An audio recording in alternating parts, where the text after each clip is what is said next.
The Pung family of Hebei has always been famous for its divine heritage and incredible physical strength, even among the 5 great clans. However, in the past, their glorious family was brutally destroyed. He was the only survivor of the tragedy. While he was kneeling, the enemy lifted his chin with a blade and sarcastically asked him how he felt about being the only one left alive. With one hand, he pushed the razor-sharp sword blade away. Not about to give up, he swung his sword back, shouting, "Shut your mouth!"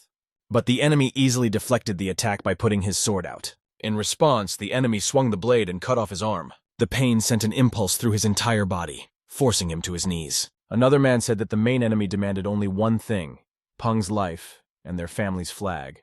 Peng Dehyuk agreed. Then he asked him not to take it personally. "It's all over now. All of Peng's bastards are dead," he added. He made a promise that after his death, there would be no one left with Peng's blood in their veins. Sitting on his knees, he continued to listen to this nonsense that he was saying.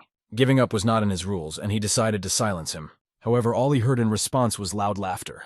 He wanted to see the light in the guy's eyes, but instead he saw a bloody glow without a doubt. There are people whose eyes shine with life, even when they are on the edge of an abyss. Sometimes, however, before they die, that glow seems to fade. As he looked at the blade approaching him, he said to the last that he would be able to kill the head of the magus who held the sword and promised to revive the Pung family. The light in his eyes faded, leaving only emptiness. "Farewell, last of the Peng family," was the last thing he heard. After taking the sword out of his body, the enemy returned, and the boy fell to the ground, coughing up blood. Was this supposed to be his end? But he knew that the current head of Peng considered him just a victim. 15 years ago, when the past head of the Peng family from Hebei came up to him, he asked him to raise his head and gave him the name Peng. He instructed him to be the sword that protects the Pung family of Hebei. Peng Dehyun looked at the boy as an inferior, without clan or tribe, not understanding why his father chose him. If he had been born into the Peng family, if he had the power and strength to change the rotten elite, would he have been able to fix everything? But no, it was too early to give up. For him, the orphans, the Pengs of Hebei, became his family. At the last moment, smelling the smell of death, he kept telling himself that he could not give up so easily. He forced himself to pick up his sword, reminding himself that the battle was not over. "Open your eyes, Peng Ji-hyuk. Protect the Pung family. Open your eyes." "Fourth Master, have you regained consciousness?" Gawol and Chulho tried to wake him up, standing over him. When he opened his eyes and woke up on the bed, he did not expect to see people who had died long ago, and he did not understand why they were greeting him. It was a real relief for them, and the guy said that after the attack he was unconscious for 4 days. Peng thought about how they called him the Fourth Master, and immediately asked for a mirror. Holding the mirror in his hand, he could not believe what he saw in its reflection. After that, he immediately went to the grave of the Pung family's ancestors. He approached the grave of Peng Ji-hyun. Kneeling down by the grave, he could not say a word. Tears streamed down his cheeks, and holding his head, he began to realize what had happened. He realized that it was all extremely strange, because he had gone back in time and for some reason found himself in the body of Peng Mu-son, who had died during the attack. Seeing his bad condition, the guys immediately picked him up and began to carry him. However, he broke free and pushed them away. As he approached one of the tombs, he whispered, "How could this happen?" and hit it with his hand. He could not understand whether he was destined to see the destruction of the Peng family again. At that moment, Peng Dehyun, the elder master of the Peng family from Hebei, appeared. Sun considered him a traitor and immediately clenched his fist tightly. But Peng Dehyun put his hand on his shoulder. He noted that Song had not yet fully recovered and looked weak. Then he asked if he was worried about the attackers. Hugging him, Peng Dehyun asked him not to be afraid and added that he had already given orders to look into the matter, so it would soon be known who attacked him. He also noted that it was a pity that Sun was so weak in spirit. "You should have thought more about your health instead of rushing to the grave," Peng Dehyun said. At that moment, Song began to recall moments from the past, which rolled in like flashbacks. The sword at his neck, the cuts on his cheek, the pleas of his elder master, who repeatedly reminded him of his worthlessness. He constantly pointed out to him that he had no roots. Standing by the grave, he believed that he had died a worthless man, without bringing any benefit. "A young man who died miserably, unable to properly protect Sun and his master." Sun repeated this over and over again, lifting his leg while standing next to the grave. Kicking the grave, he destroyed the flower that was lying on it, saying, "The name of the Pung family did not suit me." After that, Peng Dehyun turned to Sun, adding that there was nothing to take from him, because he himself was not much different from the deceased. "You were born with the name Pen, but you don't even know martial arts," Peng Dehyun said. After that, he called him a worm. Turning around, he started to walk away, asking him to take care of his health and calling him brother. Finally, he added that it would be good if both of them were dealt with. When Song was Pung Ji-hyun, his fate was determined by his ancestry, and now he had become the fool of the Pung family.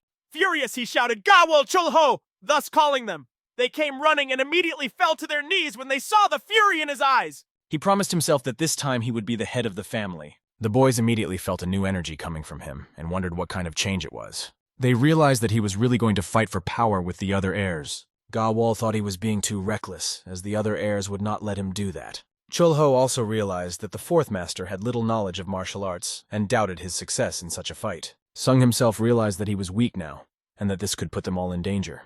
But he asked them again if they would follow him. "We'll follow you," came the response from Gawol, the girl, and Chulho, the boy. "Pen Ji-hyuk is dead. He died in his past life as well as in this one. From now on, he is Peng Mu-sung, the youngest son of the Peng family from Hebei." A candle was burning, adding peace and comfort to the atmosphere.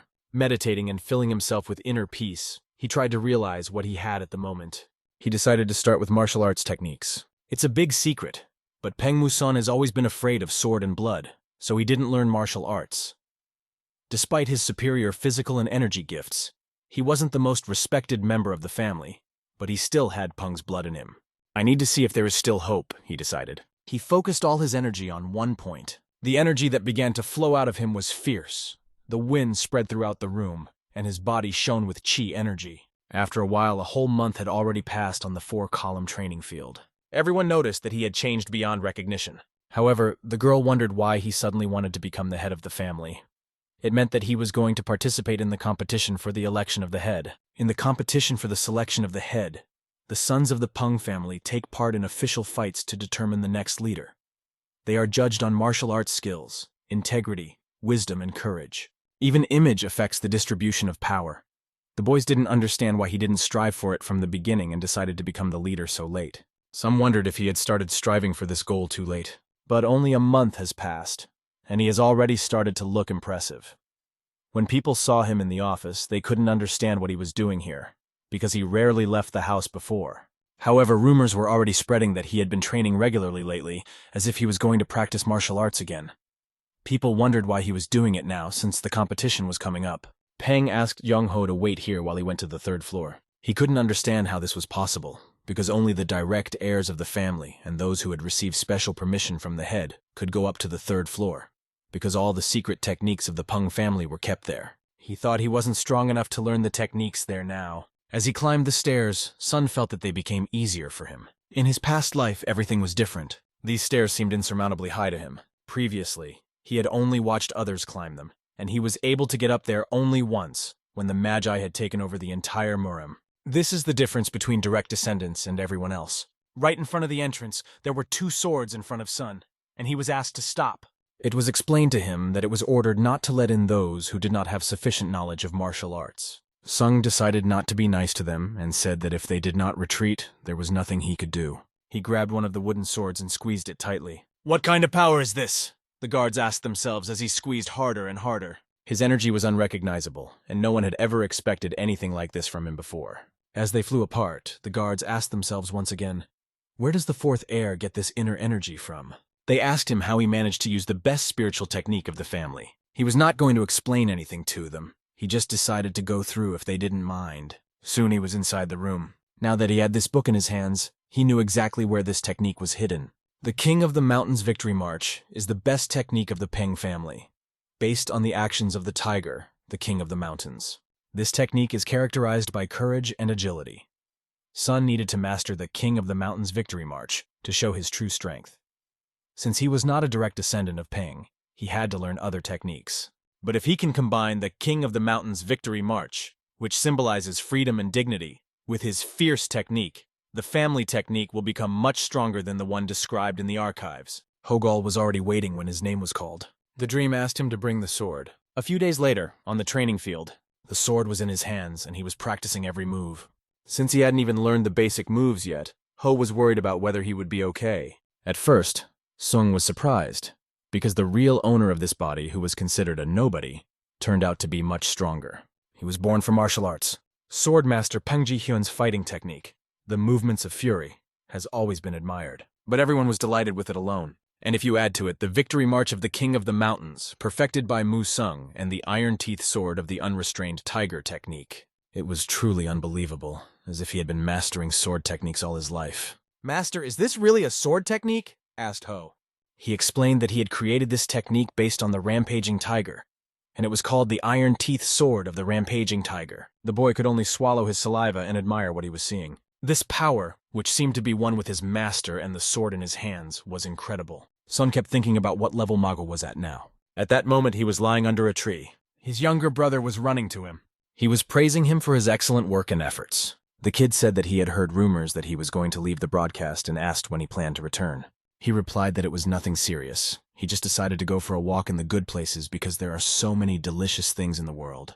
He promised the kid that one day they would go traveling together when he was a little older. He was already a little hungry, he told himself, standing on human blood, and it was clear that he was satisfying his hunger. Meanwhile, the table was filled with food, and Seong was sitting at it with Gawal and Chul-ho.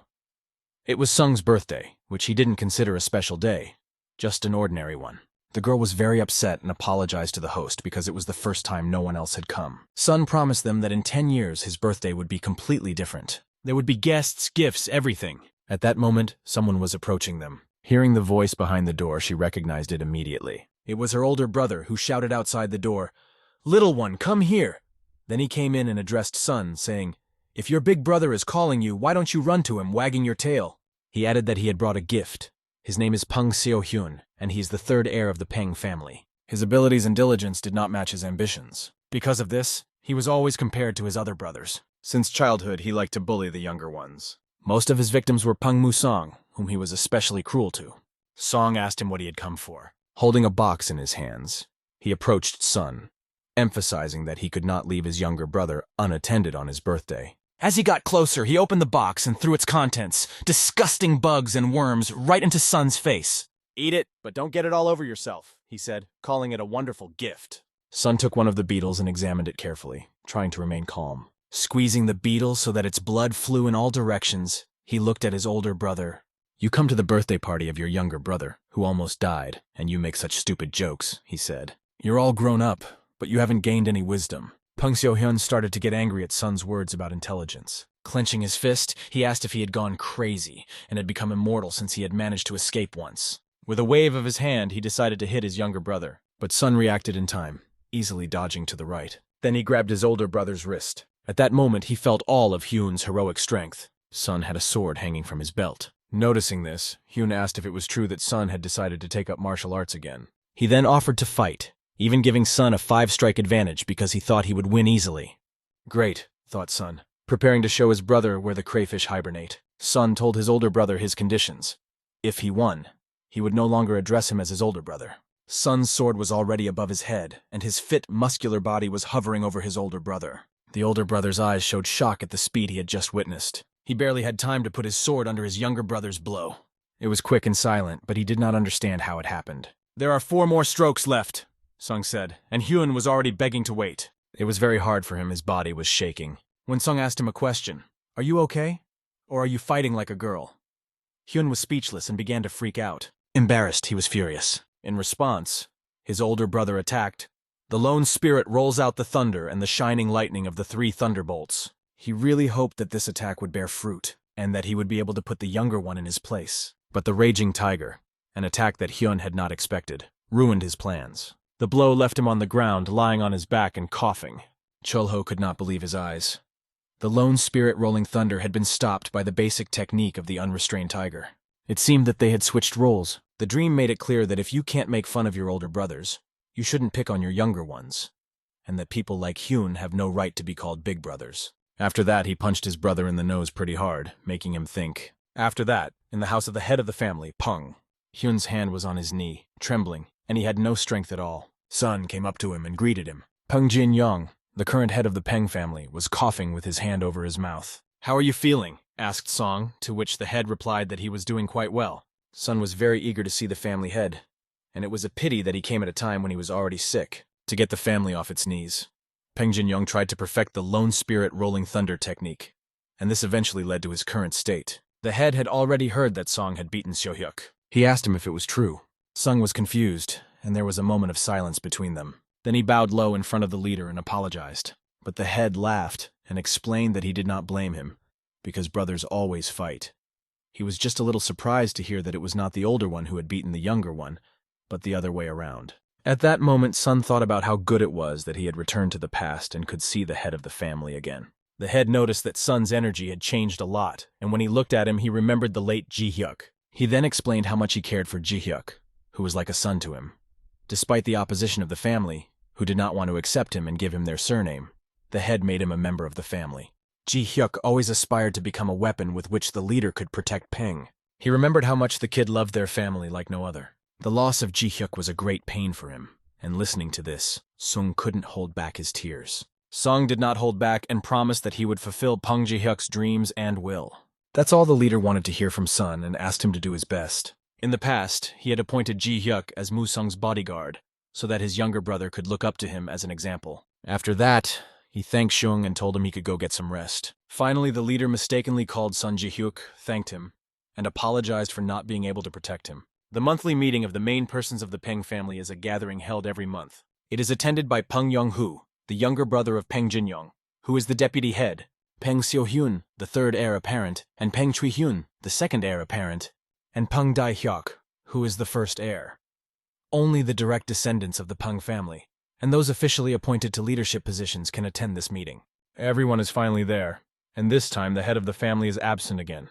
As soon as the conversation began, the door opened and the fourth heir entered, unexpectedly ready to attend the monthly meeting. Chul-ho was working with metal when a girl came in and asked him where the heir had gone. He replied that he had met with the head.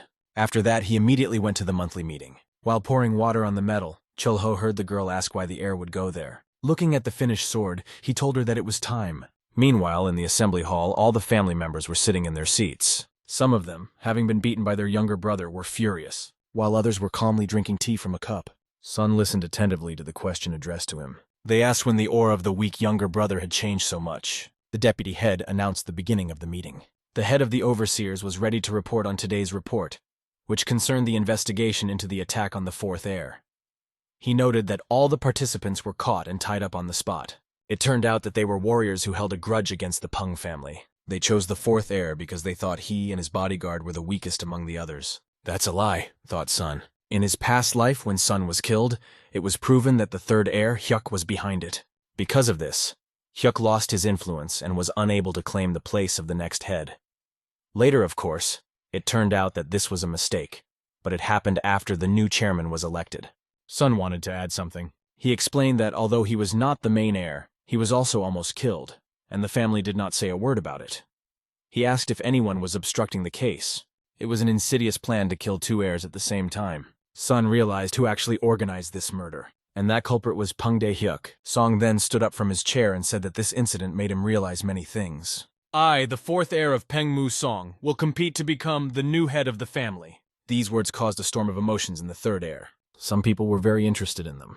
Song continued and asked to be given a chance to show his abilities, as there has been a serial killer wreaking havoc in Hebei lately. This is the White Yin Demon, who has already killed 7 girls with yin energy. According to rumors, he is a master of his craft.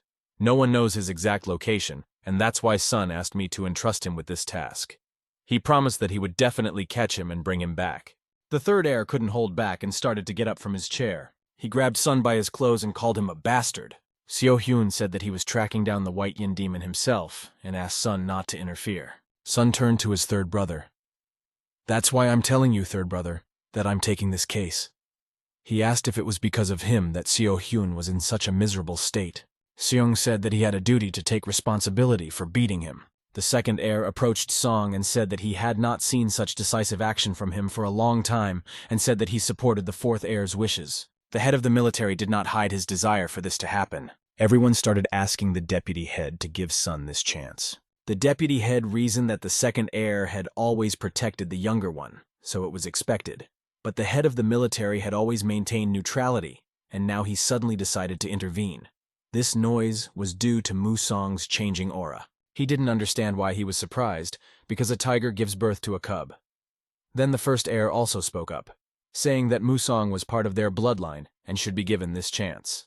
Song knew that the first heir would do just that, because once he left the estate, it would be easier for the first to get rid of him. At that moment, the third heir jumped up again and asked everyone what had gotten into them, because Sun had never shown any interest in family or martial arts. They began to calm him down. But Xiong put his hand on his shoulder and explained that Xiaohyun's current condition might be related to the white yin demon, and suggested that he would try to catch it himself. Then he leaned down to his ear and suggested that he go to training again. On behalf of the head, who could not attend, the deputy announced that the fourth heir was allowed to catch the white yin demon to prove his worthiness to compete for the next head. After this decision, a smile appeared on the faces of the other family members. Song thanked them for this chance and promised to catch the white yin demon. The first heir had a very interesting question, which he asked. How did Song manage to locate the criminal, and where will he be next? After all, no one knows how Yin chooses his next victims. Sun explained that, according to the information he had gathered so far, the next target is the Twin Ghost Mountains, where a small family's fortress is located. The second daughter of the head of this family is the next victim. After a while, they were already traveling through the ghostly mountains, and a servant asked Song if the white yin demon had really appeared here. Song replied that he had learned something important. All the victims had one thing in common. They all have moles on their necks. Since this detail seems insignificant, everyone missed it.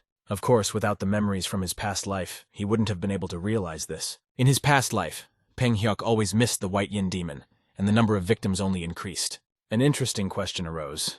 How did Song find out about the mole on the neck of the second daughter of the fortress, Sarin?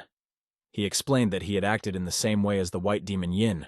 Rumors that wander here and there can tell a lot. Ho apologized to Sun, but he mustered up the courage to say that he hadn't been like himself lately. Even his manner of speech had changed a lot. As a warrior, he really wanted to know from Sun how he trained, how he got this energy and sword technique. A slight smile appeared on Sun's face. He told Ho that it was Peng Ji-hyuk who showed him. At that moment, they quickly grabbed their weapons when they heard sounds that caught their attention. It was very foggy around them, and it was hard to see anything. They thought it might be an imagination and let go of their weapons. They still had a long way to go, so they decided to move faster. Did they really see me? Thought Go Wall. Among the fragrant flowers in the courtyard of Sarin Fortress, a little girl sat, inhaling the magical scent. Gently stroking the flowers, she knew how to find joy in life. She always noticed the beauty of the world in the simplest things. But Yin, the rascal, was sitting on a branch nearby, watching her intently. Yin, the white demon, was hunting her, the second daughter of the fortress's lord, Sarin. In a moment of despair, he grabbed his throat and screamed, "Mom!" At the same moment, the girl also felt a sharp pain. She whispered a word. Dirt. He clutched his throat with all his might, trying to muffle his own scream. After that, traces of dirt remained on his neck. He jumped to the ground from the branch he had been sitting on and found himself even closer to the girl. A moment later, his feet stepped on the flowers, crushing them. The dirt was everywhere on his hands and clothes, all over him. After a while, Yin's shadow fell on the girl lying on the bed. His hand slowly reached out to her. He was ready to grab her with his claws, just one step away. But suddenly, Sun appeared behind him and asked Yin if he had noticed that the mole had disappeared. "Who the hell are you?" asked Yin, shocked to see someone here. Sun only replied that Yin did not need to know. He asked Yin if he was really the Ice Demon's disciple. Yin White Demon. Sun grabbed his sword and began to approach Yin closer and closer. Yin warned him that it was not too late to retreat, and anger burst out of him, changing his face. But Sun looked absolutely calm, and a smile played on his face. Together they jumped out of the room through the window, deciding that they would find another place to continue the fight. Yin was concentrating all his energy on his hand, which had long, sharp claws shining at the tips. Sun was preparing his sword to parry the coming blows. But the blows were so powerful that it was almost impossible to hold the sword in his hands. However, a swing of the sword allowed him to push the demon back. Yin demonstrated impressive acrobatics, doing 2 backflips and maintaining his balance perfectly. Calling Sun a bastard, Yin warned him that he would turn him into an ice statue. Yin launched a whirlwind of blue ice directly at Sun. What a massive amount of energy Yin had absorbed to carry out such attacks. Knowing Yin's fighting techniques, Sun had no intention of retreating. By saying this, Sun made the demon realize the situation. Yin realized that his opponent was no ordinary person. His skill might even be higher than Yin's, and the energy enveloping the sword was powerful yang energy. From this, Yin realized that Sun had not been sent by his mentor.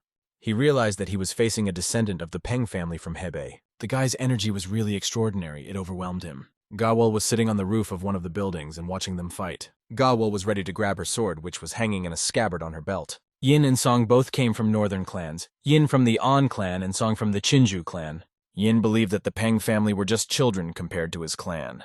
This was quite a loud statement on his part. The iron teeth sword of the indomitable tiger. A powerful tiger strike that made the trees tremble. These 2 attacks silenced the demon and made him pay for his words with the loss of his arm. He finally saw the real power in front of him. The dream looked powerful. His gaze was confident. His face was serious, and his soul was eager to punish the offender. A moment later, Yin was sitting in the middle of the flowers, unable to contain his emotions from the pain. He curled up in a ball and knelt down. Suddenly, Sun began to feel something strange. His body did not obey itself, and a sharp pain appeared in his head.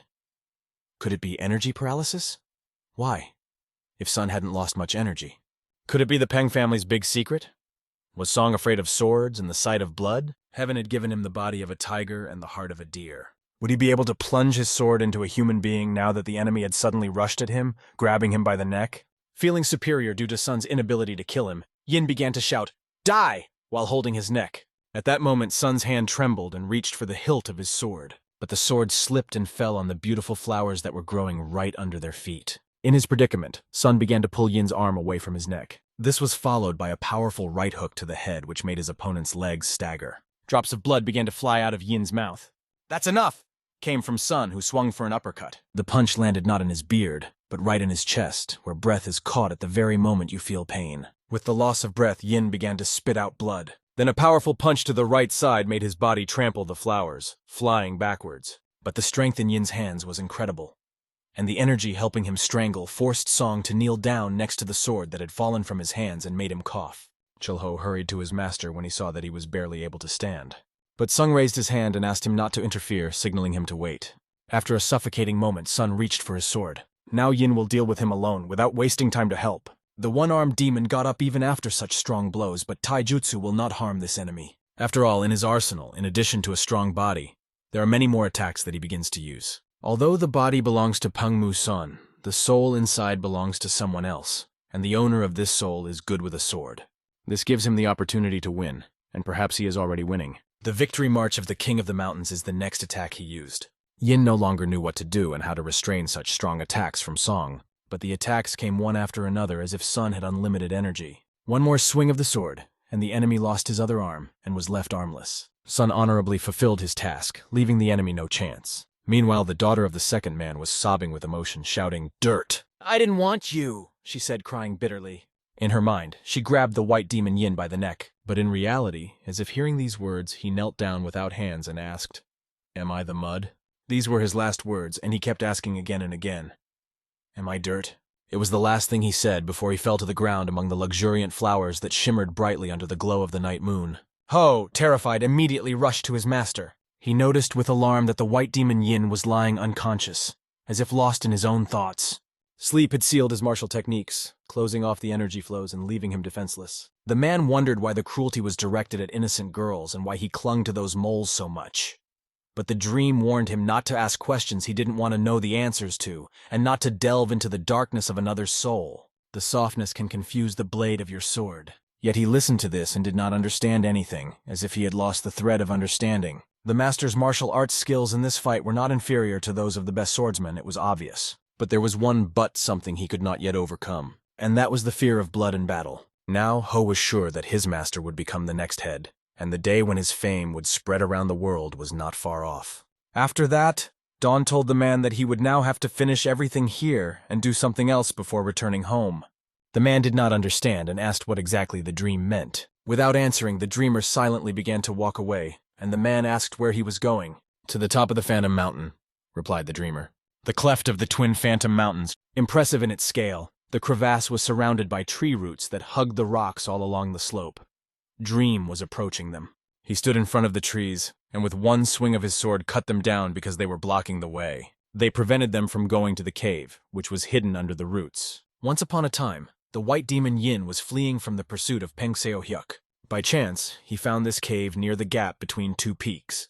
There was a rare find there that dramatically increased his skill. Because of this, the masters were able to capture him only when the number of victims became even greater. Thanks to the pure and powerful energy flows, Song easily mastered the Lone Spirit Thunder Roll technique, but because he had only just begun to study martial arts, his body lacked enough energy. For his last birthday, his second brother gave him a 10-year-old ginseng, but even that was not enough to restore his lack of spiritual energy. In addition, the gift box contained a pill that emitted an extremely unpleasant odor. It had been sent by someone who sends gifts anonymously every year, and it had a strange note attached. It was a remedy for 100 poisons. Is this remedy capable of neutralizing 100 poisons? Who would send such a rare thing? It is certainly rare, but it cannot increase Sonu's spiritual energy. Therefore, he would have to look for another way to gain power. and that is why he came to this cave. Who would have thought that the May ice flower grows here? It is certainly very valuable, but it only increases yin energy. For the white yin demon who used techniques based on it, it might be useful, but for Sun, who uses yang energy, this find is useless. But suddenly he remembered something, namely, that there was someone who might need this flower. He thought that he would have to go to distant lands, but now he was lucky, because thanks to the flower he didn't have to worry about money. After picking the flower, Sun left the cave. Standing on a stone, he said that he did not even think that she would pursue him, because he had felt her long before. He asked her to come out and said that at first he was not sure, but now he could see her. He reminded her that he had ordered her to wait for them in the fortress. Gawal reached for her sword, which already had traces of blood on it. She pulled out her blade and realized that her master knew about her presence. He had sensed her from the moment he left the Pang family home and told her that she must be an assassin sent by her older brother. But she didn't ask about that. She asked him why he wasn't surprised to see her like this. He asked her if she wanted to know how he had realized. Her silent steps and breathing distinguished her from ordinary people, and it seemed that all this time she had been playing a role that didn't suit her, as she was hiding her true identity. She was surprised that he noticed, but he knew because they spent more time together than apart. She was always there for him and protected him. Then she confessed that, as he had guessed, she was a killer, from a clan of heavenly chosen assassins. These words stunned Sung.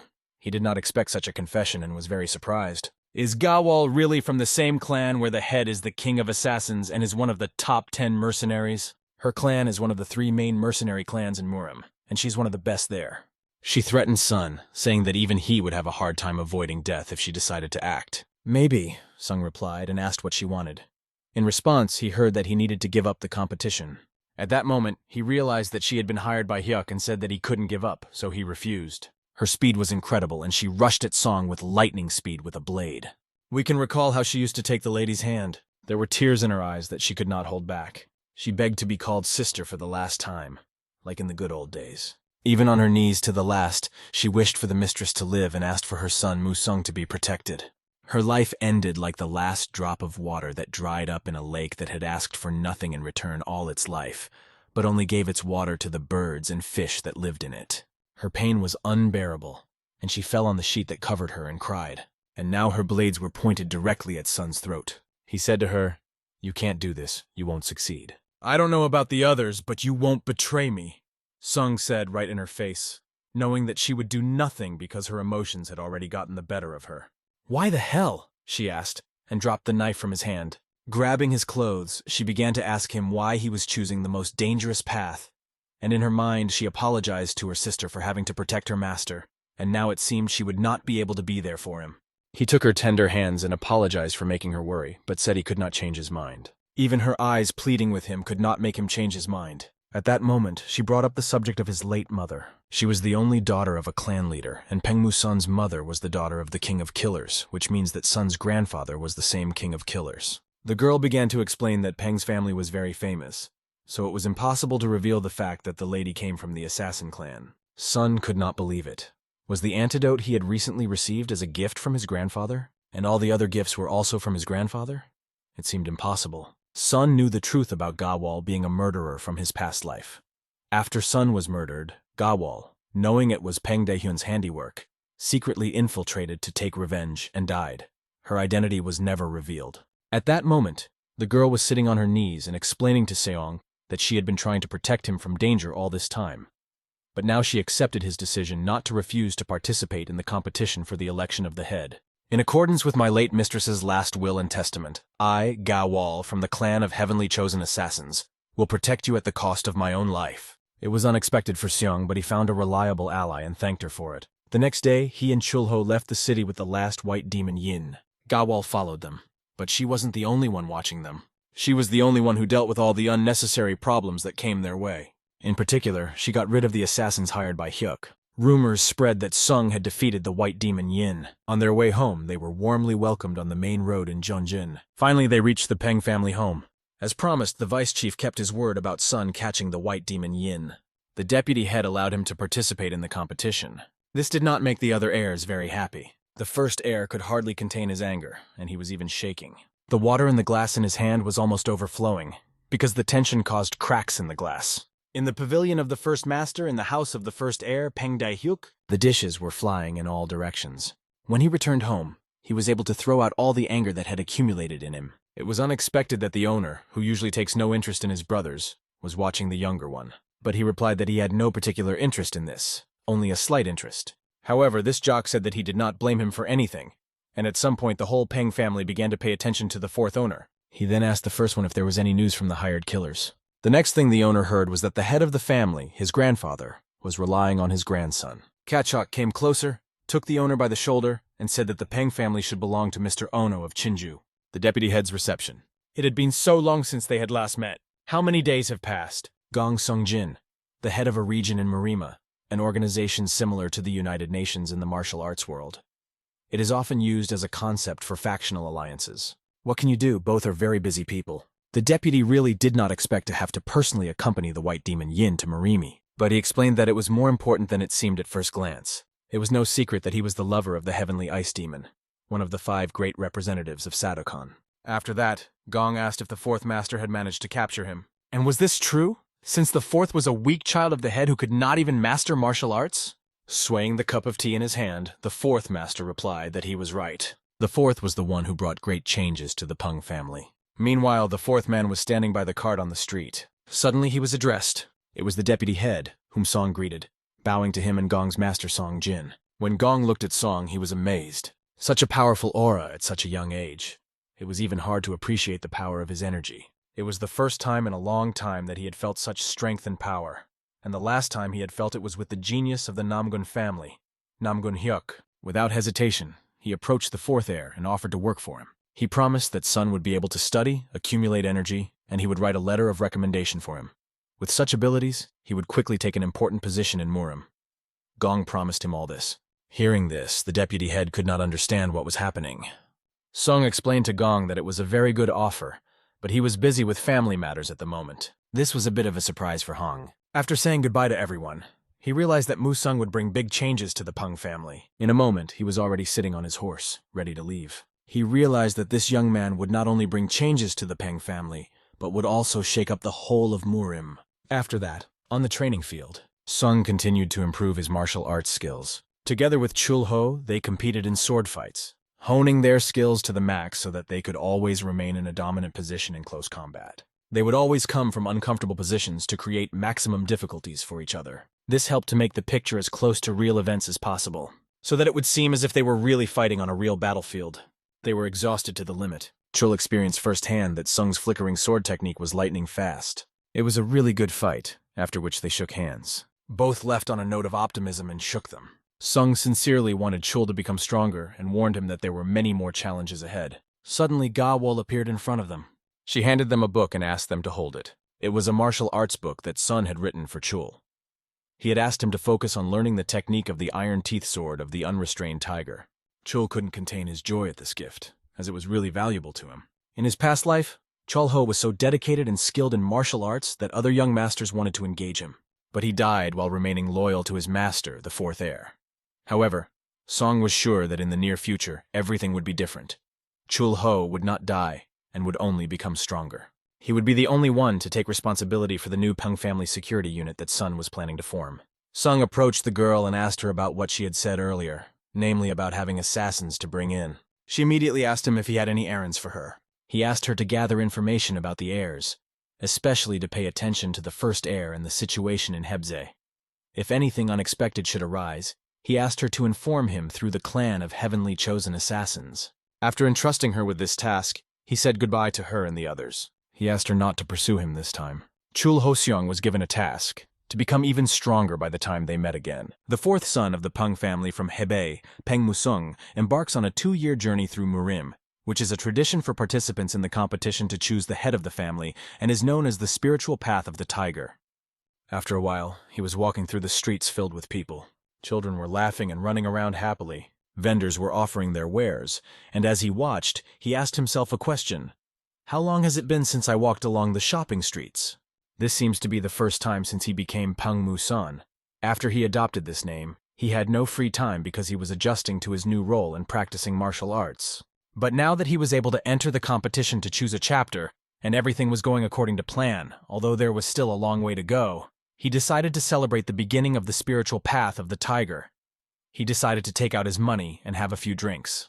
He heard that there was a good inn nearby, so he went there. On the way, however, he met a very unexpected person. He was so surprised that he even dropped his money. Could it be the head of the Mogyo, an organization whose members worship evil demons and wield magic, and who are Marimin's main opponents? After a second of thought, Sun realized that if he got rid of this bastard now, there would be no war. He immediately started running towards him, but suddenly his legs began to disobey. His whole body began to tremble, and he could not understand what was happening. His body refused to fight, but why? Was it because of the initial fear of him? Don't be a laughingstock, Sun told himself. He asked himself if he was reborn to be afraid of every other person in Murim, because this was his only chance. He began to stalk him, asking himself where the head of Mogyo was, where he had gone. Having overcome his fear, he began to move forward with all his might. But it didn't last long, as sweat broke out on his face, and everything before his eyes began to darken. When he opened his eyes, ordinary people were leaning over him, asking if he was okay and could not understand what had happened to this guy. Not yet recovered from the anger he had just felt, he could not even hear the words of the people who said that maybe they should call a doctor. He clenched his fist as hard as he could and slammed it on the ground. It was impossible not to blame himself for missing such an important target. In Taiyuan, Shanxi, near this house, there was a conversation about the mission and its simplicity. After all, their target was just a young man from the Pung family. It even somehow touched on his honor. Why send us for anyone, especially for some boy? He asked. But the other asked him to be quiet because they were on duty. They were the Black Death and the Red Death from Sadakon. Red Death kept telling Black Death that he was grumbling again, adding that he really felt sorry for the guy because he dared to confront the Heavenly Ice Demon, knowing that he was the third great criminal. He was sentenced to death, and members of the Marimin took him away and reported him to the Heavenly Demon. It was also reported that he was captured when he was operating under the name White Demon Yin in a province belonging to the Pung family. Peng of Hebei repeated the name in an angry voice. He considered them to be a family that had lost all its power, but he himself was a celestial ice demon. He was infinitely angry that they were not afraid to hurt his best student, whom he had raised with great love, considering it a challenge. Two shadows of the Red and Black Deaths appeared in front of the tavern door. They kicked the door down with a bang and went inside. None of the people present could understand what was happening, and Sun was having a drink at that moment. Red, with his hand to his head, looked around and said that he heard that there was a guy from Hebei. He exclaimed in surprise, "Oh!" and then said, "Here he is," and then he saw Sun in front of him. People around him started whispering, "Isn't that the Red and Black Death? They are partners known for their strength even among the Sapa warriors. Their martial arts are extraordinary, and alone they are terrifying. But when they attack in pairs, it is a real terror. People have even heard that many great masters have left this world because of them." They told everyone present that if they didn't want to die, they'd better leave this place as soon as possible. Soon, screaming, all the people left the room. Red's hand was already on Sun's shoulder, and he asked if he was the son of the Pung family. He looked at the bowl of food in front of Sun and noticed that he hadn't even touched it. "You're so young, but you eat like an old man," he said. Taking the noodles, he started eating, laughing and saying how delicious it was, suggesting that Black eat here when they were done with their work. After all, they hadn't even had lunch yet. Sung told them that he had searched the entire neighborhood, but hadn't found the head of the Mogyo. He had already realized that they had been sent by the Heavenly Ice Demon. They were also famous partners in his past life. Sun thought to himself that he could not be defeated by such scoundrels as them. The silence from Sun angered Red. Sun decided not to be silent and told them that he believed they had been sent by the Heavenly Ice Demon, but they had come at the wrong time because he was in a very bad mood. He asked Red for permission to give him a drink and poured water directly on his head. "I want to give him a drink so that he doesn't suffer in the afterlife for not even drinking before he died," he added. Sun hit Red in the chest with his knee, which is the most effective technique against those who take away someone else's food. Black immediately grabbed his sword when he saw his comrade thrown to the side, and with his sword, he rushed straight at Sun, trying to attack him from behind. But he didn't hit him in the back, only in the void, as Sun skillfully dodged the attack, concentrated his energy on his arm, and swung straight at Black Death's head. Black Death flew into the wall, grinding the floor on his way. Feeling the wave that came from Black Death hitting the wall, Red Death sat on his knees and looked at his opponent. He urged Black Death not to pretend and to get up quickly because he saw Sun, whose energy exceeded all possible limits, forming a field of power around him. Red Death took out his whip and realized that this mission would not be easy. The Red Death offered to fight in earnest, noting that the blow was in view of the fact that he had yielded to him as a junior. After that, he swung his whip right at the place where Sun was standing, but with incredible speed, Sun easily dodged this blow. He reached for his sword, which he had with him, and was almost at Red Death's side. The Red Death tried to do something, pulling out his whip, thinking that he could now punish Sun. A whip, compared to a sword, is a weapon for longer-range combat, and you need very high speed to get through the whip's blows that can tear the skin. The Black Death only had time to warn the Red that the dream was above his head. Sun showed real skill with his sword and was already close to the enemy. Red Death was lucky that Black jumped up in time.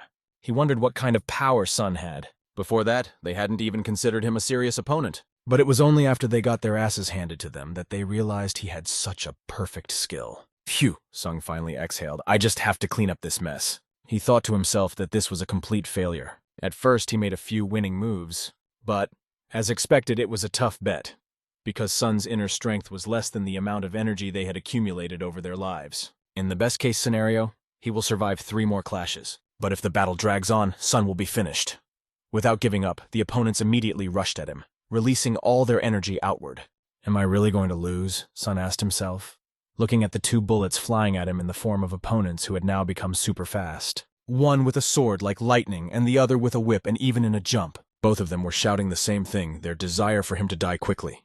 With one hand, Sun defended himself against the whip, and with the other hand he deflected the sword. But the whip wrapped itself around the sword's blade. Behind him, the Black Death decided to attack from the rear. Sun, with great effort, put his hand directly under the blade, putting all his energy into this point so that the blade would not cut through his hand. It was difficult to even move, because one hand was occupied with the sword to which the whip was tied, and the other was holding the sword. But his 2 legs remained free, and he lifted one of them up. Then, kicking it to the floor, he released energy that threw both opponents back. Black Death barely stayed on his feet, and Red Death flew backwards, flying over the boxes that were in his way. This attack took a lot of strength from Sun, and blood flew out of his mouth. The internal injuries caused by the reverse energy flow were serious.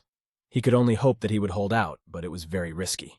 You're losing shape, Red Death said. He added that it seemed that the young master from a famous family was at the end of his rope, as it was obvious how hard he was having a hard time even in this battle. Black Death reminded Red Death that complacency was forbidden, but he asked him not to grumble, which he usually does, and said he would quickly finish Song off by throwing himself at him. Song realized that he couldn't die so stupidly right there, since he hadn't even started his business yet. He remembered his family who were killed in his past life.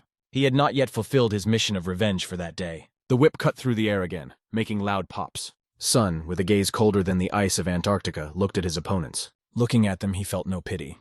He had finished with the Red Death first. The Black Death saw it with his own eyes and could not believe it, but Sun's ruthless and cold gaze now turned to Black Death. The sword whistled in the air. All the power was directed to this strike. The sword passed from top to bottom, and in its path was Black Death, whose blood flew in all directions. His body was cut into 2 parts. This surge of power and energy used by Sun took a lot of strength. He spent all his energy in this seemingly simple battle. With such strength, not only would he not be able to become the head of the family, but he would not be able to deal with the head of Mogyo. He remembered the words of the monk who had asked him if he had heard of a fate worthy of the name Buddha of Shanxi province, and he realized that, as he had thought, he needed to go there. He held a bag of money and put it on the bar, apologizing to the owner for the mess. The owner, meanwhile, was hiding behind the counter from the bloody battle that was taking place there. On the floor, there were only traces of 2 deaths, red and black, which were ruthlessly dealt with by Sun. Shanxi Province. Datong is a city in Shanxi Province, China. Yonggang Rock Cave is a Buddhist temple in Datong. It was in the vicinity of this place that Song was wandering. Next to him was a man who was carving a sculpture out of stone.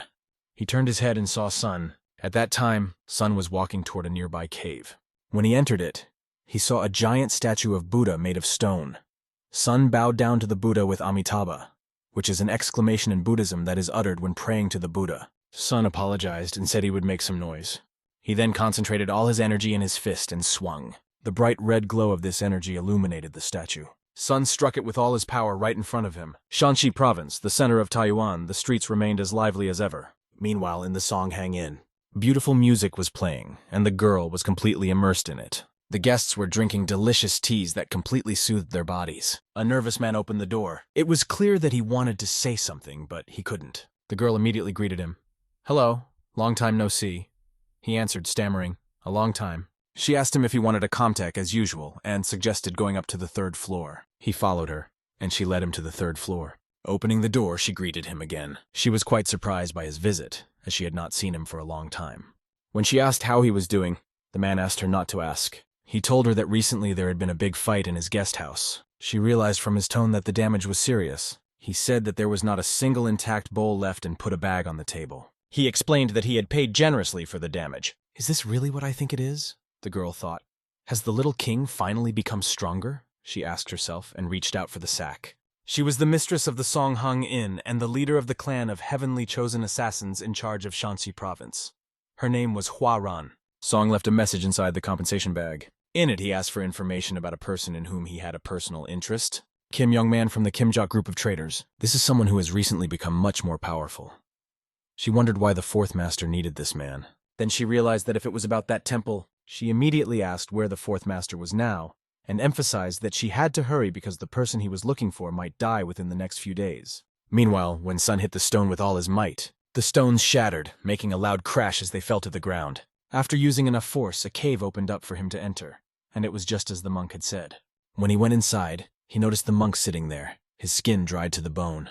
The dream greeted the 1,000-year-old killer monk from the Shaolin temple. Later, when it was already dark, a very calm atmosphere reigned on the roof of one of the buildings. A great swordsman was drinking juice with the monk. He had a scar on his eye in the form of 3 claw scratches. The monk turned to him and asked if he knew the Iron Fist of Sadakhan, as it is said that the destiny worthy of the name Buddha, which he attained at a young age, is the legacy of a 1,000-year-old killer monk. A killer monk? The great swordsman asked the monk curiously. The monk took another sip of juice and began to explain. He was talking about the legendary Hongyong of the Shaolin Temple. A long time ago, when the war between Chiangpa and Sapa broke out, the monk Hongyong vowed to avenge his disciples and went to the battlefield. However, he committed too many murders, so he decided to leave the temple and later began to wander the expanses of Murim. Feeling remorseful, at the end of his days he dug a cave in the rock using fist-fighting techniques and power attacks. In the process, a certain truth was revealed to him. This truth was later described in a very valuable manuscript. In his past life, this manuscript was given to Sapa, and Sun could do nothing but be angry with that monk. As soon as Sun reached for the manuscript, he was distracted by sounds behind him. Turning his head, he noticed a man who was pumped up. It was the eldest heir to Sadojong, the Iron Fist, Cholmu Ryong. But why did he come here right now? Asked Sung. I've heard about the 1,000-year-old killer monk, so I've often looked into Yonghang Cave, said Iron Fist. He added that he hadn't expected to find a place like this. He laughed and asked Song how he found the place. He replied that Sun had simply sensed the place and asked him to back off, explaining that the manuscript had nothing to do with Sapa. But Iron Fist tightened his fist with all his might and told Sun that it seemed they had the same goal. He then suggested that they use their skills to determine the true master of destiny, the one worthy of being called a Buddha. Sun realized that this was a tough competition, because the Iron Fist was very strong, and the monk could not overcome it even once. But sometimes there are moments in life when there is no retreat. Song knew this better than anyone else and told him who he was, namely the 4th heir of the Pung family from Hebei, Peng Musong. The man working with the stone got up from the stone he was sitting on and finally waited for them to arrive. The one who could fulfill the cherished wish of the monk observer had arrived, the one whose strength is amazing. The battle between them began. They looked at each other with greedy eyes and rushed into battle. Iron Fist put all his strength into his fist, gathering all the energy there. Sun held his sword in his hands, which had no less energy. Luck was not on Sun's side this time. He was in a lot of pain, but the opponent still did not expect Sun to last so long.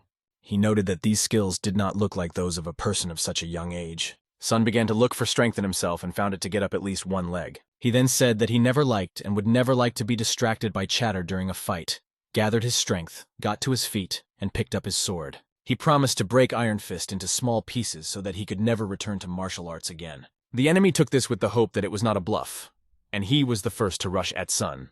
A moment later, he was already standing and breathing heavily. He watched as Sun's hand tried to reach for the sword lying on the ground, and Sun's body was next to the sword. The difference in energy seemed to be too great, and Sun had not yet recovered from the battle with the Red and Black Death. After that, the Iron Fist decided that the winner was already determined, and he would get the manuscript. But suddenly, the sound of Sun's energy reached Iron Fist's ear again. Once again, Sun was able to rise, demonstrating his willpower.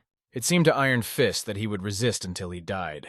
However, his thirst for victory was enormous, and he asked Sun to accept that the fight was over. Again, like a bolt of lightning in the sky, he thrust his fist towards Sun's body. It was amazing how Sun dodged it. But it wasn't over yet. This fighter still had a lot of strength. The blows were so loud that they could be heard even outside the cave. "Who are you?" asked Iron Fist when something unexpected happened. This man grabbed his fist in flight as if it were a flake of fluff. He introduced himself as the one who was protecting the cherished wish of the monk observer, and he asked in return who they were to make a ruckus here. Does the 1,000-year-old killer monk have a descendant? Iron Fist wondered, and said that he was the Iron Fist of Sedojin, Cheol Mu Ryong. Song also bowed and introduced himself as the fourth heir of the Ping family. The monk's descendant noticed that if we compare the time of arrival at the cave, Song was the first to arrive here, and said so.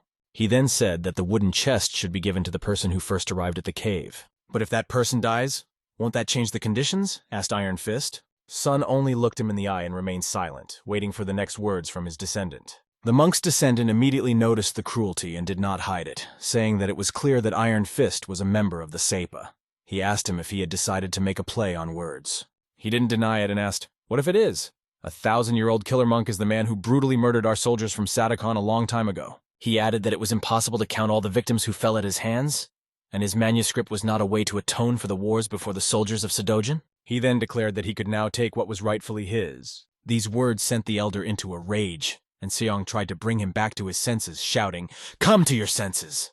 Without waiting, Sun picked up his sword again, let his energy flow freely, and rushed straight at Iron Fist with his sword. The force in the blow was incredible. Iron Fist was very lucky to dodge such an attack. He hit a rock, which broke into small pieces. Iron Fist couldn't understand where so much energy came from in a man who had just recently been on the verge of death. "Do you remember the cherished wish of Monk Hong Yun?" asked Song, and added that this manuscript was really meant for the Sadochan soldiers who brutally killed the monk's disciples.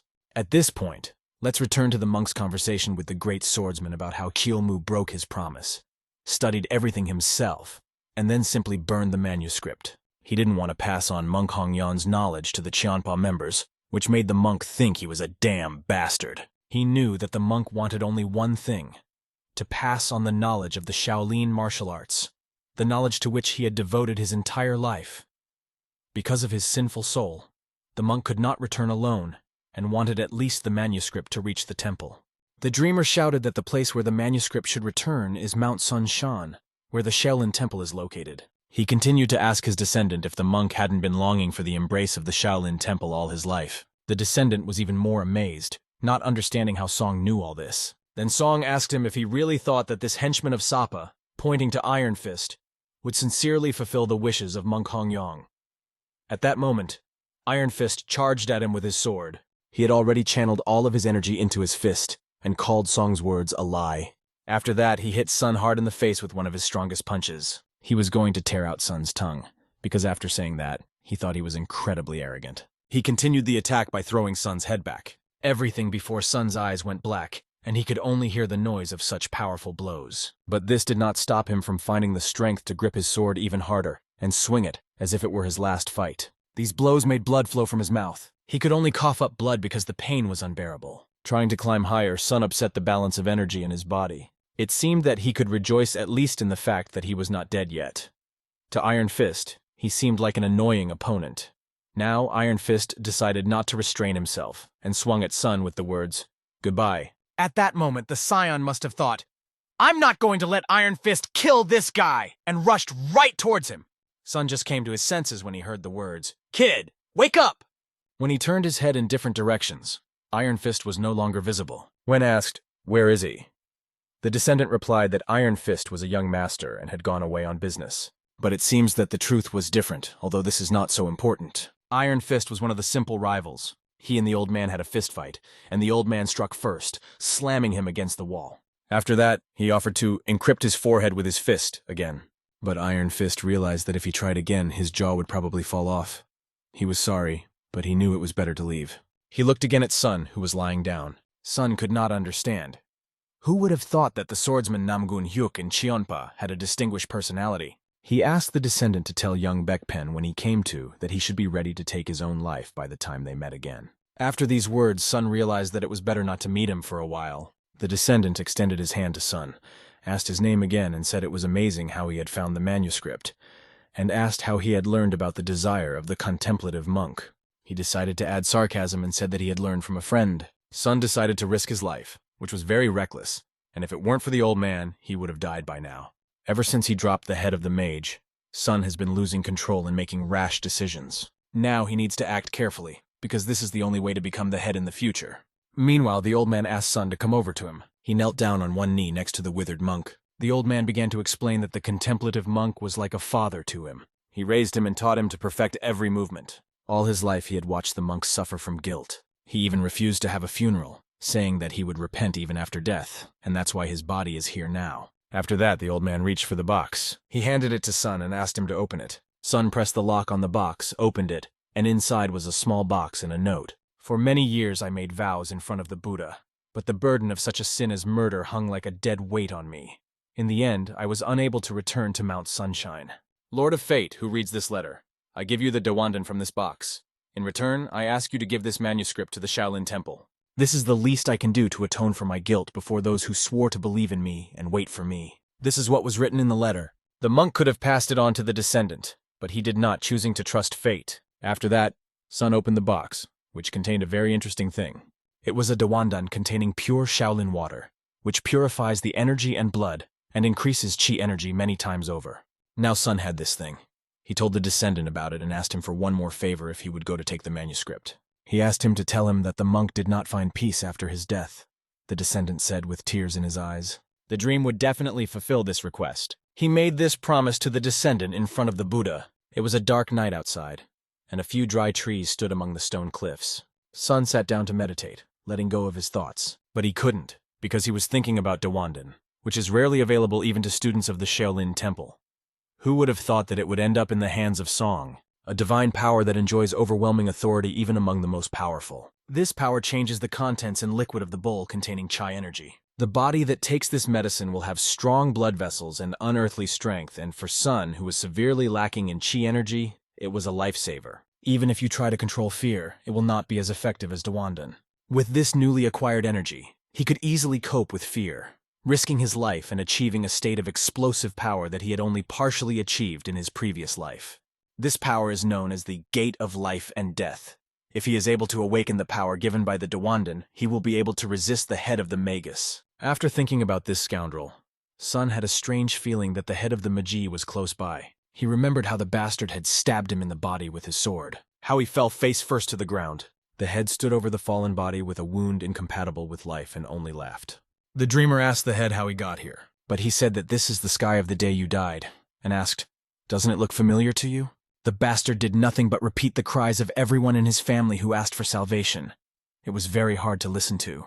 He said he had killed every single one of the Pens, everyone he cared about, even his friends and Sun himself. Sape, the first of the 8 detachments of Sungnara's army during the Joseon dynasty. Afterward, the leader asked him, "Why didn't you follow me then?" He asked, "Why didn't you follow me then?" But Sun grabbed the king's hand and thanked him, saying that thanks to him he had realized something. He realized that thanks to him, he had almost succumbed to his inner demon. And if he had overcome it, the head of the Magi would not have known that he was a great swordsman. "I can't stand you," he said, and he focused his energy and decided to push those thoughts out of his mind. After that, he looked at that wasteland as if the head had just really come to him and asked him to wait a little while. At that moment, he promised himself that when he overcame all the difficulties, he would face him again and would definitely defeat him. This is the first gateway to the state of explosive power. Now the question arose, where to go now?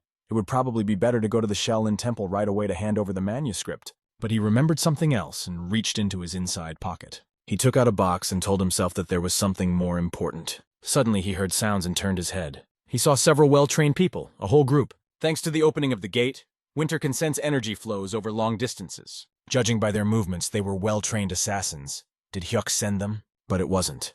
It was the Gawul of the Shadows, the heavenly chosen assassins who greeted Sun. They called him the Younger King, which made him wonder why. One of them said that he was the only heir to the head of the Assassin King. Since this was quite unexpected, another girl asked him not to push them away. She introduced herself as Quoran, the person in charge of Shanxi province. To begin with, she handed him a golden plate and asked him to accept it, as the head had given it to him. It gives Sun the right to dispose of the mercenaries of their clan, and now all their services are free for him. Only 10 people whom the clan considers the most worthy have such plates. Sun did not refuse, thanked her, and asked her to convey his gratitude to his grandfather. But why did they suddenly decide to visit him, he thought, and asked them about it. Then he came up with an idea himself. He asked, "Did something happen to the person I asked to find?" It was true, although it is not known how he realized it. That person was really in danger. The matter was urgent, so he decided to tell all the details on the way. It was very strange because the events unfolded earlier than in his past life. A few days later, near Taiwan Shanxi province. The flag read Kimjok Traders Group. Kim Wol-il, the head of the group, did not know what to do, even though the trip had been successful. But he hadn't managed to get the thing, and he didn't even think that he would be able to find it on the black market, where you can buy anything for a lot of money. Under such circumstances, his son might not have lasted long.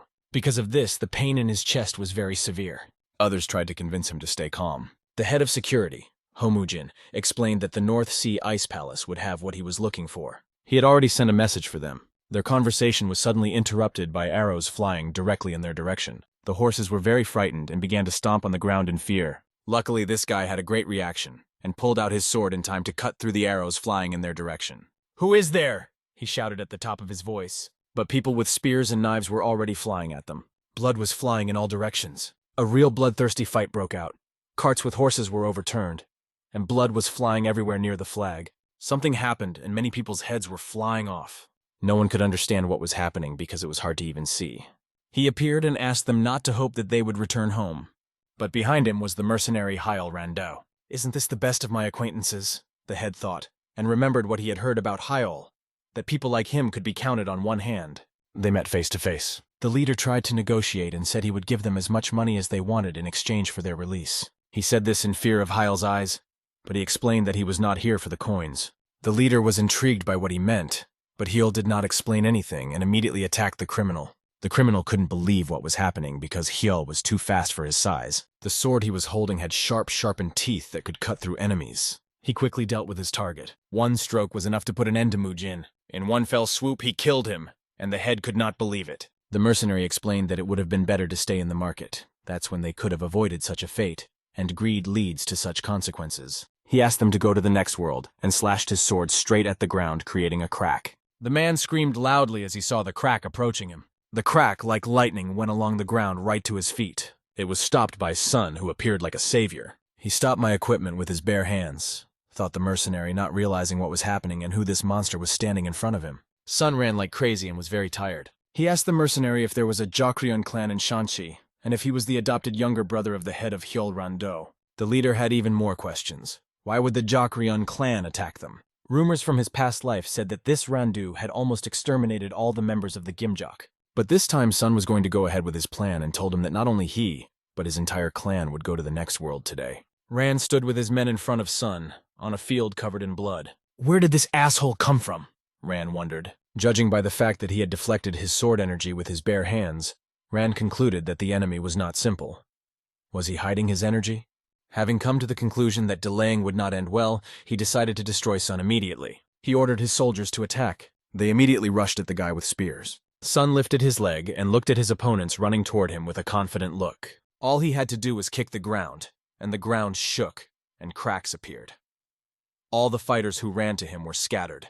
One of these heroes flew straight into a tree behind the mercenary.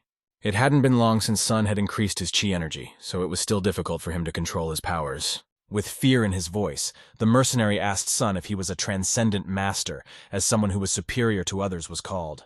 Not yet, Sun answered, and approached the enemy without even holding a sword. One fist was enough with which he struck the mercenary powerfully, and he flew like a bullet into the bushes with a whistle. This blow was well practiced, as Sun held his stance professionally. The mercenary was knocked down by this strong blow, and his body hit a tree. A little more, and it would have been too late.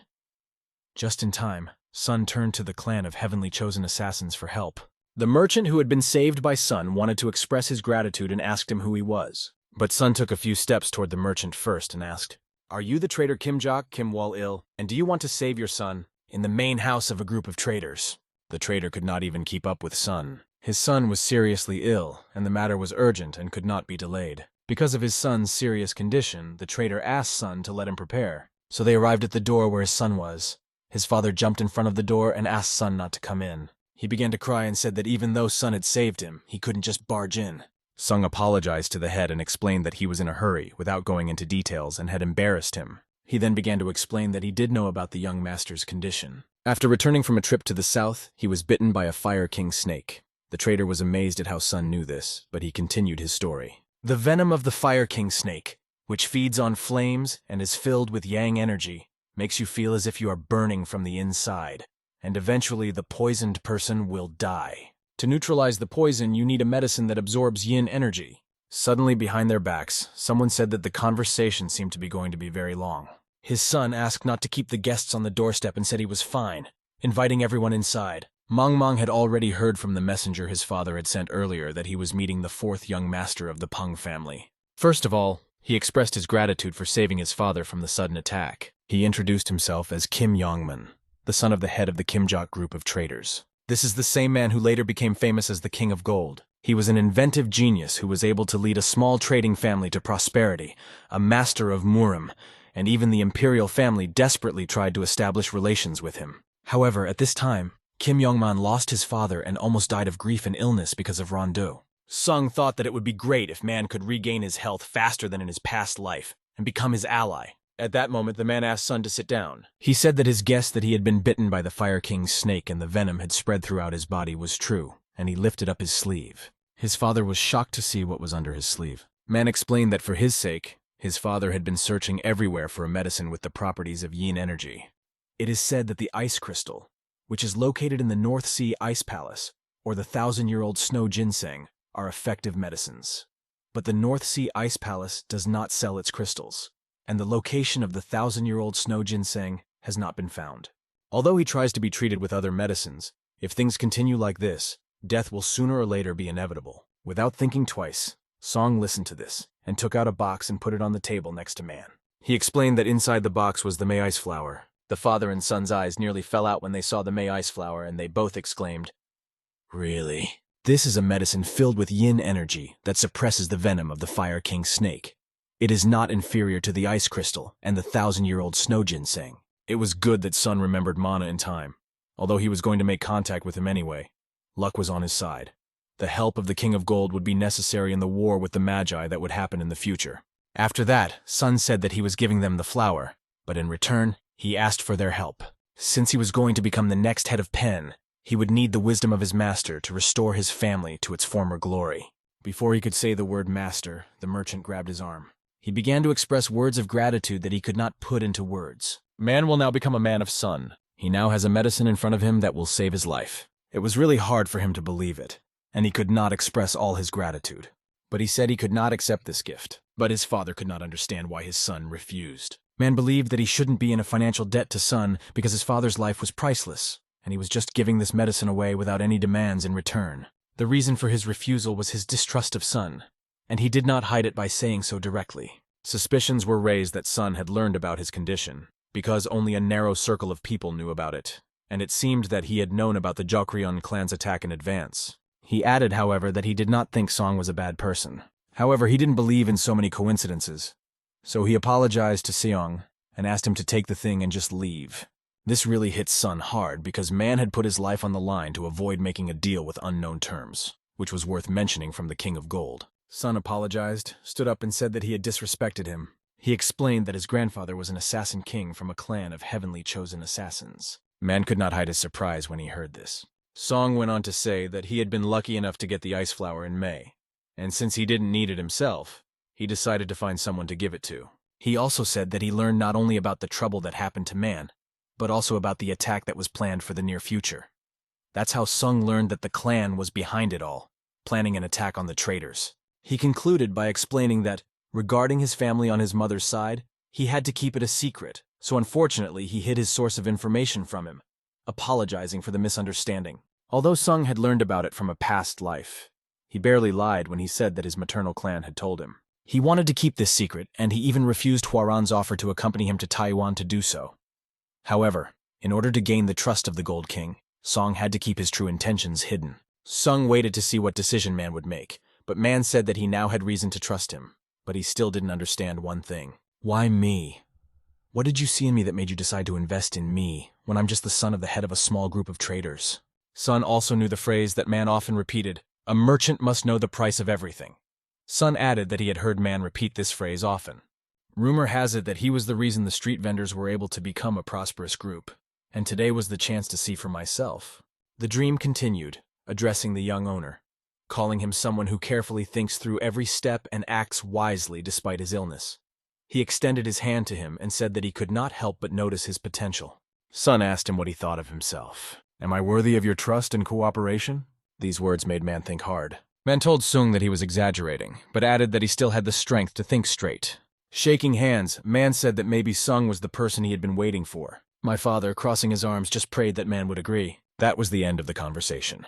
Man promised Sun that all the riches of the world would be in his hands. Tears stood in his father's eyes as the flower's glow fell on his face. The May ice flower was striking in its beauty and blue color. For the father, it was true happiness to save his son.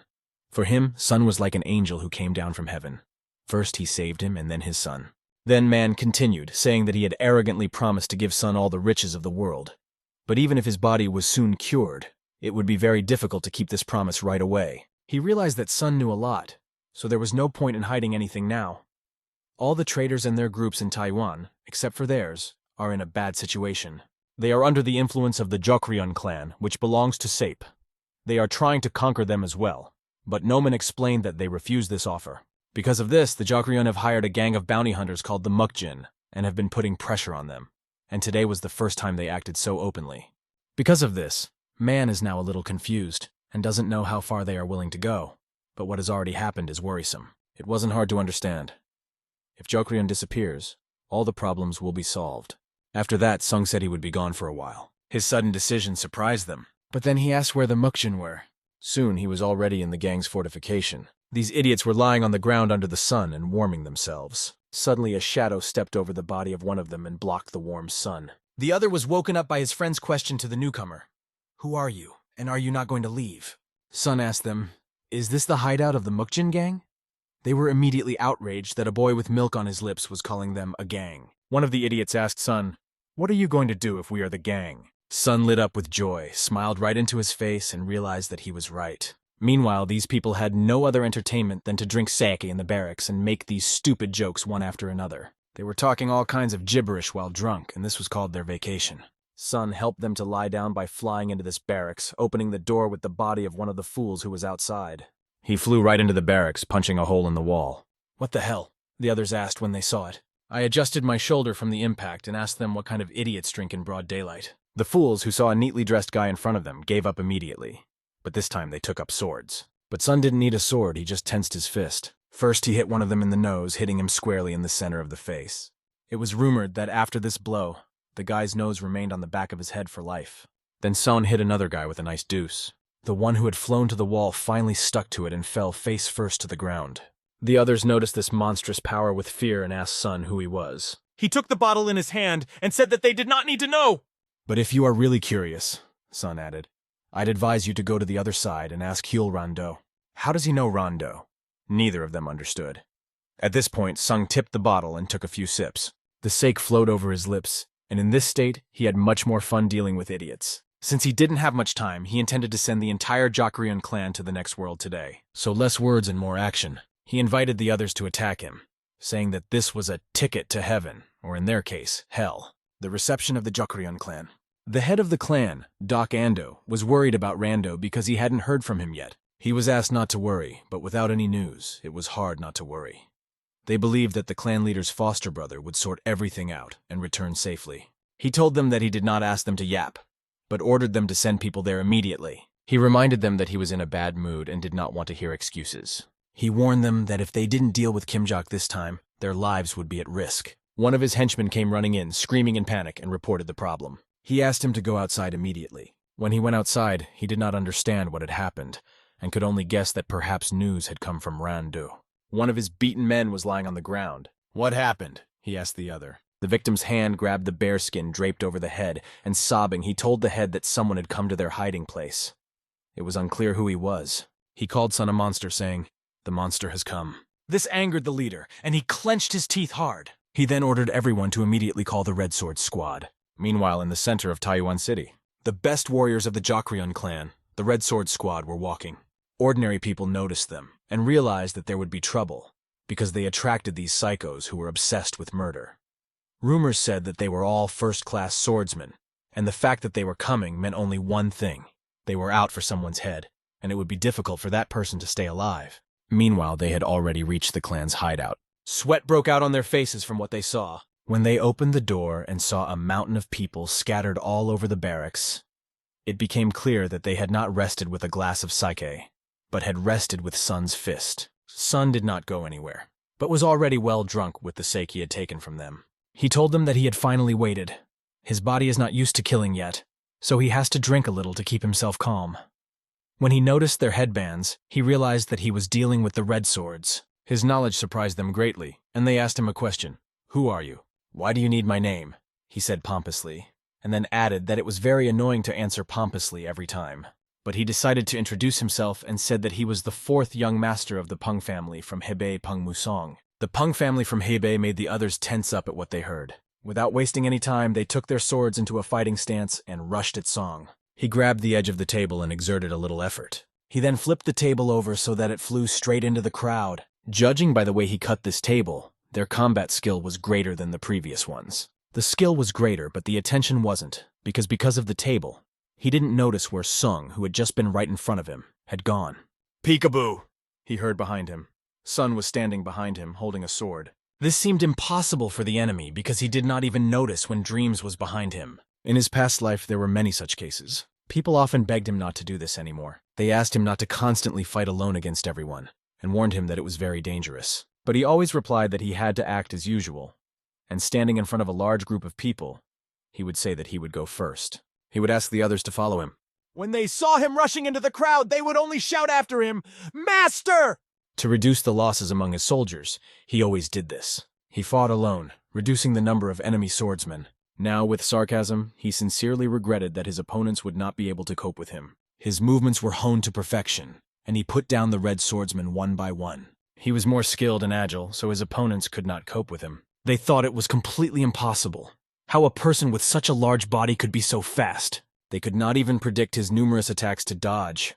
The Dream was blowing their squad to smithereens. He appeared as a shadow over their heads. He hadn't used any serious attacks up to this point, but now he decided not to hold back and used the iron teeth sword of the Raging Tiger. Then he used a flying Raging Tiger punch. Opening their mouths and watching death fly towards them was the only thing left for the enemies to do. That was the end of their business. Sun approached one of them, put his blade to his cheek, and asked him to stand up.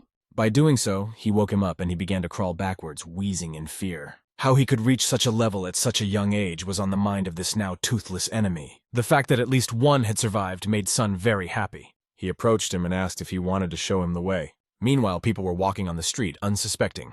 But not him. You could see on his face that he was looking for suspicion in every rustle of this world. It seems that when he saw someone, he was even more surprised. The bound body of this toothless idiot with a red bandage on his head was right in front of him. Ordinary people, when they saw this, just laughed non-stop, because it was the head of the Red Sword Squad looking like that. Then he received a kick in the back, saying that he should look ahead when walking.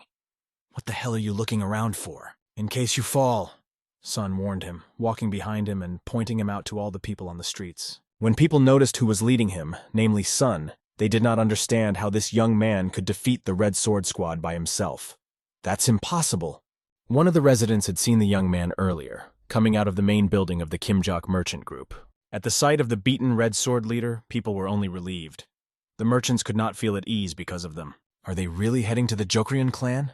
People wondered, looking after Song and wondering what kind of idiot would go there alone. But Sun was not walking alone. He was walking with this idiot who was showing him the way. After that, Sun no longer needed the toothless man, and he threw him aside. Sun was not the kind of person who enjoyed senseless killing. He had only deprived him of the opportunity to practice martial arts, and now he would not be able to harm people, for which he was grateful to Sun for not killing him. But he warned him that if he caught him again, he would tear off all his limbs and asked him to live like a dead mouse. After that, he ran away from Sun, squeaking, waving the rope behind him like a mouse's tail. Indeed, a senseless murder was not what Sun needed. Looking down at his hand, he noticed that the trembling was not as bad as when he had fought the White Yin demon, but the fear had not yet been completely overcome. However, his condition had improved to some extent since the battle with the Black and Red Death or Chilmyung. If his body gets used to fighting, it will become even stronger someday. Now, standing in front of the door, Sung was ready to enter. Holding the sword in his hands, he was already on their territory and assessed the situation through the feeling of energy. He was surprised that they all came out to greet him. Even their elite swordsmen were unable to do anything, and Sung doubted that they were hoping to take him by sheer numbers. It seemed to them that the pride of this young brat was propping up the sky. The head of their clan had been waiting to meet him and, standing right in front of him, said, "At last we meet, Penmuson." The fact that he knew his name surprised Sun. But thank goodness, to be honest, because Song had introduced himself so many times today that he was getting tired. The fact that Sun was also joking with them made them even angrier, and the clan leader decided to take revenge on him not only for his faithful brother, but also for the white demon Yin and for the black and red deaths. Have SAPE members always stood up for each other? He asked the head, and then asked him to wait, and asked how he knew about the white demon Yin, the black and red deaths. But he didn't wait for an answer, because the leader ordered his men to attack, and they all rushed at him as one. Do they really think they'll succeed? Sun thought. His mind began to wonder if they were servants of the heavenly ice demon. When he asked the head about it, he became even more angry. From this reaction, Sung realized that he was guessing correctly. His chain dogs are everywhere. He was tired of it. Wherever he goes, it's always him and his men. Were he and the old man enemies in a past life or something? No, they didn't seem to be. Then why? The attack of the Jokryon clan happened a little earlier than in his past life. Perhaps it was because of him, or maybe it was because of the old man. Because he had lost his disciple, and his loyal servants at the same time. When the one-eyed man heard this, he couldn't believe how Sun had the nerve to call his mentor that. He waved his sword right in front of Sun, seemingly missing, and shouted, "Die!" The calmness did not leave Sun's face. He held his sword even more confidently when he saw the threat. As he repelled the attacks one by one, only the clash of swords could be heard. Then he looked at his left hand and remembered something. He remembered that he could give the enemy a good slap, such a slap that would impress all his men. And then he would slap him again so that he could taste his cheek with the tip of his tongue. Since he was from SAPE, he should have been in his own Satachan, not here. Then maybe he wouldn't be crying right now, sitting on my lap because of those 2 slaps. But no, he dared to come to Cheonpa's territory. And not only did they get to Hebei, but they got to Taiwan as well. Having said all this, Song addressed all those present. Don't think about returning safely. Their leader screamed loudly, his eyes filled with red blood. It was running down his teeth, and he was ready to tear everything and everyone apart. He was screaming so loudly that the waves around him broke. What happened? Sun wondered, because the enemy's internal energy had increased dramatically. Is this really the same technique? The hidden bloody explosion technique that was in his arsenal? Now Sun will have a hard time, as he will have to withstand the enemy's very strong attacks. The blows even make the ground shake. Previously, Sun had heard that this technique is like a deal with the devil. It takes all the energy forever. In return, it only repeatedly increases its initial amount for a while. This means that the opponent has put his life on the line. But the power is so impressive that when he kicks off the ground with his foot, he even throws away stones. What annoyed the clan leader the most was that Sun despised him, saying, "How can you insult me?" Even if it cost him his life, he was ready to send Sun to hell. Sun needed to stay calm and act concretely, which he did. But because of the lightning speed that the enemy had acquired, it was difficult to even keep track of him. 1 minute he was in front of you, and the next he was behind you. All you could do was turn your head and try to keep up with him. You had to put your sword under every move of this frantic fighter. His men just watched, believing that this was the only way to expect their leader. They believed that he was a superior master for them, and asked him to deal with this bastard in 1 blow. But one of them realized that this was not the case. The leader was not superior to Sun. Besides, the effect of the hidden bloody explosion technique would soon end. So their swords came together, hitting each other. Why are my attacks so precise and powerful? Why? The clan leader asked himself. And then he could only turn to the devil saying, "Devil!" like a child holding a branch trying to move a heavy stone. Why? Is this guy really an outstanding elemental master? The opponent was thinking, seeing Sun's incredible accounting. Song addressed him. "Hey, clan leader, why are you lounging around? Why don't you make more effort?" Then he pointed out that he didn't have much time left. This was noticeable because he didn't look good at all. He could only see out of 1 eye. After that, the leader pushed off the ground, leaving a trail of his running footprints, and rushed towards Sun, loudly shouting his name, "Pengmu Song!" He swung his sword once again, hoping that this blow would solve everything. But Song's cold eyes told him otherwise. "The sword of iron teeth is not to be eaten." Sun's words were followed by a lightning attack. It was followed by the strike of a flying inedible tiger, which left a deep mark on the stones underfoot. Such loud attacks could be heard far beyond this house on the street. After that, the only thing left in the house was rubble, under which the enemies were lying. And Sun exhaled a calm breath. But not now, it seemed, because the enemy was still on his feet, but in fact, he had already died standing up. Looking at him, Sun thought, he shouldn't have been in such a hurry. Behind Sun, the people of the clan were shouting that this could not be true. They couldn't believe that some kid had defeated their leader. As expected, they knelt before him and began to ooh and ah. Showing his dominance, Sun told them that he was releasing them to go without any further talk or movement, because he was definitely not up to it today. He was very tired. He warned them not to set foot on Taiwan. He asked them to tell the heavenly ice demon that he would soon come for his head. Just let him wait a bit, he added. After that, he went to the main house of the Peng family. He could not believe what he was told, that the fourth heir had personally defeated the head of the Jokryeon clan. In addition, the fourth lord had entered into a cooperation agreement with a large group of traitors in Taiwan, the Kimjok group of traitors. To prevent retaliation from Sape, Song asked to send their warriors to Taiwan for 2 years, and the city would receive 100 silver yangbok. At the end of this period, they would receive 500 silver yangs, an amount that could even cover their family's expenses for several years to come. The deputy head, hearing all this from the messenger, almost fainted. How did this guy's son do the impossible? Meanwhile, a week or so had passed. Sun was being fed very well and treated to good alcohol. He already wanted to ask to stay with them for a long time as a breadwinner, laughing and adding sarcasm to the conversation. Man said that they would be only too happy to do so, as Song was their benefactor who had saved their father, Man himself, and the whole of Taiwan. He added that he would not have enough life to thank him. But anyway, Song himself was happy that Man recovered, and it was thanks to the May ice flower that Song gave him. His father even started to cry because sometimes he thought that Man would never recover, and he was so scared by these thoughts. Then, after wiping away his tears, he reached into his inside pocket and said that he had forgotten something. He handed Sonu an interesting thing and asked him to take it. It was an iron plate with the inscription, Heavenly Dragon Vault. Sun said he didn't even think Man would think of such a thing, and added that he was out of money, so he would take it without a problem. Man added that he would definitely keep his promise to give Sun all the riches in the world. In the future, the Kimjoks, united with other Taiwan merchants who have freed themselves from the oppression of the Jokryeon clan, will be able to extend their influence to the entire Zhongyuan. The 500 silver yangs were just the beginning, and they promised generous support for the Pung family of Hebei and Song himself in the future. They shook hands. Song also promised them that he would become the head of the Pung family, which would be the sword of their group of traitors in the future. And where are you going now? They asked Sun. He answered without hesitation that he was going to Luoyang, although he was very late. He remembered that girl and said that he wanted to keep the promise he made 10 years ago. Everyone in the restaurant was delighted with the meat dishes, which were very tasty. And then they ordered dumplings. But the waiter could not bring them because the ingredients for their preparation had already run out. The girl apologized and asked what he meant. The waiter replied that all their dumplings were already sold out. Sun was listening to their conversation and heard them reply to the waiter, "No way!" She fell to her knees because she hadn't put even a small piece of food in her mouth since the morning. She was very hungry, and then she was told that there were no dumplings at all. Sun came up to her, apologized, and asked why she was sitting on her knees. He told her that he had ordered a lot of food, and if she wanted to join him, she could. "Oh, this popularity of mine," she said to herself.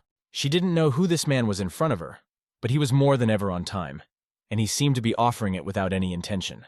"I'll take it," she said, but Sun did not understand the meaning of this word. He had 2 whole servings of dumplings, the same dumplings she had heard so much about. "Bon appétit," she wished Sun, smiling and unable to contain her joy.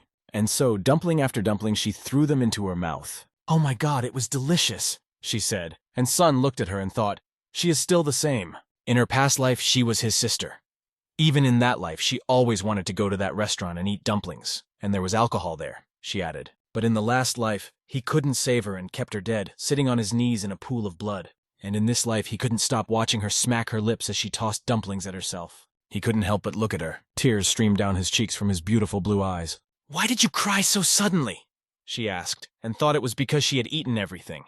She said that was no reason to cry. Sun replied that something just got into his eye and continued to wipe his tears with his left hand. Then he said that there was so much dust. She put down the chopsticks she had been eating with and apologized for not even introducing herself. And he bought her a meal. "My name is Dan Hua Ryong from the Dan family of Sichuan.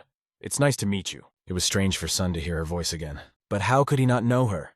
Because in his past life they were called Sape because they were inseparable friends. After she introduced herself, she asked him if he was the 4th master of the Peng family from Hebei. When he asked how she knew, she replied that it was impossible not to recognize the Pung family's form, and he was quite a popular figure among the young masters of Cheongpa. The victory over the white demon Yin, the defeat of the red and black deaths, and even the incident with the Jokryeon clan. After that, she told him that his travels were very interesting, and he was even called the perfect tiger blade, which he did not expect to hear. She began to tell him that they even say that he looks like a brave tiger when he performs techniques. Looking at his physique, she wondered if everyone in Pung's family was so well built. She also wondered what kind of energy he had, and if he was hiding his strength because he couldn't feel it. But she was sure that this guy was definitely not ordinary. Then, although it was not polite, she asked him to show her his skills. at least to have a look. After that, she asked him why he had come to Luoyang. He explained that he liked to go to restaurants where the food was good, and this one was famous. One of the employees of this restaurant looked at Sun and thought that this guest had been sitting here since the morning for several days. Hasn't he been waiting all this time for this girl sitting across from him? He and his aunt laughed, saying, "Oh, that youth." After that, the girl told Sun that her purpose for coming to Luoyang was to participate in a black market auction. It was good that things hadn't changed much. Sun smiled to himself and said that if we are talking about the black market, this is the place where you can buy anything for money. Auctions are held there regularly, and all items are very rare. Only those guests who have previously used black market goods are invited. This is a good opportunity to get a rare weapon, a valuable manuscript, or a miracle cure. Sun wanted to go with her, and then she invited him herself, and said that she could get him an invitation. But she had one condition. What condition? He asked her, and did not notice how he had already found himself in a field planted with ears of grain. He was very surprised by her desire to fight him. "Let's get started," she told him, and asked him to fight with his full strength. Her face was full of positive emotions and a smile that was striking in its beauty. She was just as he remembered her: poisons, delicious food, and martial arts. Hua-Ryong had her own unique tastes, and he was overjoyed to experience a day like this with her again. She warned him that her weapon was not poison to reassure him and threw herself at him. This wonderful day was already over, and night had fallen outside. This guy was told that there were no more dumplings, and he thought about it. Others looked at him and thought he seemed like a rich heir. His appearance aroused their interest because they thought they could get rich off him. But it didn't take long for them to beg for mercy. He was not going to spare them, and he squeezed the face of one of these easy money seekers with his hand so hard that coins almost fell out of his pockets. As he squeezed harder and harder, he wondered where to eat in Luoyang, and decided to go to a restaurant nearby because they had spicy chicken. "We'll have chicken for dinner tonight." Her attacks were so ferocious that he could not even give in to her. All he could do was to deflect her blows with his sword. She acted so quickly that even the dream could not find the moment to strike. But at that moment, the dream chose a very interesting option.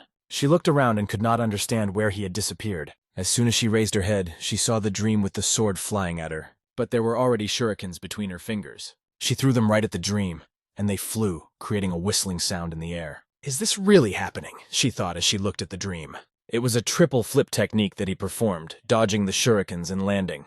He guessed that the Dan family's secret weapon was a fusion of small fish scales, because their shape resembled fish scales. The Dan family, experts in secret weapons and poisons, consider this weapon, made in the image of fish scales, to be deadly and very difficult to use.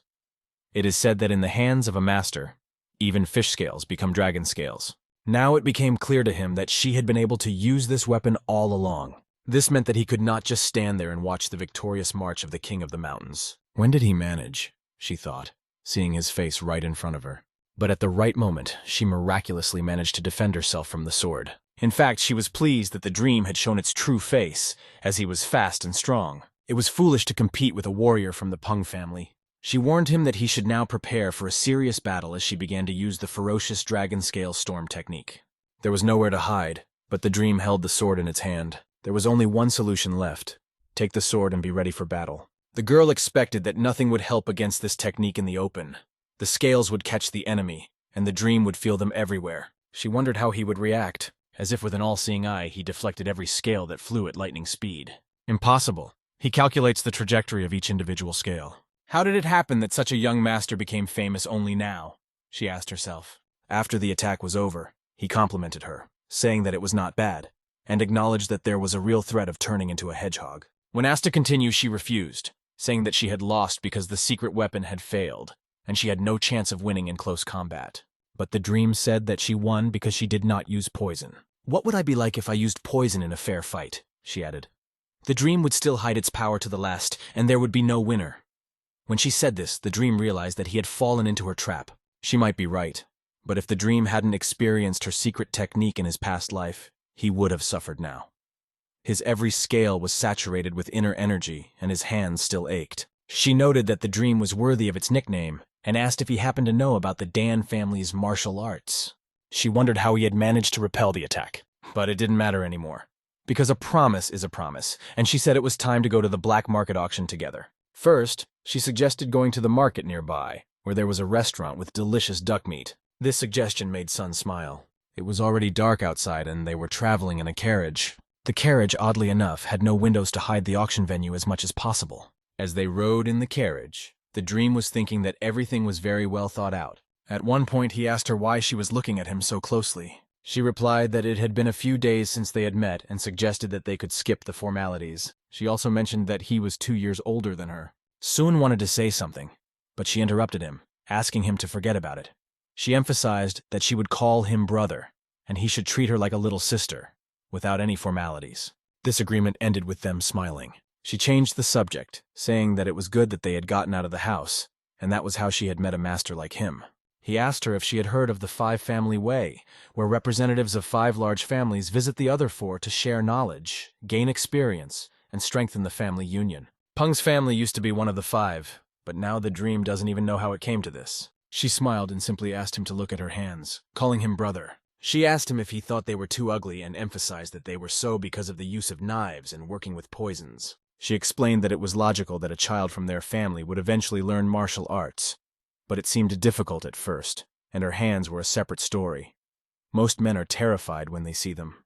Sun took her hands and began to examine them closely, saying that if you look at them as the hands of a warrior, he said that there are no more beautiful hands in the world. At first she blushed and could not find the right words. Then she laughed, asked if it was true, thanked him for the compliment, and called him brother again. "What's wrong with me? I told a person I've known for only a few days everything I could think of," she thought, blushing and not realizing what emotions were overwhelming her. Then she asked him if they had met before, during the fight, because she thought they had known each other for a long time. He only replied that they had already arrived. They went out and ended up at the same auction she had only heard of before. Everything had been going smoothly up to this point, but everything important was about to begin. If the future hasn't changed, then tonight a magician will appear. In her past life, she had a dream about a scar she got at a secret black market auction. She got this scar a long time ago when she was a representative of her family at the auction. Now the black market has become a source of income for the mage, but things were a little different back then, she explained to the son on the battlefield in his past life, when he was not a son. She told him that since the first time the mage had attacked, the market had been under his control. As for the scar, she asked him not to worry because it was still alive. She joked that if no one would take her as a wife, then he should take responsibility for her, and asked why he was silent, brother. This question carried over into real life, and she turned to him. "Why are you silent, brother?" But he was immersed in memories. She asked him what he was thinking about so deeply, and asked him to take the mask she had handed him. She explained that if he was participating in a black market auction, he had to hide his face under the mask.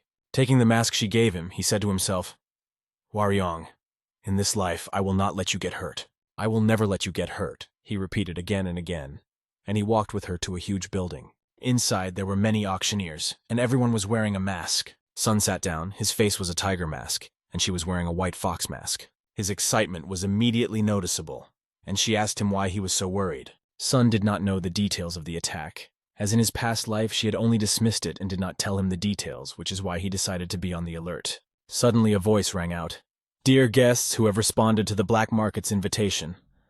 Son instantly turned his head.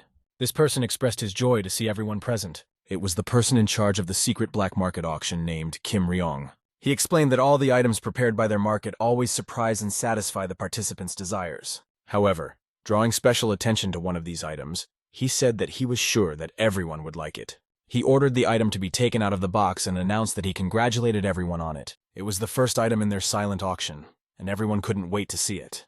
"What's that piece of paper in his hand?" they asked, because it didn't look like a regular map. Sung told Hui that it was a Changbodo, but she only asked again, "What did you say?" Kim Ryong announced that this piece of leather depicts the cities where the lost martial arts manuscripts and Changbodo weapons are hidden. However, this is only a part of the map, and they do not know what exactly this fragment indicates. The warrior who single-handedly stopped the Hyohian, who were trying to conquer all of Gyeongung 300 years ago, is a legendary figure, the strongest person who ever existed, the God of War. This map shows the place where his weapons and remains are hidden. "Wow, the weapons of the God of War, the location of the manuscripts and weapons of the God of War."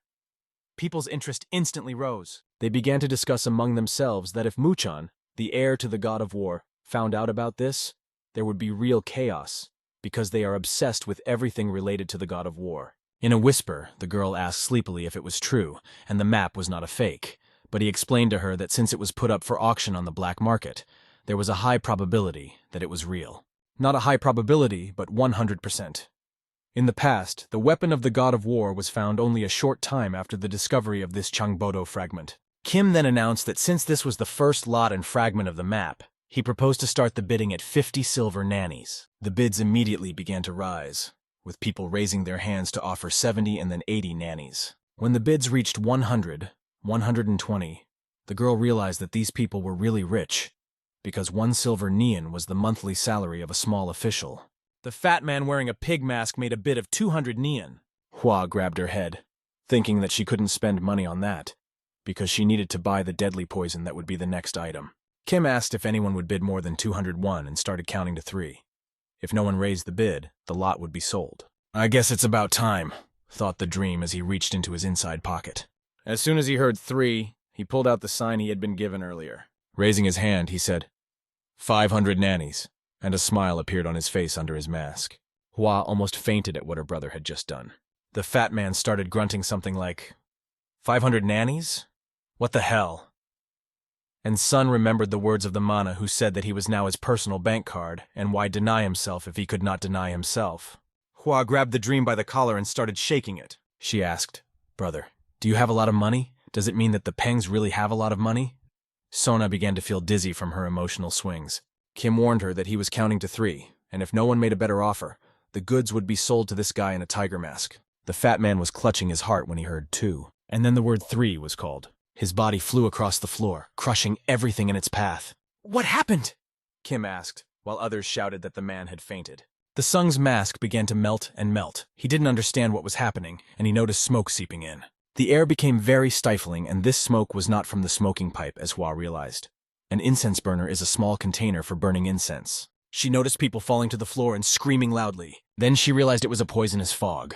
Chaos broke out at the auction. The building began to shake, and people inside could barely keep their balance from the shaking of the building. They could barely keep from being poisoned by this poisonous smoke. A question sounded in my head. What the hell, can it be like this? He thought he had everything under control, but he was wrong.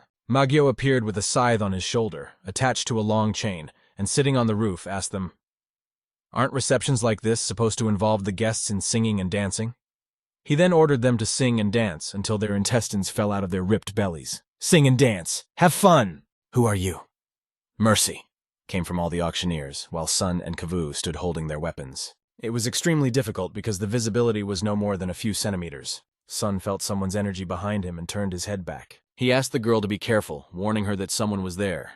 The enemy's appearance was terrifying, his clothes were tattered, and he was approaching the dream. His speed was like lightning.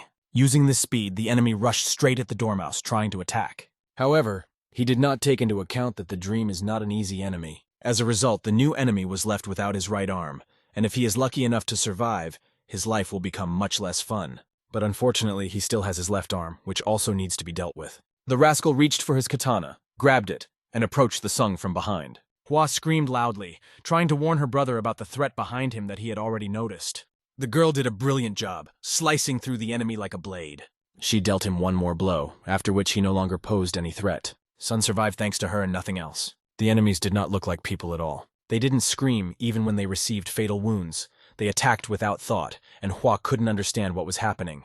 The dream explained to her that it was a fake demon squad, a cult of killers created by a mage from birth. After that, they took a fighting stance, and the dream added some energy to his sword. Then the Scarlet Blade swept through the enemies. It is said that they gather orphans from Zhongyuan, destroy their will and true self, and then teach them martial arts.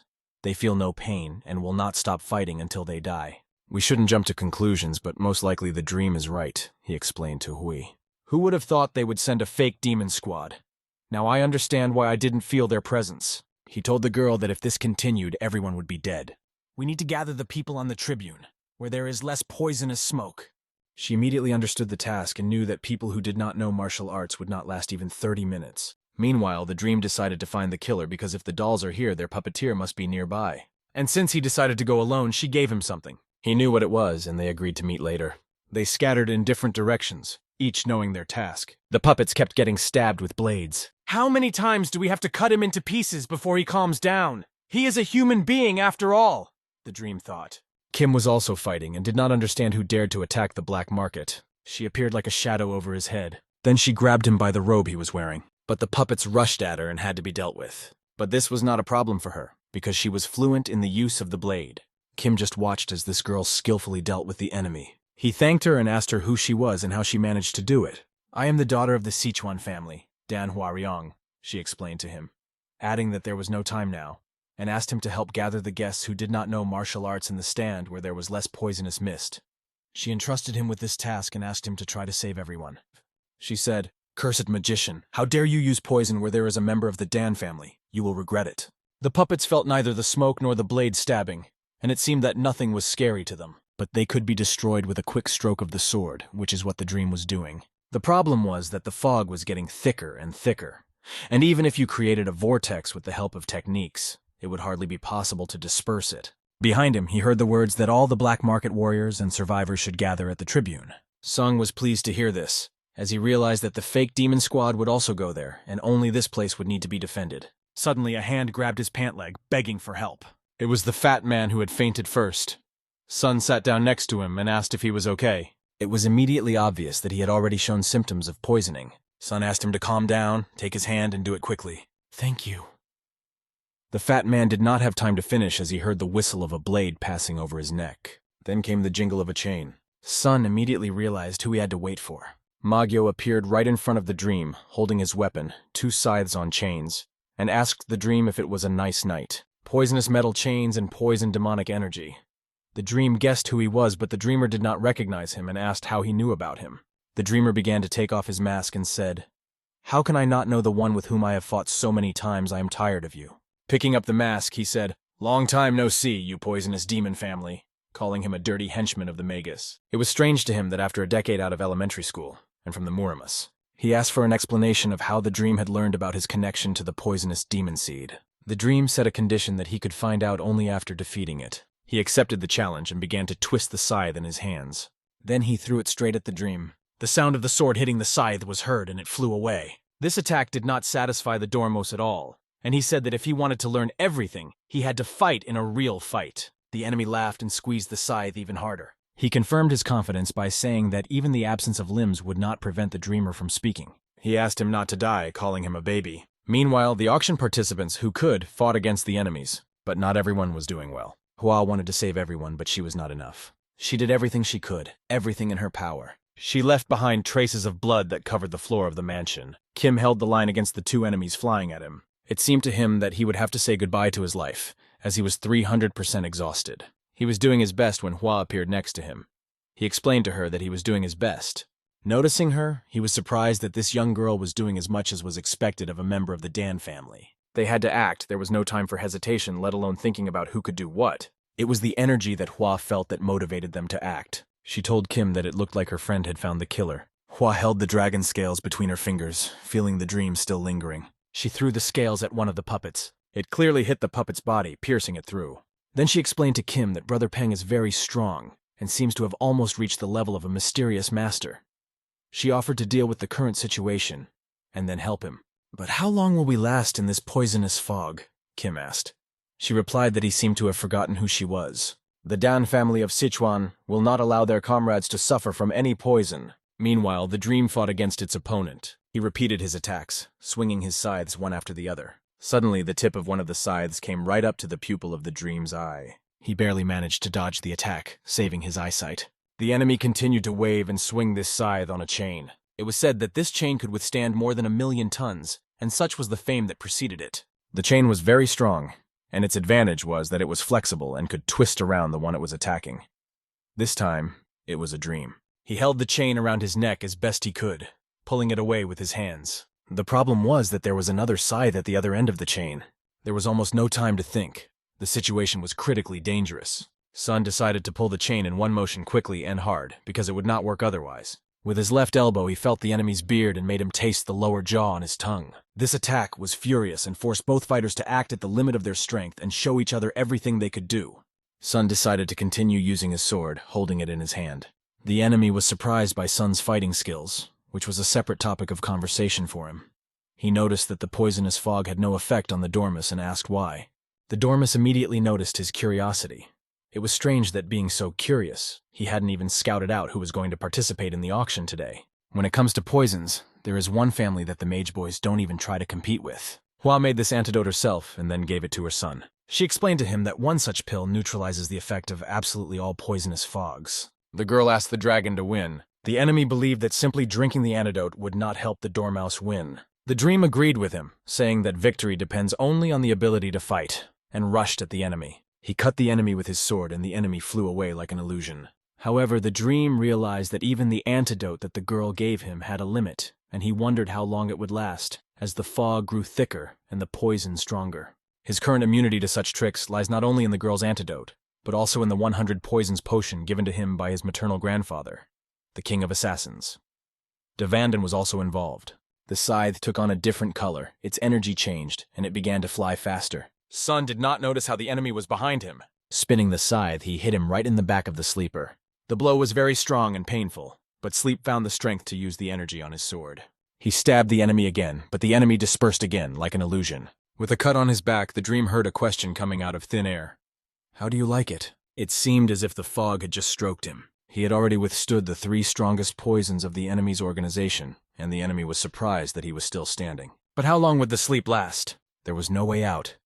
And even though it was dangerous even for the dreamer himself, he realized that he had no choice but to take the risk. The enemy had the most disgusting laugh, like a chuckle. He laughed so hard when he saw that the dream could not even move in his eyes. But his curiosity about how the dream knew about him kept him from killing the dream right away. He wanted to ask everything, but first he decided to cut off one of its arms. The ringing of metal resounded in the air, and the scythe flew off in the other direction. This was definitely not part of the enemy's plans. "Is it an accident?" he asked, not understanding anything. Because according to his calculations, the scythe should have already cut off the dreamer's arm. And then the dream disappeared from before his eyes. As if it had quickly emerged from under the ice in winter, the dream appeared under the enemy. The sword clashed with the scythe, and they froze in one place, trying to see who would overpower the other. The enemy pulled as hard as he could, his hand even trembling with effort. What annoyed him even more was that he was doing it with his eyes closed. This made the enemy jump back with his scythes. He took up a fighting stance and thought about what to do next, watching the sand right in front of him. He decided to abandon sight and fight, relying only on the feeling of energy. The art of controlling the energy of the sun was a real miracle for the enemy. But he continued to believe that Sleep can lose its head at any time. Sleep did not open his eyes for a second, was completely immersed in concentration, and dodged the enemy's weapons as if he could see them. However, he did not avoid the last attack from below, which hit him in the leg and cut it. The enemy asked the sun, "Well, what are you going to do with your body, which will wither from the poison? Will you wait until death overtakes you?" The dream was silent and did not answer. But he was not silent with everyone. He told himself that it was time to end it. The iron teeth sword of the inedible tiger is a martial technique belonging to the great swordsman Peng Ji-hyuk. Not being the first descendant of the Pung family, he was unable to learn higher martial arts, so he only developed his skills, repeatedly repelling the attacks of death that tried to take his life using only his sword skills. His desire to protect the Pung family carried him to the grave. But the question remained, was that why it happened? Hyuk was standing face to face with the enemy, barely holding his sword because of the wound on his arm. The enemy was strong enough to pierce his body with the blade. At that moment, the dream stopped breathing. But he did not stop living. He believed that he could defeat the enemy. Despite the fact that his wound was incompatible with life, he carried the sword through the enemy's body. Everyone watching could not understand whether this guy was a human being or some kind of creature. Hyuk could have died at any moment, and no one would have been surprised. His sword technique was practiced in extreme conditions. Over time, it got better and better. He did not dodge or block the attacks. The enemy's sword pierced his body once again, completely cutting through his chest. Hyuk cut, pierced, and cut again. Although he had almost no strength left, blood was flowing from his mouth. There is a phenomenon. The closer you are to death, the more you want to avoid it. And after that, the second wind opens, and internal reserves are released. This is the essence of his technique, the sword of the iron teeth of the ravenous tiger. Sun's aura at that moment changed beyond recognition. His sword skills became many times, hundreds of times better. The enemy did not even have time to blink when the dream appeared behind him. He was devilishly fast, and the enemy only asked questions. "Where are you going?" But once behind the enemy's back, the dream ran into his scythes, which pierced his body several times. The dream was open to attack, blood was flying from his body. The enemy said that he was going to let the dream live, but now he was very sorry. He promised the dream that he would die, but the dream did not feel pain. His eyes were cold and eager for the enemy's death. He cut the chain, which was considered to be powerful, with a sword. Before the eyes of the enemy, the weapons that had been passed down from generation to generation were shattered into pieces. Now the time has come for the enemy to be like a chain that has kept the dog tied up all his life, not giving him freedom. The enemy did not allow the nature of humanity to act for good. It had to be broken into pieces. The enemy called the sun a crazy bastard as he flew at him and tried to dodge, believing that he could still deal with him with a scythe. But the dream used the iron teeth sword of the inedible tiger technique, which the enemy could not handle. This put an end to this battle, an end that would forever take the enemy's life. Sun used the 5 claws of the inedible tiger, and everything around him turned red from the energy that devoured the enemy upon impact. This battle took all the strength he had. Blood was running down his cheek from the blows of the enemy's scythe. His body was pierced, but he had the strength to hold on. He had the strength of mind not to end the fight, and not to lose to the enemy, proving to himself that he never gives up. Hua turned her head just as he was about to deliver the final blow. It was hard not to notice, because the explosion was heard very far away. She was worried because she thought her brother had been hurt, but when the cloud of smoke cleared, she saw him sitting on his knees, his hand covering the wound on his body. How is he still standing?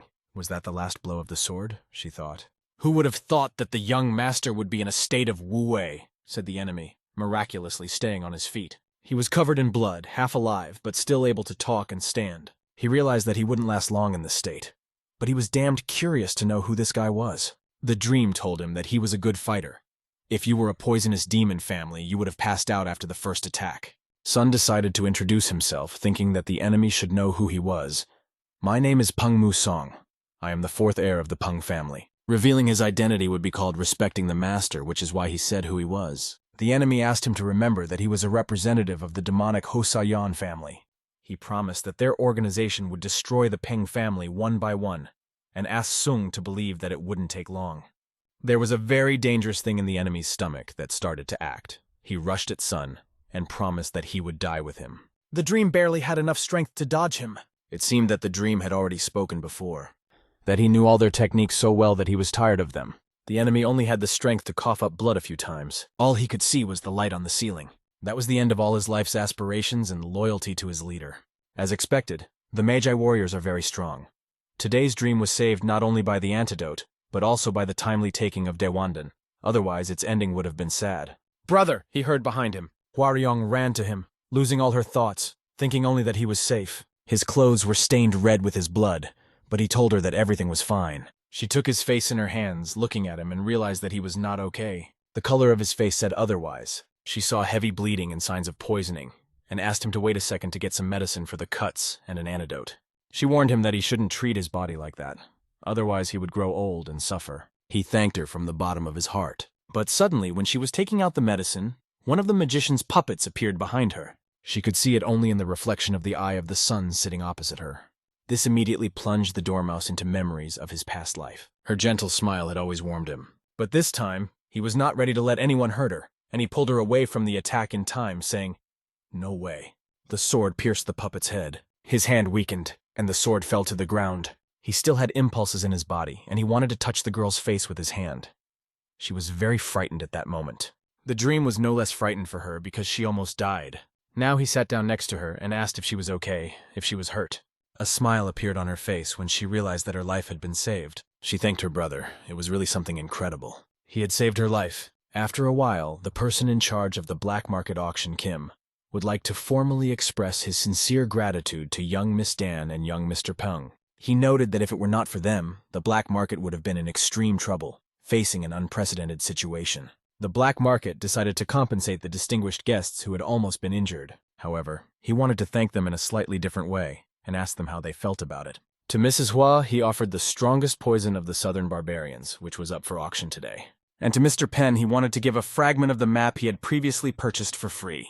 Kim thought about it and asked who dared to attack the black market. Sung immediately answered, "Magi." "These are Mageo that were thought to be long gone," he added. Sung asked to inform the owner of the black market. Kim replied that he would definitely do so. That was the end of their conversation, and after a while Hua's feet were walking on the forest floor. They were walking through the forest. It had been a crazy day, and she still couldn't believe that the evil that had been rampant in her grandfather's time had returned. The dream asked her if it was not difficult to write a letter to her family to inform the world about the return of the mage. He then thanked her, but that was not all. She had one more question. She asked where he was going to go now. He explained that he had to hurry home to prepare for the battle with the magi. She was sad because it seemed that this was the end of their journey. But it was not so. The dream invited her to go with him. A flurry of emotions overwhelmed her when she heard this from the dream. And she asked again, "What did you say?" He explained that he would need a partner like her in this battle. The atmosphere around them was tense, and she was already thinking that this was an unexpected confession, saying to herself, "Is this a confession?" And on the word confession, he interrupted her. He said, "Can I count on the help of your family, Dan?" He was annoyed that the word of his Pung family carried little weight. He added that if she told everyone, other families would take their side. She replied that she was very pleased to hear that, but she chose to refuse. Is she angry? The dream thought, and could not understand why. When she'd been angry with him in the past, she could just drill him with her eyes for a whole week. He remembered being told that he should always be honest. After that, the dream said that he just wanted to be honest. But the main reason he called her was because he wanted to be there for her in the future. These words were much more pleasant for her. The last phrase was so touching that they shook hands and she agreed to go with him. After that, they found themselves on Mount Shunshan, where there was a Shaolin temple. The children in this temple worked hard to learn martial arts. The coaches never spared the students and ordered them to work even harder. During one of their training sessions, Sun came and greeted the coach. He apologized for being a distraction and told the monk that he just wanted to meet the head monk of the Shaolin temple. The head monk of the Shaolin temple, Hyunjin, sat quietly and waited for nothing. Suddenly, a guy ran in and started shouting that something unusual had happened. "What's all the fuss about?" asked Hyunjin. He started mumbling something about a 1,000-year-old monk. Then he said that a man with the will of the late monk Hong Yong had appeared. A young master from the Peng family, Mu Song, has just arrived in Shaolin with a manuscript left by the monks, the guy went on to explain. The head monk ordered him to bring Song to him immediately. A moment later, the son was sitting at the table opposite him, and they were talking. That's how it was written in the postcard, that he missed Shaolin to death. The head monk folded his hands near his beard and prayed. Then he told Master Peng that he had done a great thing and thanked him. The monk asked if he had taken the Dawandan that the monk had. Sun replied that he had. The monk was only glad that it had happened, and that the Shaolin temple had been able to help Kang Ho's new achievement. At first glance, the monk thought the dream was a natural warrior and a straightforward person. The monk was eager to find out what the future held for him. The appearance of this young man in Shaolin was probably the great will of the Buddha himself, and he wondered if it would be right to send him back so easily. The monk then warned him that it would be unexpected, but he suggested that he stay for a few more days, since he, as the leader of Shaolin, could make such an offer. If he didn't mind, the monk offered to help him with his studies. This meant that the dreamer would now be able to learn the martial art of Shaolin, the temple with the longest history in Murim.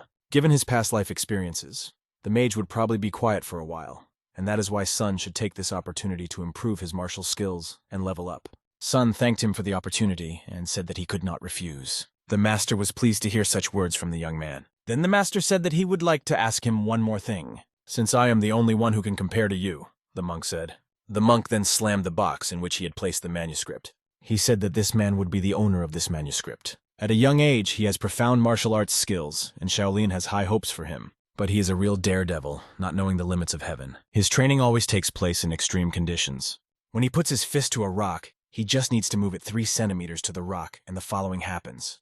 The rock shatters into pieces. That's who he is, this guy. Monk Jin asked if sleep could pacify this young man. Meanwhile, Hua, humming a song, walked across the bridge and looked around. Suddenly, a voice came. "There you are!" It was the dream, which apologized and asked if she'd been waiting long. She replied that no, that the time had passed quickly and she hadn't even noticed how it had passed so quickly. He then explained that he had decided to stay, and she did not hold back her emotions because she was also very interested in expanding her knowledge. What a blessing that she is interested in martial arts. But before that, she needs to meet someone, he went on to explain. The monk was amazed to hear this and asked the son, "Have you really decided to meet him now?" "But what's the problem?" the dreamer asked. He explained that he would have to face some difficulties in any case. He added that he wanted to apologize in advance, which sounded rather strange. Then the monk explained that the man they were going to see was a psycho. Sun recalled his past life and realized that people's opinion of him was the same as in his past life. He asked them not to worry, as he was already used to this type of people, although he did not think that they would meet in this way. They went to meet their old friend, as the dream called him. There were sounds coming from the cave, which was destroyed. It was him sleeping and snoring, his body pumped up to such a figure that it was scary to look at in a word, an ideal. Hearing the sound of someone coming, he began to rise. "Who are you?" he asked when he saw the people in front of him. The dreamer immediately apologized for interrupting his training. Then he asked if he was the promising student of Shaolin. Mugak was the name that fell to him. He was a friend of Sun's in a previous life. But Gak asked them to introduce themselves and asked them again who they were. Sun was indeed a little late with his greeting. He then greeted them, said his name, and explained that he was from the Peng family of Hebei, and introduced the girl who came with him. He explained that the head monk had asked to meet him and called him a talented Shaolin martial artist. Mugak's teacher called him an idiot in an angry voice and asked him if he wanted to introduce himself. He smiled and apologized to the older man for not introducing himself. Then, doing something incomprehensible, he hit a stone and jumped. Everyone braced themselves because they did not know what to expect from him next. He threw a few stones up and jumped after them. In the air, he began to shout loudly. He spun around and hit one of the stones, then the second, then the third, and so on. The stones flew straight at the dormouse, aiming for his head. This idiot thought he could just overpower the dormouse. The son had to use some of his energy to deflect the stones that were flying right at him. You could easily see the excitement that the opponent felt in his eyes. He sent even more stones in the direction of the dreamer. Everything was flying at him. But the dreamer decided to grab his sword and act more seriously. He began to cut every stone that came at him. The teacher became angry, very angry. He asked Mugak, "What are you doing?" And he asked him not to interfere. He said that he was going to teach the guests politeness. His eyes seemed to be sleeping heavily, and this was primarily a challenge for Hawk. Hua watched and did not understand what was happening. Who else needs to be taught politeness? Hawk explained that, first of all, they were spying on his training and disturbing him. And most of all, he was outraged by the fact that the son had a cheeky look. Yes, he really is everyone, Hua said to herself. And the older monk only agreed with her words.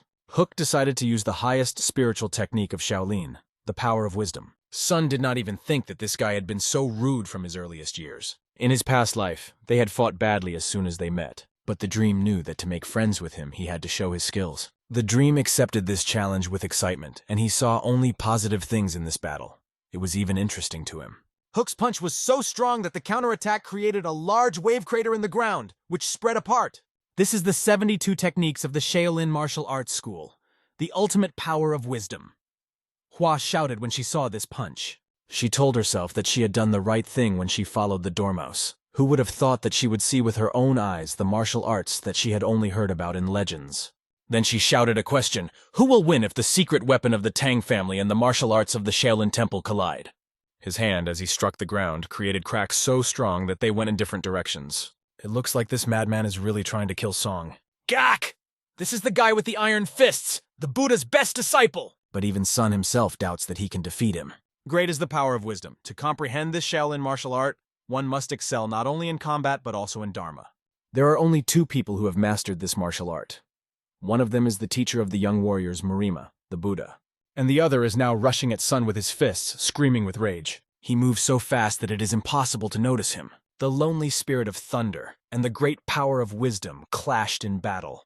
The girl realized that it was better not to interfere. She realized that it was better not to interfere, and she remembered the words of her teacher Hook, who also said that he did not trust his swords. The one who had always been full of discontent and anger could not believe that he saw him so happy. My brother really looks happy, Hua thought.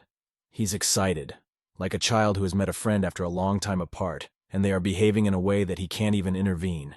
After losing his parents and warrior friends, Sape met his teacher and became part of the Buddha. It was through blood, through the loss of his dearest people, that he became who he is. When he was young, he tried his best to prove his strength. It was extremely difficult for him to find his place in this world then. Anger and sadness over the unjust death of his family forced Guak to study Buddhist sutras, master martial arts, and finally get rid of these feelings. However, the stronger he became, the deeper he felt lonely because he did not want to deal with the weak and lazy. He needed an opponent who could fight him on equal terms. And finally, he met someone who was able to answer all the questions he had been accumulating, risking his life. That's why he is happy now, fighting with Sun. When the teacher saw the stance Hook took, he immediately realized that he was preparing for decisive action. Once again, he accelerated like a bullet and flew at Sun. The 72nd skill of the Shaolin martial arts school is 18 palm strikes. But Sun was not going to be silent. He prepared for the iron teeth sword of the unrestrained tiger strike. And after that, the great tiger shaking the trees strike. Like fire and water, they merged together, raising a huge cloud of dust. When the dust began to settle, a laugh came from behind it, a silhouette of a muscular guy laughing loudly. Hook said that no matter what he thought, his eyes were right. He was liking Sun more and more. But Sun was only thinking about how much strength this crazy monk had already taken from him. His fists were filled with such powerful energy that it was impossible not to notice it. The energy was so strong that the stones lying nearby began to rise into the air. The chakra grew larger and larger, enveloping his fist in a yellow glow that grew brighter and brighter. The girl thought it was a trick, because he had already used the 70-second skill of the Shaolin martial arts school so many times. But the teacher explained that this is why he is called a monster. His endurance and strength are admirable. Caught up in the excitement of the battle, he began to attack again, shouting to Sun, "Can you withstand this?" and hit the wall with all his might with the divine fist of the Archete. With all his strength, he rushed right into the center of the attack, taking no damage. Sun repeated his sword of the iron teeth of the unrestrained tiger attack. He used the great tiger shaking trees strike again, repeating these two attacks, and he struck with his sword right at the area where Hook had used his attack. Now it was time for Hook to defend himself. The two attacks used by Sun became dominant and broke down Hook's defense. He put up his hands, enduring the full force of this wave of energy, focusing on survival. But then he got even angrier and started shouting at the top of his voice. "Don't play games with me like this!" he shouted, full of rage. He had one more trick up his sleeve that he had been hiding and hadn't used yet, and now he lunged at Sun again. It was impossible to tell from Sun's reaction that he had expected this turn.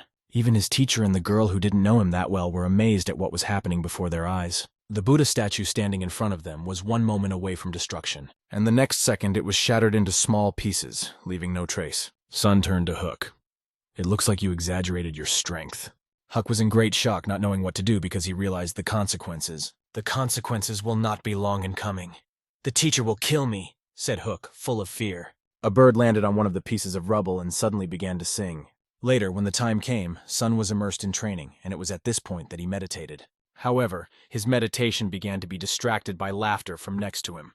"What are you doing here, brothers?" One of the monks came over and asked them. Many beaten monks were lying on the ground, and only one stood over them, laughing. They had been forced to get up immediately, saying that they had asked for more power, but now only those who could try to get up, saying that they had not asked for it. Thanks to Sun, who had come along with an older Shaolin monk, they watched Hook, who was in a great mood.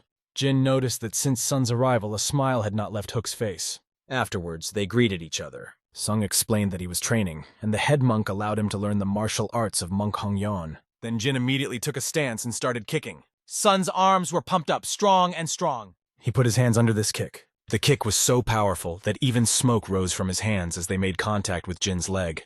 It was a test as the powerful kick stopped a millimeter away from Sun's face, but he managed to hold it back. Jin noticed that the skin of his entire body was getting harder and harder. This martial art, contained in an ancient monk's manuscript, is called Iron Tiger Skin.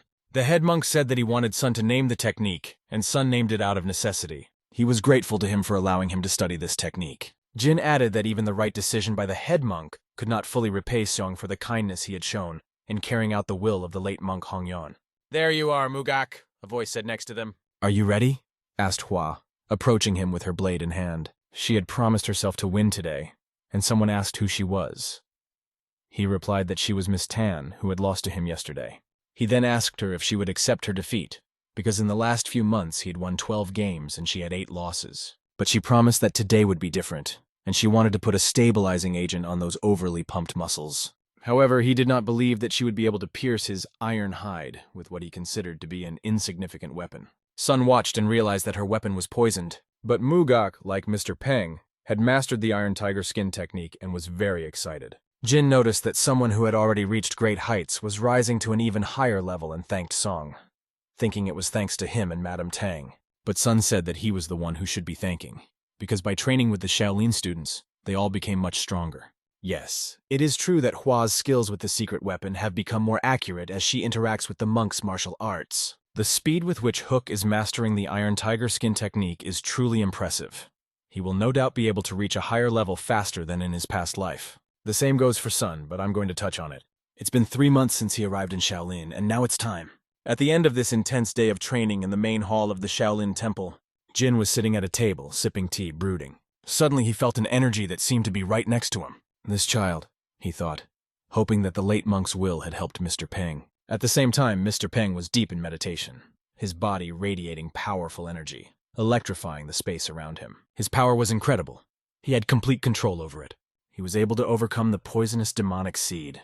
In his fights with the masters during his Shaolin training, he was even able to master the Iron Tiger Skin. He realized that all the pieces were assembled, and it was all done for a reason. After going through this thorny path, he overcame the wall. Upon reaching this level, an illusion that looks like 3 flower buds appears overhead. And because of this phenomenon is often called 3 flowers on the top in Kano. It may be too early, but Sun is running out of time.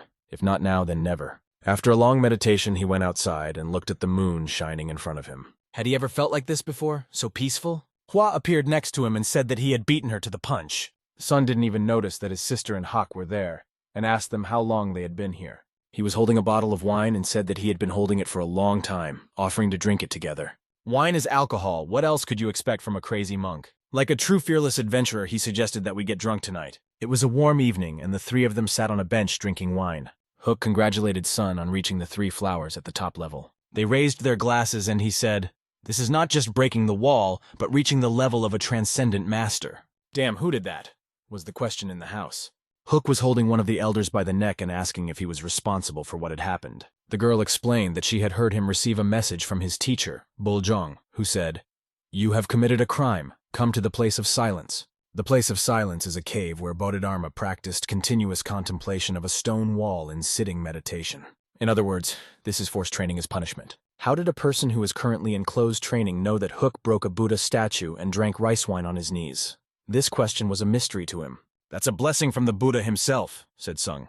Hua asked him if he had also received a letter from home, and he replied in the affirmative. The deputy head of the family allowed Seung to attend a celebration of 100 families, where the secret activity of Magyo was to be revealed, where all Marim's families would gather. "Great," she said, adding that she had been told the same thing.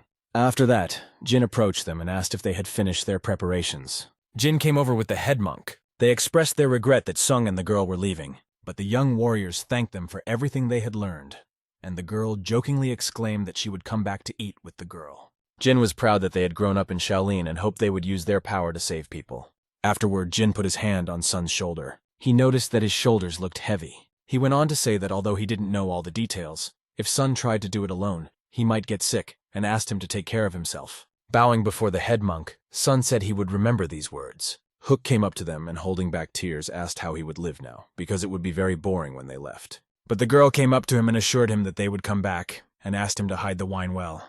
Sun asked him to practice, and not to get caught with wine again next time. Hak promised that next time he would win the fight and go unnoticed. In response, Sung and Hua gave him a warm smile. They shook hands and agreed to see each other again soon. After that, they traveled to Hebei Jinju.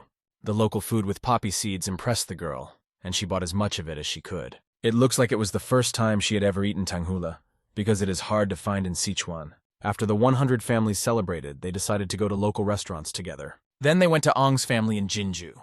She was finishing the last of the candied fruit she had bought earlier. Before entering, she admitted that she was very scared. The thought that they had spent several months together, and now they would have to leave, was frightening. "Indeed," Sun replied thoughtfully, pausing for a moment. He planned to explain the whole situation with Maggie as soon as he met his family, and asked her to convey it to them as well. They then said goodbye, promising to meet again later. One man apologized to Sun and asked if he was Pung from Hebei, and told him that he would take him to the house where Pung's family was receiving guests at the request of his relatives. Walking with him, Sun looked around, noticing how big the place really was. It looks like they collected a lot of taxes in the past, he thought. In a past life, members of the An family, Peng's maternal relatives, had betrayed the Cheongpa alliance. They had even attacked the Pung family, and meanwhile, the young warriors had already met the fourth master. They all bowed to him and said, "Welcome." Sun went up to them and asked how things were at home, but they explained that it was a little noisy because he was away.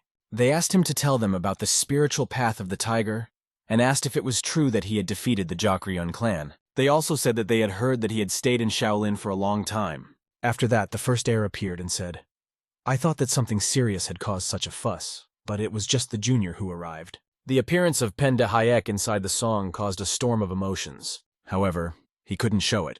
So Song greeted and congratulated the first heir, but he just laughed and said that he didn't need to be so formal because they were brothers. After that, he approached Sun from the side and put his hand on his shoulder. He remarked that they hadn't had a heart-to-heart for a long time, although it was quite strange coming from him. Then looking at Sun, he said, "You don't seem to like it." He kept calling him his little brother. He added that if Sun wanted to survive, he should obey his older brother. It was all quite strange.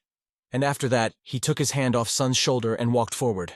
To the others, Sun told them that he was sorry, but he couldn't explain anything right now and promised to talk about it later. Sun immediately noticed that the first heir had become stronger. The tables almost broke under the weight of the food, which was plentiful. He was treated very generously, considering that it must have been very difficult for him. At least those were the words of the first heir, who then brought up the topic of the Sapa alliance, noting that Sung continued to mess up relations with them and that it could affect their family. He also noted that the conflict with the celestial ice demon was problematic and asked Song if the Moran clan was not in Hangbei. He explained that now was not the time for their family to target Kong Ho and asked Song to temporarily refrain from confrontation. However, Sun only laughed in response. He apologized and explained that he had no choice but to do so. Chongpa was offering a joint arrangement, and that was a reason not to worry about Sape's opinion. He went on to explain to the first heir that their Baek family shouldn't be afraid of anyone. But when Song mentioned the An family as their enemies, the first heir became very angry and asked if Song had forgotten that the An family were their friends and maternal relatives. Sun's next question about why they were looking into the sphere of influence of their friends, the Pung family, only added fuel to the fire. Everyone knows that when the main family that ruled in Hebei many years ago was broken, the Ong family slowly began to absorb the Peng family's territory. When Song continued and asked if it was true that even members of the main family were being replaced by those closer to Jinju, the first heir slammed the table and asked where Song had heard such a lie. Sometimes I'm even confused. Are you a person from the Peng family or the An family? Continued Song. The heir was very outraged and said a lot of things in Sun's direction, but Sun decided to get up and just walk in the other direction. The first heir thought he was being too arrogant. He realized that when it came to this rascal, it was becoming difficult for him to control his emotions, and he wondered why this was happening. Meanwhile, Iron Fist was walking down the hall. The first heir explained that he wanted to lure Sun to his side, but it seemed that nothing would work. He asked for an opinion, and was told that he was halfway to becoming a transcendent master. Is he really stronger than me? The first heir thought. However, he was weaker than the future head of the An family, the Dragon Fist. He asked if it was true that there would be a small martial arts competition during the 100 Families celebration, and suggested asking the head to smash the younger man to smithereens. As expected from Sun, he did the right thing by hiding his martial arts skill level. The Dragon Fist realized that they had set the table for Sun. All that was left was to eat. The vice chairman was handed the Iron Tiger skin technique and asked him to take it. He couldn't believe that he was holding a secret manuscript of a 1,000-year-old Buddha obtained from Shaolin. Song asked to give this manuscript to the head of the military, as it would be a good help to the soldiers, to ensure that all members of the Pung family, regardless of their direct or sideline affiliation, would see it. Song wanted them to place the manuscript on the first floor of the family library. Song intended to raise the skill level of the entire Pung family, and this made the vice chairman realize that the junior's feelings ran very deep. The vice chairman immediately understood Song's desire and told him so. He then asked if Song had had a run-in with Ma Guo. The evidence was not enough, but Song had sensed Ma Guo's characteristic dark energy coming from the demon from the poisonous demon family that led the group. He recognized it and explained the situation. It had been a very long time since they had disappeared from Murim, and because of this, the vice chairman was worried whether the other families would believe them. But no matter how much they didn't want to believe, the Magyos would take action anyway. No one can escape from this, Sun explained. After the conversation, he looked around, noticing how much fun the celebration was having, and wondered if the brother would show up today, since he should have come by now. A young man approached him and asked him if he was Mr. Peng Monsoon. When Seung said yes, the young man lit up with joy, saying that he thought so. He introduced himself as Seok Jung-ho of the Seok family of sword warriors, and said that he had heard a lot about the fame of the perfect tiger blade. People nearby also heard these words. Like fans, they ran up to him and asked if they could meet him. They were all from different families, but each of them was honored to meet Song. His fame among the young masters was so great that their blood boiled when they heard the story of how Song defeated the Jokryun clan. Some of them stood aside, thinking that these people were being too fawning in front of someone from a fallen family. Hua walked by them, nudged one of them with her shoulder, and apologized. Mrs. Tan was incredible. It was impossible not to notice her because her appearance impressed everyone. In the eyes of others, she was an incomparable beauty. She came up to Sun, stood in front of him, and said that she had been looking for him for a long time. Grasping the edge of her dress with 2 fingers, he pulled her closer and said that he had wanted to see this face for a long time. Standing opposite each other, very close, feeling each other's warmth, she said, "Let's go, brother." After they greeted each other, rumors began to circulate among others. Could the perfect tiger blade and young Madame Tang be close? They said they had spent several months together in Shaolin and trained together. Are these two really dating? People wondered. Meanwhile, they were left alone. She thought that Song would stay within the 4 walls, but he decided to take part in the celebration, even though he thought it would be better to just sleep. His popularity was impressive, and she asked him how he felt about it. He replied that it was nice to be recognized for his achievements, but it was a bit confusing, and even added that it was a bit burdensome. She explained that he would have to get used to it because he would be in the spotlight at tomorrow's competition. They talked some more, and that was the end of the day. Sleep was in his room and enjoyed the peace of sleep. He was finally able to rest properly. Suddenly, his eyes opened wide. He felt as if someone was calling out to him, and he sat up, sitting on the bed. A moment later, he was outside, where someone was waiting for him. However, this man said, "I was looking forward to one child, but another came. Son came here just in case, and just as he thought, it was him. Pung Musong of the Peng family from Hebei," he said, punching his fist to introduce himself. And in front of him stood the head of the On family of Jinju and the 10th Murim Master, Fist King Ongahu. Fist King Ongahu is an evil Jinju personality who hides his power under a shell, keeping it in his hands even after he leaves the post of the head of the family. Afterward, he told Sun that he had heard a lot about him. He had heard about him from his grandson, Dae Hyuk, because he is the grandfather of the first heir on his mother's side. Sun's whole body tensed up. This inner energy was a sign of someone who had achieved transcendence. "Very good, Sun can feel the energy," said the Fist King, and explained that he was radiating a wave that ordinary masters could not notice, but Sun could. The Fist King took a few steps and came closer to Sun. He asked if Sun knew that he had been calling for someone else, but he had come anyway. Sun explained that he was just wondering who the Fist King was calling for. The Fist King realized that Sun's skills were beyond what people knew. He then added that he was happy that the first heir had such a talented younger brother. He put his hand on Sun's shoulder and continued the conversation. Sun apologized and explained that he was not going to help his older brother. The Fist King laughed and grabbed Sun's head with his hand. The energy was so strong that it was hard to hold back, as if lightning had struck his cheeks. The Fist King sarcastically asked to repeat these words, adding that he was getting hard of hearing with age. It was impossible to lose to this man, because Song realized that this man was using the first heir to absorb the Pung family. Even at this moment, he could not show his weakness. After this energy surge that Song felt, he gathered his courage and decided to tell the Fist King something important. He said that he would be the head of the Peng family. The fact that Sun was able to repel his attack impressed the Fist King. He felt as if he were watching the brightness achieved by a thousandfold spell. The Fist King felt sorry to give away such natural abilities to the Peng family, and he thought that it would be better if this guy was of his own blood. However, he decided not to leave any cause for concern and immediately rushed at Song. But then someone else appeared who said he was a little late because of his slow pace and didn't think the atmosphere would be so tense. It was the heir of the Namgun family, Namgun Hyuk, who greeted the King of Fists. Song was happy to see the unsurpassed swordsman Namgun Hyuk, a genius who would later be called the best. He was also the eldest of their 4 Sapes. Namgun Hyuk approached the King of Fists and said that he thought the elders of all the families had gone to meet the sunrise and noticed that he had not joined them. The Fist King replied that he did not like places where there were many people. He then turned to Sun and said that he had joked a bit by calling him a baby. In the presence of the Namgun family, the Fist King could not use his skills so recklessly and considered Sun lucky. He went first and added that the morning exercise was very hard. The guy asked Sun to be careful. Then he asked him if he was okay, and Sun replied that he was fine. In Hyuk's eyes, Sun was a young master who was no match for the King of Fists. A moment later, a flask appeared next to Sung's head. "Would you like to have a drink with me?" Hyuk invited him. After a while, they drank, discussing Monk Gak and how funny he was. Hyuk remarked that Gak would fit the role of a madman and would love to meet him one day. Sung said he thought it would happen soon, raising the glass of juice in his hand. They poured another one. And Hyuk was very interested in hearing stories about Tiger's spiritual path from Seong personally. When Seong addressed him by name, Hyuk asked him not to be so formal and just call him brother. He will turn 30 this year, and he doesn't consider himself a young master, but he wants to build a closer relationship with Sun, so he asked to be called that. He asked Sung if he could call him younger brother, and Sung replied, "Yes, brother."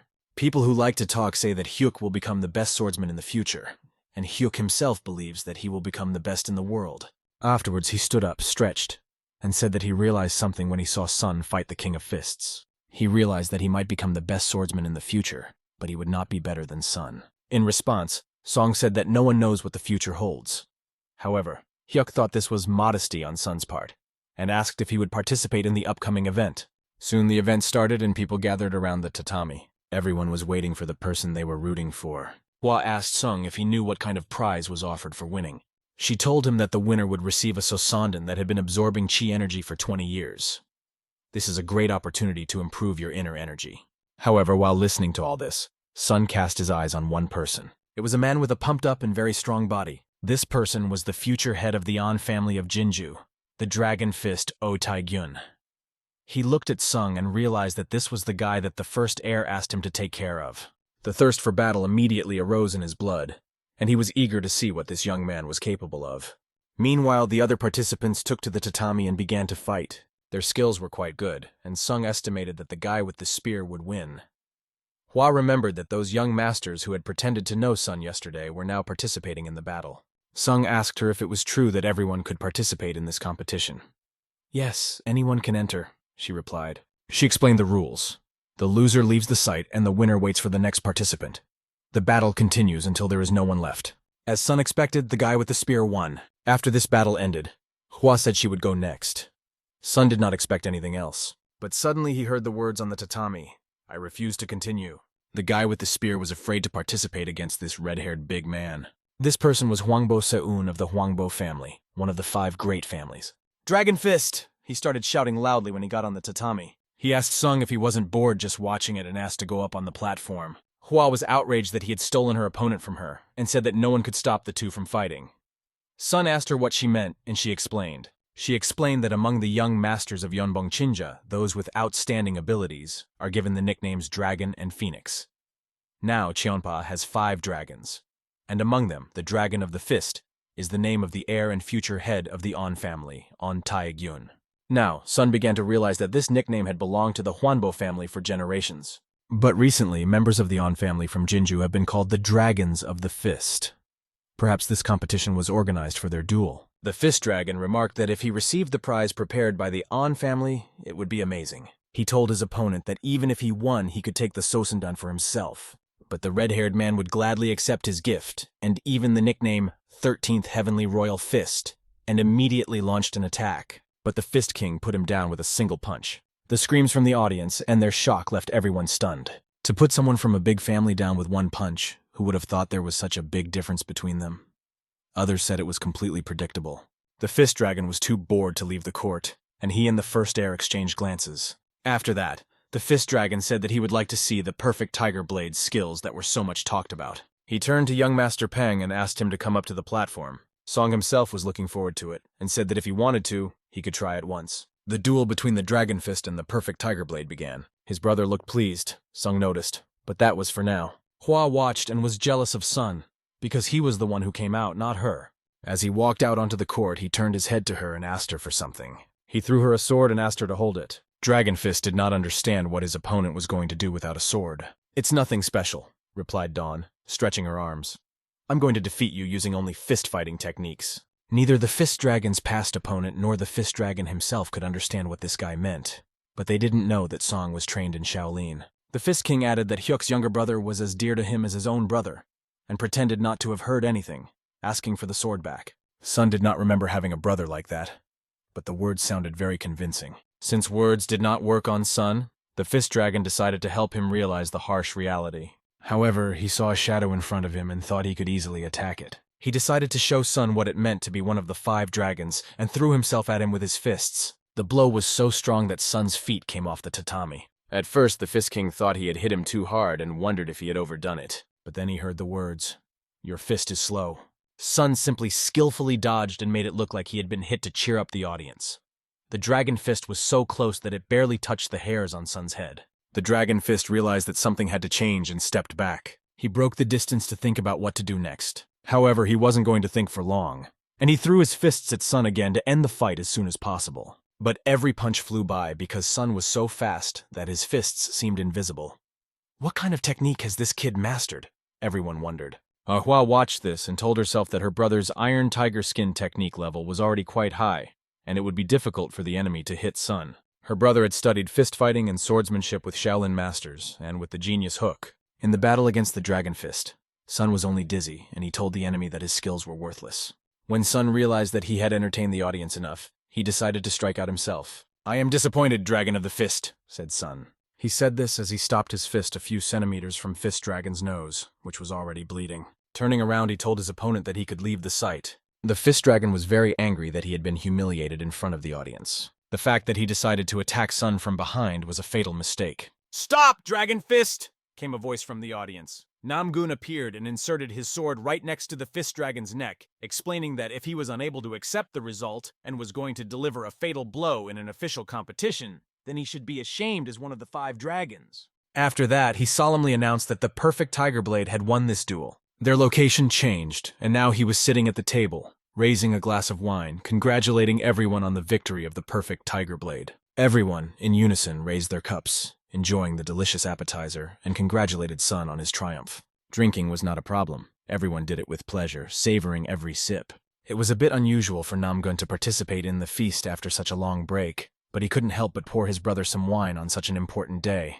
Anyway, Namgun said, I should have warned you that he likes to drink. He told her that in 6 years she had turned from a girl into a real woman. He got a good slap from her for saying that.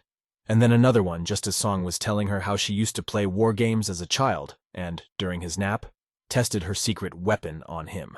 This made Sun very happy, very much. But as he looked at Namgun, he could not think of anything else but that he had survived only because of him. The very incident when he stopped the fight with the dragon could have had serious consequences.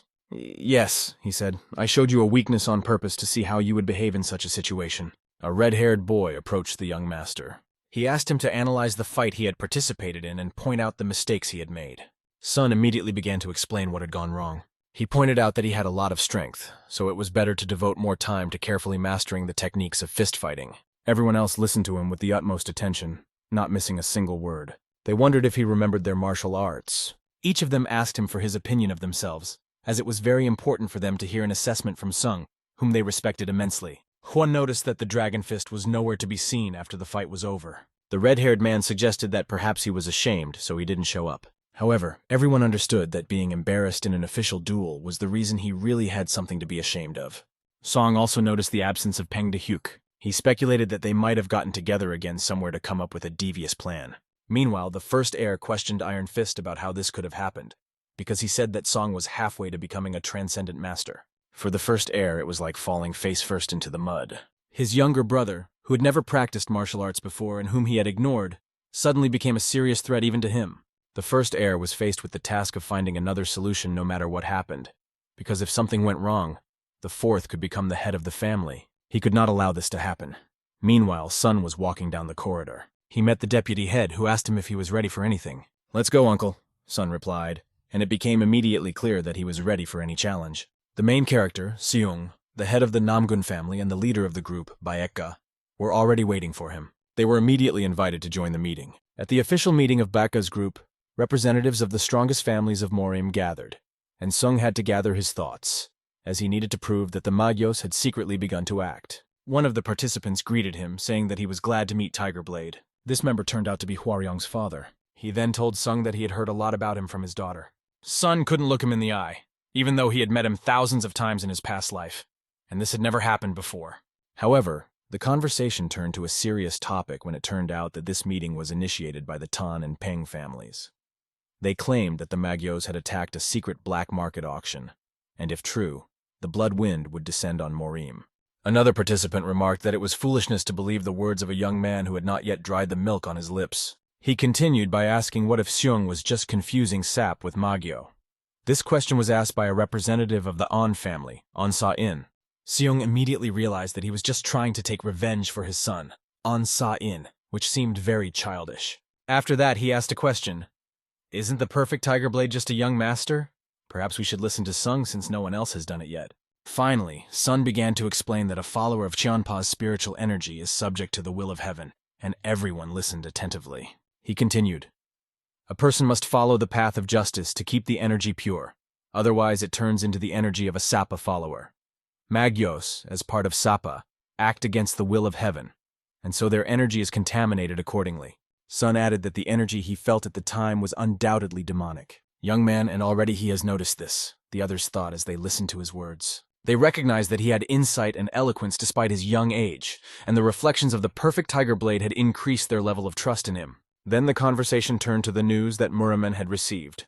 A group similar to Magyo had been spotted moving today, and it seems they had discovered the location of the god of war. Huang Bo Hong, the head of one of the families, said that their family also received similar information. They say that the burial site is probably in Shandong or Jiangsu province. They concluded that Magwo's group did not know the exact location of the grave. It was decided that they needed to find the entrance before they did, and start searching as soon as possible. Sun interrupted them and stated that they would need the artifact he had brought with him, showing the map he was holding. The head of the Jigal family, Jigal Mayong, jumped up and shouted, "Is this really Changbodo?" They were right. It was an authentic artifact that Sung had obtained on the black market, and he explained that the map seemed to indicate the entrances to the burial place of the god of war. We held the map in our hands, not believing that this was true. Sung asked the head of Namgun if he could make an inquiry. Since he was Magyo's first witness, and the owner of Changbodo, Song said that he would like to be part of a group that would go in search of the war god's burial site. He also added that he wanted to take a few people with him. This request from Sun was unexpected for everyone. After that, he announced who he wanted to take with him: the heavenly swordsman Namgun Hyuk and the poison flower Hua Ryong. After a while, the mountains were enveloped in fog, gently embracing them with its warmth. He stood on a tree branch, and the shadow that fell on his body gave him a harsh and ominous appearance in this atmosphere. A speaker suddenly appeared behind him. The Dark Lord was expecting a report, and he said that they had discovered several places that were likely to be the tombs of the god of war, and were now investigating each of them. This made him very angry, since all of Murim was flocking here, smelling the lucre, and he still hadn't found the entrance. He believed that things had gotten so bad because Hosa Yan had failed to bring the map from the black market. The Dark Lord, a member of the Nine Lords, which includes young Magus Masters, considered them to be real lowlifes. He already knew Pung Musong's name. Known as the one who dared to disrupt the plans of a powerful Dark Path Master, Song was to be wiped out. Meanwhile, in the Sandong Fortress on Mount Taisan, two men bumped into each other on the road, almost bumping shoulders.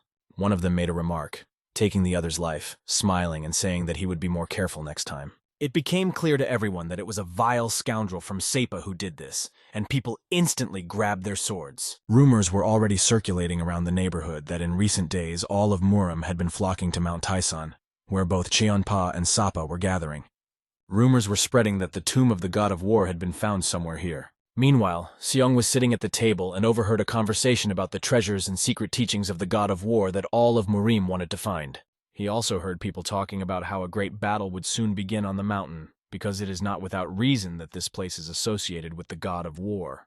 The heir of the Jeagle family, Jeagle Moon's son, asked Song if there was any news from Heavenly Swordsman and Poison Flower. They hadn't been in touch since the morning when they went on a scouting trip. They should be back soon, but Sun was worried because there were so many more people here than he had expected, and he assumed that he could forget about secretly entering the tomb of the god of war. It was rumored that not only the strongest families of Murimu and the 10 schools, but also the whole of Sadojiang had gathered here, and both small and large-scale clashes were already taking place. "Welcome," was heard in the same restaurant where Sung was sitting. At that moment, as they walked in, Sun assumed that someone was deliberately spreading rumors to sow turmoil, and it could definitely be the machinations of Magi's followers. These people came closer to Sun and greeted him. They said that they had just come to Taisan from Mushon Palace, looking for interlocutors, and noticed that something was being discussed lively, so they asked permission to join in. Finally, people from Mushon Palace showed up. This is a huge clan that stands apart and practices only the way of the warrior, founded by the god of war himself. In other words, they are his rightful heirs. Sun immediately invited one of them to sit next to him. As expected, he immediately gave way to the older man. Thanking him for the opportunity to join him, the young man explained that he was with the elder, and he was the heir to Mushon Palace, named Hanbaek Yu. Sun immediately realized who he was. Sung began to explain who was where in Sadachan. Iron Fist is in Jiangbei, Heavenly Swordsman is in Jiangnan, and Blade of Light is Hanbaek Yu. After that, he introduced himself as well. Peng Muman also introduced himself along with them. The elder began to talk about how Baka's group and Murimans were misfits from Cheongpyeong looking for self-proclaimed alliances. He then continued, saying that he was not surprised that everyone flocked like moths to the light as soon as the legacy of the god of war appeared. He called their alliances a pathetic faction. They tried to explain to him that he was overstepping his bounds since Becca had sent her warriors to quell the riots. But he sarcastically asked if they also wanted a piece of the pie. Didn't they? Song pointed out that the elder believed that the tomb's treasures were the property of Mushon Palace. The elder continued by stating that all of the god of war's legacies should belong to them, the heirs. In that case, Mushon Palace should take responsibility for any disorder that occurs on Mount Taesan, as well as for the information about the tomb. Song asked again, didn't he? Are they planning to seize the treasures without even thinking about the rivers of spilled blood? The elder indignantly asked how Sun dared to put the responsibility on them. At that moment, Hanbaek Yu laughed. He agreed with warrior Peng, saying that although they considered themselves the heirs of the god of war, they had arrived too late and had no right to claim the tomb. The elder turned to the heir, shouting loudly at him, but he raised his hand, begging him to be quiet. He explained his opinion about the god of war, and noted that he had a good reason to build the tomb and keep its existence secret. For example, so that the strongest could take possession of the treasures. He stood up and asked everyone to remember that the way of the warrior of the god of war is the greatest martial art, which has no equal. Only those who are truly worthy of this power will be able to master it. After that, they solemnly turned around and began to leave, thanking him for the conversation, of course. He addressed Sun separately, saying that they would meet in the tomb. This conversation seemed extremely awkward, but Sun realized that this young man knew him. It was a surprise to Sun that Sun was so eloquent, but in fact he was just saying what he was thinking. The 10 schools of Baeka, Sadojong, and Muchan Palace are all gathered in one place, and at this rate a war could break out here. If the Mayo showed up, the tomb of the god of war would become a place of mass murder. Sung realized that he could not delay any longer, so he looked into his cup and came to this conclusion. Suddenly Hua ran in and began to shout loudly, "Brother Ping!" Then excited she ran over to his desk. She whispered in Sun's ear that someone had found the entrance to the tomb. It was a group of soldiers and officials who did not belong to either Chionpa or Sapa. But fortunately, they were not detained for long, she added, and they lay on the ground asking who this crazy renegade monk was. It was in vain that they called him a renegade, because he could have shown them the renegade's fist that would have sent them straight to heaven. Hook was, as always, in his repertoire. He looked at them with such eyes that it was scary to even be around him, let alone to follow his orders or attack him.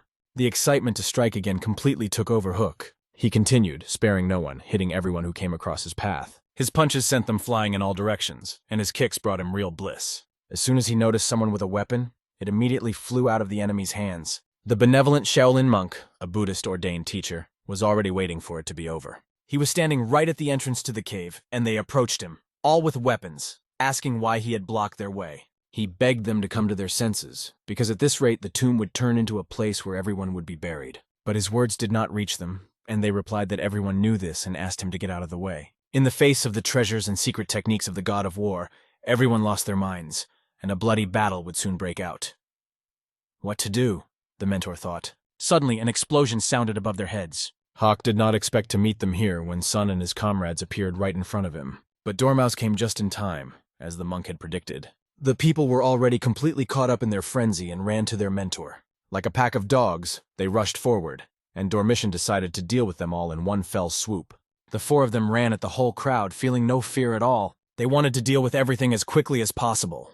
Their goal was to neutralize these people who do not understand words and always want to move on to action. During the battle, Sun took time to talk to Hook, asking him where he was from and how his training was going. Hook, while striking, explained to Sun that his teacher had told him to personally learn the path of Asura. In Buddhist psychology, the state of consciousness of the Asura world is understood as an experience of rage and force, when one is looking for a reason to engage in battle, irritation with everyone, and the inability to remain calm and solve problems peacefully. Sun was almost upset that Hook might not have joined, but fortunately everything turned out well. Suddenly a question was addressed to Mugun. "Is that you?"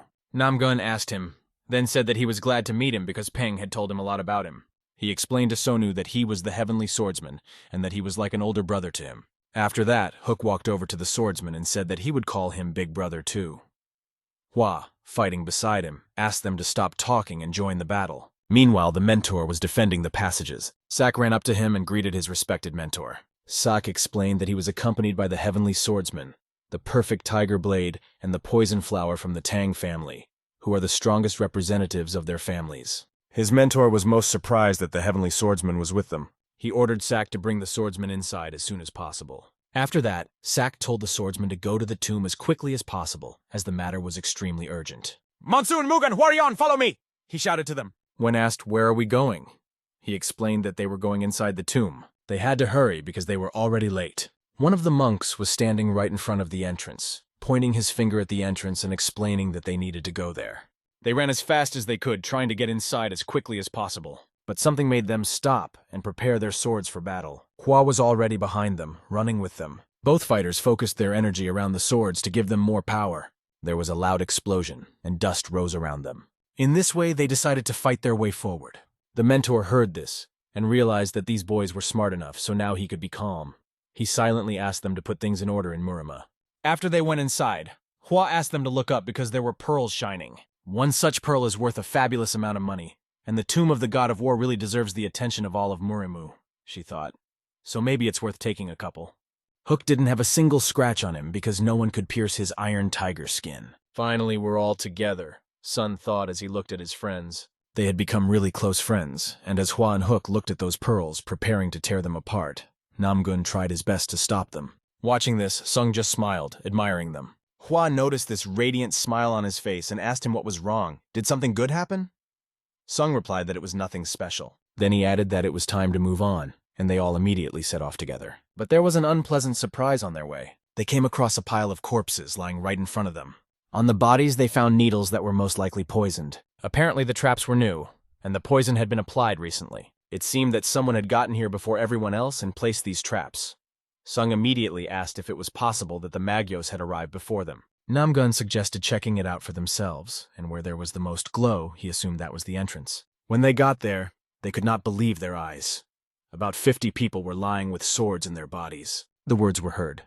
Did we really think that we had already killed everyone, and here are new guests? The bloody old man was sitting soullessly on a stone. Baek Sang-gom was standing with his sword in his hand. Dragonhead Blade was crouching with his sword slung over his shoulder, and Hyun Hongguan was standing in the foreground. Namgun knew them all and couldn't believe his eyes that he was seeing them here. What the hell happened here?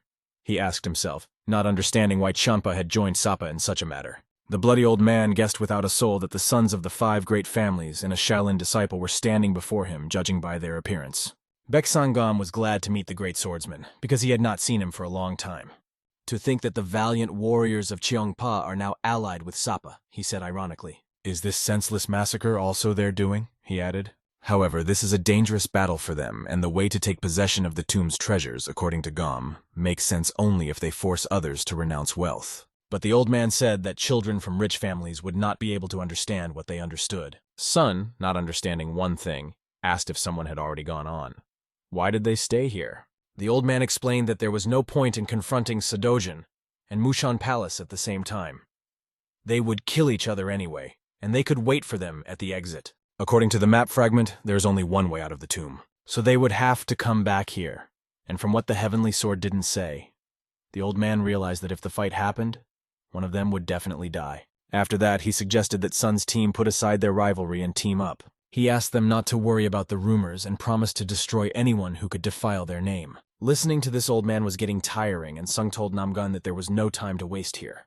The great swordsman began to draw his sword and offered to deal with the situation quickly. Hook noticed that only scoundrels had come here and decided to break his vow not to kill in order to finish off these idiots. Hua also took a fighting stance, ready for battle. That's why young people annoy me so much, the old man said. Then he shouted loudly and ordered his team, "Kill them all!" At the old man's order, they immediately charged, shouting loudly and swinging their weapons. Sun's team was in full combat readiness, and Hook was already straining his fist to the maximum. One punch, and the enemy's blood flew in all directions. The windpipe was not only punctured, but completely knocked out. One opponent was smart enough to come at Hook from behind, but he didn't expect that Hook's lightning-like speed would allow him to turn around in time to punish his opponent.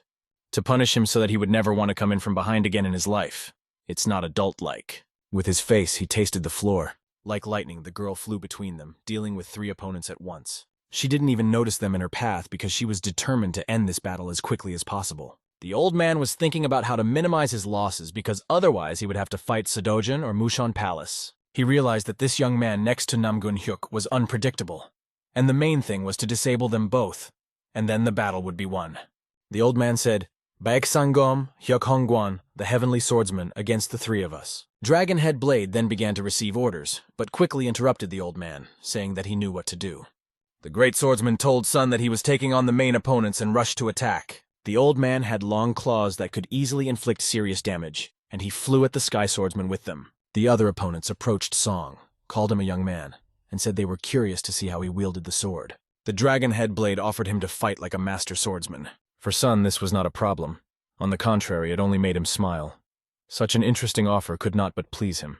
Meanwhile, the great swordsman was fighting an old man who turned out to be a difficult opponent. In addition to the old man, there were 2 others attacking him from behind, but his gaze was so piercing that he noticed everything. Namgun saw right through them. Clenching the hilt of his sword, he spun 360 degrees, not allowing his opponents to get any closer. Then he decided that he was done joking with them and formed a blue chakra around himself. This energy did not give his opponents a single chance, only one, to lose their blood. The old man watched and could only say one word: incredible. After all, the great swordsman was standing alone against 3 opponents who had attained the transcendental master level. The great swordsman was not even out of breath. On the contrary, his expression showed that he was enjoying it. The same could not be said for his allies Guan and Gom, who looked like worn-out sponges after a month of use and had not cleaned the toilets for the past 7 days. The great swordsman reminded them not to forget about shame and was determined not to address them as elders anymore. Full concentration, and he went at them. This blow could break everything in its path, and that is exactly what the great swordsman intended to do against Gom, who stood in his way. Gom's wrist could not withstand the pressure. With one hand, the great swordsman pressed his sword against Gom, and with the other hand he put up a barrier to the side, because the other opponent was trying to attack from the side. It was not just a barrier, but a barrier that tore through the enemy's internal organs. The azure fog appeared when the Namgong family's endless sky technique was used. Ham was shocked that the great swordsman had mastered this technique at such an early age, but Hyuk asked him not to talk about his age, as it had been a sore subject for him lately. His grandfather, like a real rat, jumped to the side with his claws. The infinite heaven sword technique is embodied in the Namgong sky. Would they be able to reach the heavens with such abilities? The old man's last words were, "Heavenly swordsman. Bastard, who knew? Who knew that you were on the level of a transcendental master?" And on this note, the old man's breathing stopped. Now the great swordsman could exhale calmly, for this battle was over. He only hoped that his brother would do the same. But when he turned his head toward them, he realized that he had been worrying in vain, for Sun was holding his sword at the head of his opponent. The Dragonhead said that he had lost, not because he was on Sun's team, but because they were also shedding blood to win. He claimed that they were no different. Sun didn't even argue, saying that they were not the same. The clash only happened because their paths were different. The first to fall would be the one who spent his strength first. This is the whole of Murim, its essence and its truth. This is also the essence of martial arts masters. The Dragonhead asked Sun if he was really a rising talent. Then he asked why his spirit was so strong, and fell to the ground right in front of Sun's feet. Sun's strength lies in the fact that he never doubts and always looks for the right path.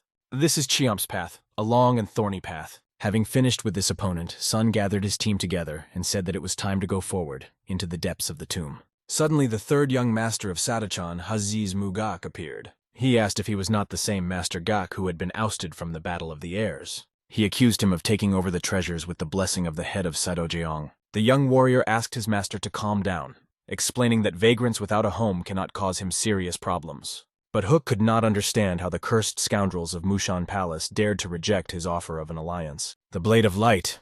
That cunning fox was planning to suck him dry and stab him in the back, the third master thought. The elder asked Yu how much more time they would waste. Yu asked the elders not to be so tense. He explained that although he was weak, he felt that a real strong man was approaching them, and most likely 2 others were with him. He couldn't rashly get involved in a fight, because it would be embarrassing if they arrived before he had settled things. There was a whistle and a rustling of fabric in the air. It was the ribbons tied to the arrows, and the arrows hit the ground. This made everyone pay attention. Smoke began to come out of the back of the arrows. In a moment, everything was shrouded in smoke, and it became very difficult to see anything. The soldiers had to realize that this was an organized attack. Suddenly, a sword pierced the back of one of the fighters. He looked left and right, trying to understand where the attack came from. But when he turned his head again, he received another blow. The third host began to realize that they were being attacked by the Magyos. Yu heard this thought and asked if it was true, because if so, they had perfectly concealed not only the view, but also the traces of their presence. One of the men shouted at the top of his voice, "Mushon Palace!" and attracted the attention of everyone around him. He then announced that the enemy was on the way and ordered them to quickly form 2 lines. The heir was also about to take part in this, but a hand fell on his shoulder and someone called out to him. Meanwhile, the third lord could not see anything in front of him because the smoke was blinding his eyes. He was only clutching the sword in his hand tightly. A suggestion was made in the air to kill each other in this pitch blackness, and everyone present there was called worthless natives of Murim. The bodies of the people began to fall to the ground, without any chance of life. Cries for rescue could be heard. Meanwhile, the heir apparent told the elder that he was responsible for the order. He decided to take a short walk at night. At least that's what he told the elder. Meanwhile, blood was flowing from the mouths of the soldiers, and from those who no longer had the right to live, who were ending their journey in this battle. The enemy acted very skillfully, snapping one by one, throwing them face first to the ground. A silhouette appeared out of the smoke. A big, muscular man with long hair. Everyone who was there paid attention to him, because it was impossible not to notice such a big man. And then the attack flew directly in his direction from the enemy. A wide smile appeared on his face because he felt it without any problems. He made a characteristic gesture with his hands, as if he were pulling his finger to pinch. Then he let go, and a jet of air flew forward, whistling so loudly that one could even go deaf. He knocked out one of the enemies with just air. It took him only 4 steps to reach the enemies who seemed too weak for him. In fear, they asked him who he was. Without hesitation, he introduced himself, saying that although he was ashamed of his nickname, his name was the Blade of Light. They say that his saber is so fast that nothing else is visible but flashes of light. It was interesting to see if they could get into his shine, or if the Magi would fall victim to his saber. The third master could hardly breathe because of the thick fog. It was difficult not only to see, but even to breathe. He felt someone's energy behind him, shouting, "You're here!" He punched his fist, but only hit a shadow. Without hiding his courage, he shouted at the demonic rascal, calling him a coward who was afraid to even stick his nose out, and summoned him to appear before him immediately. "Is the Sapa warrior talking about cowardice?" asked a member of the enemy clan. Then he waved his saber and said that now he understood why the 5 great guards did not support him, because he was too weak. "But I can't die here," he said to himself, because he wanted to be recognized. However, he believed that he had been brought a boring opponent and regretted his wasted time. In the meantime, the opponent appeared to be anything but boring. The Blade of Light was standing before him. At this moment, the enemy had hope that this guy could entertain him. He knew the name of this young man, the Blade of Light, Han Baek-yu. Looking at this, Hook and Hua said, "Holy Buddha!" They could not understand what kind of creature this was in front of them. It didn't look like a simple smoke screen or poisonous fog. It seemed alive and breathing, Hua noticed. Sun realized that it was a hidden Dark Heaven demonic formation. It was a martial formation of the Dark Dragon clan of Magyo. Song had read about it in his family's ancient books. The fog hides not only demonic energy, but also traces of presence, sight, and even sounds. For the Dark Demon clan, there is no better environment to use their martial skills. The question is, how to destroy it. First, you need to break the flagpole with the flag, which is set as the center of the dark mist.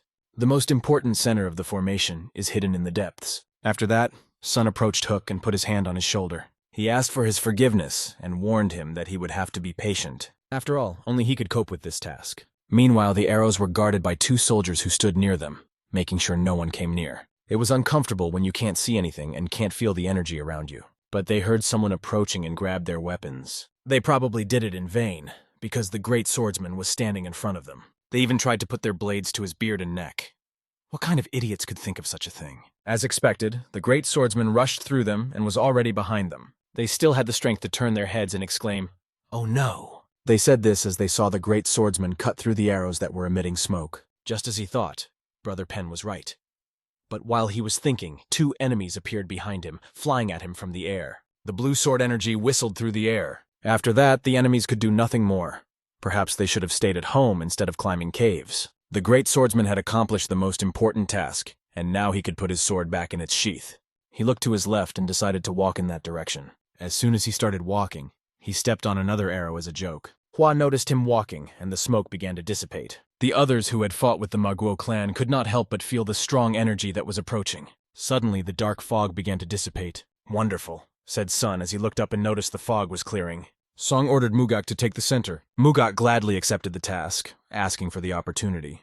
He was in a great mood and wanted to warm up a bit. If the enemies had known in advance what Hook was preparing, they would probably have scattered at the very beginning. But not knowing what this guy was going to do, they decided to attack. One of them was stopped by Sun, who met him. The enemy did not even have time to notice where this guy came from, but only saw the glow of the sword that flashed across his body.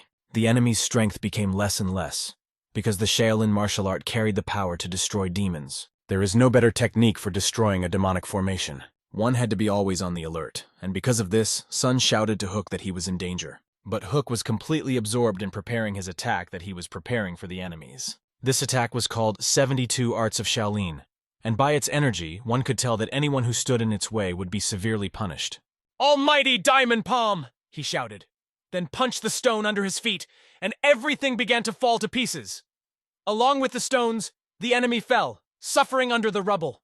And at that moment, even my mother could not help them. The man swung his sword, hoping to destroy his enemy. But when his strike hit the villain, only a shadow remained on the spot. He realized that his attempt had failed again. The young man asked if he was surprised by the disappearance of the blow, since they were fighting on equal terms in the middle of the demonic Dark Heaven formation. The perimeter of their battle was engulfed in dark energy. The warriors could not make up their minds because of the enemy's strange fighting techniques and thought for a long time about how to act. The demon rejoiced at their confused faces, deciding to put an end to it. At that moment, a bright light came on in the distance. The man noticed that on one side was the center of a formation, and one could only assume that it was the world of Shaolin. The 72nd Shaolin art rushed towards the battle, and Mugak struck a gingerbread man at the warriors. The all-powerful diamond palm brought down the ground on the glassy terrain where the warriors stood, and one by one they began to fall into the abyss. Their colleagues looked at their friends and didn't understand what was happening right here, right now. The entire perimeter was enveloped in darkness, and only the light of the star illuminated them. One of them assumed that the heavenly sword and the perfect tiger blade had taken pity on them, and when the darkness began to recede, they revived their spirits to attack. From the side came a voice that polluted the minds of the people and sounded like this. Let my followers of the Dark Demon Clan use the demonic explosion skill so that no one can leave this place alive. The eyes of the soldiers glowed with red energy, and they seemed to lose control of themselves. They began to rush at each other like zombies at their victims. Their requests echoed like zombies. They only wanted to eat. At the moment of the collision with other soldiers, a huge explosion occurred, which filled the entire space. After the explosion, everyone began to worry about the air. But they should have been worried about themselves, because Chul-Ho materialized and turned to the Blade of Light. He will have to determine who will be the winner next time. But in his opinion, there will be no next time. It simply will not come. When the darkness dissipated, the Blade of Light saw that all the fighters were lying unconscious on the ground. He was the only one left, and Jung-Ho continued to fight. Flying up like a dark fog, he lit up the entire space with his power. The plan to defeat the scum and Muram had failed, and it was time to hide the treasure of the God of War and flee. As soon as he spoke these words, a strong firebolt rushed past his body. He realized that a rat was hiding somewhere nearby. Acting in favor of the enemy, Monsoon came out of the explosion unharmed, and he approached Chul-Ho saying that the leader of the Dark Demon Clan was himself, the Dark Lord, and offered to talk to him. The Dark Lord, looking at the boy who survived such a violent explosion, thought, "What the hell?" There were heavy losses on the battlefield, and the survivor wanted to help the wounded. The most important thing was to save the survivors. The guy runs to Sergeant Major Ka and asks if he is okay. The petty officer was leaning against a rock and was unconscious, but he had no serious injuries. After a while, a young man in excellent shape, the swordsman, who had not seen the Blade of Light for a long time, emerges from the darkness. They have dealt with all the followers of magic in the area, so he doesn't have to worry. The Blade of Light has spotted the swordsman with a huge number of techniques, but they use a technique that provokes an explosion. If you destroy their Dantian, you can prevent this explosion. A special agent told him about it, but who is this guy? Soon the battle gained new momentum when the two legendary warriors locked eyes. The Dark Demon felt that his opponent was much stronger than he was. His strength was equal to the Mad Lord's. If there are still strong warriors like in Bonchija in martial arts, then in magic there are 9 young masters, 9 powers. Here, only the strongest survive, and natural selection reigns supreme. Warriors and magicians were born and raised following the unquestionable mottos. They are the 9 Avengers. From the age of 5, they began killing an endless number of competitors to take their place in the sun. However, this young man with such power, who is he to look at the Dark Emperor with such eyes? Has he experienced more chaos than they have? The Dark Knight deflects his blow and tries to move as far away as possible. Having gained enough distance, he didn't expect this guy to be one of the young masters, because only the Heavenly Swordsman, Blade of Light, and Iron Fist could fight him. The way this scoundrel struck such strong blows, his sword techniques, were simply stunning. His power demolished everything in its path. Running up to the villain, the guy strains his arm to hit him with all his might. His tactics were flawless. He deflects the enemy's blows with his sword and hits the Dantian, the guy's inner chakra, with his hand. A strong blow pierced the Dark Knight so much that blood began to flow from his mouth. Stopping and gathering his strength, coughing a little, the Dark Knight wanted to breathe in. Looking up, he saw the boy in front of him again and asked who he was. The boy approached him and answered with confidence. "Have you heard the news? If I say that I stopped you on the black market, will it be accepted in society?" The Dark Knight was shocked to hear these words. This wasn't just anyone. This was the guy who was legendary, the perfect Tiger Blade Peng Musong. He could have hidden the format, but now he was admitting his defeat before it. However, he had one more trick up his sleeve, and at that moment his hand began to accumulate incredible energy. The flawless blade, seeing this power, did not even hesitate or blink an eye. The Dark Knight declared that he would not go to the other world alone, because the existence of this guy was a great obstacle for magicians. The young master noticed this technique, but the demonic explosion did not frighten him. In an incredible way, this guy's technique moved to the Dark Knight himself. All of this was meaningless against our hero. He simply subdued the energy of the Dantian, knowing that it was going to be used against him. The Dark Knight realizes that the counterattack was very successful. He did a good job, but now he can't do anything but stare at the flawless blade, feeling that this is his last breath in life. The flawless blade pointed his hand at him and ordered him to disappear from his sight, never to be seen again. The battle was over, and red blood was spilled on the ground. The warriors were scattered all over it. How senseless is this war that stains the earth red and takes away the young warriors of the Murim. The flawless blade stood completely unharmed. He thought it would be harder to fight, but everything turned out to be easy. The survivors saw the young master of the flawless blade. To them he was just Brother Peng. They ran up to him and began to wonder if he was okay. But when they got close to him, they saw an amazing scene. Brother Peng had dealt with a demonic follower that even he had found difficult to fight. After seeing his brother's strength, he wanted to see the greatness of the Tiger Blade. Looking at the dead demonic follower, his brother realized that this man was a real villain, and Brother Peng had done a good job of defeating him. There was no need to fight anymore. They decided it was time to go back. When the old man regained consciousness, he said one thing: "The battle is not over yet." Now they had to choose the true owner of the tomb of the god of war, and everyone was surprised by these words, except for the flawless blade. The elder began to shout that they had better retreat if they had not yet reached their goal, because they could save more of Murim's followers. Muga could not stand the old man's ravings and discovered that he had already gone mad. He expressed this by saying that they had all poured blood on the table together, and he was going to eat it all. The brother asked the elder what kind of nonsense he was talking about. But the old man, like a madman, kept telling the heir that they would probably find the treasures of the palace, the divine weapons of the 5 regions, and that they could not give them to strangers. Everyone knew about this, so it was necessary to reassure the elder, because the heir would take on this responsibility himself. After that, the heir turned to the flawless Tiger Blade. The heir pointed his sword at him and reminded him of their conversation in the inn, when Tiger Blade had said that everything would turn out like this. They knew perfectly well that the strong possessed treasures. "Do you still think that's true?" he asked, offering to compete and arrange a duel. Instead of the impeccable tiger, his brother comes out holding a sword.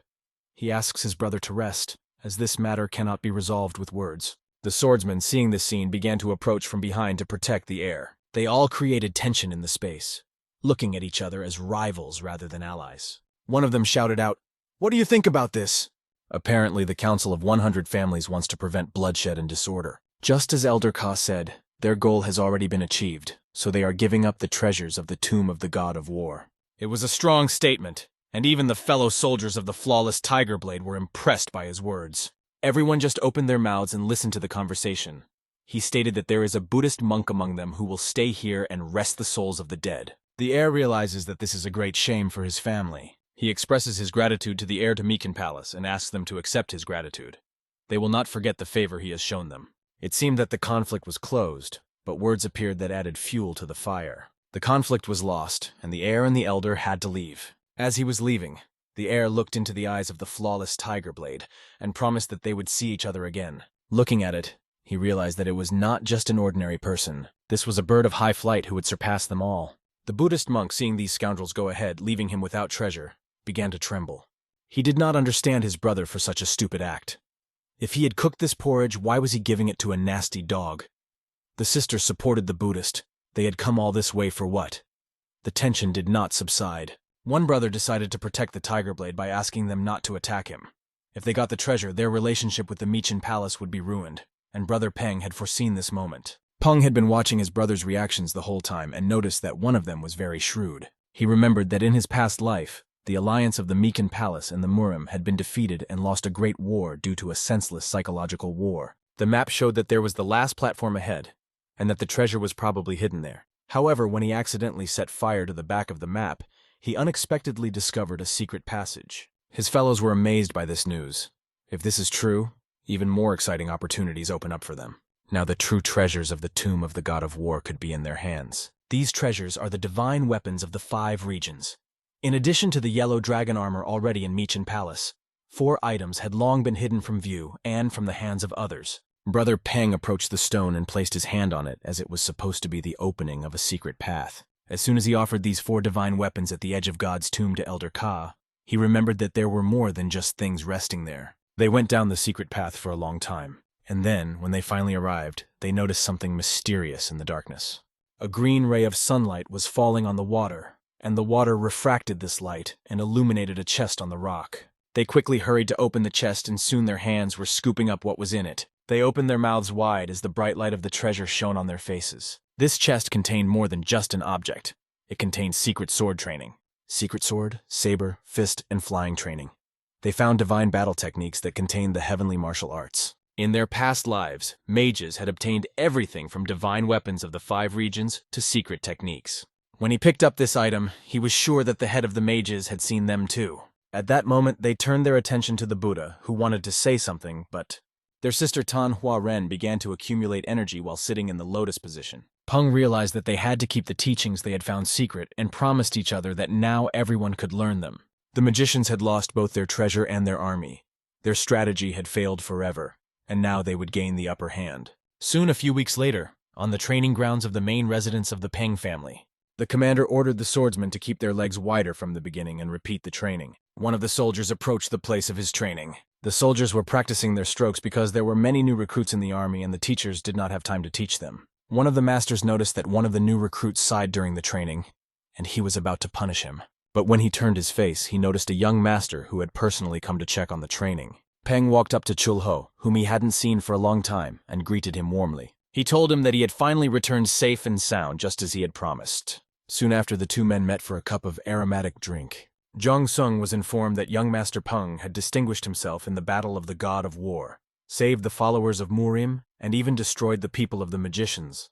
Our hero said nothing to these words, just sipped his glass in silence. The master praised him, proud of this guy. He didn't think that one of the legitimate sons of the Pung family would complete Tiger's spiritual path so quickly. But Peng decided to answer that the reason he had hurried to return was worth hearing. The master bowed his head, realizing that the heir had learned of the circumstances. The elder brother had been left without his energy while honing his martial skills and had fallen into unconsciousness. His brother spent enormous effort to revive the family, pushing himself to the limit for them, even though they had given up all their efforts to restore him. His condition was so serious that he could not even receive guests, and yet they asked him not to worry too much. Musung was worried about him, and he would soon be able to get back on his feet. However, Musung did not feel at ease. The only thing he could do now was wait. Instead of suffering, he went to the Pung family library. Once inside, he realized that he hadn't been there for a long time. The people who were the abbots of this library and who visited it all the time were amazed to see him there. He was the 4th master to return, and rumors quickly spread throughout the library. Despite this, the owner walked forward, went to the bookshelf, and wanted to take a book.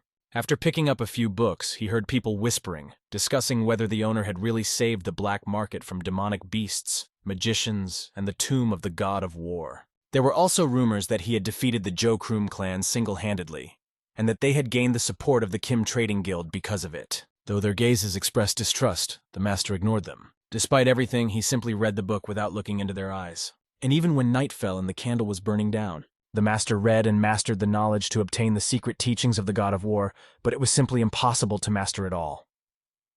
He would need long training. Right now, he didn't have anyone who could realize the technique that was called the strongest in the Pung family. The Thunder Saber of Chaos was primordial, and the head of the family tried to restore it. The young master promises that he will complete it with his own hands, no matter what it takes. An hour later, at the training ground of the 4th master, all the masters gathered at a lavish table with lots of different food. The main guest at this banquet was Master Peng, who had finally met his brothers, but everyone was waiting to see how he would start the conversation. After a 5-minute wait, he picked up his wooden chopsticks and headed for the food. Looking at everyone, he just wished everyone a pleasant appetite without continuing the conversation. The brothers were waiting for some words, things, motivation, but there was nothing. Why didn't they touch the food? Are they not hungry? Asked the master. Realizing that they had to act, the warriors began to eat greedily and thanked him for the food. They were still hoping that the master would say something, but it was even more terrible than a few words. The master looked at the soldiers and noticed several familiar faces from the Peng family that he had seen in his past life. He focused his gaze on one of the boys who was pouring himself a glass of alcohol. He began to recall this young man from his previous life and saw a familiar picture before him. While he was thinking, his attention was interrupted by a man who addressed the young host.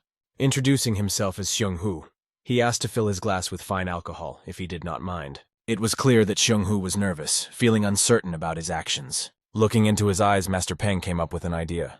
He grabbed the bottle of alcohol from his hands, saying that it was not necessary, he had not realized. Master Peng would fill the glasses himself, and the soldiers loved the news. Soon all the glasses were filled, and the soldiers were laughing out loud. After drinking his glass, one of the warriors just sat there looking at his empty glass. The master approached him and said that he would pour him a glass. But this guy surprised everyone by expressing his disrespect for the master, by taking the bottle himself and pouring it for himself. It was a gross violation, but he simply said that if the fourth master wanted to become the head of the family so badly, the first thing he would do in the family would be to change the rules.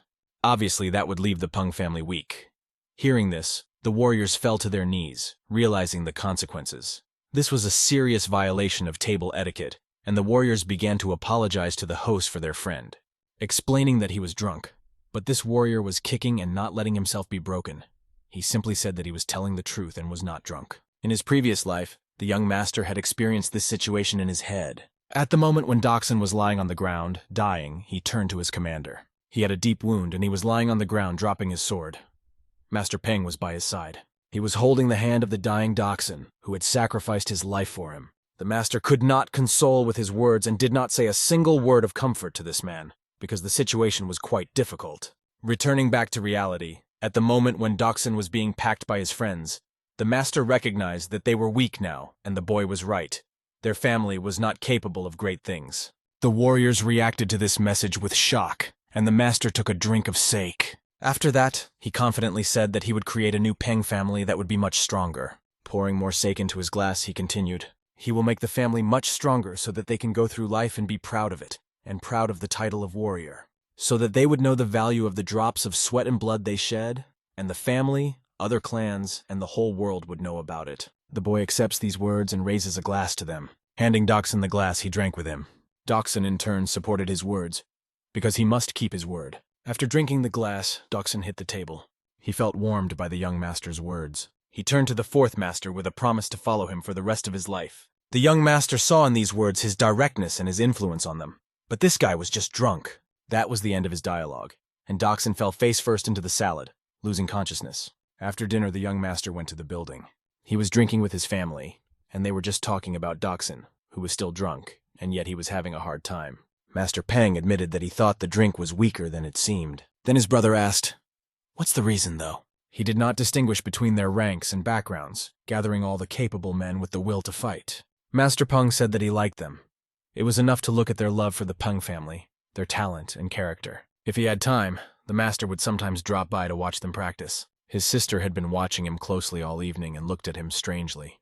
Lifting his arm, she checked to see if he was hurt anywhere. Noticing that she was worried, Master Peng was more interested in whether she was okay. Frowning and closing her eyes, she admitted that it seemed that the senior master had studied her surroundings. When asked what environment meant, she replied that she thought he knew she was in danger, and it was still hard to believe. He became close to the H-Bai clan, the Blood Tier clan. Hearing this legendary clan name, one of the people present strained his gaze. Master Peng didn't believe in their superiority, calling them just a bunch of killers who couldn't harm them. But the girl realized that these enemies were not so simple and not so easy to get rid of. Hearing this, Master Peng felt anxious for his family. After all, not only the life of the fourth master was in danger. These murderers were also traveling in their caravan to commit unworthy deeds. Next, we will find out what they will do in general. Thank you for watching. Let's continue. The tiger moves through the bamboo forest surrounding one of the most magnificent tombs that grace this mysterious landscape. Musang completed his spiritual journey like the bright star in Bonchije that rose in the sky.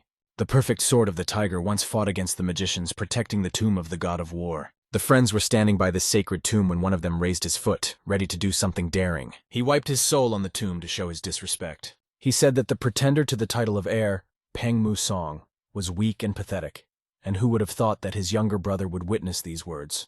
The young man then looked at his friend, waiting to see how he would react to what he had said. The friend in turn said that Peng Musang is liked by the head of the Peng family, but the family from Jinzhou is not going to spare them, and seems to be planning to destroy the warriors of this family before making Musang the heir. The impression of these words was overwhelming, because the truth that everyone knew only emphasized the seriousness of the situation. A young man with brown hair asked Jiguan what he should do, because he felt that all his efforts were going to waste. The tiger moves through the bamboo forest surrounding one of the most magnificent tombs that adorn this mysterious landscape. Musang completed his spiritual journey like the bright star in Banje, which rose in the sky. The perfect sword of the tiger once fought against the magicians, protecting the tomb of the god of war. The friends were standing by the sacred tomb when one of them raised his foot, ready to do something daring. He wiped his soul on the tomb to show his disrespect. He said that the pretender to the title of heir, Peng Musang, was weak and pathetic, and who would have thought that his younger brother would witness these words. The young man then looked at his friend, waiting to see how he would react to what he had said. The friend, in turn, said that Peng Musong is liked by the head of the Pung family, but the family from Jinzhou is not going to spare them and seems to be planning to destroy the warriors of this family before making Musong the heir. The impression of these words was overwhelming, because the truth that everyone knew only emphasized the seriousness of the situation. A young man with brown hair asked Jiguan what he should do, because he felt that all his efforts were going to waste. Oh Hell was aware of his master's distrust, for they had indeed seriously screwed up. He hoped that this was just a one-time failure, and that the disgrace would not become an eternal stain on their clan. But his eyes burned with bloodlust. He was determined to use this chance to restore his reputation. The next time that man came back, his 2 younger brothers would already be buried. We return to the familiar city, where a training session is taking place on the tribune. The young master actively trains his swordsmen, and today he decided to personally attend their training. The swordsman attacked him, and the young master masterfully fought back, demonstrating his skills. His skill was incredible. He effortlessly dodged the blows, and none of the warriors could touch him with their swords. After the warriors showed their best strokes, Master Pung began to scatter them in different directions. Unlike the swordsman, he had no weapons, but the warriors still flew in different directions, unable to defend themselves. He emphasized the mistakes of each of them. For example, the attacker who had just fallen from his blow had too wide a stance, which made him vulnerable to a counterattack in the open chest. Nevertheless, the warriors were eager to fight and train further, determined to try again. Some of his colleagues watched their comrade, who, despite the constant blows, felt satisfied and continued to fight as if he wanted to test himself again. The young man tensed his muscles and brought his arms forward, ready for another challenge. The young master, watching all this, realized that a month had passed since his return, and there were already some results that showed progress. He listened intently to the shouts of the soldiers and the sound of metal sabers clashing in a fierce battle. During this time, he trained the warriors who were to become the backbone of the Pung family's army during the day. And at night, he honed his fighting skills that would come in handy in future battles. Night was a new day for him as he practiced his sword, perfecting his movements on training dummies. Testing the strength of his stroke, the young man focused all his efforts on perfecting each movement. In order to free the sword of the god of war, you need to make extraordinary efforts and not stop there. And after this night's training, when he had wiped himself and washed off his sweat, a woman suddenly appeared out of the darkness. She greeted him, and the young master merely remarked that she was late. She knelt down in front of him, telling him the important news. The Blood Tears clan had taken action. The young master remained calm, for everything was going according to plan. They will be one step ahead too. We are transported to the inn in Changzhou, where one of the Peng brothers was writing something for a long time by candlelight. He was irritated because nothing was coming out. Someone had brazenly misappropriated his money again. But what to do next? He felt that the window open for ventilation could become a trap for him. The candle began to fade, and he was afraid that this might be a bad sign, as if he sensed the presence of danger. His anxiety grew when he thought his brother was standing behind him. Even though he had decided to replace his sword with a brush and settle the score, this man was filling his hand with energy, ready to strike. He aims his blow at the rascal who appeared in the night to attack him, but when he turned around and struck, the enemy easily intercepted his hand without much effort. The brother looked closely into the eyes of his attacker, and was surprised to see that it was his brother Musong, who was clearly furious. Musong asked if his brother had stopped his fun with women and his addiction to alcohol, or if he had perhaps decided to delve into the trade. His brother explained that he had had enough and was looking for something new. However, his brother's activities confused Musong so much that he felt afraid of his brother's excessive activity, which he was already tired of. Musong was tired of having to work all the time because of his brother's antics. In any case, even if his brother struck him, it would not hurt him, because Musong has an unrivaled martial art. His brother asked him irritably why Musong had come to bother him in the first place. Musong looked at his brother and realized that he was acting like a real fool. He had come for a reason to save this idiot from certain death. When they asked what kind of nonsense this was, they heard the cries of battle coming from the side of the building where they were staying. The corridor where the young master's guards used to stand was now empty. Only the bloody bodies of the guards were lying on the floor. They had not expected such a sudden attack. The soldiers, dressed in black suits and armed with sharp swords, moved forward, and there were many of them. Looking out of his room, the brother saw that the villains were about to attack. The soldiers pointed their swords at the young man, who looked out and said that they had been sent here by his younger brother. Realizing that these villains were going to kill him without disclosing any details, the brother realized that things were bad. The young master could think of nothing better than to stand there and watch a sword-wielding warrior rush toward him. The ninja warrior who was running at him with his sword drawn clearly had no intention of being nice. All the while he was shouting, "Die, you rascal!" and just as the blade touched the young master's clothes, Musong stopped the enemy's sword with lightning speed, saving his brother from certain death. Using a fist technique, he threw the attacker aside, causing him to fly a great distance, receiving a crushing blow. The warriors behind him saw Musong appear out of nowhere and realized that they had not expected such a turn of events. My brother at that moment opened his mouth in surprise, unable to say or understand anything. He was not even able to answer Musong's question whether he was really his younger brother.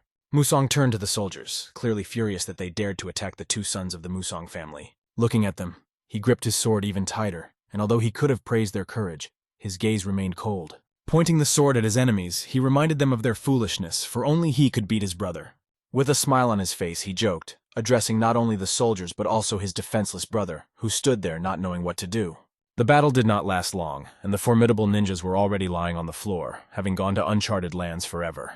Their leader had been defeated and was holding his head, realizing that this was his end. Musong approached him, sarcastically asking him how he was doing, because this sight was pathetic and was proof that they should not have come here, even if the three great clans in Hebei are considered the best.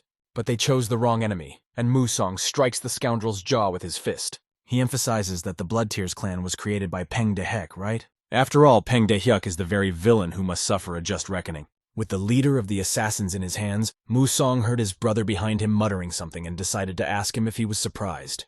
Of course, his level of surprise knew no bounds, because he was one of those who could stab someone in the back with a smile on his face, and this man was exactly that.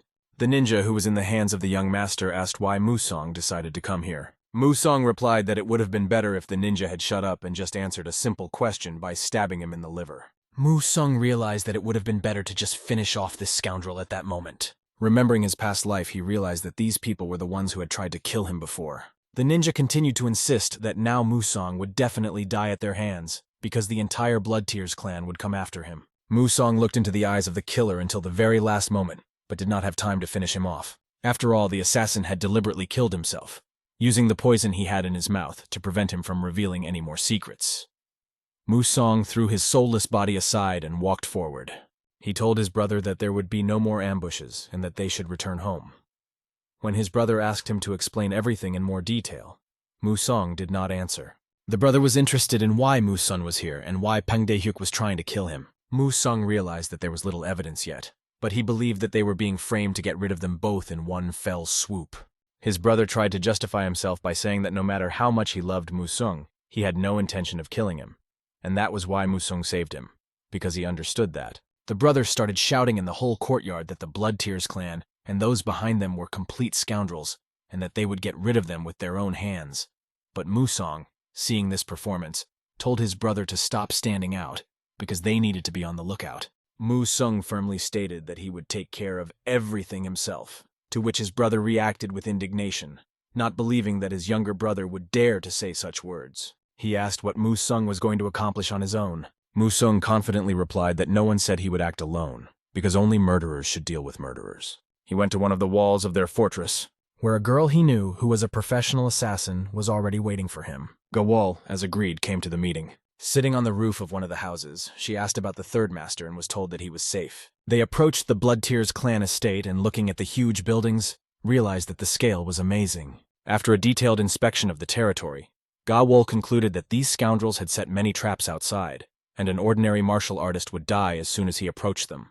And of course they were already surrounded by warriors on all sides. The heavenly chosen assassins flawlessly fulfill their tasks, and they appear out of the darkness in front of the young master. They show their respect by greeting him with honor and devotion. Musong is not yet used to such courtesy from these people, but when he looks at his soldiers, he realizes that they are ready for any scenario. He focuses his gaze on the top of the building and realizes that the night will begin sooner than they think. Blood will be shed this night, and the assassins will face their enemies.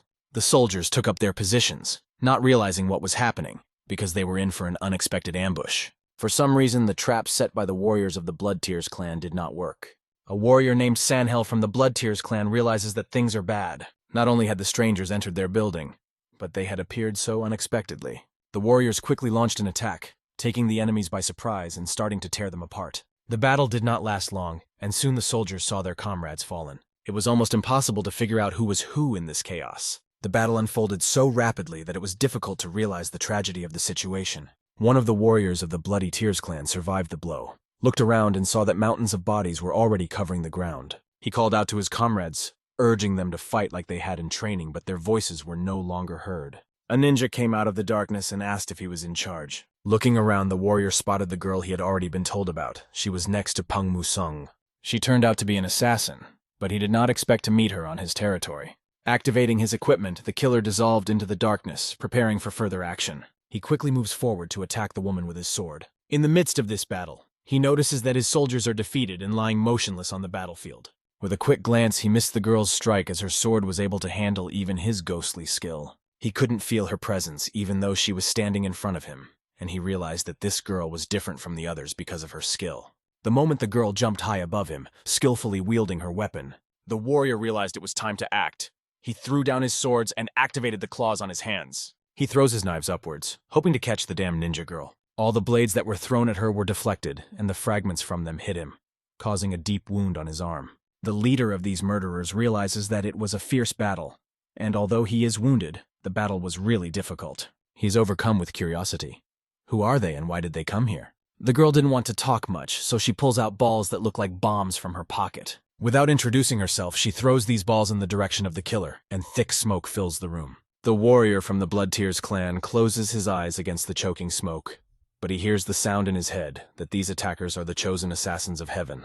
When he finally opens his eyes, he sees only the last movements before his death. The girl, having dealt him a fatal blow, passes by and destroys him, saying that they are reapers who will lead the Bloodstar clan to destruction. They have invaded their master's territory, and now it is their duty to get even with them. The remaining warriors see the smoke clearing and realize that these enemies are superior in every way. At the same time, the celestial assassins put them in imminent danger. Seeing that their leader had been killed, Sanhel was overthrown and lay on the ground. The ninjas, realizing their desperate situation, could not think of anything better than to run away from the squad of celestial assassins. Young Master Musong was in the center of this squad, and although he expected difficulties, he did not think that the difference between the squads would be so great. The girl had told him that they belonged to one of the 3 great assassin clans in Murim, and it was simply impossible to compare them to these miserable bastards. The warriors, celebrating the victory, bowed before their master Musung, and the girl pointed to the building, asking the young master to go upstairs. On that day, the heavenly selected assassins completely destroyed the Blood Tears clan, forever ruining and erasing their history. The head of the Blood Tears clan, Il-Hel, quickly heard the news that they had been attacked by the heavenly chosen warriors. He could not understand why they suddenly attacked and began to destroy them. The fact is that when Sangheol was killed in battle, the report went directly to the clan head, and their people saw it with their own eyes. They mobilized all the forces of the clan, but it was only a matter of time before these enemies got to them. The head of the clan became very nervous, and when he got up from the throne, his heart was trembling with fear. The deputy tried to help him somehow, but the fear in the clan head's eyes did not disappear. What is Pung Muson's connection to these murderers? He wondered. They couldn't believe it was happening again. The clan leader could not accept that such a fate could befall them, but the deputy did not understand what again meant. He asked about it, and then the head told him a story. 30 years ago, when his name was Sibhelm, he was trying to expand his influence. They had disagreements with the heavenly chosen assassins and the Hebai clan. Because of this, they were defeated and their formations were disbanded. And all this happened in one day. The realization that the same day could happen again today did not give the clan leader any peace of mind. He realized that if they had not retreated that day, the clan would still be known to everyone. When he heard this, his deputy suggested that they flee, because even though the paths were blocked, they could break through. However, if they kill even one of these killers, they will be pursued to the grave. This way of the king of killers leaves only one way to survive. The heavenly chosen band of killers was doing a great job with the mission they came here for. Their army of assassins fought so fiercely that it even amazed the master.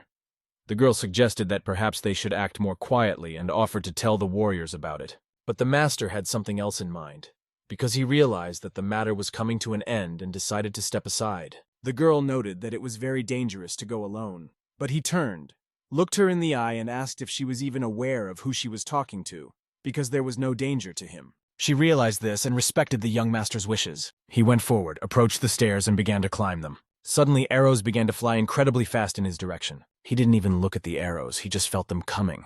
With his sword, he cut the wall of arrows in half, leaving them no chance. Walking on, our hero inadvertently steps on a trap. Huge iron blocks start falling on top of him, right on his head, but he skillfully cuts them with his sword, showing that his weapon is far from a toy. The blocks fall under his feet, but he continues walking as if nothing had happened. After he stepped on a few more traps, knives started flying at his back. But this also did not cause him any serious injuries. He repels all attacks with ease. Monsoon moves forward, noticing that traps are set at every step, and how they pass them remains a mystery. When he reaches the wall, he realizes that this is the place he was trying to get to.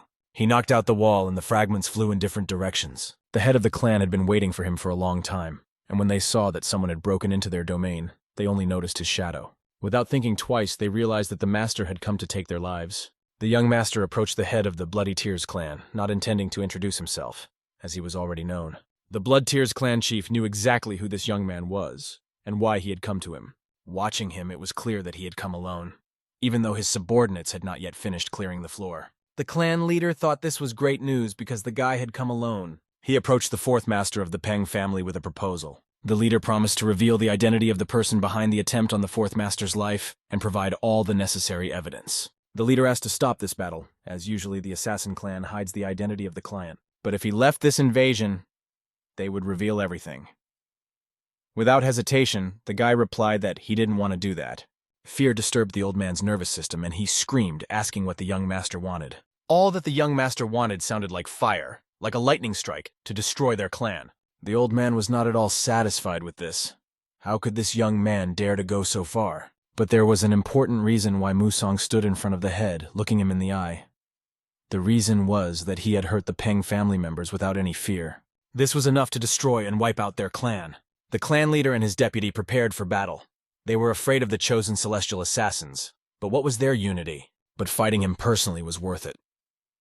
Suddenly, the roof was pierced by ninjas who began to sharpen their blades on our hero. Landing right in front of him, they surrounded him, hoping for a surprise attack. But the young master quickly destroyed these warriors with one swing of his sword, not even waiting for them to land. Some of them, despite the loss of their comrades, still kept their blades ready, despite their diminished strength. But the moment they approached Musong, their actions suddenly stopped. Musong felt the excitement of this duel, catching all the daggers with his hand, knowing full well that the attack would be unexpected.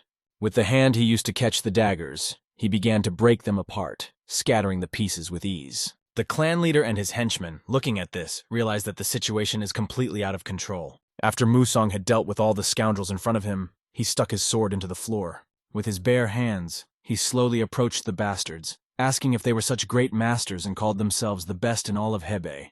Why were they such losers? While kneading his hands, the guy emphasized that maybe they deserved to be destroyed. And if he was wrong, let them say at least one word against it. Kavarin, having coped with the task perfectly, walked across the floor, which was now covered with the blood of her enemies. She approached the young master, who had by now finished his work and put his swords on the floor. He sat on the throne, all red as if he had fainted. But when she approached, he opened his eyes because he was tired of pretending to be asleep. She paid her respects to her master and apologized for keeping him waiting, but told him that they had gotten rid of all the members of the Blood Tears clan. Stretching after his nap, the young master was pleased, for it was a job well done. It was clear that all the enemies had been defeated, and the only question left was what to do with the large amount of money and other valuables found in the warehouse. However, the books were written in a mysterious language, and it would take time to decipher them. The young owner briefly replied that this was fine and instructed Gawal to complete all the cleaning and dealing with these issues. However, that was not all. When they went down to the basement, they found the children who were being trained to become assassins. All of these children were exhausted and had probably been kidnapped for this purpose. Musong, standing by the throne, felt no pity for this clan of miserable bastards and said that he would meet the children himself. As he walked forward, all of his enemies could be seen in the background, scattered on the floor like garbage. As he walked forward and looked back at this chaos, the young master turned to Peng Jihak, asking him about the meaning of his life. Holding all his hatred in his hand, he carried out his revenge for them. Suddenly, a huge explosion rang out throughout the building. The young master had blown a huge hole in the wall of the building, symbolizing the end of the Blood Tears clan. Looking ahead at the moonlit night, he vowed that the next person he would deal with would be Peng Dehek. As the Blood Tears clan left, they set fire to everything around them to burn this ominous place to the ground. After the young master visited the basement, he noticed the poor unfortunate children who were there. The children were scared and did not expect anyone to come to rescue them.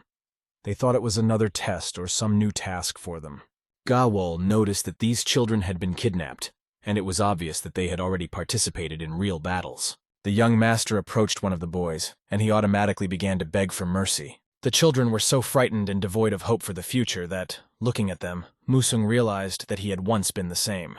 The boy begged for mercy, promising that if the master needed anything, they were ready to do whatever he wanted. Musong asked the children what they wanted. These children did not ask for much. They just wanted hot water. Some of them dreamed of seeing their mother, or at least sleeping all day, playing with their friends. There was nothing unusual in their wishes. They were simple dreams that could easily come true, and the young master took them to the shelter. On his way back, Musong met with his brother. He reported that the Blood Tears clan had been completely destroyed. His brother could not understand how this happened because Musong had just left. But Musong quickly shut him up and asked him to keep his voice down, explaining that he shouldn't make too much noise because it was getting late. He said it was time to go back and asked why his brother was still in the building. Musong, covered in stains that looked like ketchup, was serious, and his brother couldn't believe he had to argue with such a madman. But he still wondered how it had happened, even if the murder had been ordered by Pung Dai-hyuk. They still needed proof. Musong pulled out a book of commission records, and if they could decipher the text, that would be enough. It sounded good enough, but there was one thing left. Musong suggested that his brother do the cleaning. When asked what it was all about, Musong told his brother not to pretend he didn't understand, and said that he would not become the head of the family after he tried to prove his competence. Musong did not plan to drag his brother into this struggle. He believed that once he got rid of the eldest heir, everything else would be much easier. Therefore, he offered his brother to work under him. The younger brother, impressed by his elder brother's cunning, wished him to think carefully about the offer. After that, Musong left the office, leaving his brother alone with his thoughts about this decision. His brother, who had always fought for leadership, felt for the first time that this moment might be his last chance. He couldn't accept the fact that he had to submit to his younger brother, but he knew it was better to be on the winning side. A few days later, Peng's family received shocking news. The head of the family was told that the assassination attempt on Peng So-hyun had failed, and the Blood Tears clan was destroyed in just one day. The Fist King, Ongahu, was simply shocked by this news and was angry about it. No one could even imagine where the commission book could have disappeared, and it remained a mystery. The servant who brought the news felt that the energy of the chapter was so powerful that he could barely breathe. In such a state, the chapter could have said goodbye to his life, and it seemed that this was the work of high-ranking assassins who had cleaned up all traces so thoroughly that they left no evidence. The only thing that remained was the disappearance of the orphans who had been raised in the Blood Tears clan. Gahu was shocked that the orphans had disappeared. However, the servant continued that unfortunately, they did not know what happened to the children, but that they were reportedly sent to the Pung family's children's yard. Hearing this, Gahu was filled with incredible rage. He realized that he had underestimated his brother, and now he realized that he should have destroyed him immediately. If Peng Dehek's crimes became known to the whole world, all his efforts would be in vain. Realizing this, Gahu began to adjust his energy, going downstairs and accepting that it was time to act. He ordered his servant to gather the Moran clan. Upon hearing this, the servant realized that things had gone too far and they needed to put the plan into action immediately. Their family had decided to become the most powerful in Hebei, and now they had to get down to business with all seriousness. Our hero's swordsmen trained even at night in the rain, honing their skills. Half a month had passed since the destruction of the Blood Tears clan. Life was going on as usual, but there was one but. The decoding of the secret language is almost complete, and soon they will have irrefutable proof in their hands. Peng Dai-hyuk had probably already made a move, but nothing was known about it yet. Musung felt that something was wrong, and he found it hard to believe that his brother would stay away. He realized that his brother could not give up so easily. Soon a young messenger came running to the master. This messenger brought urgent news and said that he was summoned to the pavilion. He had to leave immediately, because such calls and news do not come just like that. Arriving at the pavilion, he went inside and saw all the representatives. The atmosphere was tense and far from the best. Apologizing for his tardiness, he took his seat. Upon entering, he immediately noticed his brother staring at him. They exchanged glances, and his brother's jealousy was felt even through the silence as he muttered to himself, staring maniacally at Musung, as if to hint that now they couldn't even hold a meeting without him. Chairman Jiang Ho began his speech by reminding everyone that everyone knows about the three great families, including the Peng family, and the Moran clan, who are called wolves in the world of the seas. However, a few days ago they began to perform strange actions, as if combing the territory of the Peng family. The Hingren serves as the border between them and the Moran clan, the head said, unfolding the map. They left the battlefield in a hurry, and the head asked people to check the situation, as he did not know how urgent the issue was. However, he noted that the Moran clan was provoking them, and now they needed to use this opportunity to deal with the situation. Hearing these words from Musun, the advisors began to reject his proposal, because a clash with the Moran clan could lead to war, and the Peng family would be at a disadvantage. Realizing that in his previous life, Musong had faced wolves constantly looking for weaknesses in their defenses and harming the Pung family. He decided to act. His brother raises his hand, stating that the advisors are going to do nothing and just watch. They have 3 profitable businesses in Hingren, and he asks if they want the Moran clan to have it. The more he listens to this senseless talk, the more he feels indignant. He declares that their family has the right to defend what is rightfully theirs. He supports his brother, the 3rd owner, and people begin to realize that they cannot leave things as they are. They cannot back down. They must stand their ground. The brother looks at Musong carefully to see his reaction. Musong understands the situation and accepts his brother's point of view, seeing that he is on his side. Looking at his rival Peng Dae-hyuk, the only question left is what he's going to do next. With a heavy sigh, he accepts this point of view and prepares for further action. Musong realizes that the majority is not on his side, and if he doesn't want to lose his reputation, he has to agree. He turns to his 4th brother, saying that although he has outstanding fighting skills, he should be sent along with the squad to reduce possible losses and speed things up. Chonggu adds that the defect is also suitable for this mission, and after hearing this, Musong felt a bit uneasy. It became clear to him that this bastard was undoubtedly up to something. Looking into his eyes, our protagonist's soul does not find peace. He feels that there is some kind of trap here. The swordsmen in the battle camp made a halt, and it seemed that they decided to have a little rest. The young master in turn went to the resting room. Ga Wall was waiting for him there. He was glad that the rain had finally stopped. Talking to her, he told her that Peng Dae-hyuk was doing strange and impulsive things, so she needed to be on guard and remain vigilant until he returned. He had already warned his 3rd brother that if anything happened, he should contact him immediately. As a last resort, if the situation got out of hand, he instructed her to write him a letter, and Gawal realized that this was the safe way for her master to go. At that moment, our hero went to his soldiers on the red carpet. They all froze in anticipation of his words, waiting tensely. When he stepped onto the red carpet, he dusted it off. He began his speech by saying, "The Moran clan of Sadachan has set its sights on Hingren, which is the property of the Peng family.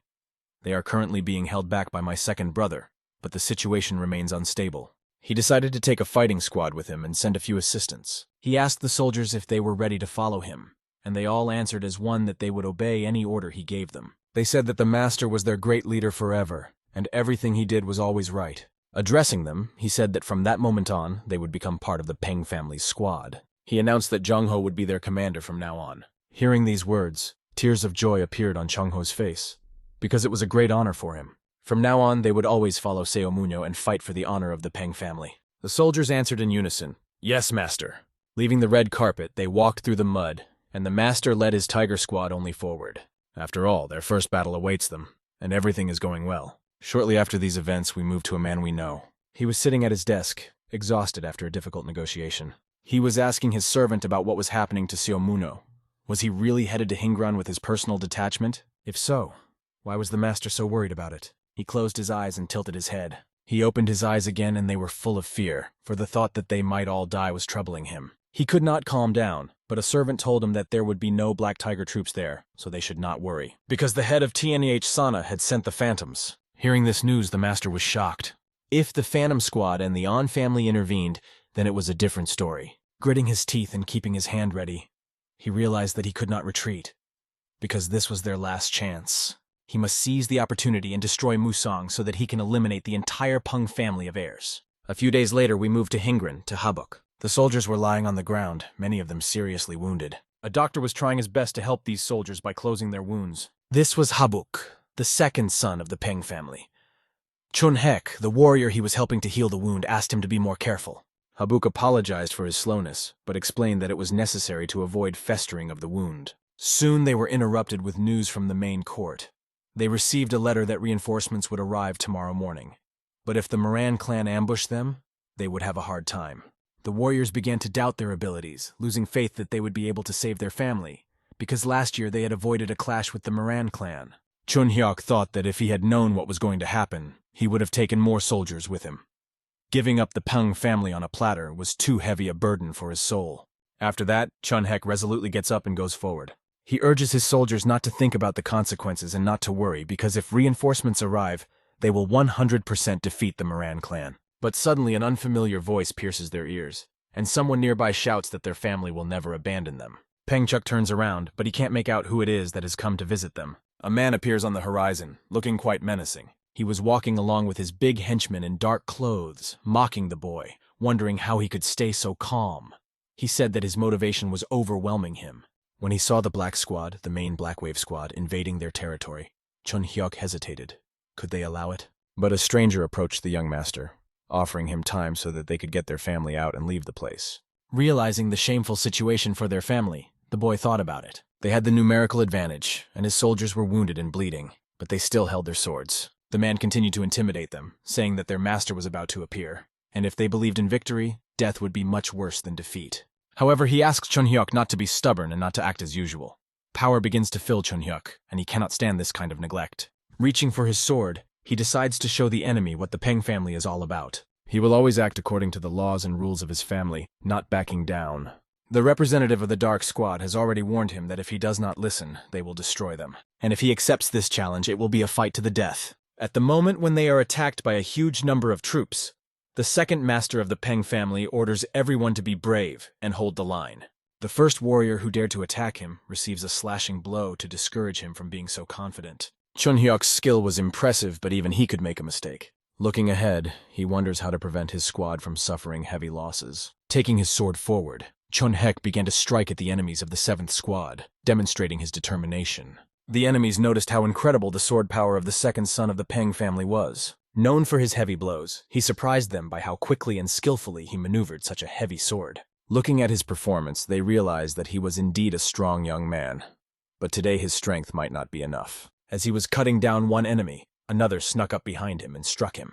The wound was quite serious, hitting him right in the side. The battle began to lose control, and it seemed that everything was heading for defeat. However, the owner did not give up. He continued to move forward, despite the pain and losses. As he crouched down on the ground and held onto his sword, he saw a villain from the Black Squad flying at him. Although he dodged a strong blow and dropped his sword, he remained alive, ready to continue the fight. The rascal who was close to Chun Hyuk started laughing, full of arrogance. He was sure that he was about to finish off one of the Pung family members, despite his high position. And then, like a bolt from the blue, Musong bursts into the battle, his aura filling every cell of the battlefield. The warriors did not immediately realize who this man was, who suddenly burst into their battle and began to skillfully maneuver among them. The second master noticed with one eye that the atmosphere had changed dramatically, but did not immediately realize what had happened. However, when he sensed his brother's aura, he realized that it was Musong, and he did.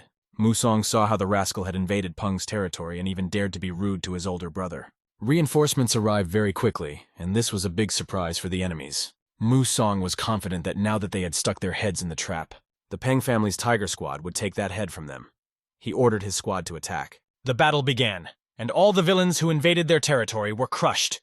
The swordsmen ruthlessly slaughtered the Dark Squad, leaving them no chance to hold their ground or continue the attack. Their commander, watching the defeat of his Dark Squad, is at a loss to understand who this mysterious warrior is who has ruined their plans. The warrior, introducing himself as a member of the Peng Tiger family's special squad, expresses his desire to see if this opponent can prove worthy of his sword. As the main force of the Pung family, holding the sword on his shoulder, Monsoon confidently approaches his opponent, ready to strike. Staring at Monsoon, the commander of the Dark Squad finally realizes that he is facing none other than the leader of the swordsmen. This is the very perfect blade of the tiger, whose warriors fight with the fury of real predators, taking the lives of everyone who stands in their way. The screams of one of the warriors of the Dark Squad attracted the attention of the commander, who looks at the battlefield. Monsoon realizes that only in a real battle will the true power of his squad be revealed. All the hard training has not been in vain. It has paid off at this moment. One of the members of the Dark Squad suggests that the perfect tiger blade begin negotiations in an attempt to avoid further bloodshed. He warns that their master will arrive soon, and if they kill him, it will not bring any benefits. If they seek to start a war with the Moran clan, it could have disastrous consequences. But the young master has no desire to negotiate with him. He is sure that he will only talk to his main enemy, and despite the chance, plans to destroy him without mercy. Pushing off the ground with incredible force, he creates cracks in it, showing his strength and determination. The young master decisively rejects the doubts in the mind of the commander of the Dark Squad, activating the technique, Royal March of the Mountain, which threatens to completely destroy the enemy. Where the monsoon rushed through, a path of mud and broken stones remained, testifying to its relentless power. The young master was sure that he had let his guard down and thought that the soldiers of the Dark Squad would be able to take advantage of his weakness. But he was wrong. Their tricks were in vain. A friend of the owner brought his brother to him and asked him if he was all right. Chun Hyuk replies that he survived only because of him, and he is endlessly grateful for his support and help. They discuss that the Moran clan's owner will soon arrive. The young master wonders what will happen if they kill the squad leader, and how the Moran clan will react, as they are already sending reinforcements. In response to these actions, the Peng family's squad moves forward, ready for another battle. The Tiger's squad, known for its ruthlessness, warns the enemies. It is better not to put your hand in the tiger's mouth if you do not want to lose it. A minute later, his squad contacts the master, reporting that they have completed the task. They have successfully eliminated the Black Wave squad and are now waiting for new orders from their commander. It was an impeccable job, and he promises to join them soon, ordering them to wait for further instructions. Watching Monsoon, his brother can't understand when he managed to grow up so much. Not long ago, he couldn't even put together a band, and now he leads a powerful squad. His brother noticed that Monsoon used the victorious technique of the Royal March of the Mountain, which even he could not have performed. He feels proud to see his younger brother become so strong. He never thought that the rumors about his younger brother would be true, but it seems that Sun has become a real warrior. Meanwhile, the action shifts to the Hingran border forest, where battles are raging. People in red clothes are talking, not realizing what is happening around them. Among them are the young master of the Moran clan and the commander of the detachment. They notice that they were attacked by the Peng family's tiger squad. Confident in their abilities, they prepare for battle, hoping for a numerical advantage that can ensure their victory. But Jong Ho-moon noticed an important detail. Something was wrong. The Peng family warriors are not attacking, only watching closely, as if waiting for something or someone. Something is clearly wrong, and he cannot believe that the Peng family could react so quickly to their attack. The reality is very different from the host's words. He thought that now would be the best time to capture the Pung family, but events are not developing as expected. Seeing how confident the Pung soldiers are, Jung Ho-moon can't believe that such a chance could be lost because of the overly hasty actions his father pushed for. Although the soldiers of the Tiger Squad were outnumbered by the Marin family's army, they held their ground with unbending determination. The Moran warriors wanted to quickly finish off these renegades, but the Pung family waited patiently for their enemies to make the first move, preparing for battle. Finally, Jung Ho-moon could not stand the long tension and ordered his soldiers to attack. And Tiger's squad immediately sprang into action, attacking from all sides and surrounding the Moran warriors, creating chaos in their ranks. The Peng warriors rushed into the battle like a whirlwind, as if it were their natural element, enjoying every blow. One of the warriors, swinging his sword, looked intently into the eyes of his opponent, ready for the decisive blow. The opponent could not believe his eyes. Such power and technique were something incredible for him, something he had never seen before. The Moran warrior's sword began to crack under the pressure of his opponent's strength, and soon the fragments of the weapon fell on his face. All he could say at the last moment was, "Bastard, this is just goodbye." However, the battle was not so successful for the Tiger clan. Suddenly, someone stabbed the master in the back, but his fellow soldier managed to cover him, losing his arm to save his master from certain death. The scoundrel who dared to stab him in the back was immediately punished, as Tiger's squad acted in concert as a single unit. They fought with all their might, and although they were outnumbered, their unity and determination gave them the upper hand. As one of the warriors rolled over with the trappers who had arrived in time, he apologized for being late, recognizing the importance of every second in battle. Master Chehan began to assemble the entire Tiger squad, preparing for a decisive offensive. Despite their numerical superiority, they decided to attack the Moran warriors, regardless of their losses. "Bid farewell to your heads!" the master shouted, and these words made the Moran warriors nervous, feeling the approach of inevitable defeat. Fear gripped their souls, and they could not understand how it happened so quickly and inevitably. Some of them even began to retreat, and at that moment one of the masters rushed to their aid, promising to return soon. The heir to the Moran clan was left alone, not realizing what was happening around him. But as soon as his assistant left him, the sword of Master Monsoon was at his throat, turning his fear into terror. Monsoon approached him with all courtesy, holding the knife to his neck, showing that fate was now in his hands. After greeting him, he sarcastically asked how he was doing. The Moran clan leader almost fainted from shock, because he hadn't even heard this scoundrel approach him. However, this young man, our hero, tells him that he is Peng Monsoon, a famous name that causes awe and horror. He is the fourth son of the Peng family of Hebei, the very perfect blade that is the stuff of legend. Monsoon whispers in the ear of the Moran clan's heir, offering him a choice. Either he will lose his head after using it, or he can earn a chance to survive. And of course, Jung Ho-moon decides that the chance to survive is much better than certain death. Soon, Tiger's squad wins, and Moran's warriors find themselves in a real hell. Master Monsoon, looking at this, asks his captive if he came here only to listen to the orders of the assistant chairman. Perhaps he had been bribed by the An family, and he sincerely believed that he was contributing to his family's well-being. The owner pulls out the log of transactions with the On family and hands it to the assistant chairman, allowing him to hold this incriminating document. When asked why he gave it to him, the guy had only one condition. Soman decided to announce this condition to him. If he met it, he could survive. The condition was to never encroach on the Pung family's land again. He was sure that the young master would understand what he was talking about. If the prisoner understood everything correctly, then they can come to an agreement at this stage. Thus, our master releases the representative and heir to the Moran clan, allowing him to escape with important facts about his unit. The warriors plunged their swords into the ground, symbolizing the end of this fierce battle. It was a grand and stunning victory for them, which they celebrated with joy and triumph. They had managed to defend Hingren, and the soldiers shouted, "Hurrah!" incessantly to celebrate the victory. Monsoon and his brother were watching this, and his brother hugged him, saying that he was a real good man, and that everything had been possible only because of his efforts. Monsoon looked at his brother and replied that it was a joint achievement. Thanks to their determination, the Moran clan will no longer dare to encroach on the Pung family's property. When the head of their clan finds out about the On family's plot, infighting will begin among them, further weakening their strength. Their warm conversation was suddenly interrupted by an eagle bringing an important message. Opening the letter, the young master began to read it carefully, becoming more and more anxious with each line.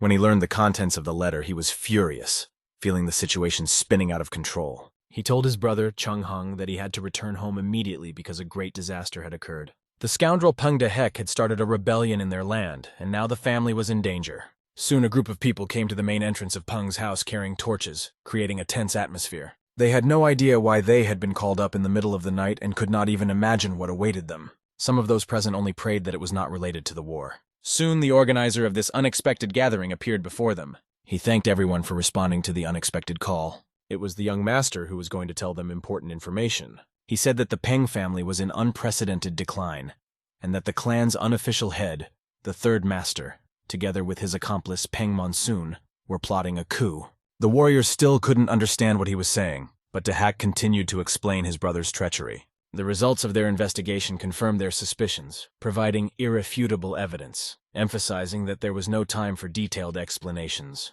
If they don't believe his words, Dehek is ready to show them living proof of his case. He pulls a small sign out of his pocket and orders the soldiers to look at it carefully. In his hands was a token that indicated plans to eliminate the head of the family, as if his fate had already been sealed. Dehek holds up the token, saying that his father realized the seriousness of the situation and instructed him to restore order in the Peng family. The warriors, believing his deceptive words, bowed their heads in front of him as a sign of loyalty. They assured him that they were at his disposal and would carry out all his orders. Looking at these warriors, Dehek feels this sight gives him strength and confidence. Meanwhile, Gal Wall is watching all this closely from the roof of one of the houses. She realizes that things are going very badly. Things have gone too far, and even the head of the family, who was in his study, was puzzled because he was not expecting guests. However, someone suddenly knocks on the door, and this causes him to be surprised. It was already late for visitors, and he wasn't expecting anyone.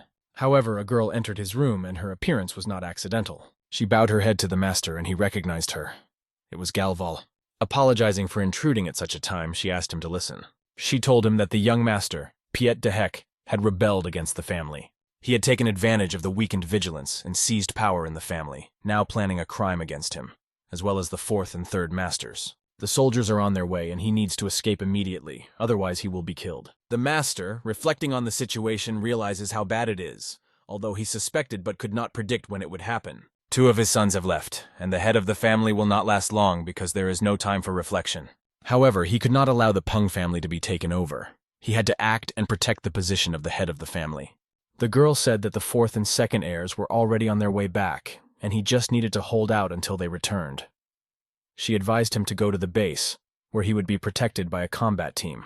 Having accepted this information, he said goodbye to the head of the family, making a decision to act. Everything pointed to the fact that Dehek was a real scoundrel. What he was doing was unacceptable in their family and would be severely punished. The head of the Northern Tiger Squad did not understand what was happening. When he asked why they were locked in a room, he was not answered. The explanation was not enough, and the situation remained tense, so it was decided to wait until things stabilized. They ordered them to stay put to avoid anything stupid, but when they saw the badge, the North Tiger Squad decided to support the rebels. This angered the men, who did not understand how they could have been misled. The scoundrel had managed to deceive everyone, and now everything was going according to his plan. All that remained was to take control of the last point. A servant came to report to the young master that the building of the hand-to-hand unit was empty, because the deputy had disappeared. It looked as if Galval had gotten ahead of them, and the master wondered how they could have let this happen. He asked if they hadn't heard his orders, according to which they were to detain her and not let her escape. If the plan failed, he would have to act faster than expected. However, the servant heard that Galwal was still alive and suggested that he go to the head of the family, where he could gather a group and a third master. Dehek hoped that his father, the head of the family, was sleeping soundly, because a difficult battle was expected ahead. He moved forward with his warriors, and everything went according to plan. He doesn't remember seeing this Jaren squad before, and this may be their first appearance. Dehek hopes that there will be no more problems, and that everything should be over by tonight. By dawn, the Pung family should be in his hands, and he will become their new head. The young master's horses were riding so fast that they kicked up dust in the forest, leaving only dust behind.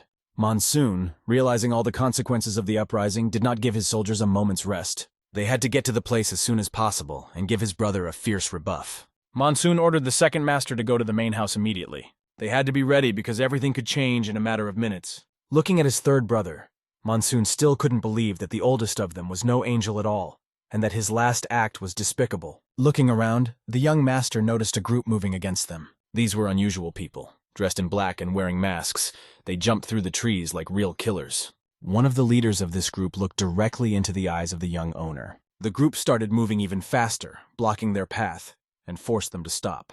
Monsoon realized that these guys were not ordinary, but rather strong warriors. Each of them had the technique of the On family, even though he had never met them before in his life. He warned his squad that these warriors were extremely dangerous and ordered them to be careful. When Monsoon asked them who they were and why they decided to interfere with them, he asked them to move away and not to disturb the Pung family. The masked soldiers exchanged glances, saying that they had come to interfere with them. Their leader said that the situation had gotten out of hand, and now the Pung family members had to face them. Monsoon, without thinking twice, realized that this was not going to end easily and asked who they were, drawing his sword. However, these warriors were not verbose.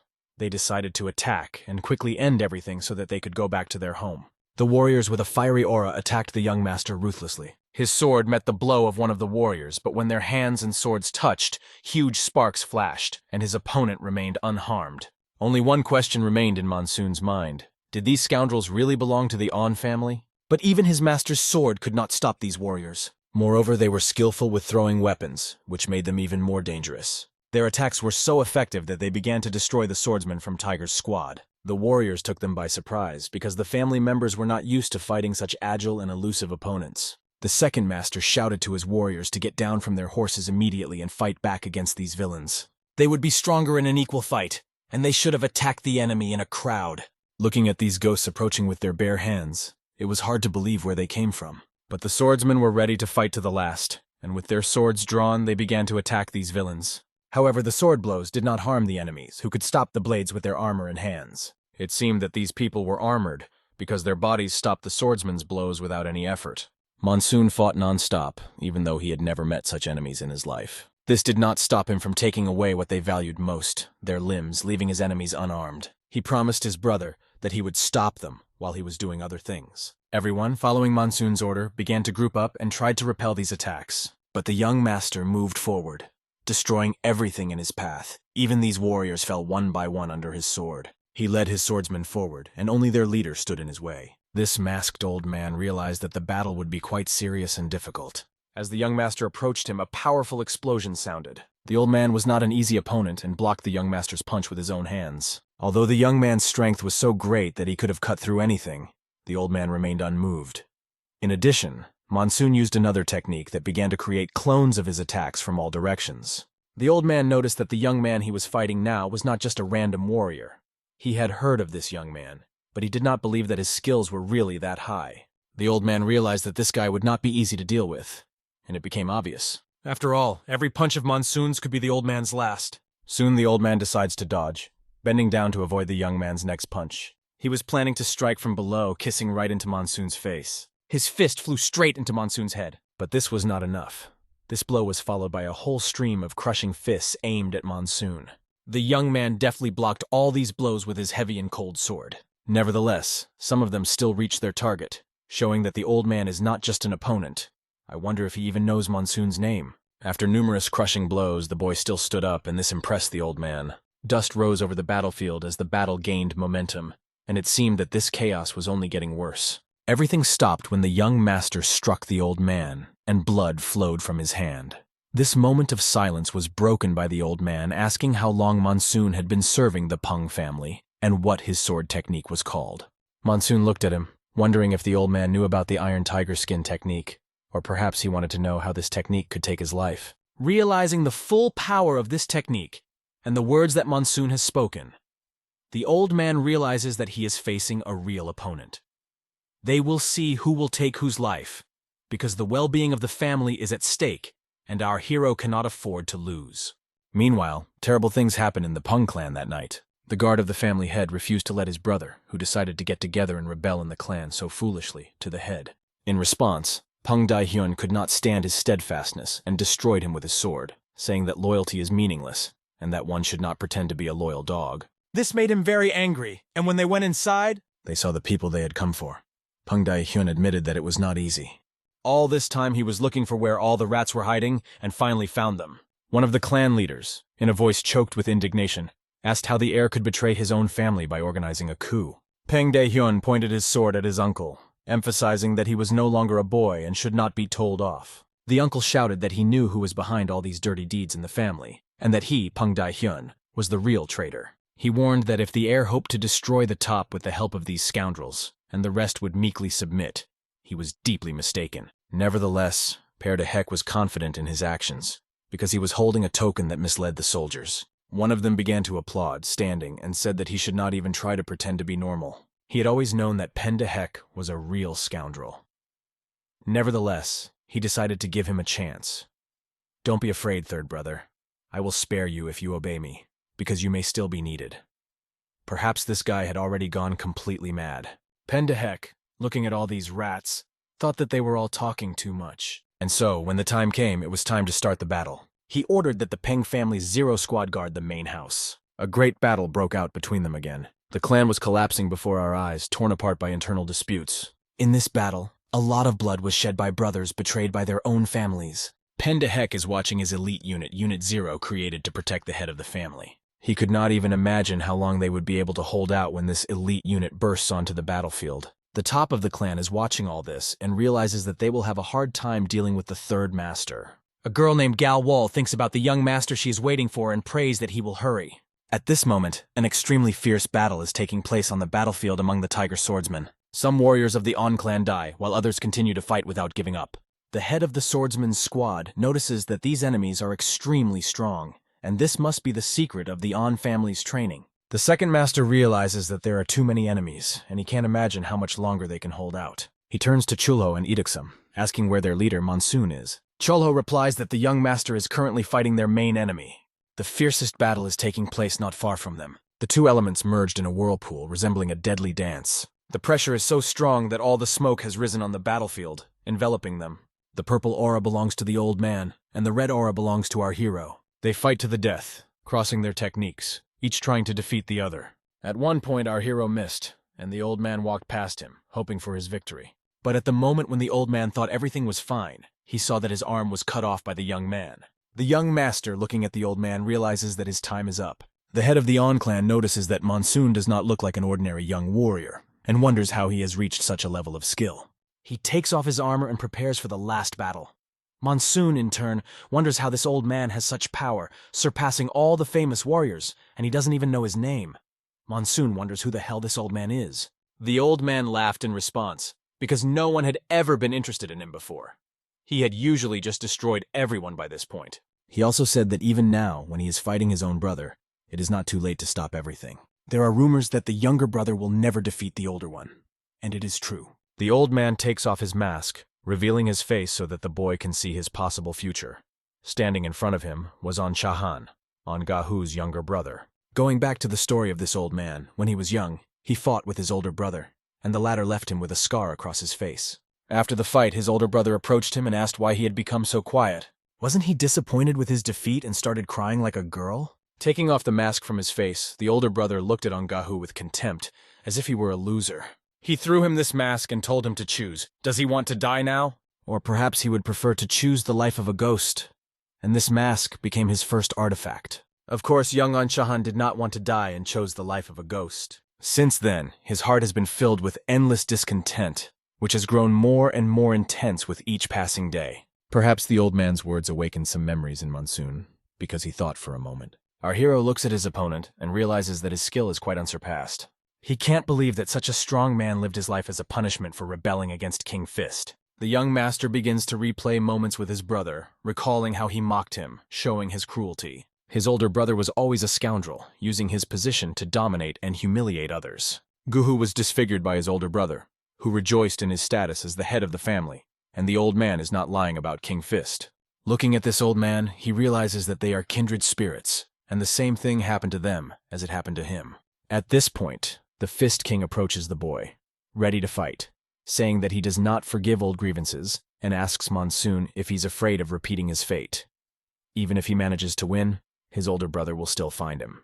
Monsoon, looking at his opponent, declares that he has no intention of running away, and would rather behead King Fist himself. Hearing these words, the old man laughed, because no one in the world has ever managed to do this. If he was going to behead King Fist, his courage was admirable. The battle broke out with renewed vigor, each warrior wanting to prove that he was the best. The old man struck his powerful blows like thousands of hands at the same time, and mockingly asked the boy if he thought his strength was not enough. He also ridiculed all the words that Monsoon spoke in his direction, considering them childish nonsense. The confrontation was difficult, and Monsoon felt how difficult it was for him to defeat this opponent. The old man's blows were so powerful that the young master began to literally push the ground under him.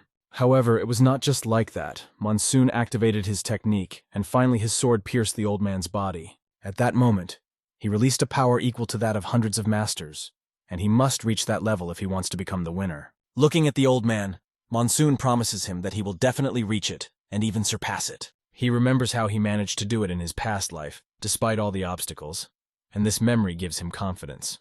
The old man laughed at Monsoon's words as if not believing him to be serious. It looked quite ridiculous, and the old man wrote it off as youthful naivety, finding it hard to believe that today's youth are so determined. Hearing the young man's words, the old man decides that it's time to end this fight. Getting into a fighting stance, he points his fist at Monsoon. He makes the young boy watch to the end, demonstrating a fighting technique similar to that of the King Fist. Although his arm is not in the best condition, for the sake of this battle, he will show a phantom stream of crushing fists, forcing the young warrior to keep his eyes on him. If Monsoon can't withstand this blow, he won't have a chance to win. But if he can withstand it, this experience will help him in his battle with the Fist King. At this point, the old man is filled with boundless energy, and his arms seem to swell with power, as if on steroids. His aura and energy descend on Monsoon like a dragon, sending a stream of hundreds of ghostly fists at him. Realizing the impending danger, the young master activates the Wall of Soul sword technique, and heavenly energy begins to fill his sword like lightning, ready to repel the attack. He becomes an incarnation of a god, a tiger master, absorbing all this heavenly energy. Filled with it, he is ready to accept any challenge and withstand any blow. After this strike, it will become clear who emerged victorious and who died. The smoke gradually dissipated after the impact, and a huge cloud rose over the mountains. Blood remained on the ground, and someone was constantly staining the green grass with it. It was an old man who had been defeated. He was at the end of his journey. Looking at the young man, he realized that perhaps this boy could surpass him and defeat the Fist King. At this point, his mask begins to crumble. And finally, the old man experiences this feeling of liberation from the burden of the past. He looks at the fragments of the mask and realizes that he's finally free. His vital energy leaves him, and the old man goes where he has to go. The boy approaches him, takes his mask, and promises that he will lead the family and lead them in the direction where their clan was located. The one who could not win lost to his older brother. We return to the Peng family, where a fierce battle has broken out between their own warriors in this house. The soldiers are lying on the floor. One of the commanders orders them to retreat, and the fourth group to stay alert and remember to maintain order. The master notices that they are in trouble, but they are holding on thanks to their self-improvement. But this will not last forever. Many soldiers are wounded. Many of them need urgent medical care. The enemy's army is growing. They are continuously advancing, not even allowing them to rest. Pendahek is standing next to his advisor and did not expect the unit to hold out for so long. Pendahek begins to worry that they are losing more and more men and need to end this battle as soon as possible. He asks where the damned ghost troops are because they should have been here long ago. The voice of the young Nadezhda pierces their ears. They pay attention to it, go inside, but the ghost squad's cry is not heard. Everyone holds their breath, and for a moment, all the fighting is quiet. Young Monsoon-san walks out, holding the sword and mask of the head of the ghost squad. At that moment, no one could believe it. It could only mean one thing.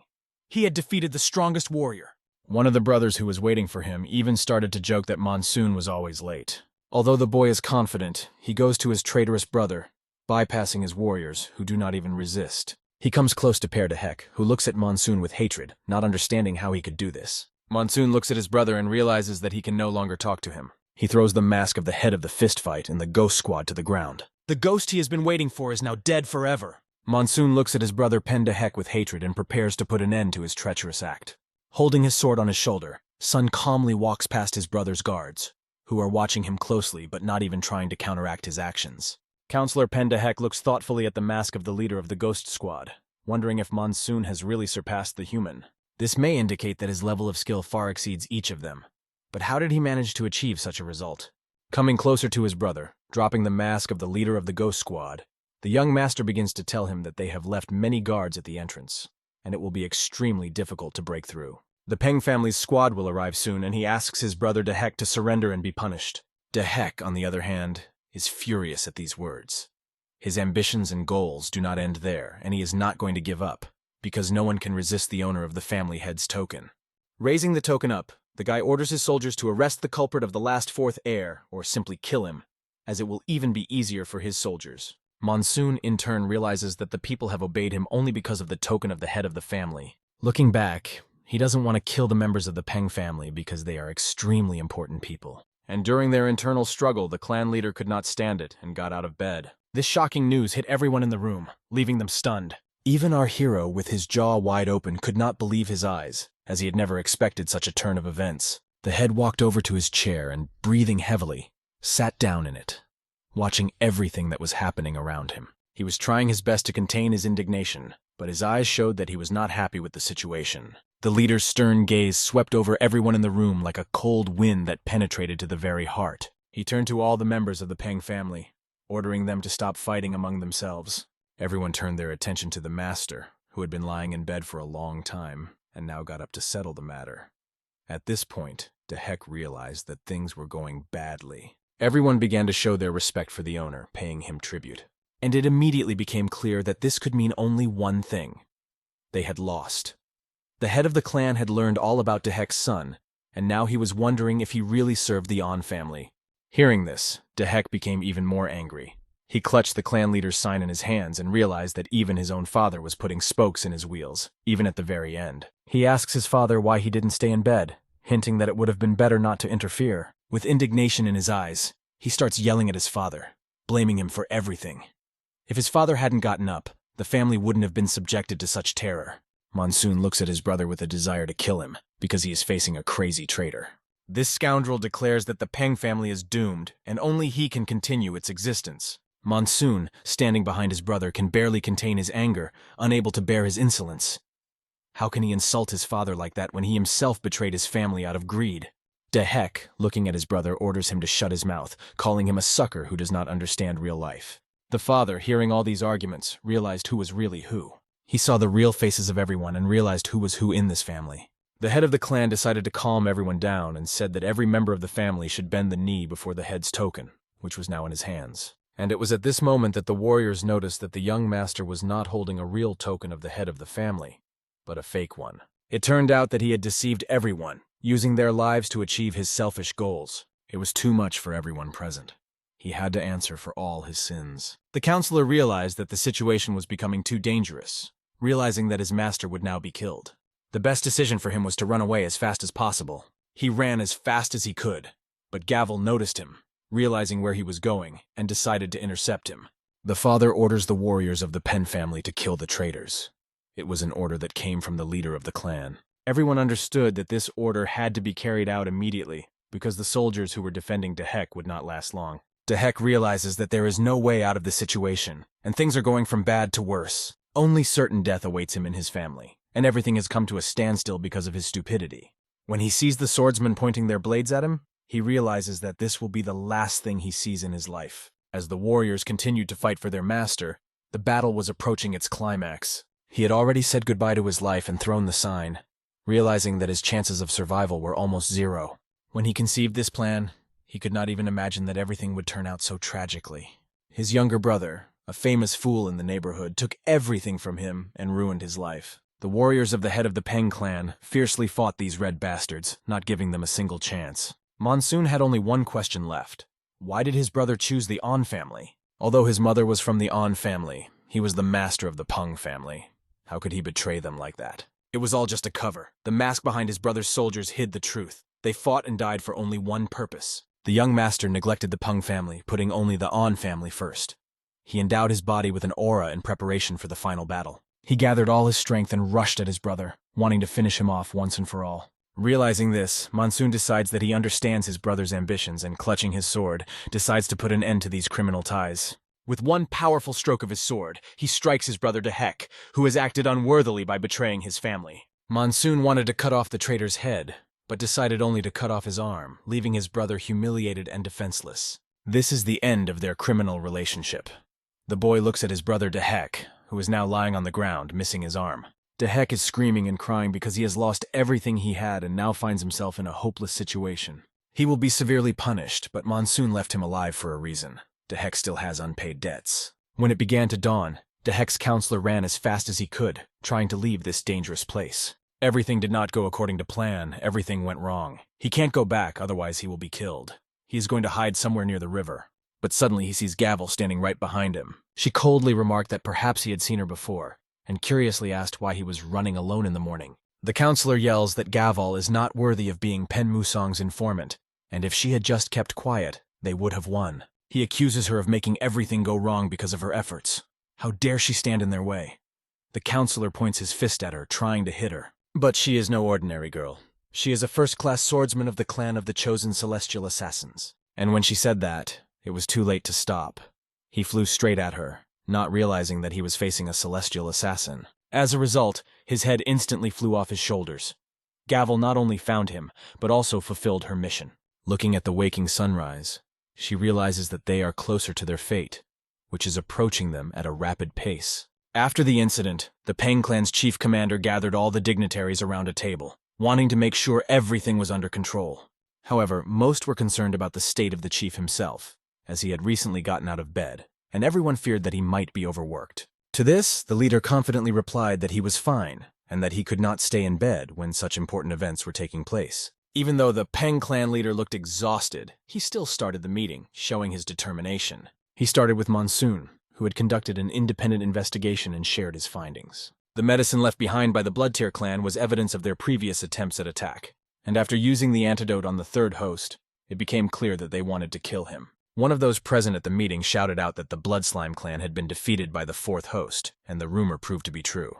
Monsoon also presented the clan's memos, which revealed evidence that the attackers on Hygron were linked to Pektahak. Senior officials carefully studied the memos and realized the full extent of the threat. All the pieces of the puzzle finally came together, and given what had happened, the head decided to make an important decision. He realized that his son Baek Daehyuk and the O family had been misleading them all along, scheming behind their backs. During an audit of expenses, it was discovered that some of the Peng family's property had been illegally transferred to the An family. After this information, the clan head felt a severe headache, realizing that the traitor was right under their noses. Monsoon watched his father and saw how difficult it was for him to make such a difficult decision. Monsoon said that the Peng family was rotten to the core, but they had the opportunity to pull out the cause by the roots and cleanse the clan of this rot. The head asked his son Monsoon what he thought about this and what they should do first. Since his father asked him about the problem that was of paramount importance and significance, Monsoon replied that they should start with the most rotten place. The young master went to the basement where his bound brother, Dehek, was being held. Dehek was tied to the wall. One arm was missing, the other was tied, and the smile on his face had long since disappeared, leaving only pain and hopelessness. When Monsoon got closer, his brother's greedy eyes, full of hatred, met his gaze. Dehek was completely broken and disfigured, but he did not retreat from his goal. He coldly asked why his brother had come to him. Monsoon only looked at him sternly with contempt and disdain, not hiding his feelings. The anger in his soul raged, and he sharply asked how much money Dehek had taken from the family, and how much wealth he had spent on his nefarious plans. At this point, Dehek starts laughing, realizing that his deception has been exposed and all the secrets have been revealed.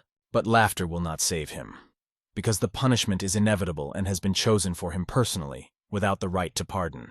To prevent any future attempts at rebellion, Dehek will lose the ability to fight, because his limbs will be deprived of veins. And if he thinks that's all, he's deeply mistaken. His brother, Dehek, a miserable traitor, will rot behind bars for the rest of his days, and Monsoon will constantly come to him, forcing him to listen to his accusations.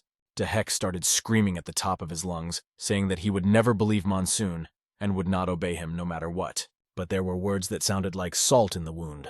When Monsoon becomes the head of the family, the Pung family will be reborn from the ashes and return to the strong five in the Murim. Then he will become the true head, and I will personally come to him to tell him about my achievements, he continued with bitter mockery. Dehek will forever regret betraying his family, choosing the wrong path over the family that gave him everything.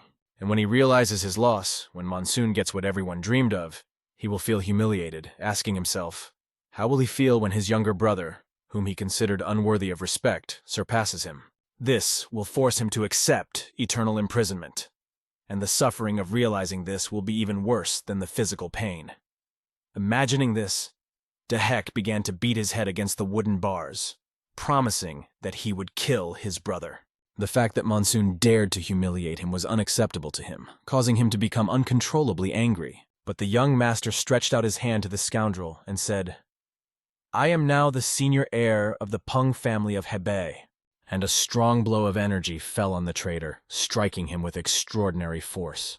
Dehek flew to the side, breaking the wall beneath him, and the young master, not feeling satisfied, thought that this punishment was not enough. The traitor, thrown back by the force of the blow, hit the wall, leaving a huge dent that symbolized his final collapse. As Monsoon began to walk away, the traitor began to laugh, calling him an arrogant bastard, not hiding his hatred. He said that if Monsoon thought that the Pang family would just stand by and watch him rot in prison, he was wrong.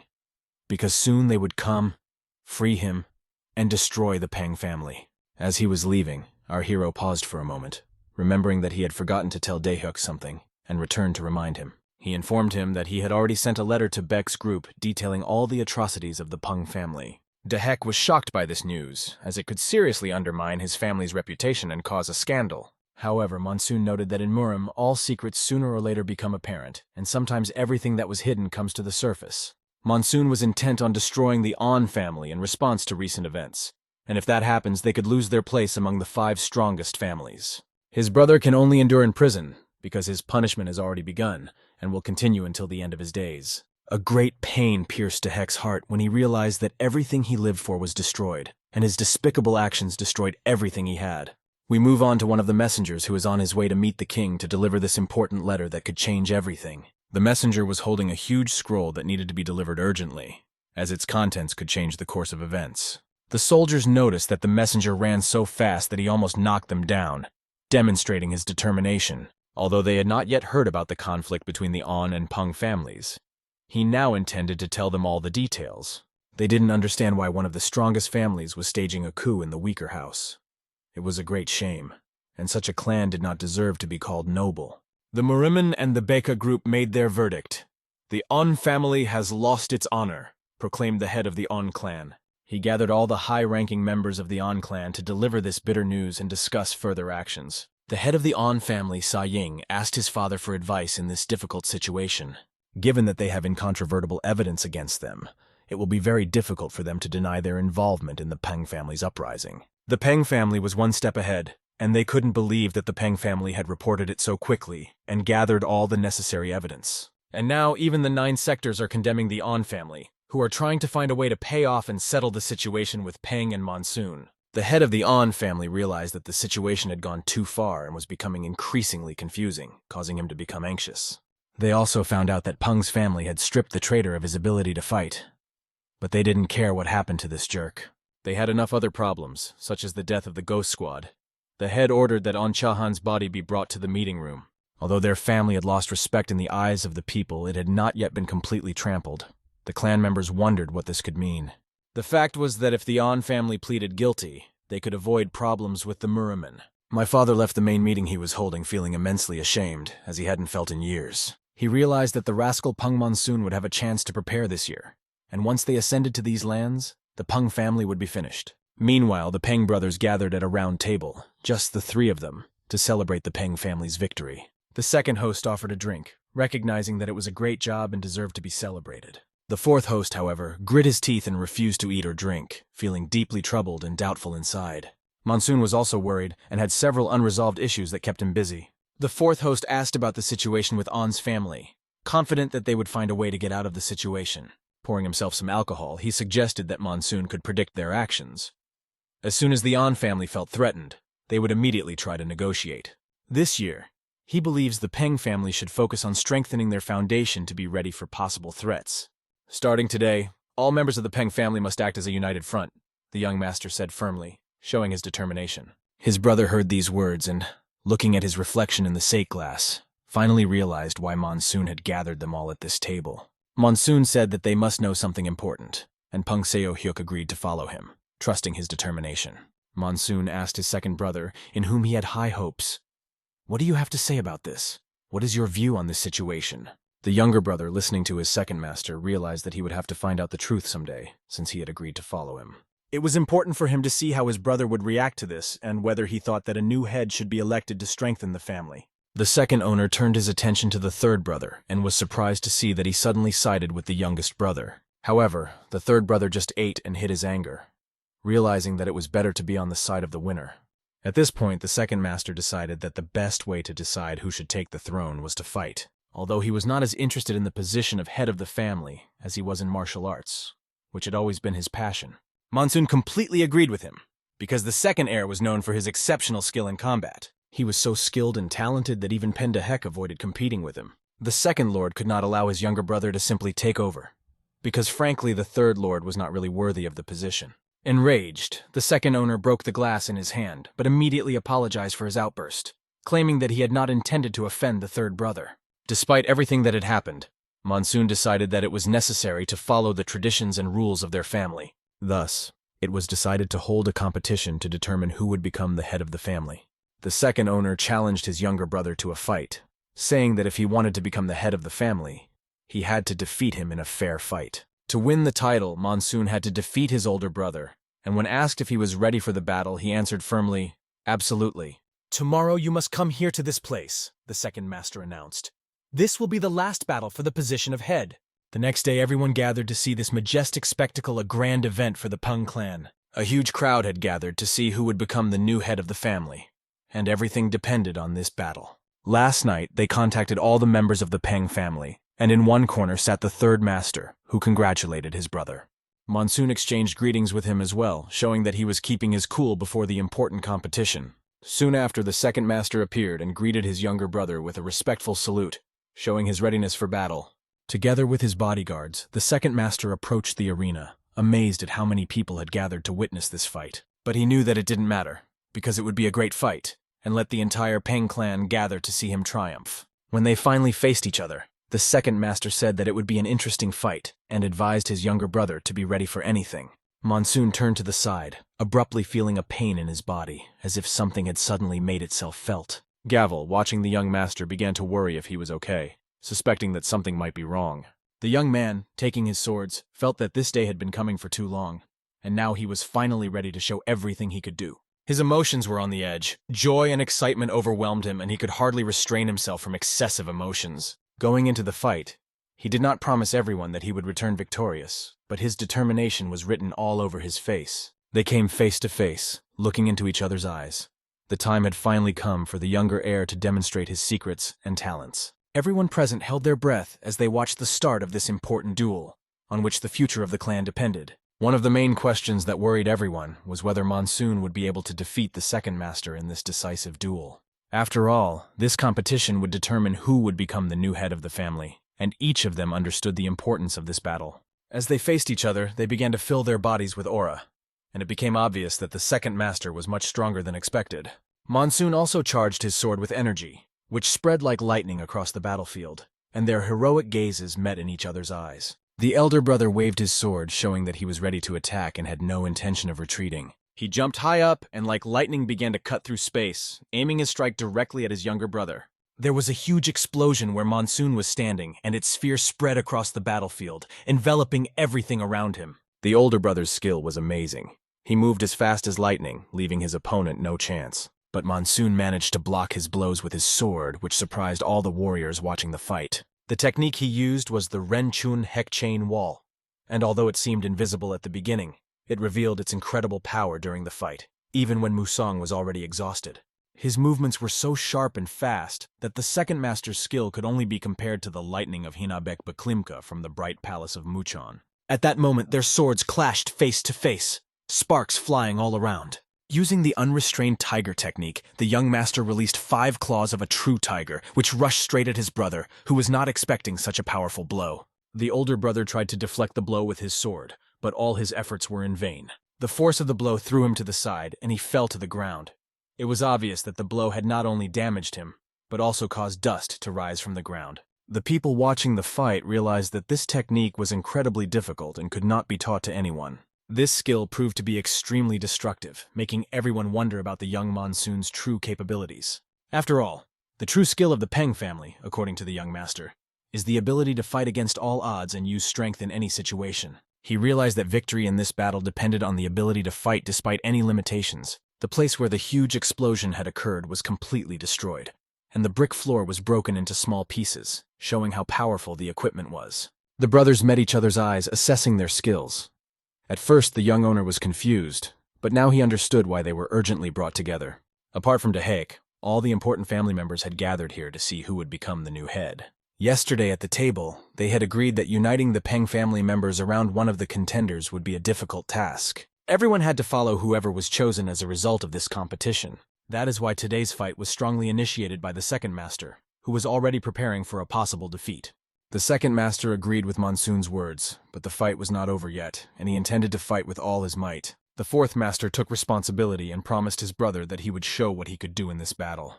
Meanwhile, a chariot was approaching not far from them, heading toward the 2 guards. The guards did not want to accept strangers. They were offended that while the third and fourth heirs were fighting, they were just standing in the sun. They did not understand what kind of trade caravan was approaching them, and why it was moving in their direction. The caravan was so long that it raised even more questions, because the guards were not expecting guests to arrive. They stopped the caravan and demanded that its members introduce themselves and explain who they were. One of the boys on horseback introduced himself, explaining that it was their first time. "I am a young master from the Gimchok Traders Guild, and my name is Gim Onaman," he added, confirming his affiliation with the Venerable Guild. The enormous energy ball formed by the clash of swords gave the competition an epic and grandiose feel. The brothers confronted each other at the highest possible level, demonstrating all their skills. The battlefield was filled with sword maneuvers that merged into a single dance of battle, impressing everyone present. People turned their attention to the fourth heir, noticing that his speed had increased significantly, and he was as fast as the second heir. His technique resembled the lightness of a feather. His shimmering sword and the iron-teeth sword of the Raging Tiger were classic Peng family techniques that aroused the admiration of the onlookers. The warriors could not even believe that one of them was so good at martial arts, demonstrating a skill that was on the verge of perfection. The high-ranking officials realized that these young men had mastered all the techniques of their family, and they were especially impressed by the fourth heir. The second brother landed a powerful blow that caused him to fly to the side, but he quickly regained his position. The distance between them was considerable, but they all continued to demonstrate impeccable skill in combat. It was not just an amazing fight, but a real legendary duel that will go down in the history of the Pung family. The second master had almost exhausted his strength, feeling it gradually leaving him. In contrast, his younger brother seemed completely untired, continuing the fight with the same determination. Monsoon looked at the second heir and realized that this was indeed the most legendary fight of his life. But suddenly, the second master stopped suddenly, declaring that it was enough. He said that he would not pretend anymore, and his fiery aura filled the entire space around him.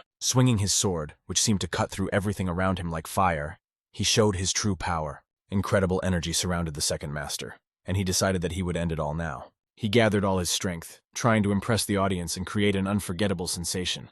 His younger brother, seeing the initiative, supported him, and people watching these techniques could not believe that such things existed. One of them had just created the Stan Soul Power Sword. It was a young master who was also ignited with a new energy so powerful that it even heated the air around them. Their confrontation was so powerful that Monsoon's colleagues began to worry, sensing the danger of this duel. They recalled how the young master had used this technique to kill on Shahan, using the sword of Stan's soul power and a piercing red lightning strike. A sword capable of creating an entire wall of souls, and piercing it with red lightning was a true miracle. The young master, burning with energy, looked at his brother and promised that he would do his best to win. The second master had been looking forward to this moment, and even the asphalt under his feet was beginning to boil from the fiery energy he was radiating. And so they rushed at each other, ready to cross their swords in a decisive clash. Their fight shone with new colors, and the energy of their duel exploded, filling the entire battlefield. At this time, the head of the clan did not watch his children fight for the throne, but went to the cemetery, seeking peace. He stood by the grave and remembered how he used to walk with the boy who was everything in his life. He remembered that beautiful boy with a book and a thirst for knowledge, who was always there for him. But now there was only a brick plaque at that spot, testifying to a past that would never return. The clan leader asked his advisor if his sons were still fighting. This was incredible for the head. Who would have thought that the younger brother would someday claim the position of head? And all of this is happening because Jin Haek was protecting Monsoon. If you recall, they also once fought for the right to become the head, and now history seems to be repeating itself. It seemed like the defeat was quite recent, but so much time has passed since then. Every time it rains, he recalls his fight with his brother, feeling mixed emotions. The head also remembered the fight very well, and these memories permeated him, causing him to smile slightly. He thanked Enzuyu for doing all the work for him. But Yanhu, his advisor, responded by asking him to shut up and focus on getting better. But suddenly, the clear sunny day turned into stormy weather, and lightning from the fight cut through the sky. The head and his advisor looked in astonishment in the direction from which the lightning came. They were not imagining it. It was red lightning, and it was the same wall of souls that his grandfather had shown him as a child. The head knew that Monsoon was interested in ancient manuscripts, but now he wondered if his son was trying to achieve what his father had failed to do. The clan leader asked his advisor if his sons were still fighting. This was incredible for the head. Who would have thought that the younger brother would one day claim the position of head? And all of this is happening because Jin Haek was protecting Musang. If you recall, they also once fought for the right to become the head, and now history seems to be repeating itself. It seemed like the defeat was quite recent, but so much time has passed since then. Every time it rains, he recalls his fight with his brother, feeling mixed emotions. The head also remembered the fight very well, and these memories permeated him, causing him to smile slightly. He thanked Enzuyu for doing all the work for him. But Yanhu, his advisor, responded by asking him to shut up and focus on getting better. But suddenly, the clear sunny day turned into stormy weather, and lightning from the fight cut through the sky. The head and his advisor looked in astonishment in the direction from which the lightning came. They were not imagining it. It was red lightning, and it was the same wall of souls that his grandfather had shown him as a child. The head knew that Monsoon was interested in ancient manuscripts, but now he wondered if his son was trying to achieve what his father had failed to do. He was not far away when he heard about the duel, and he immediately rushed over. The young master was happy to see him. The guest asked how their merchants were doing. Everything was fine. The situation had stabilized, and they had decided to pay more attention to supporting the Pung family. He opened a box that he was going to give to the young owner. It contained bijchidans, rare artifacts, each of which can provide 10 years of inner energy. This man had heard that the young owner was trying to create an independent structure and decided to help him in this endeavor. Taking the box in his hands, Monsoon realized that it was a very valuable gift. He asked why he was receiving such a gift, promising to put it to good use. The traitor was grateful to Monsoon for his kindness, and also brought several other things that could help in running the pavilion. The traitor emphasized that he had remembered to check all these things and had heard about today's duel for the head position. This made him realize that the young owner had won, and the decision was made in favor of Monsoon. The merchant was happy to hear this, because now Monsoon was the head of the Ping family. Suddenly, the third owner runs in and exclaims with joy, "Little brother, where have you been? Share your joy with your big brother." He hadn't noticed that the young owner had visitors, but Monsoon decided to introduce them. "This is the young owner of the Kimjak Trading Group," he introduced the guest. Kimjak also introduced himself as Yongman from the trading group, and this immediately aroused his brother's interest. The fact is that the On family is in decline now. The influence of the Moran clan has weakened, and they want to take this chance to expand trade in North Hebei. This was a great idea for the merchant, and he could hardly believe that his older brother was interested in trading as well. They should talk about it in more detail. However, the third owner did not want to discuss trading at all, and could not believe that his brother really wanted to do it. Monsoon, noticing his hesitation, whispered in his brother's ear that this was a great opportunity for him to learn something new and expand his horizons. Of course, the young master organized this meeting to discuss all the details. A few days later, the Ping clan raised the tiger flag over their home, symbolizing a new stage in their history. All the warriors gathered to greet the new clan leader and celebrate this solemn moment. It was the head of the clan who stood in front and waited for the new heir who would become the head today. Today, his journey begins, and it was a moment that everyone was looking forward to. Monsoon walked along the high road, passing by all the legions of his army, accepting their tributes in confirmation of his leadership. The boy climbs the stairs to the pedestal, feeling the importance of each step. In his head, he hears words that sound like a bad dream. Warrior, answer me, who will be the last survivor? The words of the demon that haunts him. He recalls his path from the very beginning of his existence to this moment, and how many difficult trials he had to go through. Along the way, he recalls the moment when his father gave him the name Pen, making him part of the family. As he climbs up, the boy realizes that all his efforts were not in vain. The father looks at the young heir, at the boy who was just a child recently, and now will become the head. Is the fourth heir ready to take responsibility for the future of the Peng family? Monsoon promises to lead the family on a true and stable path, vowing to fulfill this duty. He vows to protect the Peng family even in the next life if necessary. The clan leader approves of his promises and hands him a symbol of power, a tadema. The box is held out to the boy, and he receives the tadema directly into his hand, feeling its weight and significance. As part of his inheritance, he is also given the Sword of the Air, a symbol of power and protection. The warriors watch this solemn moment closely, realizing its significance. Musin himself did not expect such a gift from his father, as it was a special honor. The family heirloom, a red bone blade, is a real jewel for their entire family. The head of the clan emphasizes that one should not be surprised. Along with the status of the head, Musin receives this sword. This blade is given to him to protect the Peng clan, as a symbol of responsibility and strength. With its help, it must become a sword that will protect the clan from all enemies. Monsoon felt a lump in his throat and almost burst into tears as he realized the greatness of this honor. His father put his hand on his shoulder, giving him support and confidence. He addresses everyone present, officially announcing Musan as the new head of the Peng family, and this moment will be remembered forever. The brothers accepted him, the warriors supported him, and everyone shouted with one voice, "Glory to the new head!" Feeling the weight of the sword in his hands, Monsoon realized that it had been used by the leaders of the Pung family, and this sword was extremely heavy, just like his new responsibility. Unusually for a young master, he raised this sword up and solemnly declared that from now on he would do his best. His goal is to make their family invincible, to make their clan prosperous, and to make the people in it live well. And this is only the beginning of his journey, not the end. A few days later, Monsoon was walking down one of the book streets to an important meeting. Inside, he was already met by many hosts who wanted him to join the council. Monsoon thanked his uncle for the invitation and expressed his gratitude to everyone for the honor of taking the seat of honor. He began with a report on the state of the army, noting all the key points. Later, he began his conference with the army chiefs, where he addressed important strategic issues. Monsoon asked a lot of smart questions that a head of a family has to solve. His advisor watched the young master and was impressed by his quick wit and ability to react quickly to all situations. Monsoon was able to easily manage both combat and words, setting the right tone for the discussion. The test was passed. He could be trusted with the family. The representative who was responsible for the army report waved his hand, recognizing that Monsoon was going to change the family's fighting traditions. He was amazed that the new head had decided to abandon some of the established practices to adapt the family to modern requirements. "Our family has been pushed out of the top 5 strongest, not only because of the Stand-Soul Sword of Power," said Monsoon.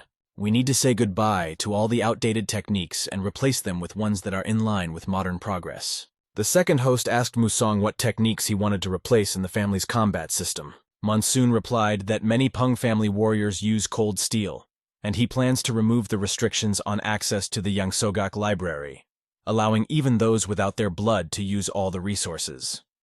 Even members of the Tan family will be able to use this knowledge depending on their bloodline. "If we don't get rid of this relic of the past, the Pung family will always be inferior to others," concluded Monsoon, emphasizing the need for change. "We need change until the family can cope with the difficulties," continued Monsoon, emphasizing the need for reform. Suddenly, a young man ran into the room, apologizing for interrupting the conversation. He had an urgent message for the clan leader that needed to be delivered immediately. Everyone present began to worry, trying to understand what kind of urgent message could have disrupted their meeting so much. After reading the message, Monsoon became visibly nervous as several armed men in black were seen approaching the meeting place quickly. There were about 60 of them, which meant a possible threat of attack. The men in black were probably from the Demon Squad, which caused even more anxiety among those present. Up until this point, the demon sect hadn't made itself known, and this seemed rather strange, raising suspicions. "The head will take care of everything," they reassured him, but advised him to be careful because it could be a trap. Back to these people who seemed very strange.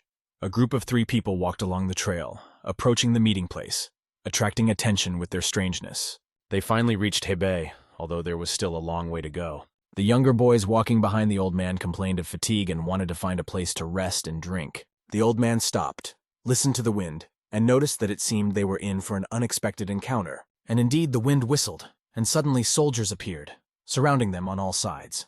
The soldiers took the people into a ring, intending to interrogate them and find out their intentions. One of the warriors approached the old man and noticed that he had keen hearing and eyesight for his age.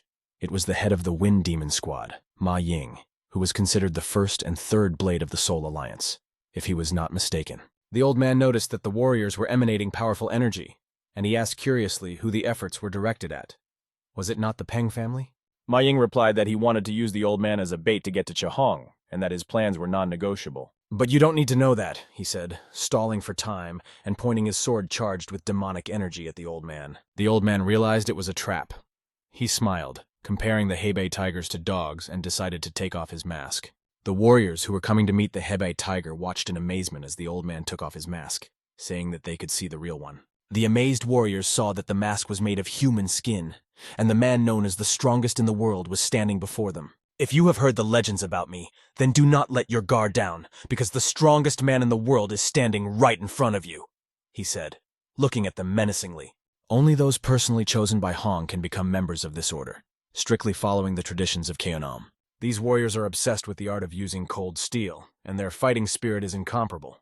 They are led by Do Hong himself, one of the 3 most powerful warriors who fights for the title of the strongest. The moment the mask was ripped off, the attacker realized that he had messed with someone he should have avoided. He planned to kill several members of the Alliance to provoke chaos, but something went wrong. How did he even get here? This old man should have taught his children to hold a sword a long time ago, not to interfere in the affairs of warriors. Hearing his opponent's words, De Hong just laughed, as if he had heard a long-known joke. He had come to sanctify the tiger with his gaze, but on the way he met only miserable insects. His journey was not in vain, although he did not catch a large prey. But the encounter with the pack of young men spurred him on to action. By activating his demonic illusion, the old man made the man feel as if he was facing death itself, his gaze piercing the soul, turning it into prey. The atmosphere suddenly became so heavy that his soldiers could not take a step, as if they were paralyzed. They fell one by one without even engaging in combat. But their battle was interrupted when the historian appeared, boldly addressing them. Who could dare to do such a thing? Suddenly a horse rode right into the battlefield, kicking up a cloud of dust. And it was the tiger himself in person. The enemy looks at him and does not realize what kind of beast is in front of him. The old man instantly realizes that he has met the tiger earlier than he expected, and this makes him change his plans. The barbarians, seeing the tiger's blade, realize that they had better run away while they still have the chance. The young master arrives at the scene to find out how the clan's demons dared to set foot on the territory of the Pung family. He swings his sword to harm his enemies and teach them to respect his authority. But their leader suddenly disappears, moving to another point, avoiding the blow. The warriors notice him climbing a high mountain, intending to observe the events from above. Using his demonic techniques, he prepares to attack the head of the Peng clan himself from the mountain, like a predator waiting for its prey. His goal is to assess how strong this master is and see if he can withstand his mighty power. As he watches from the top, he sees the battle between the demonic sect and the warriors of the Peng clan gathering momentum. The young master skillfully deals with his enemies, smashing them one by one like cracking nuts. However, when he looks up, he notices the old man, who is terrifying with his eyes alone. The owner felt a cold fear grip him as he recognized the familiar face. It was the same old man, the head of the Alliance, from his memories. But what was he doing here? The young master's thoughts were interrupted by an unexpected attack from a warrior who rushed at him with a sword. The attacker swung, trying to inflict a fatal blow that would have ended the master's life. However, the young master easily repelled this attack with his sword, as if he had incinerated the mosquito with fire. Judging by the techniques, these soldiers belonged to the Wind Demon Squad, so he needed to deal with them as soon as possible to finally meet the head of the Alliance. He rushed at this scoundrel who dared to attack him, deciding to quickly finish off the enemy. They clashed swords, and the enemy barely deflected his powerful blow, feeling incredible pressure. The young master realized that he had to act even more forcefully, and his crushing attack fell upon his enemies. They could not understand how this young warrior could be so powerful. The head of the demonic alliance watched the battle from the sidelines, amazed at the young master's extraordinary strength. Hong's daughter decided to just watch from the top of the mountain as they fought, not interfering in the battle. They shouldn't have waited for help. They had to find a way to act on their own. However, the young master cut everything in his path with his incredible strength, and some of them, seeing his techniques, began to run away in panic. They pushed off the ground and began to retreat immediately, trying to escape. One of them, taking a desperate step, activated 3 gusts of demonic wind, directing an attack at the host. The attack was quite strong, creating a whirlwind around him. But for the clan leader, it was just a game. He managed to create a hurricane with a single sword strike at the point where he directed his power. His opponent could not believe that his technique, which he considered a masterpiece, was dispelled with such ease. This guy was much stronger than their entire army. Even the most powerful warriors of the demon clan would not have been able to withstand him, but the young clan leader had destroyed them ruthlessly. The young master looked at his sword, feeling proud, for this blade made of red bone was a true divine weapon. It deserved to be called divine, because no one survives a collision with it. Some of the warriors who survived the battle began to run away, realizing that their fate was already sealed. But the guy, quickly maneuvering around the perimeter, ruthlessly destroyed them one by one. He crushed his opponents, literally trampling them into the ground, leaving them no chance of escape. When he caught one of them, he declared that he would not escape, because death had already overtaken him. He wanted to show the servants of the Wind Demon their fatal mistake. He lifted the head of the leader of their group and coldly said that he was already dead. The master had ordered them to surrender, or they would all die, and they had no other choice. The soldiers looked at each other and realized that they had only one way out. They knew what to do in such a situation. These scoundrels activated the self-sacrifice technique, which illuminated everything around them with a purple light, and the young master found himself right in the center of the action. This technique meant that they were all about to explode, causing a huge explosion that could destroy everything around them. The master glanced towards his soldiers to warn them of the danger, because these scoundrels were about to explode and they had to retreat immediately. These traitors staged a mass suicide, which was an extreme form of madness. The head of the alliance was watching and realized that it would soon be over if they exploded. His old ears might not be able to take it. The warriors could not believe that it looked like this. The pinnacle of martial arts. But coming down from the top, Du Hong managed to prevent the explosion. The head of the Peng clan looked up and realized that it was still the same former head of the alliance. The young master then ordered the capture of all these cultists to learn more about their intentions. Soon after, he returned to his main center, pondering the events. He was not alone. He took with him the head of the alliance, who still could not forget these events. He said that the Wall of Souls was not that important, but he was very ashamed of everything that had happened. Yet, watching the head of the alliance, the young master realized that they knew each other. In his past life, the head of the alliance taught him many arts, and that's why he nicknamed him the King of the Sword. It is a great honor for our host to meet Do Hong again in this life. The former head of the Peng clan asked Do Hong what the purpose of his visit was. Was he here to visit his young master? And it turned out that he was, for the old man had not visited them for many years, and much had changed in that time, and the old man himself looked much stronger. The former head of the Peng clan invited the old man to feel at home, to recuperate and rest, and Monsoon would keep him company. Du Hong noticed that they were trying to keep him as a teacher, and he was interested. But having assessed the young man's skills, he realized that he could really use a teacher. Do Hong turned to Monsoon and ordered him to come along with him. The young man was shocked by this order, realizing that the master would teach him again. When he met Master Do Hong face to face, the young master was even a little shy, feeling the greatness of this warrior. The old man, taking up his sword, emphasized that as the head of the Peng clan, he must always be ready for anything. Pulling his sword out of its sheath, the old man decided to have a duel with the young man to test his strength. Without hesitation, Monsoon expressed his desire to attack first, and the old man led him, watching as the nimble boy swiftly rushed to attack. Noticing the spark of determination in Monsoon's eyes, the old man realized that he was looking at a real rebel, full of confidence. Do Hong skillfully dodges the young opponent's blow without losing his cool. He just wants to evaluate the skills of this young man, to find out what secrets he is hiding. Having dodged the first blow, the old man continues to masterfully avoid attacks, as if playing with his opponent. After the third unsuccessful attack by the young man, the old man crouches down, swings his stick, and points it toward the boy, demonstrating his superiority. The boy managed to deflect the unexpected blow of the master, trying to keep his defense, showing his endurance. His reaction was quite good, especially for a young man, but the old man quickly found himself behind him. Suddenly, the old man activates his terrible technique, and the power of his energy fills the fight with unprecedented intensity. The boy sees many blades moving directly toward him. Of course, he expected something like this from Do Hong. Dodging the attack, the young hero maneuvers with incredible agility, deciding to change his tactics since the old man has already figured out his previous techniques. The boy dodges the blows like the wind, twisting the opponent's technique, and filling his sword with energy, he shines like lightning, rushing at the old man. The old man likes such fights because he has always preferred strong opponents to weak ones. The warriors watched the fight from the sidelines, and the head of the alliance was in a great mood, not believing his eyes at how skillfully he fought the guy. Indeed, the head of the alliance skillfully maneuvered, dodging blows and moving like the wind past the young man's attacks. He warned him that he would now strike much faster and spun in the air like a spinning top, preparing for a lightning attack. Having accumulated his energy, the old man mastered his technique, and the sword flew out of the cloud and almost pierced the boy. The force of the blow was so powerful that the boy was thrown to the side as if from an explosion.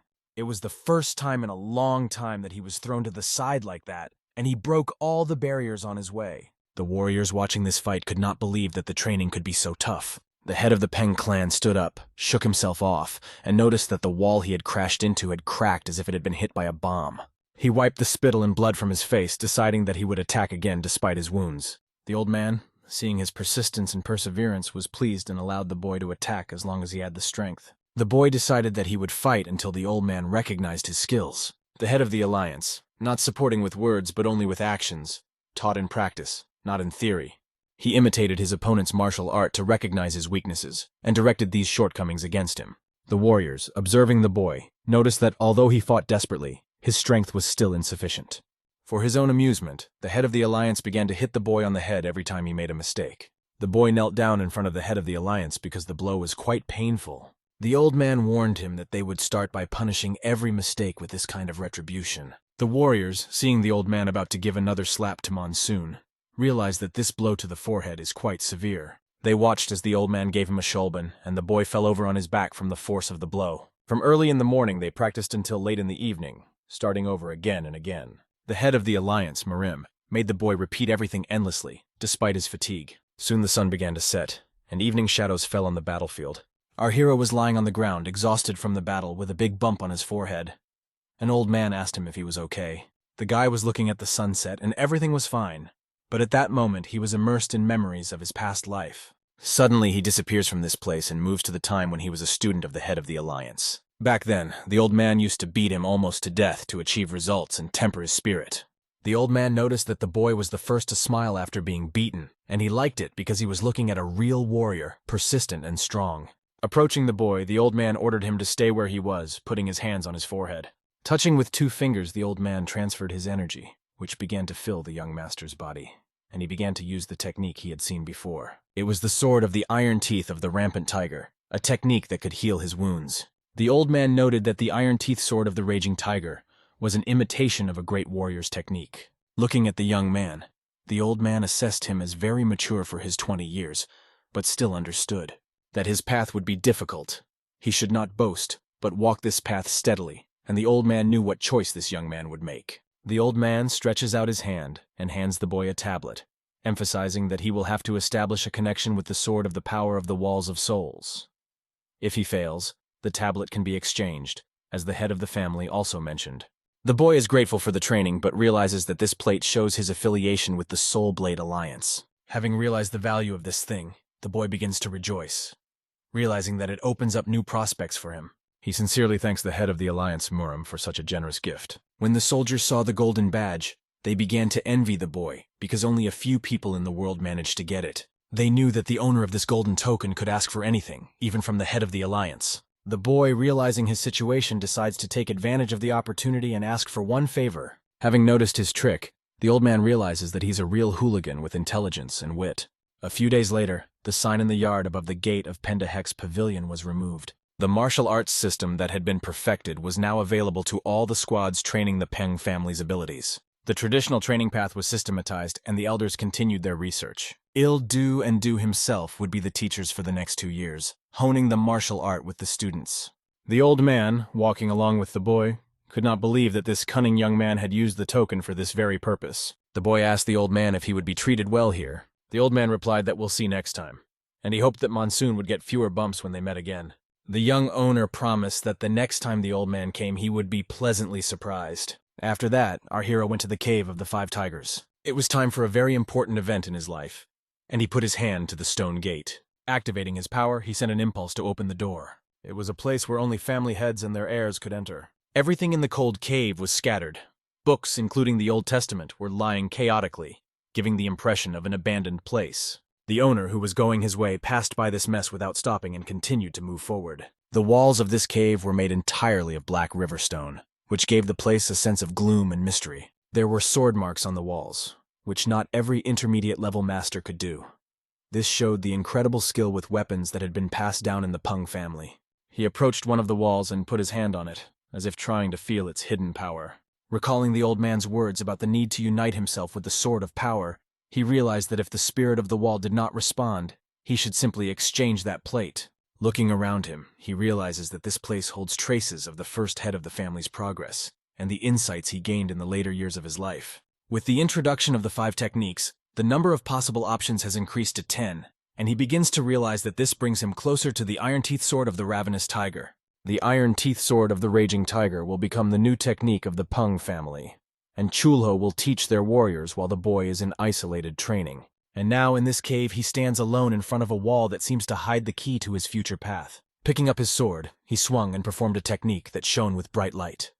The energy rushed toward the wall, as if trying to reveal its secret. The boy noticed that there were no visible marks on the wall, and realized that this was not just an imitation. He had to understand the deeper meaning of this test. This is only the beginning of his stone test, which awaits him in this gloomy cave. It has been 2 years since he trained in solitude in this cave, hardening his body and spirit. His body has changed, becoming a perfect tool for wielding a sword, and his skill has reached new heights. He even learned to cut through a drop of water in which he saw his reflection, demonstrating absolute control over the sword. The tiger technique was breaking out, and it seemed as if the tigers that broke free from his sword were trying to attack him. The boy actively destroyed these illusions, proving his worthiness to the technique he had mastered. But standing in front of his own reflection, he realizes that this is still not enough to achieve perfection. He notices some old books lying untouched and sees that someone has left him a box, as if it were a clue to his future path. Picking up one of the scrolls, he decides to read it, believing that it might be an important letter with a hint or instruction. In the letter, written by Gawal, he saw words that assured him that the main house had not been harmed during the time he was in the cave. This news brought him great relief. Tang Hua Ren and Mugak from Shaolin said they would also join the isolated training, giving him more confidence in his own abilities. When he opened another scroll, he saw a letter from the head of the family, immediately recognizing the handwriting, which he knew well. In this letter, the head of the family wrote that he had fulfilled his duty when he wrote these lines, hinting that the young master should follow his destiny. The young master pondered the words of the letter, realizing that he too would have to fulfill his duty and do what was right, as required by the family's honor. He realized that his task was to bring the fruits of his efforts and present them to the head of the family for judgment. A year later, after 3 years of training, he reached the last wall of transcendence, feeling that he was approaching the end of his journey. He believed that he had done his best, but deep down he felt that he was wrong. A part of his heart remained blocked, preventing him from achieving full insight and completing his mission. And he does not fully understand whether he has truly comprehended the power of the Iron Teeth Sword of the Raging Tiger. Or perhaps he was defeated by an inner demon hiding inside him. He calls out to this demon, demanding that it come out of the darkness and appear before him. A bloody hand emerges from the darkness, as if reaching for him from the past. It was a corpse, the lifeless remains of his former days, from which he could not escape. He came face to face with himself from a past life that seemed long forgotten. He invites this personality to start the battle right now, without delay. His dark self asks if he wants to ask him a question that torments his heart first. But if such questions do not matter to him, then only in battle can he find true meaning, his dark side declares. Monsoon quickly grabs his sword, ready to confront the dark personality, and instantly deflects its unworthy blow directed against him. He realizes the gravity of the situation he is in, feeling the pressure hanging over him. The great law of the Great Tiger's defense protects his mind, but the one standing opposite him has no less power. His dark personality activated a power he hadn't known before. It was an incredible technique that had helped him in his past life. But can this technique help him in his battle with himself in this reality, where the stakes are much higher? In this competition, he will either become a winner or die, surrendering all positions to his own fear. The battle with oneself seems strange and incomprehensible, but it is the most difficult of all. It is only in such battles that the truth of human nature, its true strength and weakness, is revealed. Every day we compete with ourselves to face a new day, overcoming doubts and fears. Our habits and the dark side often lead us to defeat, but by sticking to the right path, we overcome these difficult trials in spite of everything. Likewise, the characters in this manga fight with themselves to win and unlock their hearts, to open up new opportunities for the future. This opens the way to incredible strength, and his dark personality, seeing these techniques, is amazed at his skill. The guy deals a serious blow to his former personality. Feeling the excitement of this fight, the dark personality declares that this is just a technique for fun. But this is not the end. At this moment, our hero accumulates lightning in his sword, preparing for a decisive blow. Like an arrow, he throws this lightning at his dark personality, trying to finally destroy it. The lightning pierces the body of the old self, symbolizing the farewell to the unworthy way of life. The dark personality hits a stone, leaving only a tiger's footprint behind, and says that the sword of iron teeth of the raging tiger cannot be broken so easily. She asks if this technique was the white tiger that jumped nearby. The boy, noticing the complexity and beauty of the technique, admits that it was a truly remarkable achievement. He wonders if he could defeat the heavenly horse with this skill, to which his dark personality replies, "The head of the demon sect is strong, but he is only human. Did you know that?" "Yes, I am aware of this fact," the boy replies, recalling how they met and how this truth was revealed. His dark personality points a finger at him, dissolving like sand.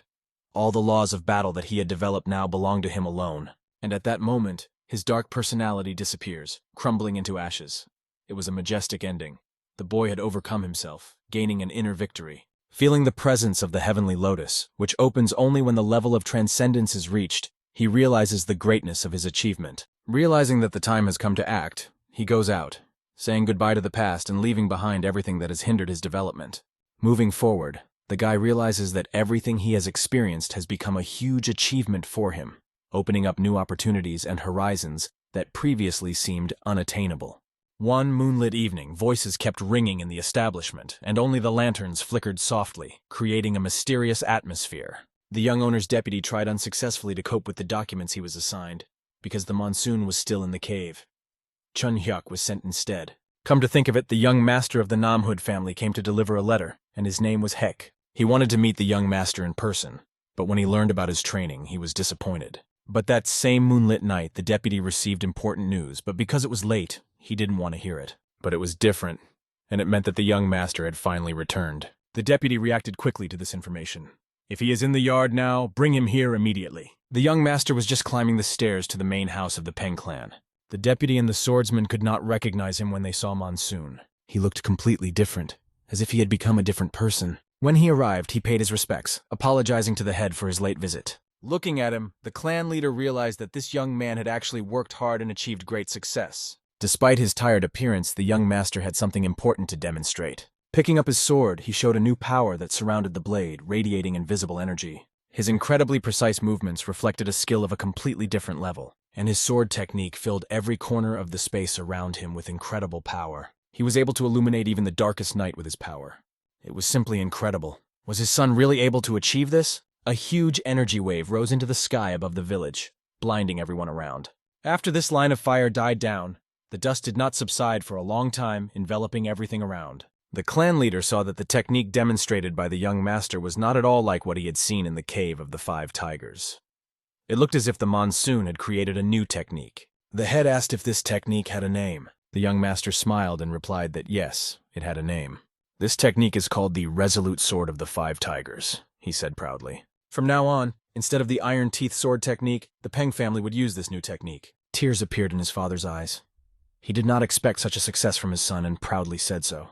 After a long stay in the cave, it was time to have a good meal. The food flew off the table so fast that the young master, hungry after a long journey, ate bowl after bowl. Even though it was late, Gavel, even without an experienced cook, prepared many delicious dishes and showed her culinary skills.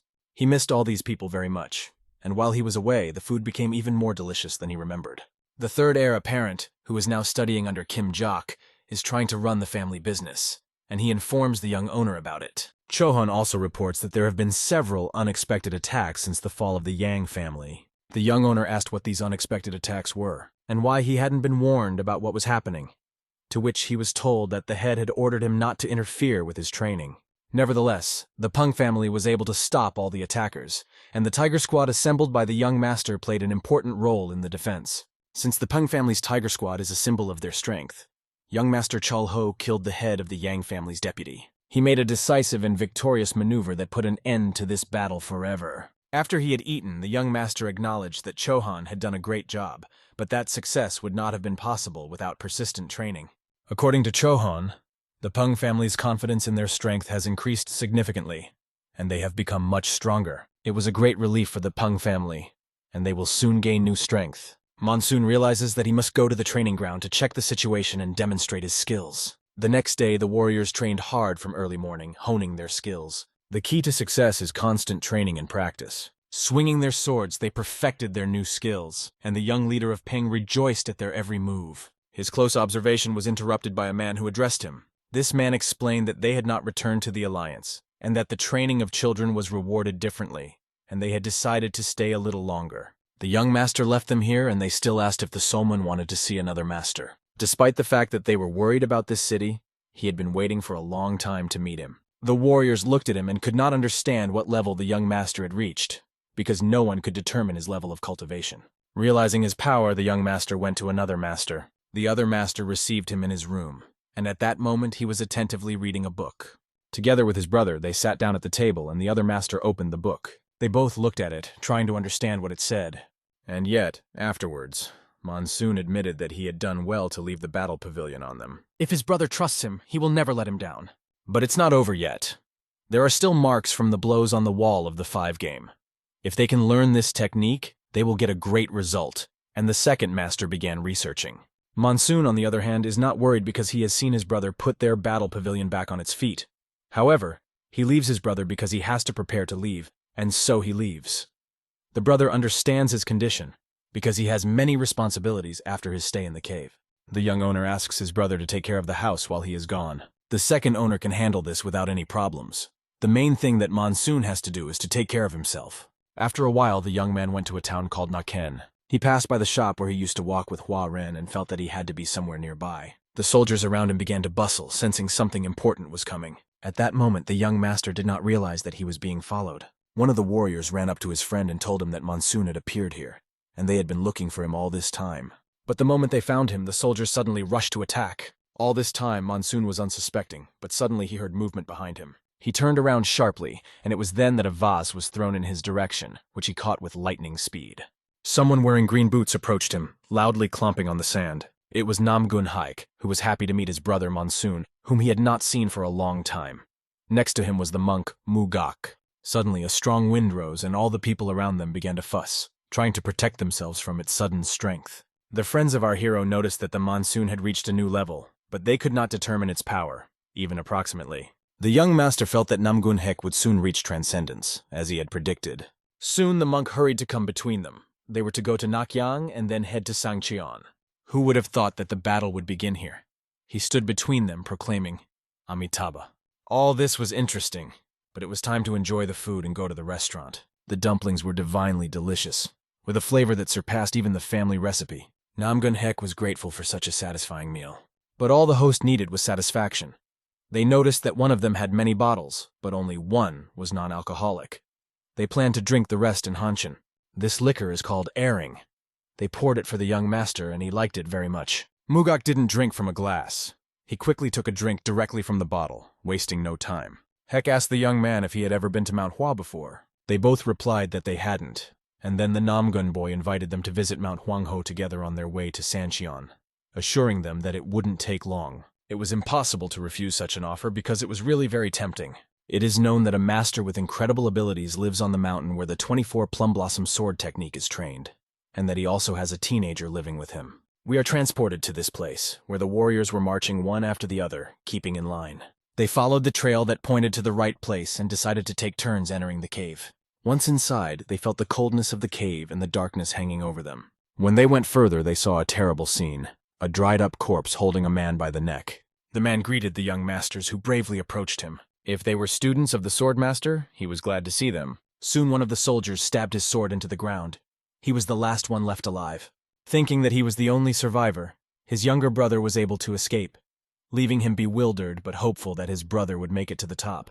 This man and the teenager had defeated all the warriors, leaving only one alive. As he approached him, he looked at the warrior and realized that he wanted a tasty snack. Soon they came to the mountains, where a beautiful view opened up, but the air was filled with the smell of blood. The master could smell it from afar and was alarmed. She wondered how these mountains could smell like blood. They set out to follow the smell that led them. When asked where they were going, the young master did not answer until they found a bloody warrior on the ground. His clothes showed that he was a disciple of the Hua sect, who was lying seriously wounded. After examining his body, they noticed that it was not just a cut or even an ordinary wound. It was a sword-like technique that had almost killed this young man. Monsoon gave him a pill that was supposed to stop the internal bleeding, and the warrior was supposed to regain consciousness. When he opened his eyes, the warrior began to ask them who they were. Introducing himself as Pung Song from the Pung family, the young man asked him what had happened, why he looked so bad. But the warrior only asked him to help his older brother. The brothers were trapped on the other side of the cave and needed help.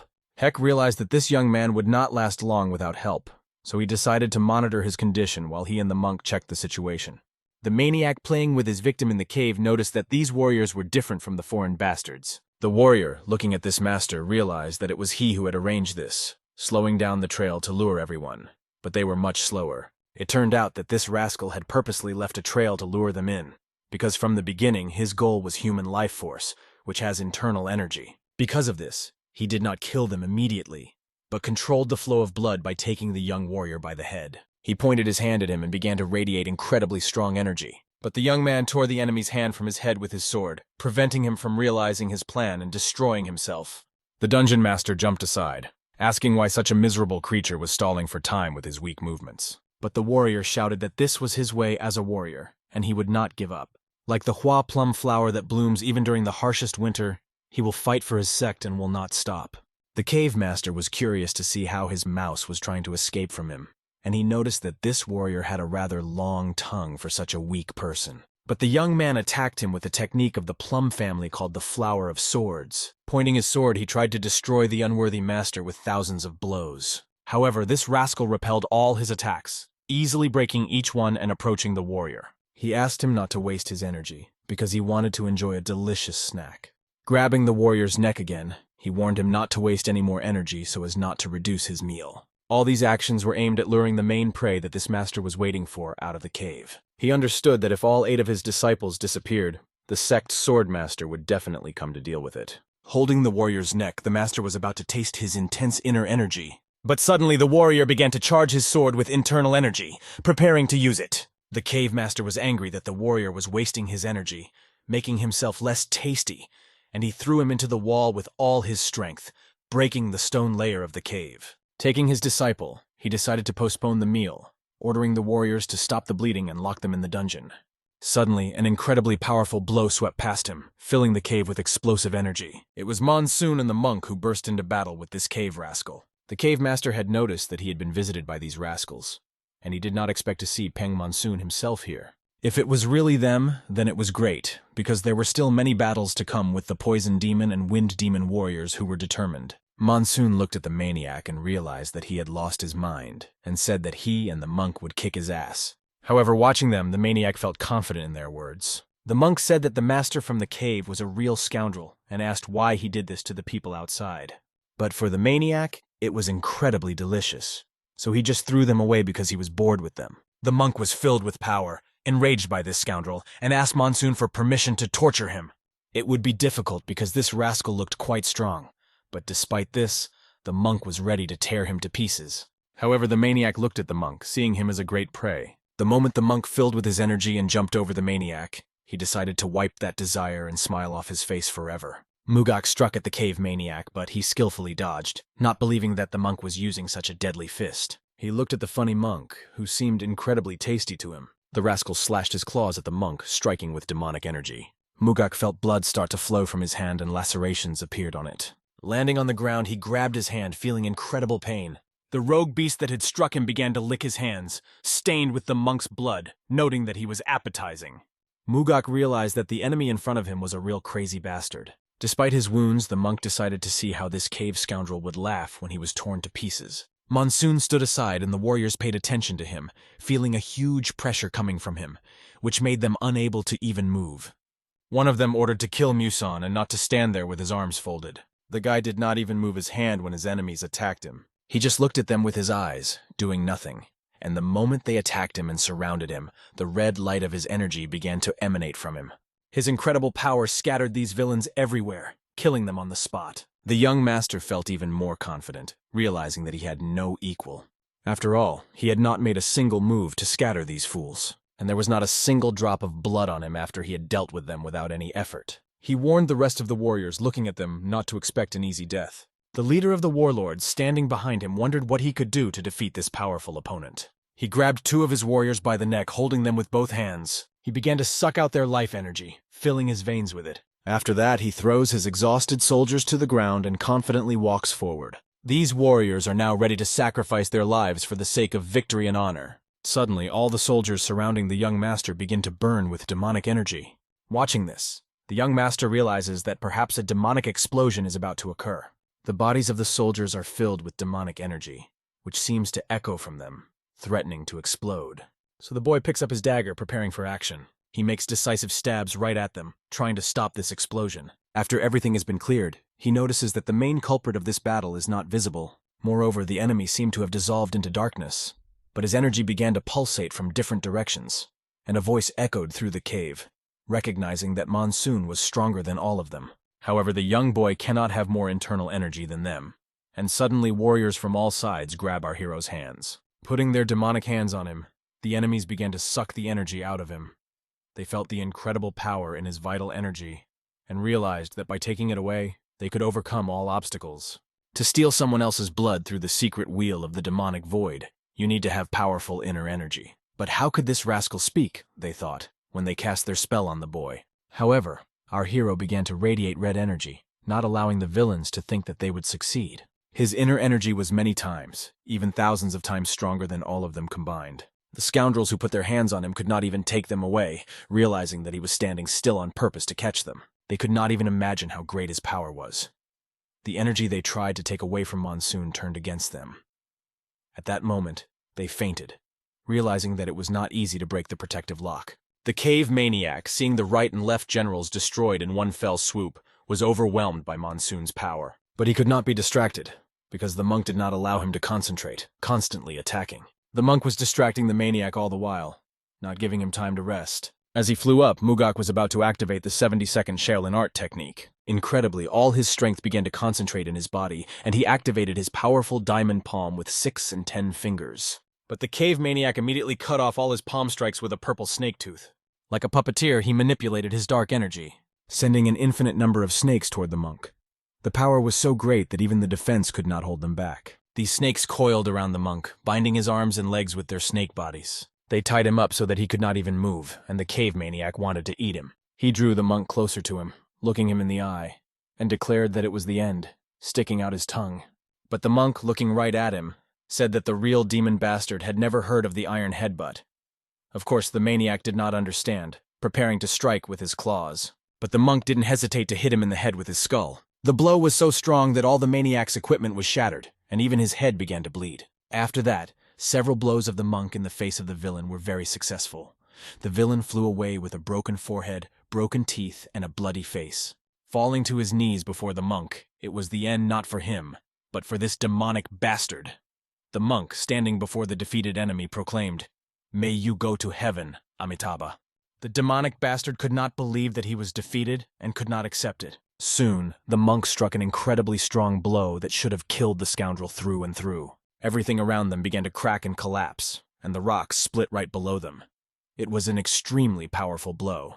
Sweat was pouring out of Mugak after such a hard fight. Monsoon came up to Mugak and said that if he continued to fight like this, he would quickly die in this place. But the monk, looking at the guy lying on the ground, replied that he was much stronger than he looked. And at that moment, when he fought with this rascal, the monk felt that he had overcome his inner limit. Although he worked hard, soon came what would be called sape. After a fierce battle, he needed to recuperate. They went to the hospital to get treatment. Namgun Hek was happy for the boys. They did a great job.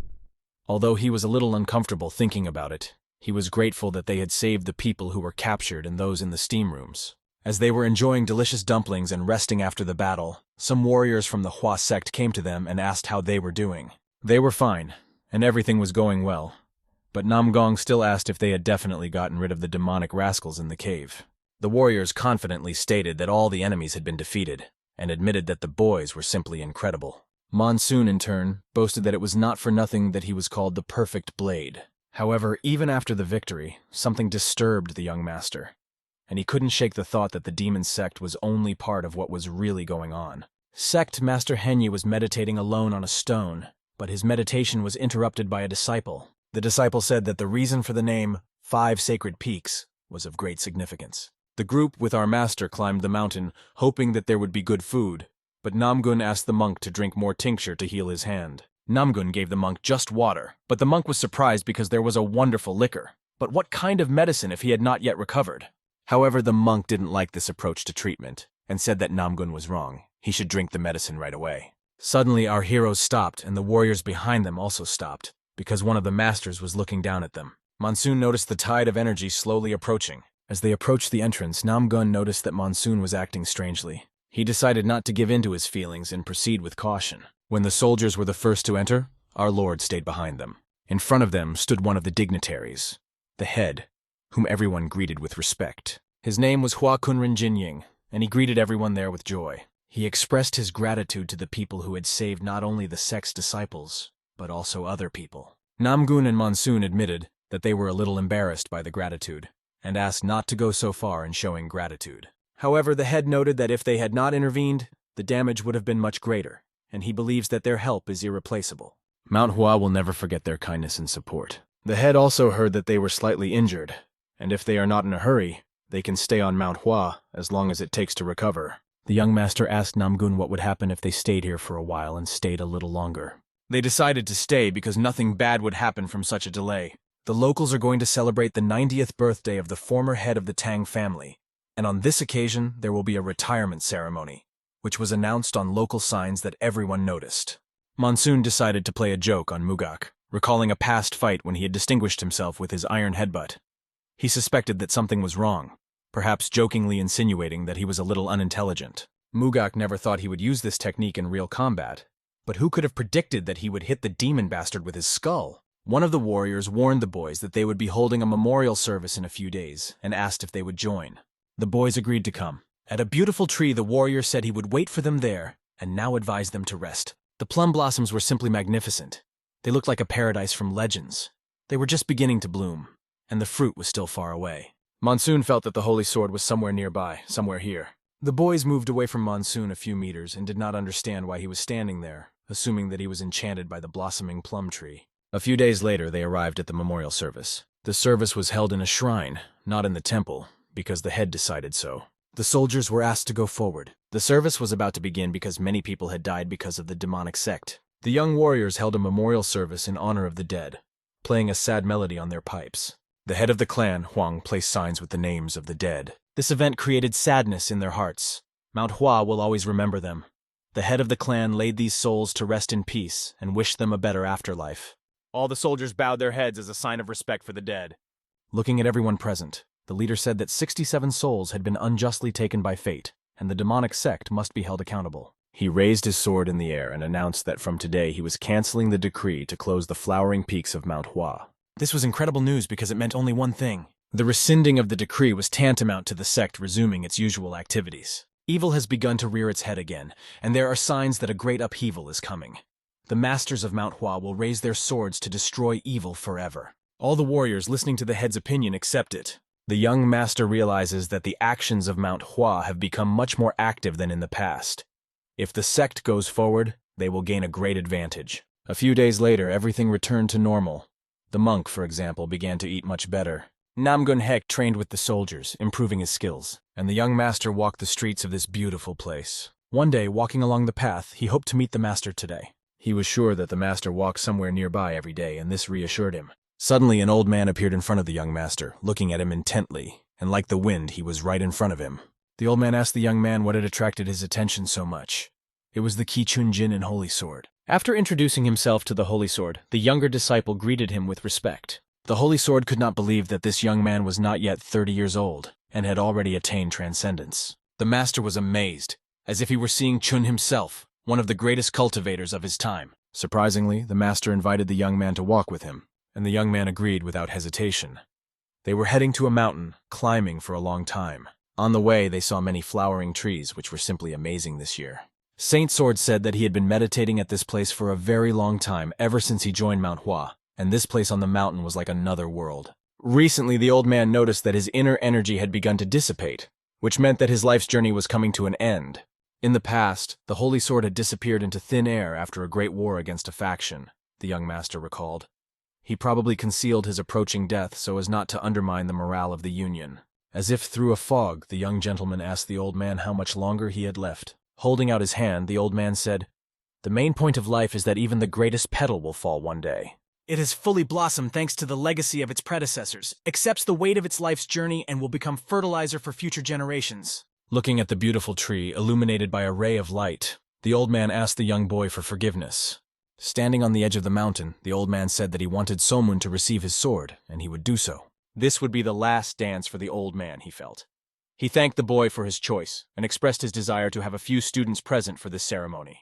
The only thing the old man is worried about is his disciples, but what kind of disciples are they if they cannot continue to grow and become the first swords of MANHUA? If they continue their development, they can become the strongest swords of MANHUA. It is said that even a tiger appears if you say its name, and if not, you have to leave this place. A disciple of the elder, the holy sword, appears on the horizon. He climbed the mountain and shouted loudly to his teacher that he had come as he had asked. This disciple introduced himself as Il-Hyun, and he was pleased to meet the young master. After paying his respects, the young master introduced himself as Xiaomun of the Pung family. The student had heard a lot about him and his older brother, who were able to return because of him, for which he expressed great respect. Looking at Il-Hyun, Xiaomun felt that he had seen him somewhere before. The student asked the master to come back later because he saw that he had guests, but the master replied that it was better to focus on his training. The sword master asked So-moon if he would like to see his student's skills. Of course, Xiaomun agreed. Il-Hyun took the sword and began to demonstrate the technique, and Xiaomun watched, realizing that he had seen these movements before. Looking more closely, he suddenly remembered this face from his past life. It might be impossible, but he recognized it. Just by seeing the technique, the young master immediately realized that it was the drunken flower sword from his past life. He could feel the enthusiasm and power in Il-Hyun's technique, and he could not believe that he was the same pathetic drunkard from the past. The one who had been a disciple of the Holy Sword had died a lonely death on an unknown battlefield. The Holy Sword said that this boy had miraculously survived in a village that had been destroyed after being attacked by demonic sectarians. Holy Sword found him, took him here, and raised him. In his opinion, Il-Hyun was a very valuable and talented student. However, Il-Hyun was not soft-hearted. He was often deep in thought, and he was very concerned about whether he would be able to live well after the master left. At a young age, Il-Hyun mastered complex sword techniques that other masters spend a lifetime practicing to reach a similar level. He is eager to prove his talent on his own, and his 24 words of the plumed swordsman technique is truly remarkable. This guy is a gifted person who is capable of incredible achievements. But instead of using his potential in his previous life, he wasted himself on alcohol. Now this young man looks completely different, full of hope. The death of the Holy Sword revealed his weakness, and out of his soft heart, drunken flower sword emerged. Doesn't Il-Hyun need time to accept this news? It will be a big shock for him when Master leaves. Like a flash of lightning, this thought awakened some reflection in the Master. The next night, illuminated by the moonlight, everyone gathered for an important event. The Holy Sword spoke very important words. Tonight will be the last time I will raise my sword. These words stunned everyone present, like a wave washing over the shore. They sounded quite abrupt. Peng Monsoon stood right in front of him, knowing that this night he would receive the Holy Sword. The people around him knew little about this young man, but would Peng Monsoon be able to stand up to his teacher? Everyone present could watch, but it was decided that what would happen tonight would remain a secret. The warriors promised to keep it in memory, and the old man, holding his sword, decided to demonstrate his skills.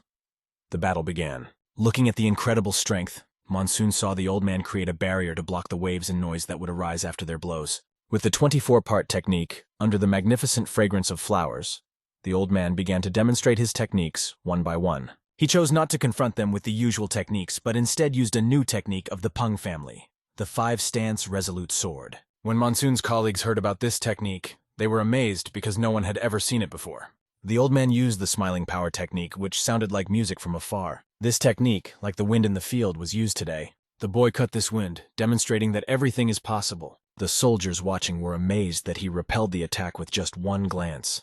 Monsoon's incredible speed was impressive in its effectiveness. He had reached a certain level through solitary meditation. The old man watching him used the blossoming plum technique and filled his sword with his aura. A sphere of pure energy exploded from his sword, and the plum blossom earth salt technique was flawless. Tension could be felt in the air as everything swirled with incredible power and headed towards Musen. Incredible technique filled the air, and the scent of plum blossoms was intoxicating. Monsoon pushed himself off the ground, deciding to counter this attack. Pointing his sword, the head of the Peng clan rushed into battle like an angry beast. He pointed his legendary sword and cut the enemy's equipment in half. Only pink ash remained from the petals of the blossoming plums. After dispelling the magic, he rushed forward, for this time he intended to attack first. The sudden attack made the ground tremble, and the old master had already expected it. They crossed their swords in a fierce duel, opposing each other with all their might. Their blows were so powerful, and their opponents so strong that the ground split beneath them. Mugak, observing Monsoon's skill, saw the Peng family's new art. Holy Sword, in turn, noted that the boy was not inferior to the blossoming plum technique, and this art was unsurpassedly beautiful. After they attacked, the old man barely had time to retreat, but he rushed back to attack, seeing no other chance for action. The incredible power of the old man's technique overwhelmed the young master. However, he was focused only on the battle. He raised his hand, and plasma energy swirled around it, releasing a rapid charge. The five tigers' martial arts clashed in battle against the winter-surviving plum blossom, and a bright light flashed across the battlefield. Soon, the entire world was overwhelmed by the incredible power of this strike. Without wasting any time, the young master used the Fist of the Lord's Victory. But the old man sliced through his aura with a single movement and repelled the attack.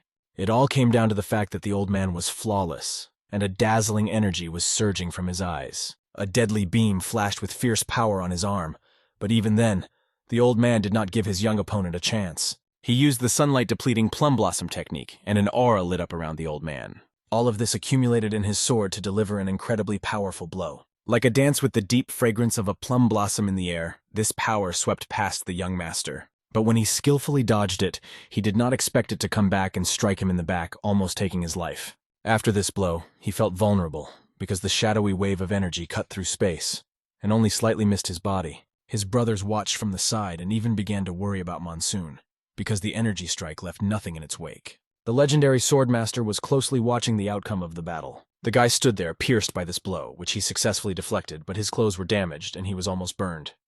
However, he still held on. If the old man had known that he had a trick up his sleeve, he would have used it and struck harder. The young master, feeling that he was about to die, unwittingly used the iron blood of the voracious tiger technique. The old man has already controlled the strength of his techniques, but there is still a huge gap between them.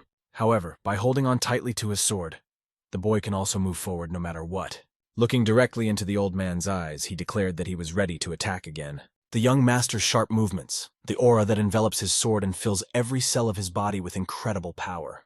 Flying upward, he uses the five lightning technique, and a mighty force explodes from his sword. The old man responds to this attack by using the rain-making plum blossom technique. All these forces merged into a single storm in this battle, where incredible, restless warriors competed for victory. The young master cut through the air with incredibly fast and sharp movements with his sharp blows, aimed at the old man. These blows, like a hurricane, approached the old master, cutting all the flower petals around him. Seeing this technique, the old man himself tensed up, as if the elements were standing up to defend his attack. Faced with this impulse of anger, the old man was ready to destroy him. His sword was filled with the power of lightning, and he quickly cleared and dispelled the young man's attack. All the old man did was direct the young master's attack into the ground, and the ground split in two. After that, the old man said that he would now use his full power and asked if the boy could handle it. Seo Moon accepted the challenge and prepared for an active battle. The old man warned that what he was about to show him would be useful to the boy in the future, and ordered him to watch carefully as his body was filled with power. The warriors around them saw something incredible. The old man turned into something like a demon. Not like a teacher or a master, but the fact is that the boy was also unusual. The boy's eyes shone with blue energy like a tiger meeting another strong opponent. The aroma of plum blossoms spread throughout the training yard. He felt what he had experienced in his past life come to life again. Just as the fragrance of the plum blossom on Mount Hua spreads throughout the world, this sword would leave no place unreached. The many swords were energized. Plasma power swirled around them, and these swords rushed at the enemy like a rapid charge. The incredible power of the magnificent plum blossom fragrance technique enchanted everything in its path. Monsoon, as if he was in a completely different world, the world of blooming plums, could not understand how to direct his sword to deal with so many petals. Everyone around him watched in disbelief. Monsoon was standing in the middle of a sea strewn with plum blossoms, but this was exactly the level he had to overcome. He decided to face it head-on, filling his sword with energy to repel the attack. Swinging his sword, he began to slash the petals, trying to surpass the old man's technique. The old man was watching closely, and his face was visibly sad. The boy's eyes were full of achievement and self-confidence. The sword in his hand seemed to whisper to him that he was ready for this challenge. Cutting all the petals in his path, he rushed to attack. His sword broke through the petals, moving forward. His eyes shone with the energy of a tiger. He used the 5 claws of the gluttonous tiger technique, and it was as if a nuclear explosion had gone off on the battlefield. The warriors simply opened their mouths in amazement, not believing what they saw. The master's disciple, watching this incredible sight, was shocked to the core. He remembered the words of his master who had once addressed him. Ilhian, In the future you will be able to surpass me. Do not neglect your training. These words, spoken in his childhood, are deeply etched in his memory. He believed in his student that he would turn out to be not only capable, but wise. The student seemed to be locked in an eggshell created by the teacher. And he himself, overcoming all obstacles, eventually broke out of the shell, meeting face to face with the real world. And he will come to this world as a new victorious warrior, not only with a sword, but also with the spirit of his teacher. After the huge explosion, the battlefield was silent. The techniques of the Master and Seo Moon subsided, leaving behind a huge ruined hole created by their energy. The Master admitted that he had seen the resolute tiger sword, and it was majestic. The boy thanked him for these words, having learned a lot from this sword dance today. The old man said that there was no need to grab everything at once. It is enough if he gradually comprehends new knowledge. Expressing his respect, the boy promised that he would never forget this fight. The old man stretched his hand forward and began to catch the petals. After a harsh winter, the plum tree always blooms, and if you can withstand the hardships of winter, you can easily make the plum tree bloom. An incredible energy of warmth and kindness emanated from his hand. This energy was directed to his student, and he did everything as he had promised. He released his energy towards the new generation, passing on his strength and wisdom to them. After the battle, Seo Moon and his team were leaving the battlefield. They had stayed here longer than they had planned, and were now heading to Sichuan. The old man thanked them for everything. He had seen how well they all trained and thought it would be right for him to teach them many things. So he did. He taught them for one reason. A heavy burden would be placed on the young master's shoulders as he would be participating in the war against the demonic sect. The master himself would go to his last retreat with his disciple. This was their last meeting. He leaves the future in the hands of the young master, and despite this, it is necessary to move forward. The old man's pride shone in his eyes as he looked at the young master. Just as the back waves of the Yangtze River push the front waves, so a new person replaces the old one. Soon, in Chengdu, Sichuan, the guys arrived in the city of Chengdu. They are glad that they made stops for the last few days and were able to arrive on time. Soon they checked into a hotel. After cleaning up, Monsoon decided to go to one place, saying they could wait for him. His colleagues were eagerly awaiting the return of his brother Ping. He went to a place where bells rang at the entrance. Upon entering the place, he was greeted by a beautiful woman.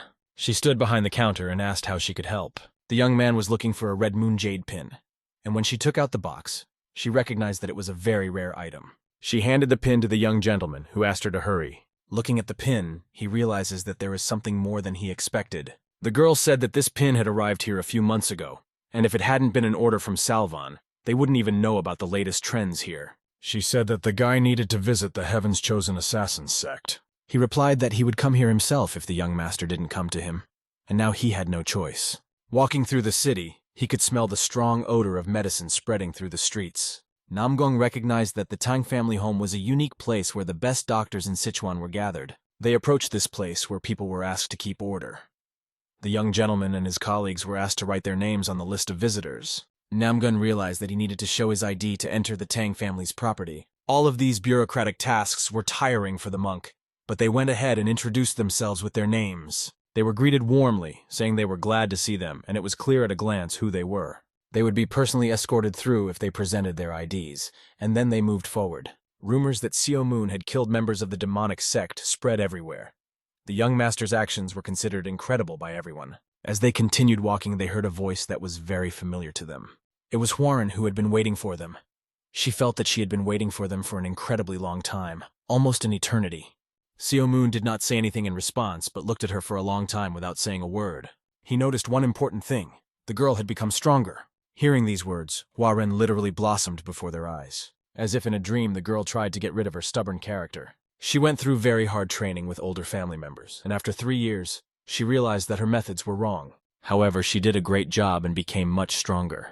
There was a passionate look between them, and the monk decided to stand between them to draw attention to himself. The girl, without thinking twice, jokingly hit him on the head to keep him out of the way, explaining that she hadn't noticed him because he was standing aside. Although it sounded a little awkward, she graciously made her way forward, especially for Seo Moon, and took a seat at the table prepared for them. The bump on the monk's head resembled the Eiffel Tower. Walking along the road, the monk noticed some objects. There were various small things lying on the road that looked like beetles or something similar. It seemed very strange to the monk, and he began to kick everything. Huaren, seeing this, told him to stop because those objects were poisonous herbs. But the boy could not understand why the family was growing poisonous herbs in their garden. a young man approached Namgong with greetings, welcoming him to the Tang family. A lot of time had passed, and it was a representative of the Tang family, a young head named Wagan. He sent a letter to Monsoon and asked if he had received it, and expressed his respect by welcoming them. Namgun in turn apologized, explaining that he had not read the letter. After greeting young Mr. Monsoon, the Tang family members said they had heard a lot about him. They were all pleased to meet him, but looking at him, the Tang family representative could not determine his level of energy and strength. There was a monk standing behind him who was hesitant to approach because of a large bump on his head. The master approached the monk because he could not help but notice him, and he was also pleased to meet him. However, the monk was acting strangely. He was being held by his arms and legs, and the girl who was next to Monsoon decided to show him his place. Namgun took the monk aside to calm him down, but the monk was angry because the couple of relatives were ignoring him, which he did not like. When they went inside, they saw a magnificent painting. A scene of Sichuan cuisine unfolded in front of them, which consisted of more than just spicy dishes, and they had to find time to try it all. As he stood there looking at the food, Monsoon felt a close and impudent stare from the other side.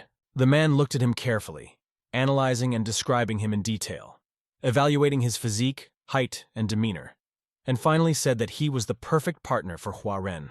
Afterwards, the head of the Tang family left his guests to meet others and emphasized that they should enjoy the evening. As he left, he reminded them that his father wanted to meet with Monsoon that evening.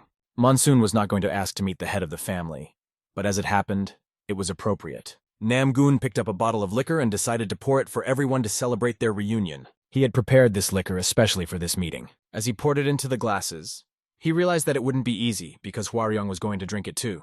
He called it the four-color liquor, adding that it used 4 different kinds of flowers. Everyone began to raise their glasses, and the monk snatched the bottle from Namgun's hands and began to drink directly from it. After everyone tasted this divine drink, it turned out that it was very sweet. The monk even joked that brother Namgong should put down his sword and start producing liquor, and was going to open a production facility in retirement. In response, the monk jokingly said that he would open a temple nearby and could come to drink the liquor every day. Monsoon has not seen its 4 tyrants for a long time. Even Hua Ren, who was the weakest of them, has reached her peak. If they continue to grow like this, they will move to a whole new level that will surpass their achievements from their past lives. Monsoon realizes that they need to start with the poison sect, and it will be a good step if they focus on that area. We move to the Sichuan province, to Blackwater, where representatives of the demon sect are sitting. They did not expect the boy to show up here. One of them loudly bangs on the table, saying that the devil of the wind, if he were in their place, he wouldn't talk like that, because they had just lost 2 generals and hundreds of their sect members. The advisor stopped Longwind because his accusations made no sense. They needed to unite the forces of the 5 poison sect against the enemies that were the Tang family, because those bastards who had killed their comrades were no ordinary people. The general was well aware of this, and it annoyed him greatly. The fact is that the girl's sword will be involved, and if that's the case, they will have to change their strategy. Devil Sword is the shadow of the young sect leader, which means that the sect leader is interested in a guy named Monsoon. Among the 9 demons, Devil Sword's ranking is much higher than the others, and if such a person takes part in this operation, everything will change. They are confident that the guy named Monsoon who contacted them will end up getting what he deserves. One of them emphasizes that the old goblin has decided to use his last strength to take revenge on the Tang family and make a great contribution to the victory. The old goblin raises a glass of alcohol. He solemnly promises that he will personally take care of this matter and see it through. The next day, everything went on as usual and nothing portended trouble. The young owner and his team were sitting in one of the establishments. Suddenly, some soldiers came in, stomping loudly on their boots. They looked quite confident and stood together as a unit. When they approached the young master, they paid their respects, introducing themselves as John Jihan. This young man was from the Yimei family and sect. Looking at his appearance, the soldiers could not believe that this was Monsoon.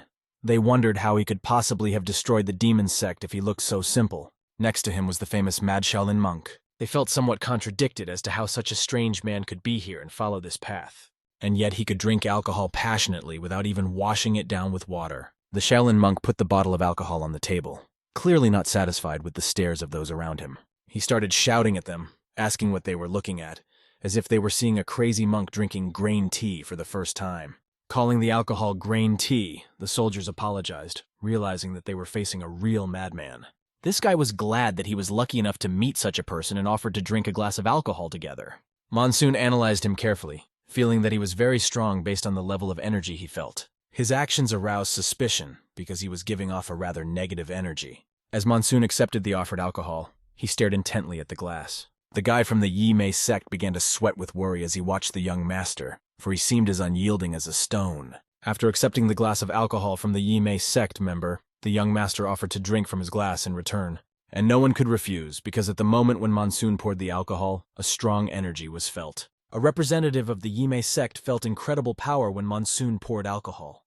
It seemed to him that the liquid he was pouring was on fire and spreading all over his hand. He couldn't even hold the cup as this force squeezed it, and soon the energy began to destroy the cup, which fell to the ground, shattering in midair. The boy apologizes for his short-sightedness, realizing that he is facing an extremely strong opponent.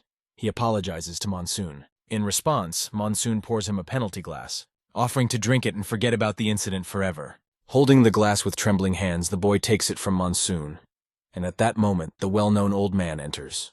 Going inside, the delegation from the Tuyu clan greets Monsoon with joy and looks at him intently, because, in their opinion, he was the perfect match for Waren.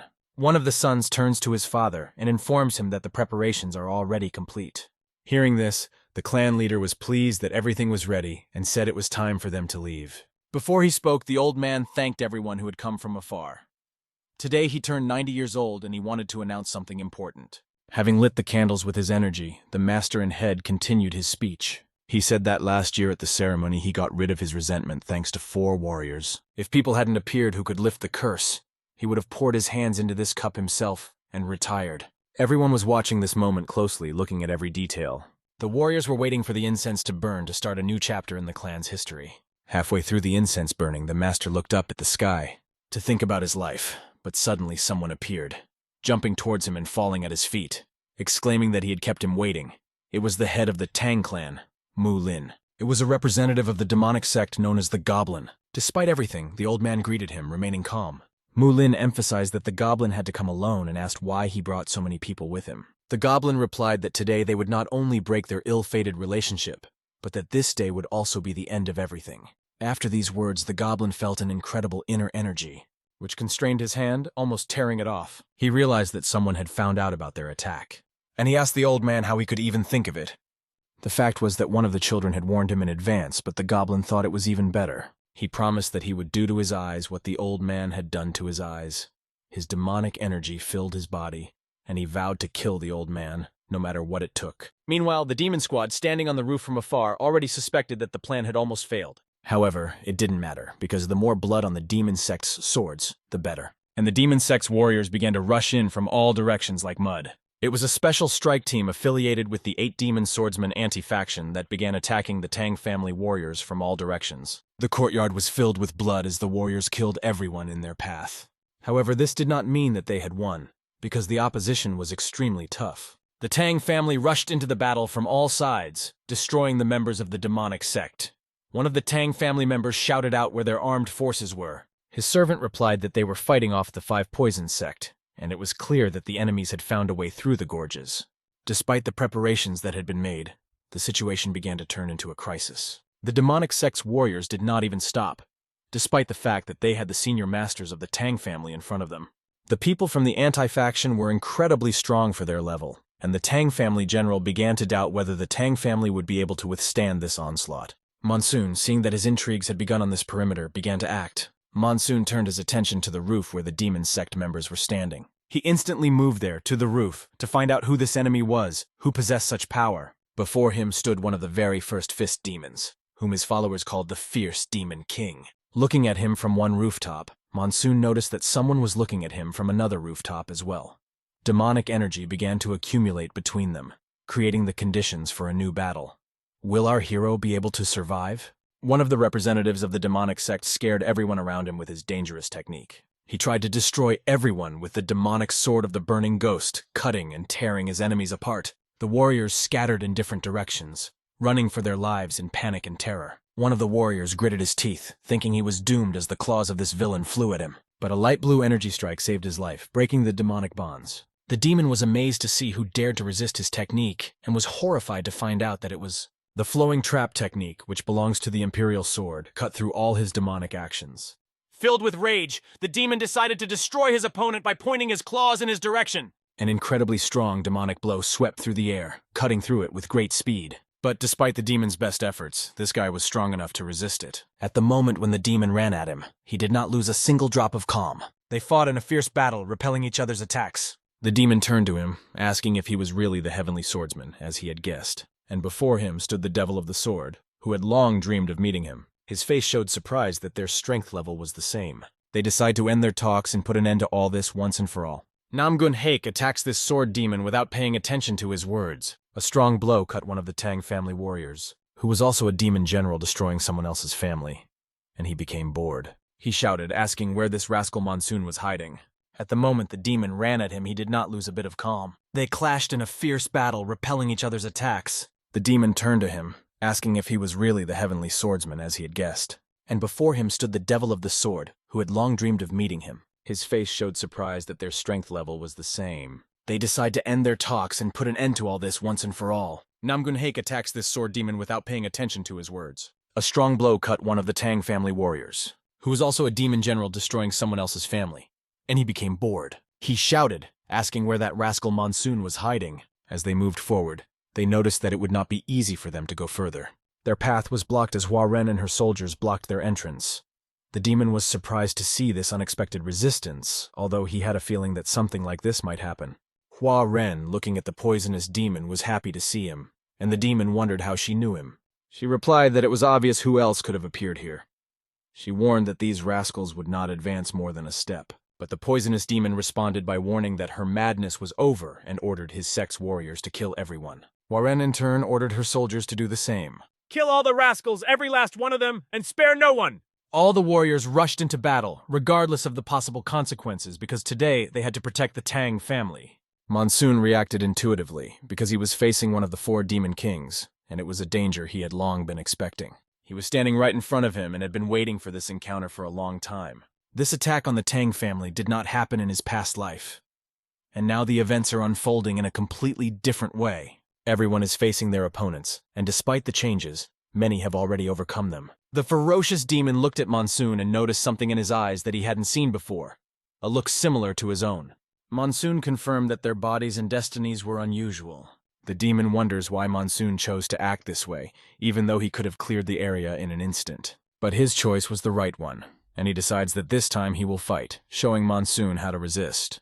The demon has heard that Monsoon has survived 3 times in battles against their sect, and now he will see his skills with his own eyes. At that moment, the stones torn from the ground began to fly towards Monsoon. But Monsoon skillfully slices them, turning them into pieces. Suddenly, however, a large explosion thundered nearby behind our hero. A fierce demon was controlling the stones like a thread, directing them into battle. He clenched his fist and straightened his hand again to activate the great power he had been gathering in his palm. This power flew like a blaster toward our hero. Faced with such a powerful energy, even the earth could have collapsed from the force of this blow. But our hero deflected this blow and escaped from the trap of the demon's technique, sending a counterattack in his direction. From this blow, Monsoon stumbled, but quickly pushed off the ground to avoid further danger. The fierce demon also pushed off the roof to face the young master. He accumulated incredible energy in his hand, filling it with chakra. Incredible power burst from his palm, creating a flash of purple light that turned into a shockwave that was meant to destroy his opponent. Monsoon, faced with this wave, still dodged it, even though it was very close. A passing stone turned out to be a good opportunity to push off from it and fly even faster. The moment Monsoon flashed in front of the angry demon, he tried to grab him. Their fists clashed with the sword, but Monsoon deflected the blow without even being injured. They approached each other, breathing into each other's chests. The ferocious demon wanted to kill him after playing around a bit, but saw that Monsoon was fighting well and decided that this was a great reason for all demon warriors to die. Because of this, the demon decides to quickly end the rascal. Demonic power fills the fierce demon's body, and he is confident that luck is on his side, and there is no time to waste. His power increases several times, and he directs it against the young master. When confronted with such a powerful opponent, Monsoon did not even expect such a strong blow. The ferocious demon recognizes that Monsoon is out of luck and directs his big, powerful punch at him. A giant wave of dark energy hits Monsoon, throwing him aside. We will find out what happens next in the next chapter. The battlefield was covered with blood. Incredibly fierce fighting covered the entire territory. Some of them did not even manage to escape. They begged for mercy, but the demon squad remained ruthless. One of the demons, holding his sword with blood glistening on it, attacked unarmed soldiers, or rather ordinary people. The people were unprotected, but this demon rider wanted to destroy them. One of the strong warriors concentrated his energy of green color and directed it towards this ninja from the demon squad, hitting him right in the back. In front of the people, he burned him to ashes. He asked if everyone was okay, and if this squad was a secret unit of the Sichuan Tang clan. Soon, the head of the Tang clan was informed of important information.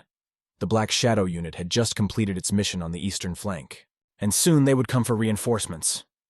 The members of the secret squad told him this, adding that everything was completed on the northern flank as well, and the soldiers were waiting for their assembly. The head was concerned about what had happened to the main house, and he was informed that the situation was very difficult. Demonic sects had broken through the defense line. He could not understand how this happened, because he had ordered his men to defend the city and prevent the killing of innocents. No wonder the leader was worried about the main house, and now he had to act as quickly as possible. A huge number of people were in the streets, the fighting was ongoing, and weapons were flying in all directions. Swords, shurikens, and bombs were used. Everything was completely saturated with the smell of war. The demonic bastards had to be destroyed, and the head of the secret squad ordered them to start from the edges and gradually approach the main house. The warriors steadily fulfilled their duties, scattering enemies on their way. The power that the secret squad had was simply incredible. The demonic bastards even felt pressure from them. One day, someone suddenly appeared from the demon bastard's side. When asked who he was, the only response was to strike him because it was none of his business. He was a demon bastard who had to be destroyed. The strong blows of the secret squad mixed with the chaotic dance of the battle, adding incredible dynamics to it. However, the situation remained difficult, and suddenly a large explosion sounded at the entrance to the Tang clan's mansion. Even the crows flying nearby fell to the ground from the force of the battle. Hua Ren was at her best, pushing the enemies away from her clan. Using her techniques, she sent thousands of stabs in different directions. The demon Yadu directed his chains, spinning them and creating incredible vortices. The girl fought this rascal alone, perfectly coping with his cunning techniques and chains. He even began to retreat under the blows of Hua Ren, who attacked him with incredible speed, like hail on a clear day. Realizing that the girl was not so simple, the tension in the air grew.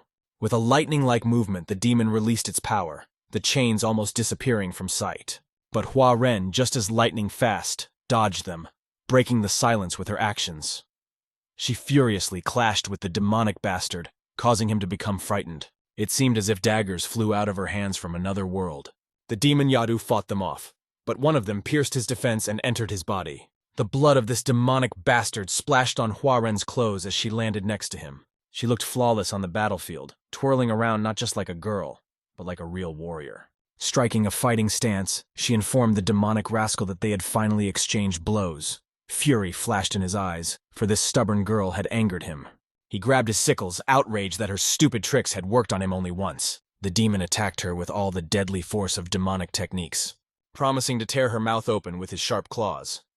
His scream was overflowing with energy, and his power spread around.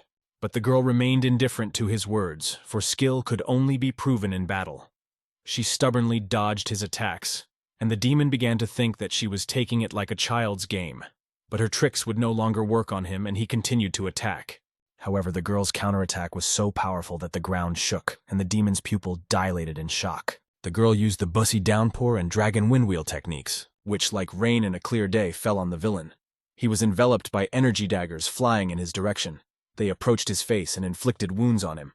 The Yadu demon had never felt anyone inflict damage or even injury on him before. Her weapons moved at different speeds in different directions, and it was difficult to use this skill even once. But why did the girl use it several times, and so skillfully? Even when her daggers bounced off something, they maneuvered to continue attacking him. He grabbed his braids and chains, filled them with demonic energy, and threw them everywhere, trying to catch Hua Ren. He flashed past her, and the chains whirled around her. Her hands and entire body were bound by these chains, and it seemed like it was the end. Demonic venom felt his superiority because the girl was bound before him. He asked her if she had calmed down now and started to approach to destroy her. But Hua Ren had a trick up her sleeve. On one of her fingers she held a knife hidden on her leg. Demon Venom noticed that she was able to escape his grasp and break the chains that bound her. Moreover, her dagger flew past his head, almost hitting him and killing him. She jumped up, ignoring her opponent's contorted face to use the flower rush technique. A sphere of pure energy exploded, directing a strike at the demonic bastard. The ground shook from this technique, and the energy pierced every point of the demon leader's body. causing him excruciating pain. Like lightning in a gloomy sky, this strike cut through the darkness and caused the old man to cough up blood. It was obvious that the situation was becoming critical, and it would be difficult for the old man to survive, because all the girl's blows, including the daggers she stabbed into his body, contained 7 categories of poison. She was standing in front of him, and he was suffocating right in front of her. Realizing that he needed to immediately use all the resources of their demonic sect to save himself. Realizing that he couldn't lose to the girl, he decided that she couldn't be a demonic arts master and clenched his scythe, directing the rest of his power directly at her face. The blow was so strong that it took out the girl's eye. It pierced her, causing the ground to shake beneath her feet. She had not expected such an injury. The Yadu demon laughed, enjoying her suffering, thinking that now he would win this fight. But Huaren, pulling the dagger out of her hair, decided it was time to end it. He tried to block the blow, but he didn't have time. The girl skillfully plunged the blade into his body. The blow that was supposed to kill him was precise. The blade hit the target, and a flash of red light burst from the wound like a shockwave. It was the end of the demonic bastard who had come to her land and was defeated, as it was meant to be. And in the last moments of his life, while he was still alive, she answered his question. She did not intentionally avoid the blow to his face because she is not only a woman, but also a martial artist. Soman instantly sensed the powerful aura radiating from the demonic being, like a dark cloud over the battlefield. The demonic aura that emanated from the poisonous field suddenly disappeared. The young master assumed that Huaren had won and everyone was safe. Unbelievably, the young man pulls his sword from its sheath and slashes through the dark aura that threatened his life. A beam of light seems to break through the darkness as the boy directs his strike directly at the demon. Activating the fire circle technique, he creates a high-energy stream that covers the demon, approaching it with relentless force. The demon cuts off the young master's punch with one powerful fist. But this is only the beginning of a fateful battle. Saman begins to accumulate energy by swinging his swords, preparing the 5-game crescent technique to deal a crushing blow to the demon. The demonic creature, using its gigantic strength, destroys everything in its path, breaking every barrier. But suddenly he notices that something has gone wrong, which makes him wary. For a long time they exchanged blows. More than 300 times their blows crossed in a deadly dance before the eyes of onlookers. The demonic creature notices that the boy does not get tired at all. On the contrary, the longer the battle lasts, the stronger he becomes. A purple aura enveloped his body, penetrating every cell, filling his muscles with new, incredible strength. The demon did not expect to have to unleash his strongest technique in a battle with a newcomer. Dark energy enveloped his arms, preparing him for a crushing blow. Just as Hurricane Katrina destroys everything in its path, so his technique will fall on the young master, destroying everything around him. It was the first time in his life that Soman had ever encountered such a powerful technique. So strong that he didn't even know how to react to it. But pulling himself together, he grips his sword tightly. He activates a lightning strike to dispel the sinister energy and defeat this villain. With one well-aimed strike, he is able to cut the enemy's equipment to pieces, proving his strength. The demon's face changes, and his amazement knows no bounds. He could not have imagined such a development even in his worst dream. The battle took on new, unexpected colors. Meanwhile, on the battlefield, Nam Gunhek is fighting a fierce battle with the demon. They unleash their strongest blows on each other, leaving no room for mercy. I felt like my sword was almost ready to rise to a new level, and this was reflected in the power of each of my attacks. As they approached each other and repelled the blows, they realized that their strength levels were almost the same, each feeling the strength of the other. Looking into each other's eyes, they were two completely different worlds. The demonic darkness and the pure world of the Namgong clan. The demonic sword rose from the ground and rushed toward Namgun, ready to attack again. As it waved its sword in the air, it felt tense, for the demon techniques were incredibly skillful and strong. Namgun, realizing that he was also a difficult fighter, skillfully deflected the blows with his lightning-fast movement, reflecting the enemy's attack. The demon sword, keeping a safe distance, pondered for a long time what kind of technique this was, since he had never seen it before. Namgung, in turn, warned the demon that this sword technique was an imperial technique, and he had never shown it to anyone before. After these words, the demon sword began to behave strangely, like an angry beast preparing for a new attack. From its maneuvers, it was clear that it was trying to distract the young master by misleading him. The fierce jerk of his punch twisted the air, and the powerful energy was directed directly at the young master. Using the imperial technique, he skillfully dealt with the dark force that was coming at him. But this was only the beginning, and the battle only gained momentum, becoming more and more fierce. Namgong realized that the technique that was approaching him could not match the power of the 5 unrestrained monsoon tigers. He proudly held his sword and accepted this blow of darkness, ready for any development. With his imperial sword, he sliced through the darkness that was coming at him. His fierce strength filled everything around him. The power of his family was felt. He directs a powerful imperial blow directly at the demonic enemy. The demon can no longer withstand the power of the imperial sword, and looking at the young man, realizes that he is facing a meritorious warrior. The ghostly cry of the demon's sword and the emperor's technique had completely different characteristics, but their clash was epic. The sword devil tried to limit the enemy's field of vision by using strange movements that were almost impossible to recognize. However, Nam Gun Hyuk, despite the darkness that surrounded him, illuminated everything with his imperial sword, destroying the darkness and winning. The demon sword noticed that this guy's level was lower than his own, but after exchanging blows, he no longer felt that way. Anger gripped his heart, for he could not afford to lose to this young warrior.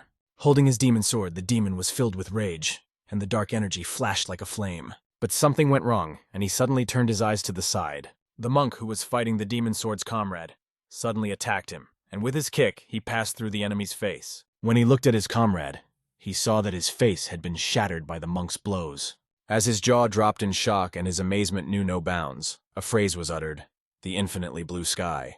Namgong continued his attack, and it seems that the demonic sword succumbed to this ghostly cry, and the young warrior points his sword at it. Looking into each other's eyes, it was clear that the young warrior's strength was many times greater than his demonic opponent's. Their clash, full of fury and power, was instantaneous. The demon realized that his hope for victory was almost gone. Analyzing the situation, he realized that he had to look for a way to retreat. Raising his swords high, he summoned the darkness that enveloped the entire battle arena, and his hand was filled with demonic flames. Using the confusion of darkness technique, he released darkness that quickly spread around, enveloping everything around him. It covered the young master like a dark blanket, trying to suppress his light. His eyes reflected this darkness that enveloped him, and a sudden bright flash illuminated the battlefield. Namgung recalled that the imperial sword has tremendous power that can break any darkness, even if it cannot see anything. This sword contains a great dignity that cannot be compared to anything in the world. The technique of the imperial sword is a vertical order, like a star that illuminates all other stars. This is its technique. The imperial sword not only destroys everything in its path, but also breaks through with a deadly beam, leaving behind the destroyed barriers. Namgung performs an incredible maneuver that seemed impossible even for the strongest elements, and cuts through the enemy's dark sword. The fragments of the legendary demonic sword fall to the ground, indicating its defeat. The demon stands there with his sword cut off, and all his hopes have dissolved forever in the darkness. Blood began to gush out of his body, and the incredible blow of the young master inflicted a fatal wound on him. He falls to the ground, resigned to his fate forever, because the Emperor's virtue does not allow even the slightest confusion. With these words, Namgun Hek defeated the legendary demonic villain. After the battle, an incredible aura reigned over the field, rising with Namgun's victory over the demon swordmaster. The demon looked at his blood running down his arm. It was a great shame for him, but despite all the resentment, he was grateful to Namgun because he had managed to do the impossible. This aura brought him to a new level, but the sword unfortunately was broken into small pieces. A giant hand filled with the fury of a demon manipulated in the air, about to make its final move. It lifted the demon swordmaster along with the sword fragments up. At the same time, her hand grabbed another defeated demon to take him with her. He stood on the roof, resting on it with all his powerful legs. Looking at the picture he had created, he could not believe his eyes. How could these rascals call themselves demons? It was a real shame. He saw that the giant scoundrel had finally gone mad and ordered him to leave the guy he was beating and get out of here. Instead, he decided to give the monk a little pipe cleaner and directed the sphere that had accumulated in his hand at the mad monk. The guy who dared to confront them watches as a huge blob of energy rushes right at him. He deftly dodges the blow like a bee, despite its incredible strength. But because the blow flew by and slightly hit him, the monk finds himself on the ground, looking at the demonic enemy. All the while, the huge beast is saying that these scoundrels will become martyrs, for they are the swordsmen of the wind demon, capable of destroying anything they wish. The giant creature addresses his warriors, ordering them to obey him, and they will do whatever he commands. Meanwhile, someone behind him is confidently walking forward, stopping at nothing. All this time, Monsoon has been looking for the demonic rascal, who reappeared here after escaping. Our hero approaches the wind demon and draws his sword in front of him, ready to attack if the enemy dares to attack. The demonic scoundrels rush into the attack with all their might, leaving no chance for a peaceful resolution. They didn't care who was standing in front of them, because it was their home, and they defended it to the last. Our hero, grabbing his sword, was not going to just stand by and watch his enemies. Surrounded by warriors on all sides, he quickly began to deal with them, leaving them no chance. His blows, like a sharp blade, destroyed the lives of these scoundrels, cutting their defenses to pieces. He looked at them like garbage, like an extra load that appeared on their land. He destroyed their aspirations for war, like a shadowy force of energy cutting through space. These scoundrels fell one by one under the strong blows of the young master. The warriors spotted a huge giant above, who had to be stopped. They realized that if they left him, the damage to their family would be catastrophic, and they would have to chase this demon, a master of transcendental techniques. Namgun Hyuk approached the young master, looking tired, but he felt great. After using powerful techniques, his whole body ached, but seeing his friend Namgun, who had won a clean victory over the enemy, he felt proud of him. Next to them, a monk lay holding his broken nose, answering questions about his health. The monk's internal organs were in terrible pain, as if they were being burned by fire. Everyone at the site looked exhausted from the battle. Hua Ren came in, not in the best shape, but with the realization that they had not spent this day in vain. Musung noticed the wound on her face and wanted to help, but she assured him that she was fine and that it would heal as soon as she applied the ointment from the main house. Looking at her and all the soldiers who fought with honor today, the young master felt proud. He realized that their unit, the 4 tyrants, had successfully defended the village and repelled the attack of the demons who thought they could attack innocent people so easily. After the battle, the demonic villains as usual hid in a cave to save their lives. One of the healthy warriors had a huge wound after the battle, which testified to the ferocity of the clash. Each of them was seriously injured and lost a battle that they had no right to lose while defending their honor. The demon swordmaster realized that the young sect leader in Marim was right when he spoke of the impressive potential hiding in the warriors. They had to confront it. Shortly after, the young demon master entered the cave and picked up the broken sword of the swordmaster, demonstrating his power. Everyone reacted with surprise at the appearance of this licked-up rascal, who caused them to have mixed feelings. Everyone was surprised that this was the young sect leader, but no one understood why he had come here. Despite this, everyone expressed their respect, but it was painful for the young leader to see the demon swordmaster in such a state. When asked by one of the sect members why the young sect master had not been to the Tang family's house, he replied, "I was there, but I watched from the outside because it was quite a sight to behold." The demon general was filled with rage when he heard these words, for this rascal had simply watched his soldiers die without understanding why. The head of their sect turned to the shadow demon, the gluttonous demon, and the poisonous demon, who were present with the wind demon. These 4 were the ones who could make a difference. When the general asked what he meant, he received only a silent response. The young master, the head of their demon sect, reacted incredibly quickly, demonstrating his skill. The stump of the demon sword spun in the air and flew away, indicating that it was powerless. The sect leader looked the wind demon straight in the eye and warned him that he had chosen the wrong path. By looking him straight in the eye, he forced him to devote his insignificant life to the service of peace among demons. In the forest and the cave, a huge scream was heard, echoing off the walls. As the young master was leaving, he felt something that caught his attention. He turned around, not seeing anything special, but he felt an incredible burst of energy in the distance. The head of their demon sect had absorbed his warrior, the swordmaster, taking his energy. The warrior fell to his knees, no longer moving. This was the punishment from the head of their organization. But the young master, our hero, sensed something wrong in the yard. He felt that there was a demon on the grounds. A demon whose power surpassed all other demons fighting on the battlefield. The next morning, in Sadokon, the elite Crimson Blood Squad was preparing to leave. They had to go towards Sichuan, their leader told them. The heavy caravan moved forward at a rapid pace, wasting no time. The monk wrapped his head because it hurt so much after the battle. He had been wearing these bandages for several days now, and they seemed to have become part of him. Next to him was Monsoon, who could see that his friend was in great trouble. If not for the equipment, it was the first time Monk had ever met someone who blocked his punch using his own head. Despite all the difficulties, the fight was great. Hua Ren came into the room and asked Brother Namgun where he had been. The monk told her that he had gone to train, and it seemed that he had learned something important in the battle. All this time, the monk had been unable to quench his thirst. All the medicines he was taking were extremely bitter, and after he drank his elixir, he felt very sick inside. He looked at Monsoon, who was being fed candy by the girl, and was angry that he didn't get any candy. But Hua Ren dashed his hopes, saying that there was only one candy left, and there was nothing more she could do. However, according to Buddhist law, there should be no discrimination, and he could not believe that he had been treated like this because of a small candy. All the while Monsoon was enjoying the candy, looking at Hua Ren. The girl was gently bandaging his wounds and was happy to see that many of the bruises had already faded. Monsoon in turn remembered Waryong's face when she was bruised and covered in blood after the battle and felt proud of her. Expressing his gratitude and respect, Monsoon took the ointment. He applied it to the wound on her face, and of course she liked it. At this point, Monsoon noticed an unusual energy coming from the girl in his direction, and even began to worry. The girl laughed, and Hua Ren began to feel awkward, bowing her head in front of him. Soon they stepped out into the white light, leaving the darkness of the cave behind.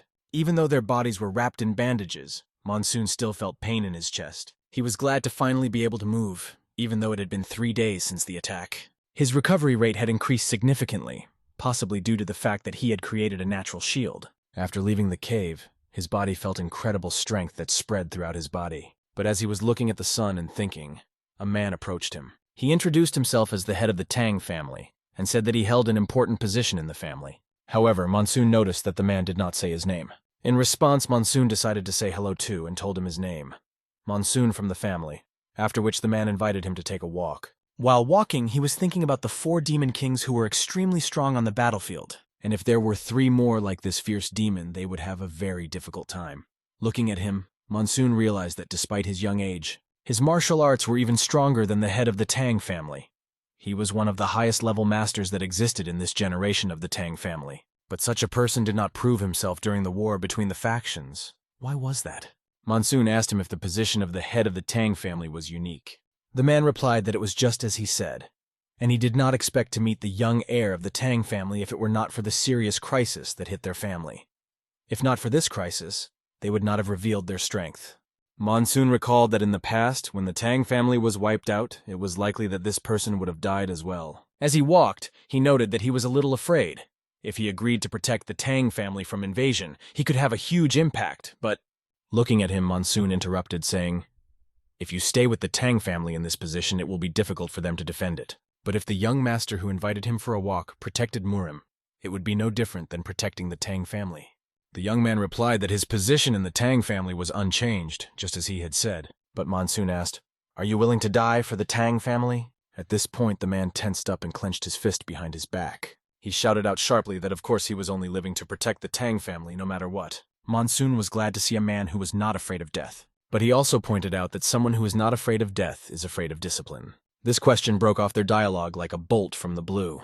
The boy, being the head of the family, was shocked by such provocative questions. But Monsoon continued, noting that one person could not cope with the anti-faction, and asked him to think about how to achieve his goal. These words made the head of the Tang family think seriously. Walking forward, the young master did not notice that Hua Ren was standing behind him.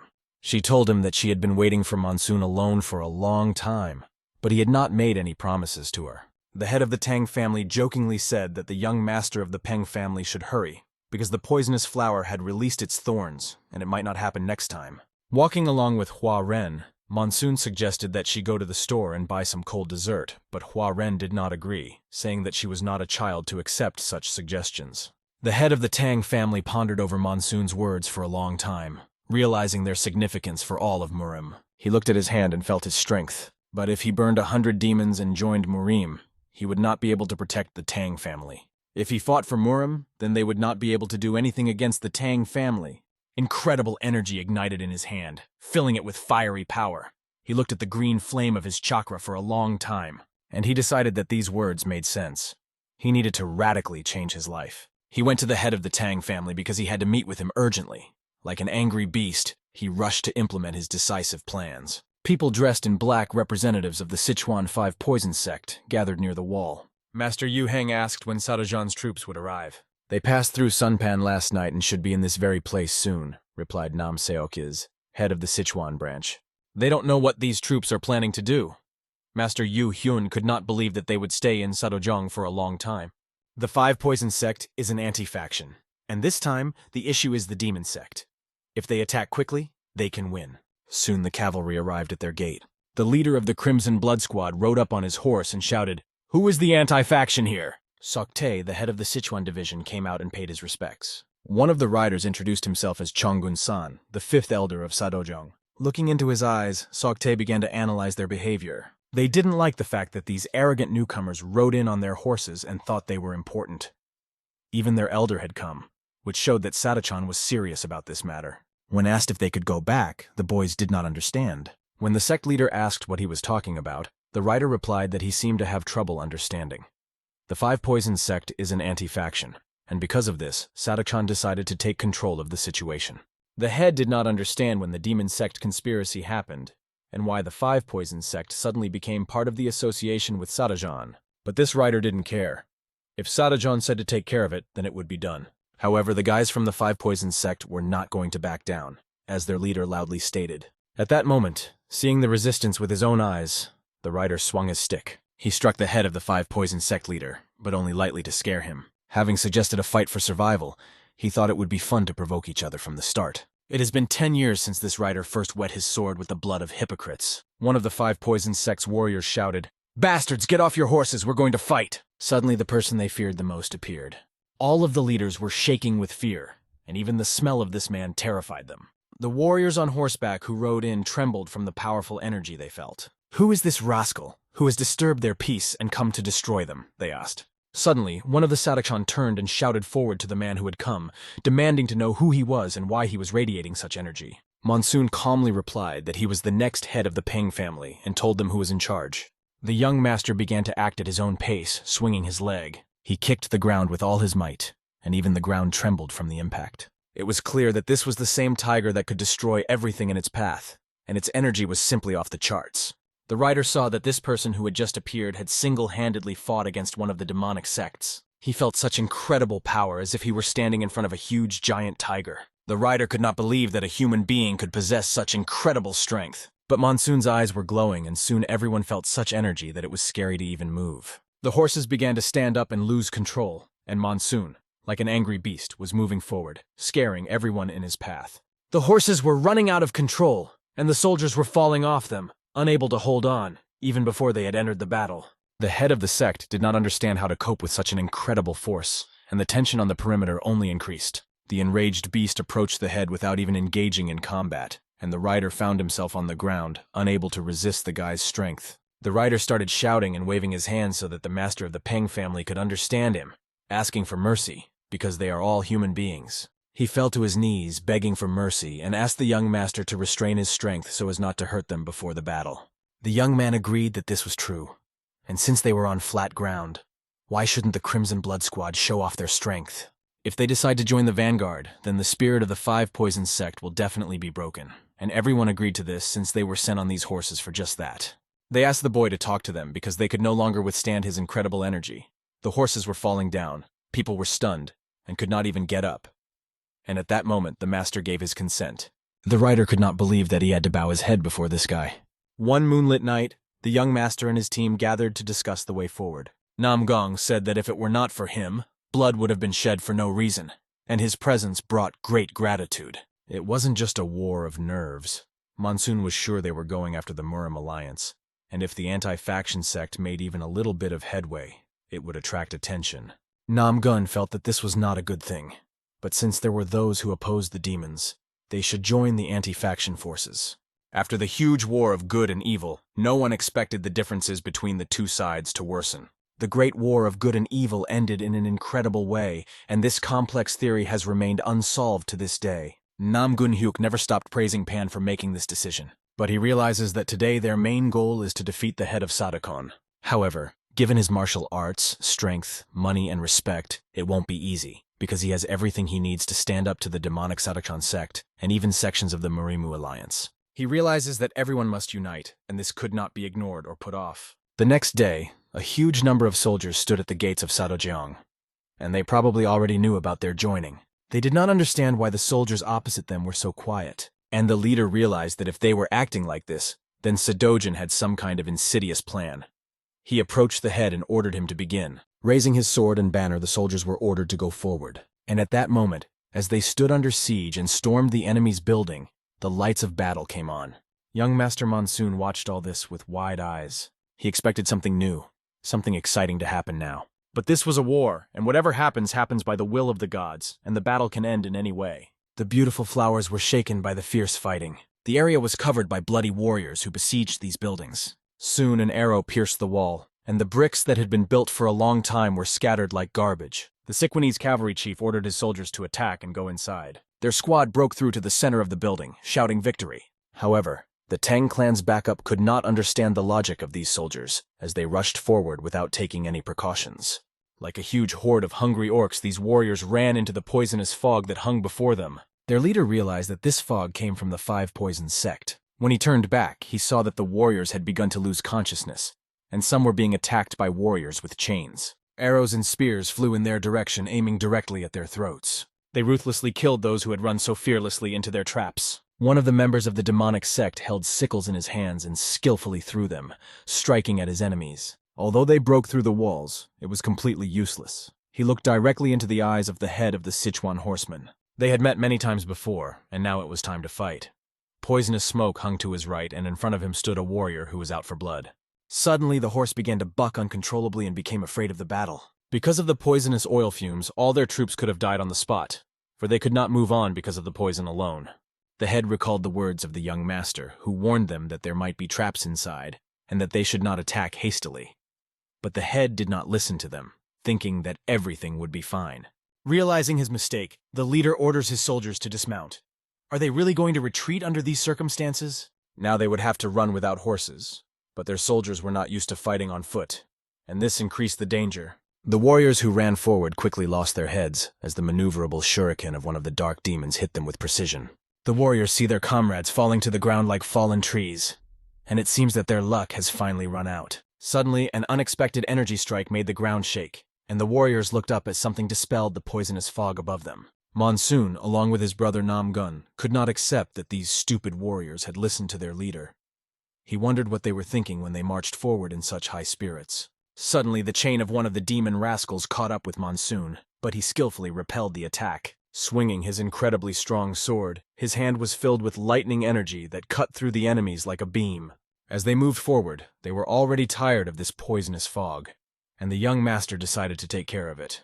Namgun Hek jumped forward, preparing to clear the way for Monsoon. He rises high above the ground by leaping upwards. He was above all the buildings and above the poisonous fog, having a clear view of the situation. Looking up at him, Namgun prepares to use his lightning sword to clear a path, to defeat the army of demonic villains and clear the way for his friend. Using his power, the boy fills his hand with energy, and at that moment Monsoon rushes towards him. A stream of blue energy comes out of his hand, cutting through the darkness like lightning in a stormy sky. Monsoon moves away from his palm, activating his power. Namgun throws him up with incredible speed. Our hero flies towards the enemies to quickly clear them out. In flight, he pulls out his sword and rushes right into the thick of these villains. Like a hurricane, he rushes past a large number of soldiers, filling the battlefield with their blood. The leader of the riders, looking at Monsoon, cannot believe that he himself is capable of such incredible things. In an instant, the elite Crimson Blood Squad was completely cut off, and all thanks to the young master's actions. Taking a cue from Monsoon, the leader raises his spear in the air and tells the warriors to gather. With such strong warriors, they can overcome any obstacles in their path, and victory will be on their side. Soon, the demonic wickedness finally saw these warriors on their way. It was the left minister and the old goblin disciple who were amazed at the appearance of these warriors they had been waiting for. Drawing their swords forward, they rushed into battle. Namgung, attacking one of the villains, looked him in the eye and asked, "Why are you standing behind me? You could have survived if you had run away." But the goblin's disciple did not understand what was so special about this rival who had killed his master. He was determined to take revenge on Namgun for his poisonous demon master. At that moment, Monsoon was fighting with the minister, who was maneuvering his scythes to deflect the young master's blows. Watching the minister's maneuvers, Monsoon realized that he had not yet shown his full strength. He also realized that shortening the distance when using ranged weapons was tantamount to shooting himself in the foot. But the minister had a trick up his sleeve, and his face showed that he was up to something. At that moment, he reached into his pocket to use that trump card. Monsoon warns his friend to be careful because it could be a huge explosive. The minister pulled the explosive out of his hands and threw it in Namgun's direction. He warned that it was already too late and the explosion would happen in a moment, starting to laugh ominously and menacingly. But Monsoon instantly cuts off his arm along with the bomb, which flies off to the side. Monsoon, trying to control the situation, does not have time to cover everything, but despite this, he wants to help his friend and throws his sword forward. At this moment, Namgun is fighting with the goblin's disciple, who is also holding a bomb. Namgung thought he would die from the explosion, but suddenly Monsoon's sword flies between them. With his tiger energy, Monsoon fills the entire space, and this blinding force turns the deadly explosion into a protective circle. Namgun, amazed that he was saved, even though he thought he would not survive, realizes that Monsoon really did save him. Looking at the minister, Monsoon notices that this villain, despite his severed arm, begins to throw more bombs out of his pockets. The other bombs could have been even more dangerous than the first, but the sword had already been thrown aside. Monsoon begins to accumulate bright chi energy from all his internal reserves. He directs a huge bolt of energy toward the rascal minister. Like an enraged beast, Monsoon rushes into battle even without his sword. accumulating an incredible amount of energy and strength to tear his opponent to pieces. To save himself, the young master spent a huge amount of energy, and after the explosion, everything went quiet. The explosion was incredibly powerful, and Monsoon's counterpunch was also strong. His clothes were scorched and he had wounds on his hands. He survived this colossal explosion. After that, the young master needed to see what had happened around him, and first of all, to catch his breath. He ran up to his friend Namgun, asking if he was okay. The young master's sword saved Namgun. He admitted that if it hadn't been for his technique, Namgun would have died in an instant. Looking around, the young master saw the soldiers who had stayed around them and had not run away from the explosion because there was a reason. He helped his friend up and stared at the warriors. Namgun Hyuk jokingly said that they seemed to be looking for comrades to travel to the afterlife. Even the anti-faction doesn't use thunder bombs. These enemies are much more dangerous than he had assumed. Their loyal soldiers run up to their commanders, asking if they are all right. The soldiers heard a loud sound and smelled gunpowder everywhere. Perhaps it was a thunder bomb or an energy bomb. Anyway, whatever it was, the young master pulled out his sword. He stabbed it decisively into the wall and realized that he had to move on. The situation with the walls required attention, and Monsoon was informed that the resistance was very strong. But because they stopped the enemies, their army would no longer suffer heavy losses. The leaders of these troops recognized that Namgun Hek and Monsoon did a good job. With such strong young men, they don't have to worry about the future of the faction. But still, some of them are worried. A few days later, the walls of the demon sect were destroyed, and the warriors were tied up and under the supervision of riders.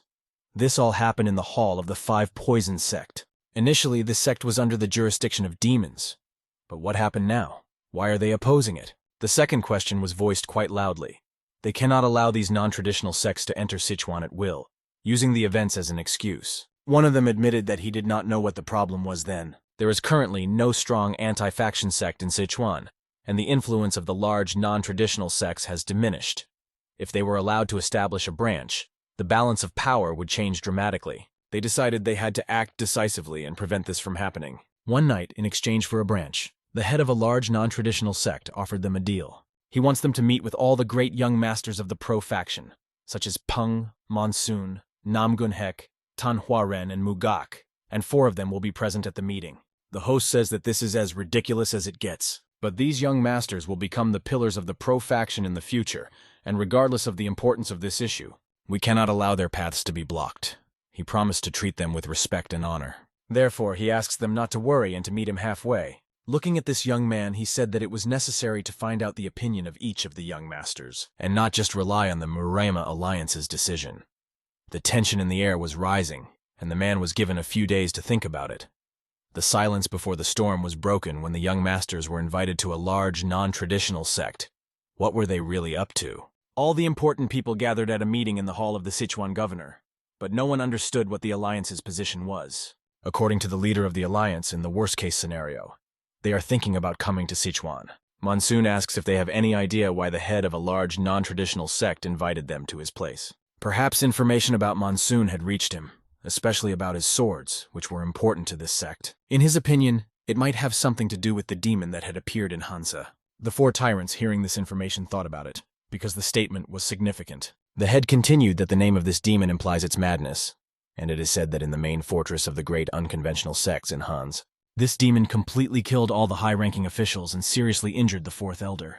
Realizing that even the 4th elder who had previously pursued him was injured, the major sects also suffered significant losses. Huaren wondered if the rascal had even been caught, but it was rumored that he had escaped from Gansu, which was why the mood of the major non-traditional sects was at its worst right now. After drinking some alcohol, they decided to think about the situation.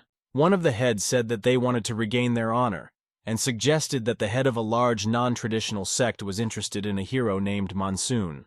It was to him that the head turned. His fantastic squad is capable of confronting any enemy with its strength. But now, addressing his colleagues, Monsoon said that they intend to strike a blow against a large unconventional sect. His colleagues looked at him with a hint of doubt. Namgun Hyuk reminded them that they had recently discussed this together, and he had convinced his father that they would be up to the task. However, the Tang family could not let their children go so easily, considering this task to be very dangerous. But Huaren smiled, feeling excited about the task, and assured them that they should not worry about them. However, there is no need to do this for the sake of the Murim alliance, and the head of the family is absolutely right. It is too dangerous. To interrupt these skeptical thoughts, the young master slapped his fingers on the table. Interrupting everyone, He confirmed that this was a dangerous task, but also a great opportunity for them in the alliance. It had been 20 years since the Great War between the factions, and this was the first time a non-traditional sect had been the first to approach them. They must take this opportunity to re-establish ties with these factions, and the young master has plans to do so. He has a letter from the Blade King and plans to use it in this mission. This information, like a ray of clear moonlight, illuminated their understanding of their advantage. A few days later, they arrived at Hansulanzo Fortress with the young master and his team. Hua Ren looked out of the window to look at the surrounding scenery and was surprised at how beautiful everything looked. She expected it to be boring and dirty, but it was much better than she had imagined. The monk also noticed that there were many people here who looked very threatening. They almost reached the sect and stopped to look around. When they got out of the chariot, they saw a huge building. The walls of this building were much higher than the walls of the Muram Alliance. The monk approached one of the people on the street and asked if there were any inns nearby. However, it would be dangerous to stay anywhere nearby, and it was not worth mentioning. They moved on and soon the door opened. Sikwani's warriors in armor showed their respect. They bowed before the people they considered important. One of these people was the young master of the great non-traditional sects, Chul Mu Ren. He had come to greet the guests for having traveled a long way to this city. The young master of the great non-traditional sects stood before them. He enveloped the dignitaries with his gaze. Monsoon in turn remembered his name, for they had met again. In a previous life they had fought, and although Chul had not lost, he had barely survived. Now he said goodbye, but nothing had changed. If not for the help of the monk's descendant, he would have died on the spot. Cho Ren, looking at the young master who came to visit him, saw him as a tiger swordsman, a tyrant. Once in his life, he had sworn that he would kill him the next time he met him. But he restrained himself only because of the order of his master. His eyes were riveted on the young master's hands. This time, he could not understand Monsoon's true strength, which seemed impressive. The master even opened his mouth in surprise at how strong the young master had become. Soon, he kept the guests waiting and apologized for it, inviting them inside. Monsoon immediately noticed that Cho Ren didn't want to attack, and he wondered if it was an order from the chairman. They came to a battlefield that they had created on purpose. Namgun asked, if this is a battlefield, where will the competition be held? The answer was confident. Out of all the faction's supporters, only they would see the evil of the great non-traditional sects disappear in battle. They were the chosen ones. The monk, hearing these words, wondered what they meant. Evil disappears in combat. Zhang explained that old scores are settled here, but it is different from competitions between factions. Instead of martial arts sparring, there are battles for life and death. This explains the phrase, anger is settled in fights, a wonderful phrase. Looking at the door, Monsoon realized that he could be here. After they were shown the area for the fights, they went inside to the chapter, and the warriors lined up so they could walk down the red carpet. As they walked along it, all eyes were on them. These warriors were literally analyzing them with their black gazes. Monsoon felt these stares, and he felt a little uneasy. But suddenly he noticed the heavenly ice demon who was also present. The celestial ice demon looked at the famous Peng Monsoon carefully. When their eyes met, the boy looked at him as if he were an enemy. Incredible power began to fill the ice demon, and he was furious that this rascal dared to look at him like that. Soon they came to the chapter itself and greeted the great head of the non-traditional sects. First Master Kielmu Ren greeted him. As the head ordered, he bowed to these young masters. Sitting on his throne, the head of the great non-traditional sects, Sashan, looked at his guests with a keen eye. Monsoon also looked closely at the head and realized that he was using the technique of age regression. The ominous silence before the storm was shattered when the leader asked them who they were. The group of 4 tyrants found themselves in an awkward situation. This man invited them to visit, and now he doesn't remember them. Maybe he has dementia. However, after a short pause, his expression began to change. He began to laugh harshly when he noticed someone among them whom he thought was a funny guy. The monk was stunned by such incredibly inappropriate behavior from a head who was over 3,000 years old and seemed to be losing control. Even the head's warriors looked at him with doubt. Their head of the non-traditional sects laughed as if he were only 10 years old and called the monk crazy, which he thought was the funniest expression he had ever heard. Although they didn't understand what he was talking about, their expressions were as stunned as the sect leaders. Looking around at the other supporters, the leader realized that this was of great importance to the members of the unconventional sect. If they managed to meet with him, they might be a pillar of the pro-faction, or have another important role. Monsoon spoke up, saying that it didn't make much sense, and they were just surprised by his invitation. The head drew attention to Pung Monsoon, who is much talked about, and has a reputation as the king of the blade. He said he would never leave me alone if there was a problem with your safety. What is their relationship? The chairman asked. He had been training him for some time. But what was interesting about what the King of the Blade had to say about him? The young man reported that when he was younger, they said that killing you was like lifting the weight of a mountain. But now you are different from the younger ones, and it looks like the next time I see him, I will have to tear him to pieces. The head nevertheless realized that there was nothing special about simply inviting them. If they look, they will see that he is old and bored. He wants to ask them to entertain him in the fighting matches that will take place in 3 days. Monsoon, on the other hand, sees no reason why he is willing to give up the Sichuan branch. But it is not such a big deal. Murim is the path that everyone is on, but it is no different from a small chessboard. If necessary, he can end the game by turning the board over. Therefore, Monsoon decided to ask the chapter to listen to one request they had regarding the fights. Some representatives looked at Monsoon, not understanding how he dared to try to make a deal with the chapter. Although they had heard that Peng had stood up to the Demon King, the move looked like the ultimate madness. But then the head of the non-traditional sects gave the go-ahead and told them about the deal. The young master bowed his head to the head and asked for an audience. Everyone shuddered at this phrase, and swords filled with destructive energy approached the young man. Opening his eyes, he saw that he was surrounded by sharp blades on all sides. The 4 tyrants also rose to their feet and took their swords in their hands, as their leader was surrounded by warriors with swords. However, the boy remained relaxed and calm, as if all this had been foreseen. The head carefully watched the young master's reaction and was amazed that he did not even flinch after such a maneuver. Then he said that he would give him a chance for an audience. If he didn't like something, the head would make sure that Monsoon wouldn't be able to say a word.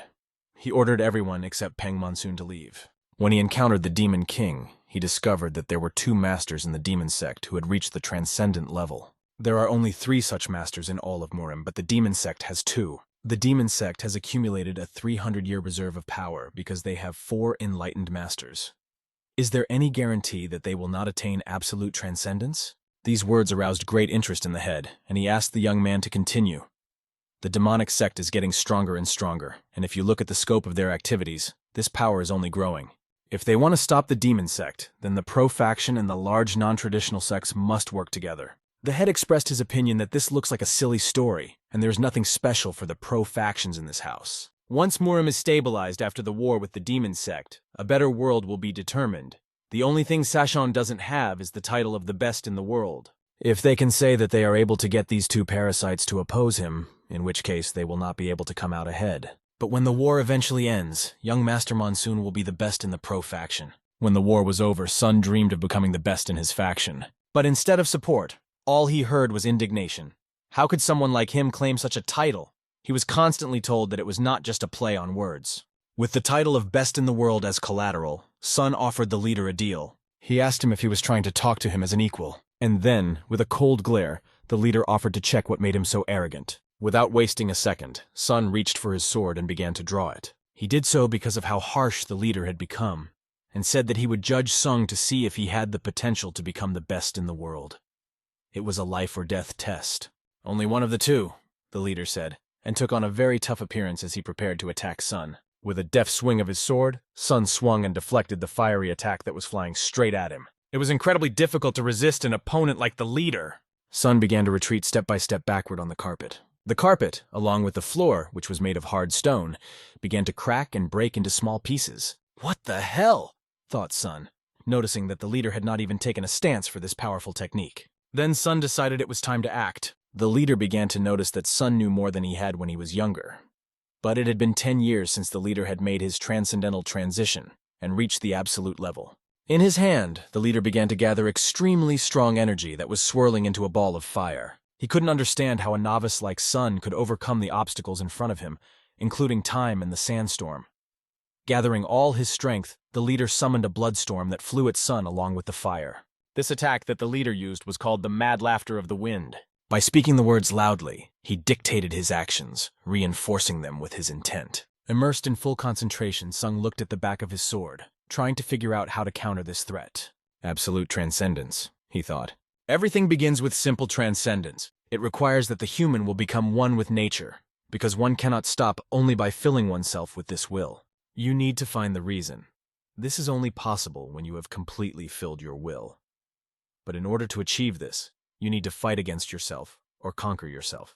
Nature has already achieved harmony and perfection with all its many parts. If this is true, then everything should work out. In the midst of the battle, Sun plunged into the reality where he realized this. After that, he opened his eyes and found himself in reality, ready to act. He decided to become a part of nature, to confront the enemy whose madness had engulfed his body in fire and whose power seemed endless. The leader began to shout that Sun had already achieved the technique of total surrender. Total surrender is a state in which a person is so immersed in something that he or she is completely impressed by it. A red thunderous pillar of light rotated 180 degrees around Sun as he swung his sword. Did his strength increase during the battle? The enemy thought, not believing his eyes. Indeed, Sun had put all his strength into this attack. After a while, he was lying in the same room, exhausted and wounded. When he regained consciousness, the sun's rays were coming through the window, falling on his body. Although the wound was deep, there were no traces of blood. It looked like someone had stopped the bleeding. Looking at his arm, Sun began to realize what had happened. Looking back, he saw the leader, who said, "You're awake at last." The leader explained that Sun did not have to worry about any internal injuries, because he had given him a restorative potion that he uses himself. It stopped the bleeding from his internal injuries. It seemed to Sun that it was all just a dream, but he clearly remembered the last moment of his technique. The leader went on to explain that the last technique Sun used was called the Resolute Sword of the Five Tigers. It is a new sword art in the Pung family, and the leader listened intently to his explanation. Song continued, noting that he had only added some flesh to the already existing skeleton of this technique, and that it was not yet complete. With a slight smile on his face, the leader smiled back at Sung. However, Sun objected and said that the technique was already complete. In Murima, there is no such thing as a completed martial art. The dead souls of the art schools spent years perfecting it. Sun apologized for making an inappropriate remark and bowed his head in respect. After that, the leader asked Sun if he really believed he had the talent to become a great master. But in his mind, the leader knew that it was only a matter of time before Sun would achieve absolute transcendence. The leader approached Sun again, asking him if he really intended to become the best in the world.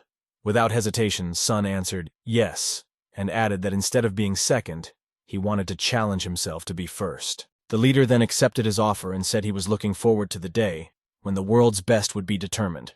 Sun thanked him for that. Sung left a strong impression on the leader because he was able to accomplish on his own what even the leader of the alliance had failed to do. The leader called Sung a brat and asked him not to let the bastards of the demon sect win, because the threat of his life was quite strong. That was the end of their conversation, and Sun found himself in a different place. He went to his brothers and sister. They immediately ran up to him, overcome with emotion, and began to ask him what had happened. Hua said that she hadn't heard a sound, which worried her even more. The mad monk was only afraid of one thing, hearing a sound and feeling the pressure of qi, because they were blocked by the qi shield. Hua ran closer to Sun and began to examine his face, not knowing what they would do next if he accidentally got another wound. Song explained to Hua that participating in the purification battles would not be taxing, and the great swordsman told him that the battles would not begin for another 3 days, so he should rest. His friends were really worried about him. The mad monk was also very worried about Sun. He told everyone that while Brother Span was resting, they should go through a special training. He shouted loudly that they must get the elixir at all costs. It seemed that the large unorthodox sects would lose a lot because of this development, and since they had already chosen this path, they had to get this miraculous elixir from Hans at any cost. At that moment, everyone thought that something was on fire. It was the mad monk, who had burst into flames from behind. When the great swordsman offered to sit down at the table and drink, he got a good kick from Hua for making Sun sick, and him offering to drink. "Don't be such a nag," he asked her, explaining that he just wanted to have some delicacies. The word delicacies evoked very pleasant emotions in the girl, and she blossomed when she heard it. She came closer to the great swordsman. A witness who was in another place fell to the ground. The disciple of the great Chung Bin Yum of the unorthodox sect Chung Bin Su was asked at that moment if everything written here was really true, and replied that yes, the second young master's side had also just learned about it. The third elder of the large unorthodox sect was very angry. He didn't understand why it said that those who were to oppose the young leaders were the forces of the second young master and Chung Bin Su. This means that the leader has made the final decision. But what is he thinking? Surely this is not the price the young master should pay for letting the elder devil slip through his fingers. Is this necessary in order to exalt the first young master? The third elder could not understand this and was very angry. And when he heard that the leader had given the first young master an important task that was different from the task of the second young master, he became even more angry and began to ask what that task was. His disciple, standing before him, was trembling with fear. Meanwhile, the leader was thinking about the purification rite through fighting. He thought it would be 100% interesting and couldn't wait to see how it went. 3 days passed. The day for which everyone had been preparing so carefully had arrived. It was the final battle of the martial arts masters, a fight for the honor of the North and a patient death. All the fans were watching, admiring how hot the fight was going. The participants were giving it their all, because no one even thought about giving up. Killing the elder and taking over his position, won't there be problems with the hierarchy? Hua wondered as she watched the fight. The Great Unorthodox Sect is a federation of sects, and any vacancy will be filled very quickly, the great swordsman answered her, understanding the situation much better than the girl. Sun explained to them both that the purpose of this competition was not just to reduce the sect's power, but to rid it of unnecessary elements. This is how these chaotic factions try to become the best. The leader watched this battle closely. He looked closely at the participants, how they chose the winner, how they fought, and what techniques they used. The third elder sat silently, keeping in mind all the thoughts that had disturbed him earlier. Meanwhile, the young man recalled the words of instruction he had heard from the leader. The leader had asked them to fight face-to-face with the younger faction leaders in the next rounds. The announcement began. Let's get started. And now the battles with the young leaders of the prefractions will begin, the man announced, raising his hand in the air. The 4 tyrants sat in their seats, each of them carefully preparing for the battle. Because Hua felt a little out of place, she decided to go first. When the audience saw her, they burst into cheers. Isn't that the poison flower, the most beautiful girl from Sichuan? But they all had to be happy to have such a mature martial artist among them, and so her foot stepped into the arena. Before her stood an enemy who believed that the Chaos faction would not be lenient with her, just because she was a girl. He warned Hua that if she was kind to him, he might return the favor. At this point, Hua clenched her fists. She apologized, but only because she was not interested in weak men, especially bastards like him. Irritated, he called her a lowly word and lunged at her, confident that he would win. Not a single nerve on her face flinched. Confidence shone in her eyes, and she began to move. First, she moved away from the line of attack, and then she delivered a powerful punch to the stomach. The blow was so strong that his legs buckled and he sprawled on the ground. This was not an opponent who gave up easily. He was stubborn, and he decided to throw a punch. But Hua, with the same confidence on her face, dodged the punch, leaving the enemy at a loss. After that, Hua decided to show him her kicking skills. After her lesson, he was sitting on one knee, holding his head up and coughing, holding his hand on his stomach, slightly bent over in pain. "What was that?" he asked, trying to get up, still not understanding how the girl could have hit him like that. He hadn't even noticed her using her poisonous technique. She could have easily defeated someone like him, but she decided to teach him a lesson. And when he rushed at her, she simply kicked him between the legs. She was already waiting for her next opponent to make his move. The second young master of a large unorthodox sect preferred to fight with her young mistress Tang. She thought that the second master had a weakness. He would only step forward when she had already defeated 5 other opponents. Is there no righteousness in victory? Is it enough just to win? She thought. If so, she was a little offended. She explained this to him, and he listened in silence. Suddenly, like a bolt of lightning, her foot left the ground. Confident of her victory, Hua was already in the air, ready to attack. He watched this sudden attack with fear, but he also had considerable strength and decided to attack her back. The fact that she had such strength left after so many battles was something he hadn't expected when he went into the fight. But he did not expect the girl to start disappearing from his sight during the battle. He looked around but couldn't figure out where she had gone.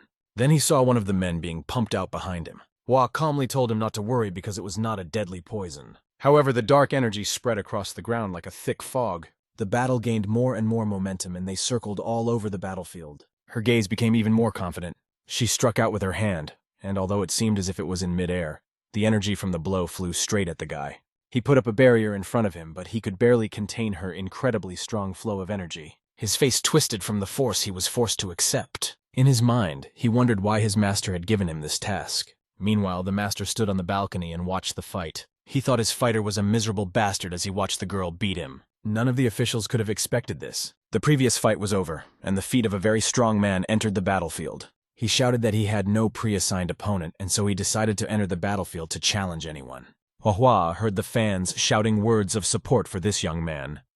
"First, young master, show us the power of the chaotic factions." A monk stood up to him, and everyone realized that a very interesting fight was brewing. The young master noticed something strange. The monk was the only one in his group without a nickname. Stretching his neck, he said that such things did not interest him at all. The monk was the most arrogant of all whom the young master of the great unorthodox sects had ever met before. In addition, he knew that the monk had mastered the secret art of Master John. A real fury began to reign in the atmosphere. Because of the confidence that the monk exuded, the young master decided to smash him to pieces.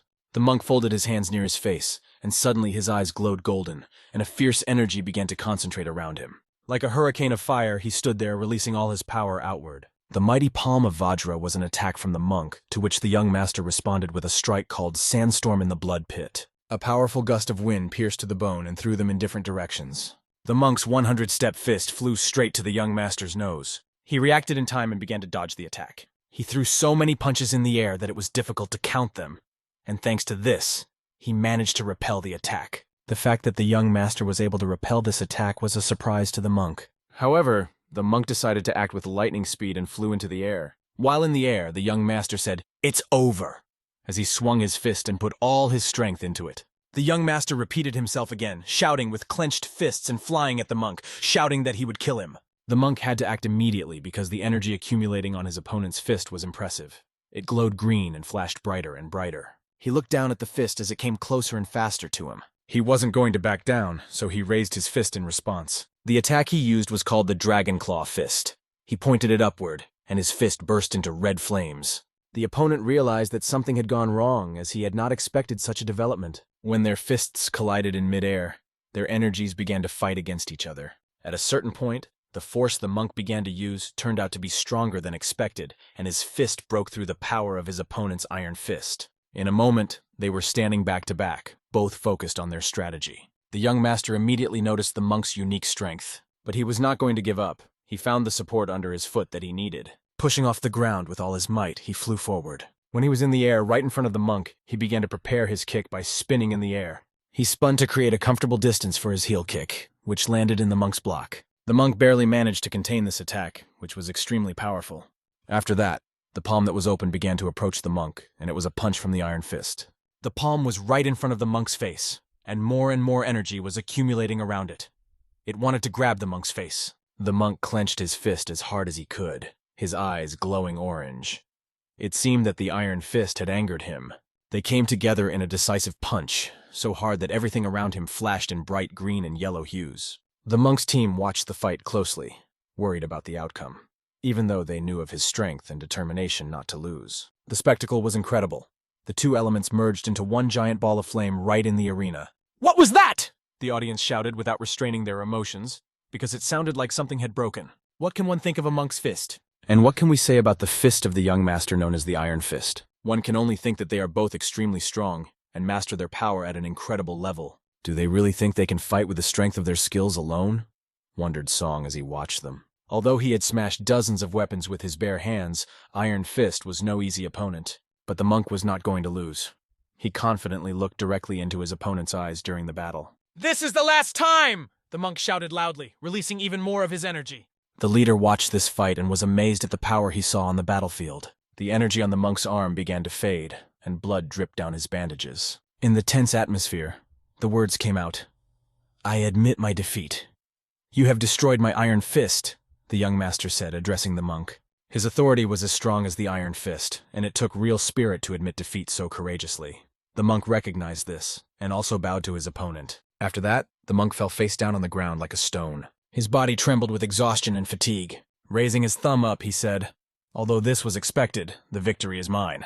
The body of the young master, Iron Fist, was trembling as he left the arena, for he did not want to lose. After that, the great swordsman entered the battlefield, wielding his sword as if it were his third arm. His opponent fell the moment he stepped onto the battlefield. Breathing in the pleasant air of victory, the great swordsman sheathed his sword. It was over so quickly that the boys didn't even have time to notice. Sun got up from the chair he was sitting on. "I'm next," he said proudly, implying that he had prepared some surprise. When he entered the battlefield, he spoke loudly, "Get ready," to those around him. The legs of his opponents trembled as they looked at this guy and realized that they were facing the very perfect Tiger Blade.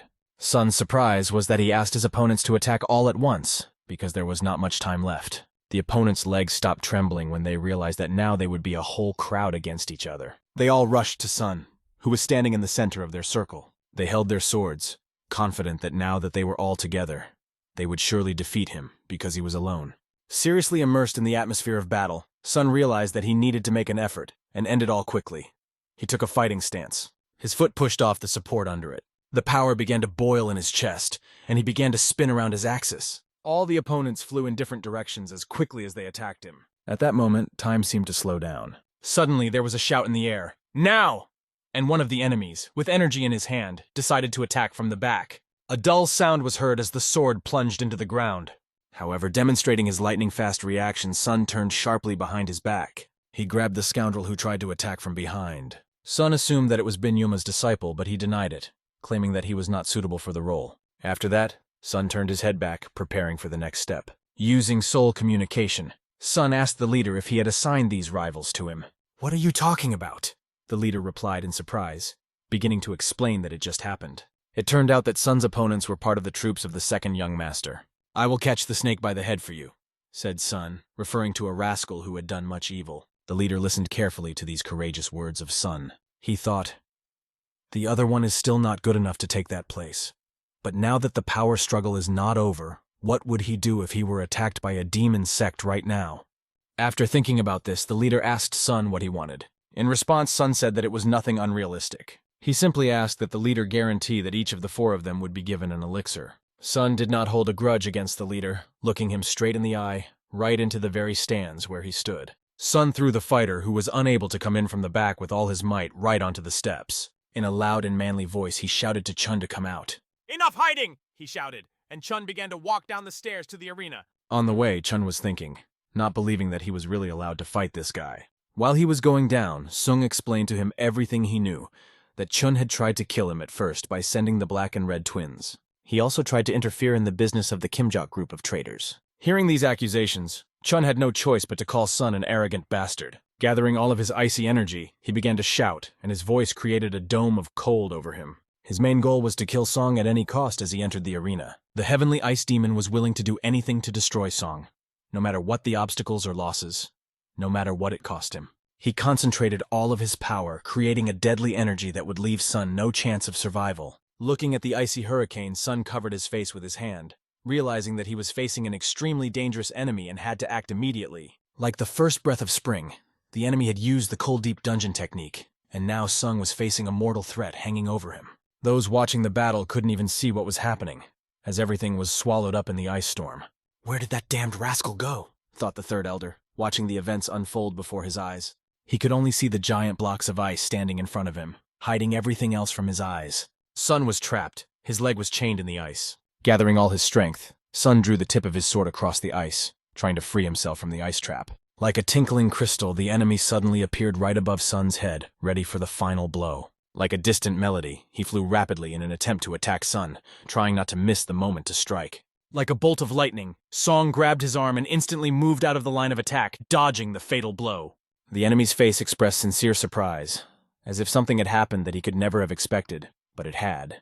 Without hesitation, Sun decided to teach his enemy a good lesson by adding a little wrestling to the fight. He threw his opponent over himself, hitting his head so hard on the ground that the floor cracked from the force of the impact. The blow was so powerful that blood gushed out of the heavenly ice demon's mouth. The enemy's chest was under Sun's control, or rather, under the influence of his energy, which enveloped the ice and prevented the enemy from controlling it. Jin, watching the battle, immediately noticed that Sun had done extremely well. He did not even expect that Sun would realize his actions and their consequences so quickly. It seems that he will soon realize that this is a reliable defense for his body. Jin was eagerly awaiting what would happen next, his heart beating faster and faster with tension. The celestial ice demon tried to get up with his last bit of strength, but his arms were too weak and his attempts were in vain. Like the twinkling of the stars, Sun approached him and said that he was sure that when the demon had teased the black and red twins, he had not expected this day to come. Then, as if through a fog, Sun said that he would cut off his hands. Like a ray at dawn, Sun's sword sliced off the hand of the heavenly ice demon. This stroke was made from the bottom of his heart. Sun had been waiting for this moment for so long, like a drop of rain slowly trickling down a window pane, and he was going to his goal. A hand with long claws that looked like they hadn't been trimmed for a very long time hung in the air, as if waving goodbye to the heavenly ice demon. A moment later, the other hand was already lying next to the first. Although the rule was to kill the celestial ice demon, Song, considering the leader of the great unorthodox sects, decided to end it exactly as he would have done in its place. Like a crystal bell, Sun's fist smashed right into the demon's chin, dealing him a powerful blow. The blow was so strong that the demon flew up 2 meters. After that, Sun began to concentrate chi energy in his hand, preparing for the decisive blow. Having gathered all his strength, he decided to finish off the enemy, leaving him no chance to live. Feeling all the power of Sun, the demon sat under the wall without arms, with his head down in complete hopelessness. Sun approached him to say a few more words, but when he looked at the demon, he realized that there was nothing more to say, as he was already finished. Everyone around him cheered for Sun, shouting that for a faction scoundrel. This end was even better than they could have hoped for. That's why this battle was called the Battle to Eliminate the Rim. Meanwhile, Sung's team, although affected by the chaotic factions, was in a celebratory mood. The only thing that bothered them was the attitude of the unorthodox sects toward those who had been defeated. The first heir reasoned that if he had to face the Sun, he should only hit harder, not realizing how much he was wrong. This battle is over. For all 10 winners, who would be represented by the first young master, it was announced that they would receive awards. After that, the stars of the day were announced. They were Sung, Gak, Hwa, and Hyuk. Jin didn't expect such a huge success, but Sung surpassed even his expectations. He asked the chaotic factions if they agreed with this statement. Since their success was so commendable, Jin decided to reward everyone with another elixir. Sun expressed his gratitude, and his team was also delighted. Jin called Hook a little crazy monk and turned to him.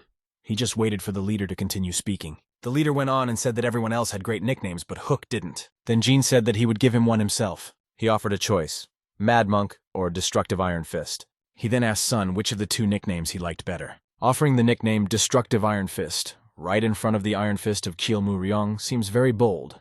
But the head was exactly as they said he would be. The monk chose the nickname Mad Monk. This even surprised Jin a bit, because a name like Destructive Iron Fist would have greatly enhanced his reputation. But Hook chose this nickname because he was known as a crazy scoundrel from the very beginning. It even made the head laugh, and he recognized Hook as a real mad monk. Their team consisted of an incredible girl known as Poison Flower, a harsh and always unpredictable, not pitying anyone but fair mad monk, and brave as a lion who was not afraid to throw himself at a pack of hyenas, the Heavenly Swordsman, and, as Jin said, the perfect tiger blade. They infiltrated the enemy camp and demonstrated extraordinary martial arts skills, showing that their fighting spirit was much stronger than that of the factions. The leader Go Sung-jin honored them with the name 4 Tyrants. The 4 Tyrants? Is this a good thing? Asked Hawk, to which Hwa replied that if he didn't know, it was better to keep quiet. Finally, this is the revival of the 4 Tyrants, which marks a new beginning. The next day, it was time to say goodbye, and he asked them to take care of themselves. The whole team bowed low to him, expressing their gratitude for everything. Hook asked if he thought Brother Keel was busy. Sung explained that the first young master had isolated himself after the battles to eliminate the enemies were over. If the second young master tries to take over in his absence, it could have bad consequences, Song suggested. It's not that no one is worried about it, it's just that he is determined to be alone. He even said that if he is kidnapped again, then so be it. It sounded like Iron Fist, Huck said. The man reached into his inside pocket and pulled out something. It was a letter from the leader of the Murim Alliance, asking to talk via correspondence. He handed it to Sun, adding that the leader said he could deliver it whenever he wanted. Who knew that Sashon would make his move first? After that, Song asked him to convey his gratitude to the leaders, and then it was time to hit the road. What the Urim Alliance failed to do, the young Master Pen accomplished. Hook asked Sun where they were going now, and he explained that they needed to go to the Murim Alliance.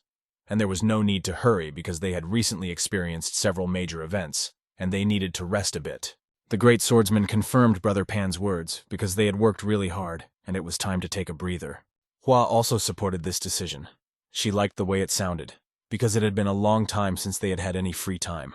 The sun was setting over the horizon, and the sky was filling with a crimson sunset, inviting everyone to come and visit. Luckily, they arrived in Sichuan before evening, which was a relief because the weather was hinting at rain. It's mostly a migrant population, so there's a night market that's open every night, explained the great swordsman. He also added that there is a sect in this place called the Great Righteousness Sect. Meanwhile, Hua was already stuffing her mouth with delicious food. Everyone else was also eating, but they took 1 chopstick each while she took 3 as usual. The great swordsman continued to talk about the place, saying that despite its small size, it offered good spiritual counseling. But while they were walking, they heard shouting behind them. "You still don't understand, you old fool," and they turned their heads back. The old man was on his knees, and men were standing in front of him, asking him why he hadn't even paid for the defense. They reproached him for the brazenness with which he was running his business. It looked comical, and Hook asked the great swordsman if those there were filled with the spirit of consultation he spoke of. Meanwhile, the old man, trembling in fear of the men, told them that he had spent his entire life cutting down trees, and asked how he could have accumulated such a large amount of money.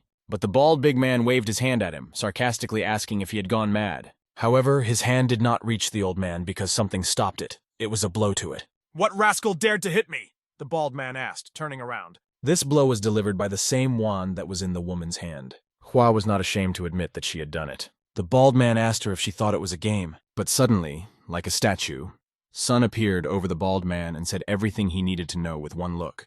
After that, he calmly asked the bald man to leave immediately. The villains, looking at Sun and the girl, realized that these were not opponents they could defeat. They demonstrated remarkable running abilities, as they began to run away from Sun very quickly. After that, Sun and his team approached the old man, who couldn't even express his gratitude as he thanked them over and over again.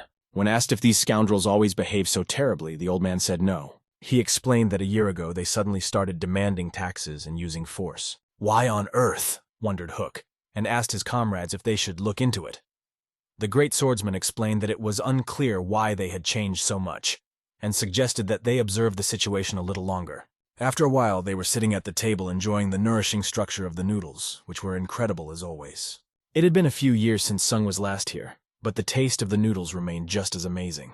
Behind them, people were talking about the 4 young masters who had left for large unorthodox sects. They were discussing that they had been given the title of 4 tyrants, or something like that, and said that they had knocked out 200 martial artists of the great unorthodox sects in eliminating enemies. Hearing these rumors, Hua added that it was good that they had changed their clothes and offered to fill their cups, because it was nice to hear such rumors about themselves from others. Who would have thought that these rumors had already reached Shanxi?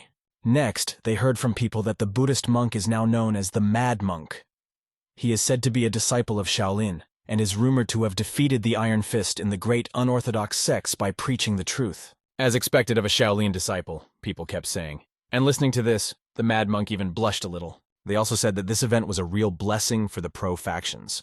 And even if there was a big war between the factions, the anti-faction would not be able to advance a single step. But another asked not to talk about it, because he did not want to hear it. The words about a big pro-anti-faction war caused Great Swordsman great anxiety, because he was still young and many of his family members were unable to return home. Hua asked if they would be able to avoid the war with the demon sect. Sung explained that one day this war would inevitably begin, and when it did, he would be on the front lines. The hand of the great swordsman fell on his shoulder. The great swordsman told him that not only he, but all of them would be on the front lines, and asked the others if they agreed. The Mad Monk said that together they would be able to destroy all the enemies, because they were the 4 tyrants. Suddenly, words rang out in the atmosphere. "It's that rascal!" A man approached them and asked if they were the young masters they were talking about. He introduced himself as Li Cho Lip Cho of the Great Righteous Sect and asked them if they were the ones who had interfered with the sect head's teaching.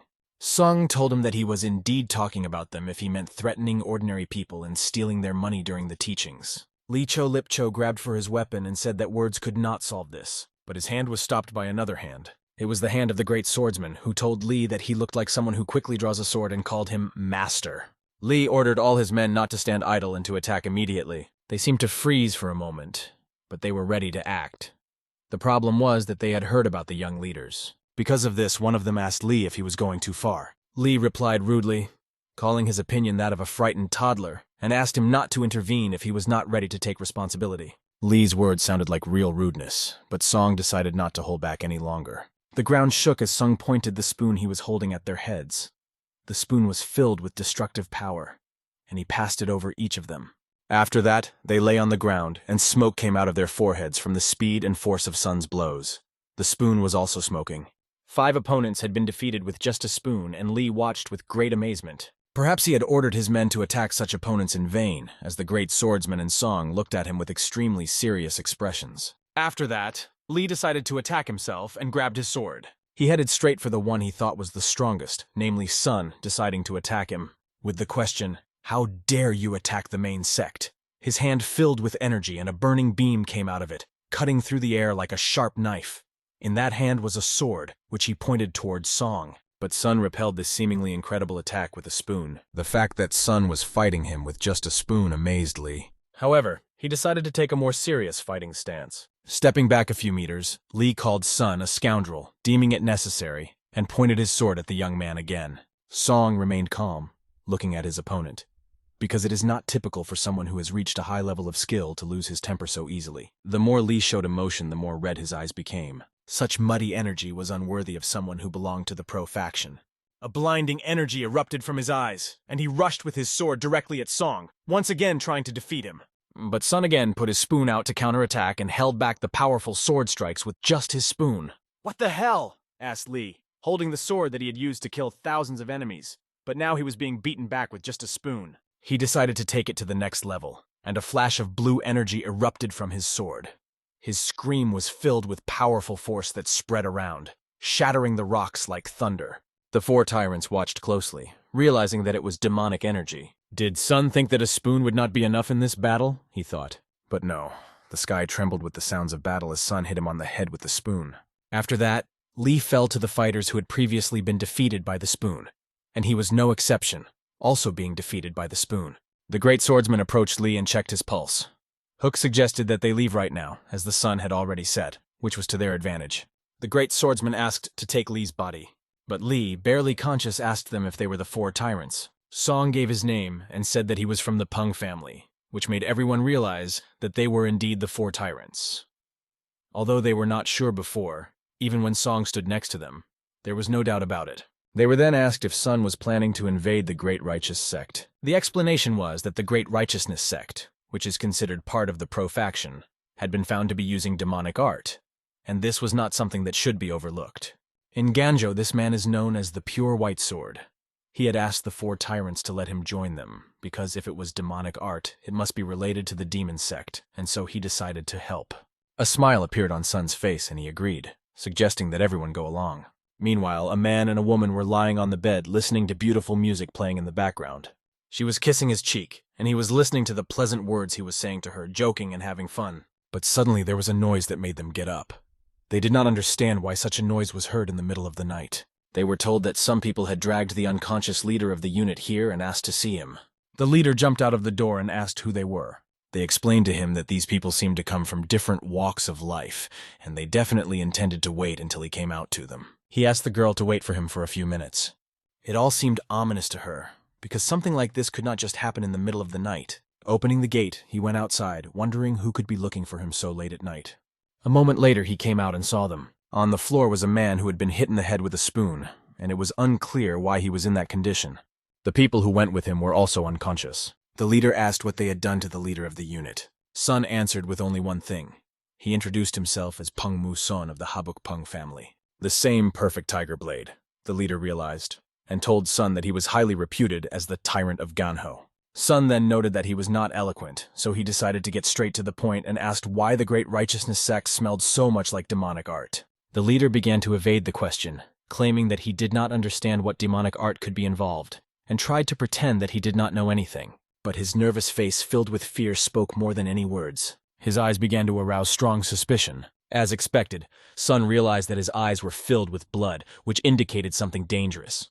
Because he was accustomed to the demonic arts, he had developed a demonic mindset that affects the very essence of a martial artist. Suddenly, his attention was distracted by a loud thud on the roof behind him. Sun immediately raised his head and began to look closely at what it was. Meanwhile, the man began to explain to Sun that he knew him well, because his reputation as the perfect tiger blade was known to everyone. But Sun didn't want to hear it and decided to finish him off right away. He rushed at him and immediately stabbed him in the carotid artery. After that, Sun jumped and flew towards the roof. Pure White Sword watched this and could not believe what was happening. The atmosphere of high speed was felt on the roof like nothing else. This atmosphere was created by Song's hand grabbing the girl's neck. Right in the air while she was running, he grabbed her, not allowing her to run any further. He held her very tightly because he knew who she was. And he asked her if she was indeed the wicked devil. Her face was distorted with pain as she hit her head on the slate. For her, it was as if she had come face to face with a rabid tiger. Adding the word please, she asked the young man to let her go. She realized that any longer and he might get out of control. But as she had planned, she thought she had managed to do something. She thought she was able to pass her demonic energy through Sun. But suddenly a word came out, or rather, a request, that she not try to play with him. And he hit her hard right in the face, so hard that she flew to the side. Sun knew how to teach rascals a lesson, and he did it very well. Then he grabbed her in his hand and jumped down to the ground with her. This woman was the concubine of that man. But Sun said that he did not know that these days concubines can run on the roofs. In the demonic sect, there is a demon known as the Wicked One, and this woman is the same devil, he explained to them. The man drew his sword and asked Sun not to slander his concubine. After that, Sun explained that if he continued to be fond of demonic art, he would lose his rationality just as he was now. He decided that he could harm Sun with his sword and tried to attack him. Without thinking twice, Sun threw the girl he was holding aside. He decided to start a serious conversation and make it clear that this was no place for jokes. With his bare hand, he grabbed the blade of his sword. The opponent could not even move the sword. His grip was so tight. This grip could have broken the blade into two parts, even if he had taken hold of the sharp part. But Sun remained as confident and serious as ever. Sun's hand was filled with fiery energy, and a burning beam came out of it, cutting through the air like a sharp knife. The blow from this hand struck the enemy from the back, and all the energy, breaking through the body, came out in a shock wave, like invisible swords that destroyed everything in their path. All the internal organs of the enemy were destroyed. He was not supposed to come near Sun. Sun had no choice but to order everyone else who was with him to drop their weapons and immediately kneel down. The clanging of weapons rang out around him as they began to fall to the ground. From swords to spears, everything fell to the ground. I surrender. I ask for mercy. Let us live, they begged, kneeling before Song. Their leader Han Yong explained that they had come from the Ankara branch of the Marine Alliance. They had arrived even earlier than Sun had expected. Since this was an unusual case, they hurried here without stopping. Reinforcements from the west coast would arrive tomorrow. Most of the members of the Great Righteousness sect have become familiar with the demonic arts. This is a serious situation. They have organized everything to look like pro-faction martial arts, and many of the techniques are only superficially familiar with the demonic arts. Although it's only an introduction, it's with demonic arts, which is a shocking fact. The demonic silkworm art is a technique taught in the low-level sects of the demonic sect. It would not be easy to distinguish them from pro-faction martial arts, because the original movements have been changed. But here are all the differences that the great swordsman helped to record. He described everything in the style he had learned in the Murim Alliance, so it would be easy to understand. John was impressed because everything was written down neatly. This information was obtained by the great swordsman during the interrogation of the girl standing next to him. After that, Sun explained that it contained the names of the sects that would be the next targets of the evil devil. In fact, this information was not received from the girl. It was gleaned from memories and knowledge of the past, with the exception of some minor sects. Sun asked them, and based on which sects had the greatest influence on the war, he drew conclusions. Yan took this information seriously and promised that he would take responsibility and pass it directly to the head of the department. After that, Sun went in the other direction. John looked at him and realized that these talented people would be of great help to the Murim Alliance. The next day, the flag of the escort agency was flying in the air. The master ordered his men that it was time to leave. Everyone agreed with him and set off on the wagons. Meanwhile, the four tyrants were walking in the forest, discussing the demonic sect, and reasoned that it would simply strike and destroy everything. The mad monk walked behind, muttering that he was very hungry, and Hua continued to voice her opinion, adding that it seemed they had people like this wicked devil. The great swordsman added that if left as they were, they would eat away at Murim like an incurable disease, and in a way, they were even more dangerous than ordinary killers. Sun explained to them that they had to remain cautious, as the demon sect's fighting power had not yet been fully revealed, especially since the sect members had not yet officially declared themselves. Eventually, they noticed the mad monk. He was completely immersed in silence, as he had only one thought in his mind: food. After that, they suddenly jumped forward and started running fast. Not understanding anything, the mad monk ran after them, asking, "Where are you all going?"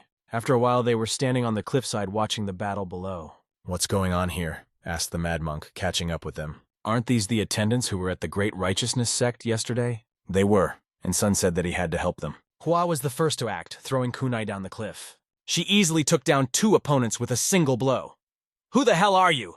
the other one shouted when he saw this. And on the mountainside, they stood over their opponents like the great 4 tyrants. Tilting his head down, Hook asked them loudly, "Have you not heard of the 4 tyrants?" Like the wind in the field, his words reached the enemy below. After that, Dawn saw the great swordsman who had just been standing on his right disappear as if blown away by the wind. He was already flying toward the enemies, and his lightning-like movement was almost invisible when he appeared below and struck the first blow. The great swordsman never stopped at one enemy and kept moving on. The opponents somehow thought they had the strength to fight a master like the great swordsman, but he did not hesitate to show them everything he could do. After making a few more turns in the air with his sword in hand, he clearly showed the villains where they belonged. First of all, he had to take care of the survivors, and he shouted to Sun to do so. Sun was the second to jump down from the cliff. Immediately, he noticed the survivors who had been wounded. Approaching one of them, he asked if he was okay, seeing that he had a sword sticking out of his leg. Barely able to speak, he asked Sun about some things, explaining to him who his opponents were. He said that they were not just attackers, but were planning a dangerous raid. He then asked the young man to please help them. However, he did not speak in an ordinary voice, but used spiritual communication. He spoke up because there was something he was asking for as a dark traitor. The fact that he spoke as a dark traitor and on such an important topic made Dawn think about what would be said next. Sun offered to treat the man's wound first, and then talk to him. It was not easy, and the man was in severe pain and trembling as dreams began to treat him. Sun put his hand, filled with red energy, to the wound after he pulled out the sword. "You've held up well," Dreams told him, and in the background, the mad monk could be seen dealing with his enemies by hitting them with his head. Looking in that direction, the man realized that the power of the four tyrants was not exaggerated. The mad monk was dragging the two enemies along the ground toward Brother Peng, holding them by their clothes. As he got closer, he threw them on the ground in front of Sun. Sun drew his sword and pointed it directly at the head of one of the enemies, preparing him for interrogation. After that, he asked him who had persuaded them to attack. The enemy replied that money was the master of the vagrants, and he did not know who led them. They just received a letter, and that was it. He thought he had answered Sun's question, so he asked if he could let them go now. But Sun noticed a tattoo on his arm. It was a tattoo of the Yanluo group. Unlike the 1,000 Wolves group, where a rich leader controls his pirates, this is a group of vagabonds who won't refuse any offer if it can bring profit. And this particular grouping is called the Yanluo. The dream considered them to be inhuman beings. That is why he raised his sword and swung it. But he was grabbed by the arm right from the back. Surprisingly, it was the great swordsman who asked Sun not to do this. However, this was what the great swordsman always said when he met thieves like them. His action was to cut off the heads of his enemies, 2 at a time.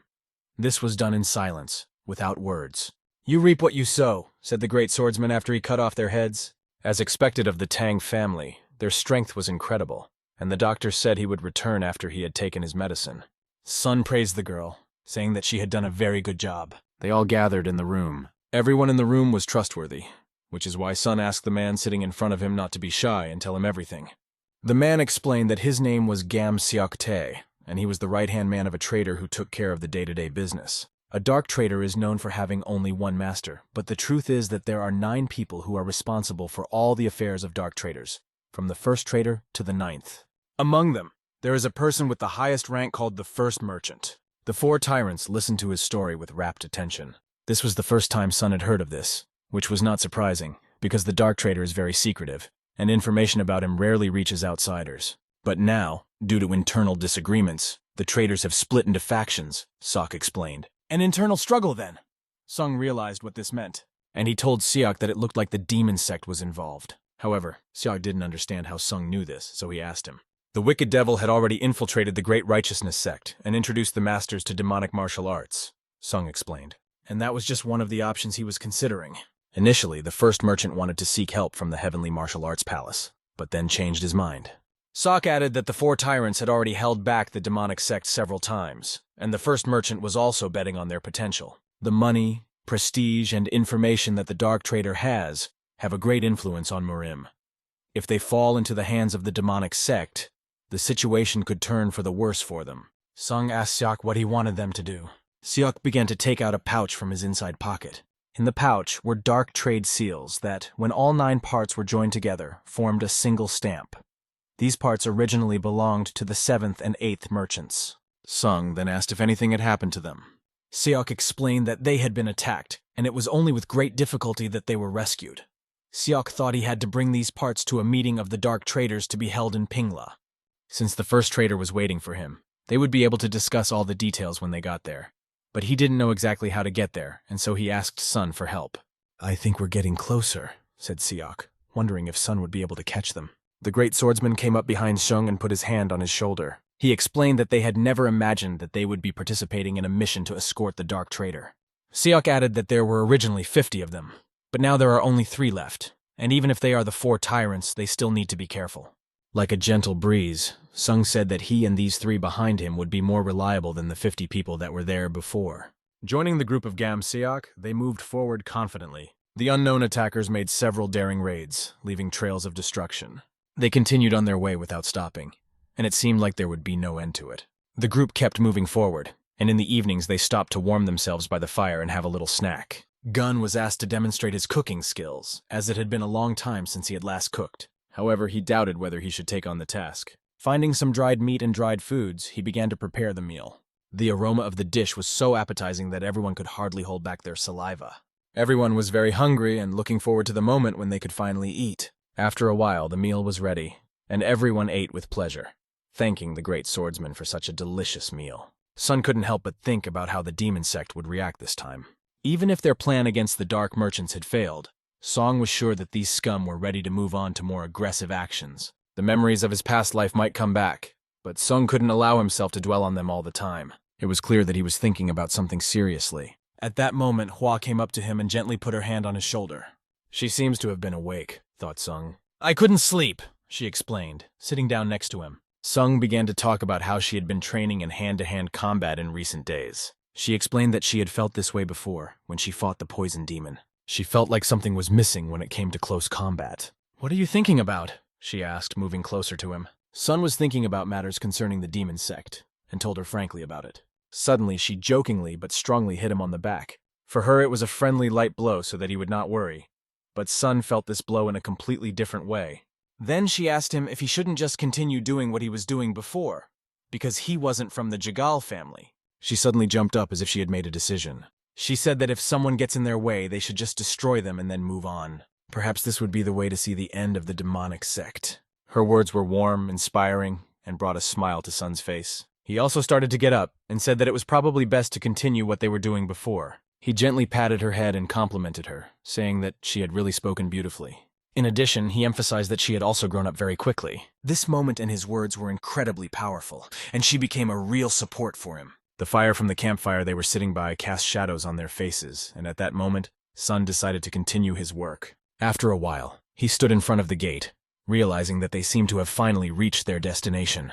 When they went inside, they immediately ran into a merchant. It was Sok, and the mad monk asked him why he said he had a lot of money. He explained that the first merchant was quite frugal, and if an ordinary person wanted to make money, he should start with simple things. They were surprised that the first dark traitor was an ordinary person, which caused them confusion. After that, Siok opened the door and invited them in. The surprise on their faces caused a storm of emotions. They immediately recognized him because they had met him before. He greeted them and said that he had been waiting for them.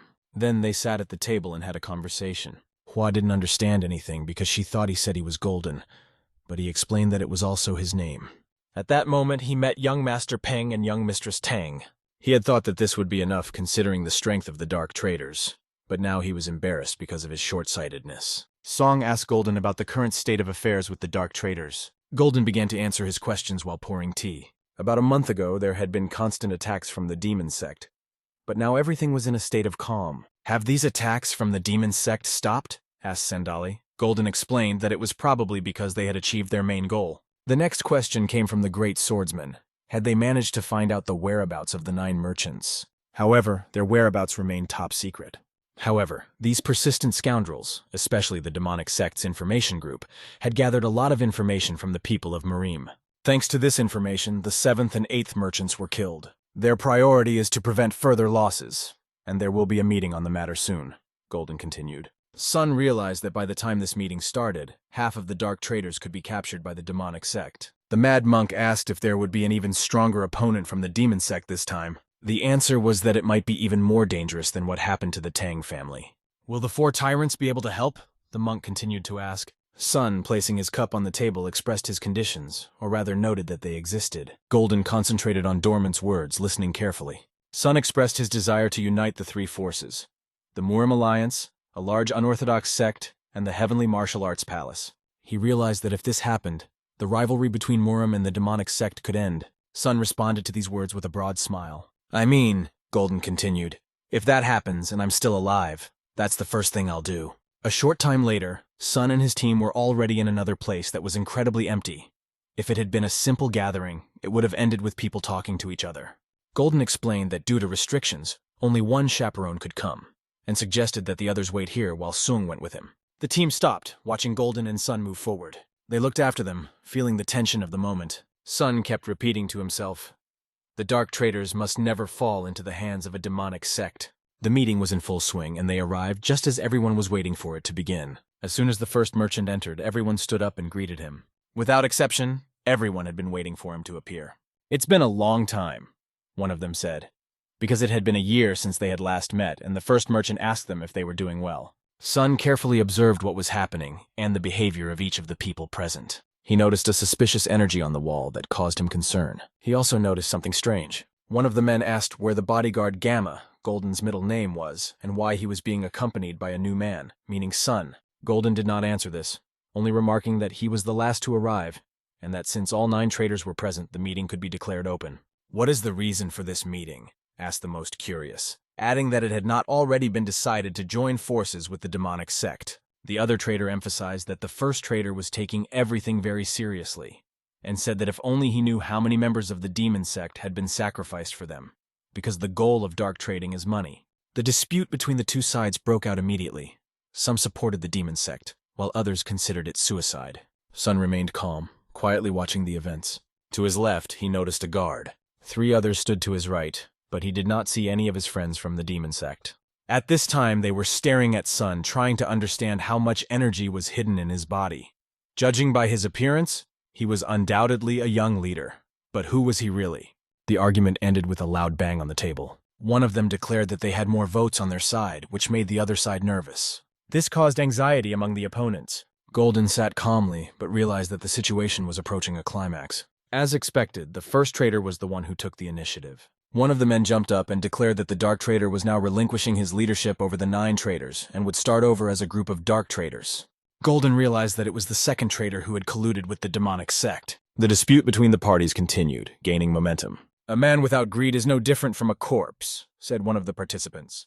Sun felt the powerful energy spreading around him and jumped up and grabbed his sword. From this purple chakra, a giant arm began to appear, all bandaged and painted with hieroglyphics. Then legs appeared, also covered with bandages. Soon his entire silhouette appeared in front of the guards, forcing them to immediately draw their weapons. He decided to come forward because he could no longer tolerate wasting time on a hearing. The second merchant instantly fell to his knees and began to bow before the Demon King, asking for permission to fulfill all his wishes. However, the king's attention immediately focused on Sonia.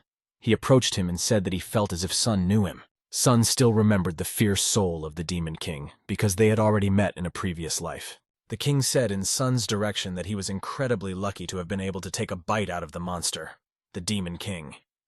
Was he referring to events from the past? The sword that Sun was holding instantly appeared near the fierce king's head. Meanwhile, other people were watching all this from the mountain behind the building. They knew that Ping was here according to the information from the demon intelligence. They realized that this time it would be very difficult. One of them was wondering if they should intervene, because even if it was successful or unsuccessful, they could watch from afar. Golden was extremely concerned about what he saw and even more worried about the young master. The appearance of a true demon king, not just an ordinary demon, shocked him. It really shows how important the dark traitor is to the demon sect. "Should we destroy all the evidence first?" came from the fierce king. He then reached out with his bandaged hand toward Golden, releasing a powerful energy from it that was headed straight for him. This madness, which was coming at the first merchant, was stopped by Sun, who jumped between them and cut the energy with his sword. At that moment, Sun really saved Golden's life, who fell to the ground and lay powerless. A stream of scarlet energy burst out of his body and enveloped him, enveloping him like a veil. The tension in the air became palpable as Sun began to release waves of blows from his sword. These waves of energy cut through space, hitting the bandaged body of the fierce Demon King. The king's body, his hands, everything was covered with the power that Sun released through his sword. It seemed that the elements themselves stood in his defense, and he was under the reliable radiance of the god of war as he rushed with his sword straight at the enemy. With all his strength, the Demon King tried to defend himself, although it was difficult. The mighty blade of the tiger was pointed directly at him, and Sun did not hesitate to strike. The king only managed to dodge a little to avoid a direct blow. The radiance of this powerful attack threw everyone present in different directions. But the Demon King was extremely fast, moving in such a way that it was difficult to notice him. Golden stood behind the young master, and with respect for Sun, begged him for protection, adding, "Please." These words motivated Song even more, causing him to become even more serious and determined. With a powerful punch, Sun punched a hole in the wall through which the traitors could escape. And now, having the opportunity to be left alone with the fierce Demon King, Sun felt that it would be better and easier without those who could get hurt. He shouted at them not to dare run away like rats. Putting his hand to the floor, it flew up, covered in cracks. This subterranean attack was rapidly approaching directly to Sun, threatening to strike. Sun held his weapon in his hands and was ready to respond to the attack. Gathering all his strength, he prepared for a powerful counterattack. A sphere of pure power exploded in his body, and waves of energy rushed directly at the enemy. He was almost knocked down, but he withstood the attack, only slightly crouching down from Sun's powerful counterpunch. Suddenly, next to the foot of the Demon King's soul, his staff bounced off the ground. In this way, he summoned 2 more clones just like himself. This instantly transported Sun to the memories of his past life. There, he held his head as he saw what was in front of him. That day in his past life was terrifying. He could have died right then and there if it wasn't for Namgun Hyunim. However, even though that day was terrible, now facing the threat head-on, he felt determined to fight. Sun kept repeating to himself, "Not today," because he was sure that he would not die today. The earth trembled as he pointed his sword, filled with destructive energy, and swung it with renewed vigor. The enemy realized that now he had to use all his strength. His bandaged legs pushed off the ground with maximum force. The ferocious soul of the Demon King had a few tricks up his sleeve, and at first he attacked from behind. Then the clones started running around Sun, so that nothing was visible but them. Sun tried to concentrate with all his strength and come up with a plan. He tried to find a plan because the enemy was fast as lightning. Suddenly, he noticed a staff approaching him. The staff was trying to pierce Sun's head, but he reacted quickly and deflected it with his sword. Behind him, another threat was approaching. There were a lot of clones, and it was not easy to deal with each of them, but Sun confidently handled it with his sword. He threw them away one by one without missing a beat. The blow was so strong that the soul of the Demon King flew out into the street. Without hesitation, Sun followed to attack as quickly as possible while the enemy was still damaged. The sky trembled with the sounds of battle as Song raised his sword up. A sphere of pure power exploded as he used the giant red tiger's claws. Although the Demon King's soul tried to deflect the attack with his staff, the electrified energy spread through his body, and he felt the full pain of the attack. There was a loud explosion that dispersed the wave around him. Barely able to breathe, the fierce soul of the Demon King knelt down on his knees. Leaning on his staff, he tried to find the strength to get up. He could not believe that the demonic power did not work. Realizing that there was no other way out, he began to tear the bandages off his head, and music began to play. The music filled everything around him, swallowing up reality. Sun felt his mind and body changing. He found himself in the dark, with nothing but a bloodied sword in his hand. Trying to gather his thoughts, he tried to feel reality. A gray wall appeared in front of him, and he asked himself, "Where am I?" Looking around, he could not understand the situation. There was a tension in the air. A black hand appeared behind his leg, reaching for him. This monstrosity grabbed his leg, begging Sun to save them, calling him the leader and asking if he was the only survivor. These were the cries of ghosts. And for a moment, Sun seemed to be transported back to his past life. Behind him appeared a very important person from his past who had died tragically. She was asking him why he hadn't saved her, and tears welled up in Sun's eyes. "Oraboni," she said, addressing him as a younger sister addresses an older brother. It was an appeal from Hua, who was also bloody. "Brother Peng," said the mad monk, yelling at Song for being responsible for Shaolin's death. As he heard this, his heart beat faster, and he could not bear the pain that engulfed him. They held his legs, not letting go, as if he was chained to these thoughts. The voices grew louder and louder, filling his body. Hands reaching out from under his feet grabbed his sword. The sword began to fill with scarlet energy. Song took a deep breath, gathering all the strength he could muster. "Yes, I am Peng Mu Song," he said, gathering his patience and strength, drawing out all his fortitude. His hands trembled as he held the sword in them. As he swung the sword, he asked that these illusions in which he found himself shut their mouths. The flow of energy became much stronger than ever when he swung his sword. These were the evil spirits in whose direction he directed all the energy he had gathered in the sword. "Oh no!" the spirits cried out, and the fierce soul of the Demon King felt everything around him collapse. The end of the trump card was approaching. Sun overcame the demonic technique that was corroding the soul itself. The illusion dissipated, and he was sitting across the room, sword in hand. Did he really think that dreams would fall with a single blow? The teeth of the Demon King's soul were clenched from the realization of what was happening now. He had no choice. The purple dark energy on his staff began to wrap around him. He pointed the staff directly at Sun. Gathering all his strength, he decided to explode in spirit to change the course of the battle. Meanwhile, the crazy monk was enjoying his chicken wings, washing them down with delicious wine. 3 of the 4 tyrants spent their time waiting for Sun. They even advised the monk to be careful with alcohol, but he explained that he only drinks when his throat is dry. "Hua hua," she asked if he was too relaxed. He replied that if he was too hungry, he wouldn't be able to use his power. His explanation was cut short by a loud explosion behind him that lit up everything around him. A bone flew out of the mad monk's mouth and he almost spat out the chicken. "What was that?" they asked, and everyone turned in that direction. Suddenly, Sun appeared in the air, fighting with the fierce soul of the Demon King. Their blows even split the rock where they were fighting. The incredible masters and ordinary people were amazed at how they used their legs to move. "Should we help them?" Hua asked her comrades. But the great swordsman, judging by his observations, replied that this was not the right enemy to fight. He pointed to the side behind him and said that they should focus on that part. There was a person approaching with an inscription on his robe that read, "Wicked Moon." The girl immediately realized that they were not ordinary members of a demonic sect, and assumed that they were their elimination team.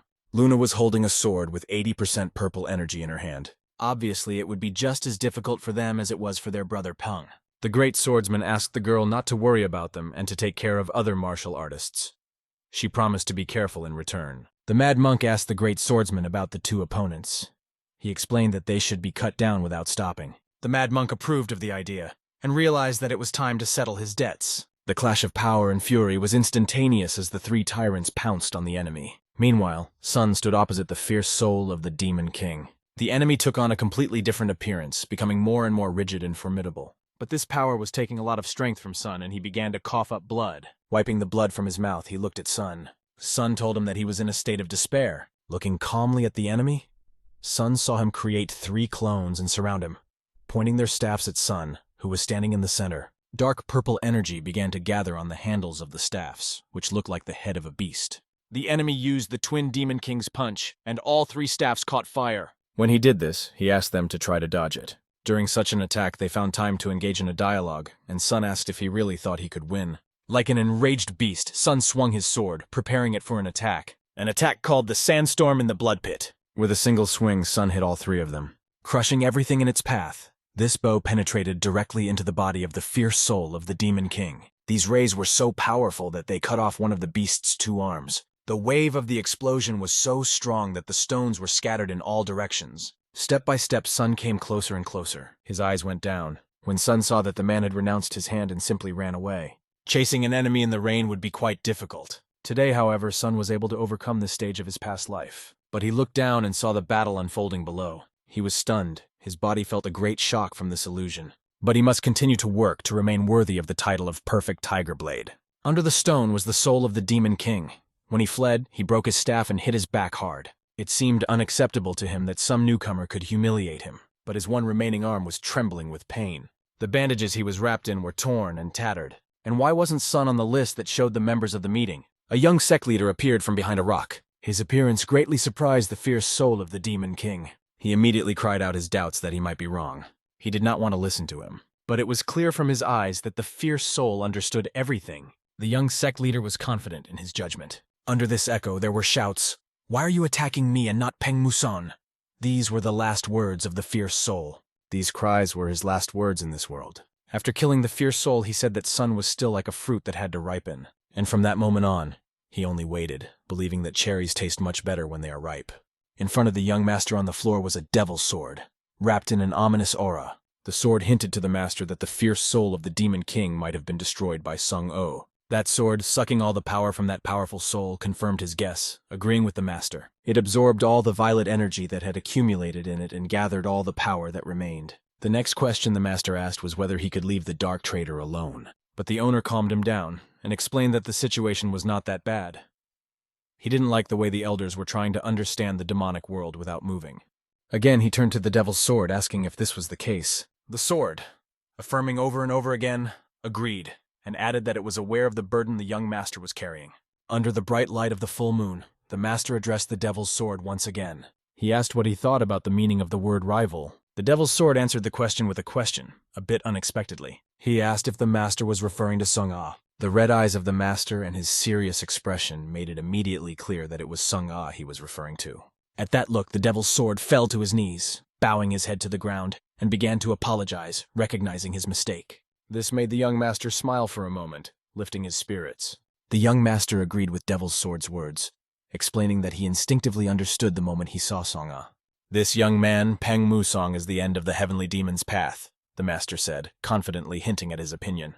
Meanwhile, the 4 tyrants continued the grueling battle, at the end of their strength. Brother Mu Gok and the great swordsman held the line, but the situation had become so dire that they began to ask each other if they were all right. Only the mad monk, unlike the great swordsman, still had some strength to stay on his feet. However, the enemies surrounded them, and there were too many of them, each holding a sharp sword. The expression on their leader's face was extremely stern, like an icy gaze. He stared intently at the girl standing in front of him, trying to figure out if these 4 were indeed the legendary tyrants. His hand gripped his sword even tighter, ready for the decisive blow. He reasoned that if he killed them all here and now, perhaps the problems would disappear forever. He then ordered his men to surround them in a tight ring. The dark energy spread like a fog over the ground, filling everything with a purple glow. The great swordsman, Hua, and the mad monk were all alarmed when they saw this wave of energy. This rapid spread of energy was accompanied by a loud explosion of scarlet power. But suddenly, like a true hero who cuts down evil in his path, Sun appeared. His power was impressive and unsurpassed. The girl was very happy when she saw her brother, because before that her thoughts about the battle were quite gloomy. Dawn immediately praised them, emphasizing their excellent work on the battlefield. Then he turned around and decided to put an end to this fierce battle. With the appearance of Sung Ah, the enemy realized that the fierce soul of the Demon King had disappeared forever. The real war had not yet begun, but he died in vain when his head was cut off by Sun Ah at that very moment. It became easier to breathe when the enemy was destroyed, and now it was possible to look around, no longer seeing a threat. The Dark Traitors were able to survive this huge crisis thanks to young Master Pen. They helped him because they themselves needed the help of a Dark Traitor. In such a situation, Golden said he had to fulfill the promise he made earlier. With almost half of the 9 merchants missing, it looks like the Dark Merchant will have a hard time in the near future. However, another merchant approached Sung Ah and assured him that their Dark Merchant possesses a talent that is spreading throughout Merim. He even explained that they would be able to take over 3 cities at once, and were considering offering one of the spots to the young leader of the merchant group, Kim Jok. Sung immediately remembered that young master and thought that he had grown up and become stronger. Golden continued by saying that Kim Jok's group's trade had now become a major force in T1, and the young master had already been nicknamed the King of Gold. Sung then said that this was great news for him and his family. After that, Golden reached for one object. It was a jade plaque of the Dark Merchant that gave Sun the right to buy any item at a 30% discount. It also gave him priority when buying unique items. When Sun took the plate in his hand, a smile appeared on his face, because he would definitely take advantage of this opportunity. That was the end of their meeting. Now the merchants were ready to start a war against the demonic sect called the Dark Merchant's Way. After a while, the 4 tyrants finally reached Hubei. Wuhan was still a long way away, located on the eastern side of Hubei, and they would have to go a little further. Song turned to the great swordsman and asked if he happened to know a place called Zhongyuan. From what he remembered, it was a unique place, a mountain completely covered by a bamboo forest. The great swordsman asked Song if he had any business there, as the Heavenly Slayer sect was located there. The Heavenly Slayer sect? The great swordsman asked in surprise. Hua asked if Song was planning to completely destroy this sect. The mad monk said that he wondered if the king of the assassins lived there, and added that this would only make their task more difficult. After that, Sun laughed out loud, so loud that no one could understand why he did it. He then explained that the Heavenly Assassins sect was his maternal family. This news came as a real shock to everyone. The crazy monk was so surprised that he even spilled the juice he was drinking, unable to believe that the blood of the King of Assassins was flowing through Brother Pung's veins. The great swordsman could not even imagine such a story, and jokingly added that Sun should visit his relatives. Sun agreed and said that he could not put off this visit any longer. After a long journey, they found themselves under a thick fog, where they could barely see what was in front of them, because even at noon the sun's rays did not penetrate. The dreamer noticed another strange thing. The energy flows around them seemed unnaturally altered. The monk suggested that this was true art, and the great swordsman agreed, adding that they had probably created this fog by combining ordinary and true art. Sun decided that they had arrived at the right place and took out one of the signs he had with him. He began to tie the tablet to the hilt of his sword, and Hua asked what it was. Sung explained that it was a tablet he had received earlier. "It's the sign of the Heavenly Assassins sect," he explained to the girl. After that, he swung the sword to which the plaque was tied like a spear. The sword sliced through the air and flew forward, dragging the sign with it. At the top of his voice, Sun shouted that he was the young king, and had come here to visit the king of the murderers. At that moment, they felt the energy around them begin to change, and the fog began to take on a strange shape. Right in front of them, a young man stepped out of the fog, holding the sword of Sung Ah and confidently walking toward them. The young man stood in front of the 4 tyrants, bowed, and said that they were waiting for the arrival of a young king. The young man's name was Jin Yong, and he was the deputy leader of the Heavenly Assassin sect. Dawn took a few steps toward him, getting closer and closer. Despite the fact that Jin Yong was moving directly toward them, no sound was heard from him. Together, they headed deep into the Heavenly Slayer sect. They were greeted by a giant gate that was impressive in its incredible size. The great monk and the heavenly swordsman only exhaled "oh" and "wow" when they saw them. The great swordsman was most surprised that the assassin's sect had its own sign, to which the deputy explained that it was the only sect in Murim that had such a sign. After these words, the gate began to open slowly. When they opened a little, a bright light began to penetrate through the gap. Finally, the gate opened completely, and they were overwhelmed by what they saw. A lively street stretched out before them, with people laughing and children running around playing with wooden swords. This place was full of life. The great swordsman noticed that unlike the sad and gloomy sect of the Blood Tears, this place resembled a real, living town. Jin Young explained that this was because the teachings of the Heavenly Assassin sect were different from other sects. Typical killer sects usually suppress the emotions of their members from childhood until they become cold and ruthless. Essentially, they create soulless killing machines. But our sect instead teaches you to control your emotions, which allows you to surpass the limits of the art of killing, Jin Young explained. And what are these limits? Sung asked with interest. The sect's deputy thought for a moment and then began to explain that the main goal of murder is to understand human nature. He said that it was necessary to understand this goal, to anticipate it, and added that he believed that their method of teaching was best suited to developing an awareness of one's own desire for life. Sun realized why the Heavenly Assassin sect was superior to many other sects. The Mad Monk even suggested that Jin Young was more suited to Shaolin than he was. Hua, however, pointed out that there was one but. They asked if it was allowed to tell such things to outsiders, but Jin Young assured them that it was okay. It was not such a big secret, and they were part of the young king's squad. Finally, when they reached the place where Jin Young was leading them, he stopped and told everyone, "We have arrived." This was the place where the sect leader was. "Right here," Sung said, looking at the giant building in front of him. Hua walked up to him and said, "Brother Pung, we'll meet him a little later." The great swordsman added that this was his first meeting with his maternal grandfather, and suggested that they wait here. It was clear that Sun was nervous, as his tense face betrayed this. He thanked his brothers for their understanding. The great swordsman approached Jin Yan and asked if there was a tavern in the village. He nodded and offered to take them there. Together, they went to the tavern, and Sung remained standing in front of the door, hesitating to enter. Finally, he took the first step to meet his maternal grandfather, whom he had not known even in his past life. This made his heart beat anxiously and restlessly. His grandfather stood under a giant sakura tree, its leaves slowly falling around him. He had to take a few steps, and then they would be standing side by side. Sun looked at his grandfather's old, wrinkled hands, which he held behind his back. The first words he heard his grandfather say were that his mother loved magnolias the most. His grandfather smiled before continuing his story. He said that this tree was planted when Sun was born.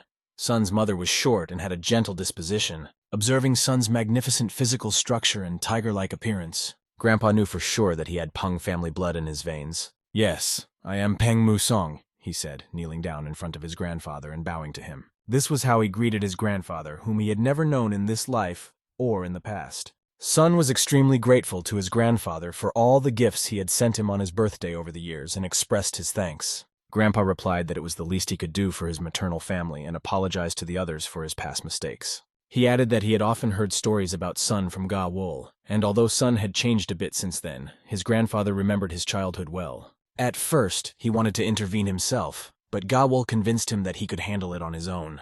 Reflecting on this, Sung thought that perhaps she had acted the same way in his past life. However, the current Heavenly Assassin sect, unlike the previous one, was unable to avoid the Second War. Sung asked how things were going with the other assassin sects, including the Lonely Hell and the 10,000 Assassins. Grandpa wondered how Sun knew about this, so he asked him. Sun explained that there was a demonic sect, and there was a possibility that it had roots in these two groups. "A demonic sect," said Grandpa quietly, realizing that they were facing it again. The Heavenly Slayer sect had already confronted the demon sect in the past, and Grandpa knew that it had appeared in various forms throughout Muramu's history. The Heavenly Killer Emperor, the founder of the sect to which Sun's grandfather belonged, had once performed a very important deed. He stopped the silent heavenly night, during which demons appeared. Every time a demon sect came into existence, it secretly transferred its power to Murim. After hearing this story, Sung realized why the demon sect had destroyed the Heavenly Slayer sect, to settle an old score. Even if others mocked him, Sung said he would always be proud of the Heavenly Assassin sect. In his grandfather's eyes, these words sounded very strong, and he felt proud of his grandson. Sun kept his fist clenched, because this conversation had caused him to feel emotional. The grandfather put his hand on his fist and thanked him for these sincere words. Then he said he wanted to hear his grandson's story. The grandfather quickly realized that Sun had a deep and intense relationship with the demonic sect. However, Sun said that he was perfectly fine with that. The grandfather also noticed that Sun remained cheerful even when he had to face a powerful enemy like the demon sect. Encouraging his grandson with a gentle tap on the back, the grandfather promised that if they started to act officially, he and his sect would definitely help. In the meantime, they decided to go out to eat. The grandfather brought Sun to one of the local cafes. The vice chairman and Sun's team were already there. They all started to stand up when they saw their grandfather, but he asked them to stay seated. Sun's brave team, Mad Monk, Big Swordsman, and Hua, stood up and greeted him. They introduced themselves as younger students and showed their respect. Grandpa replied that he had heard of them and invited them all to sit down and chat.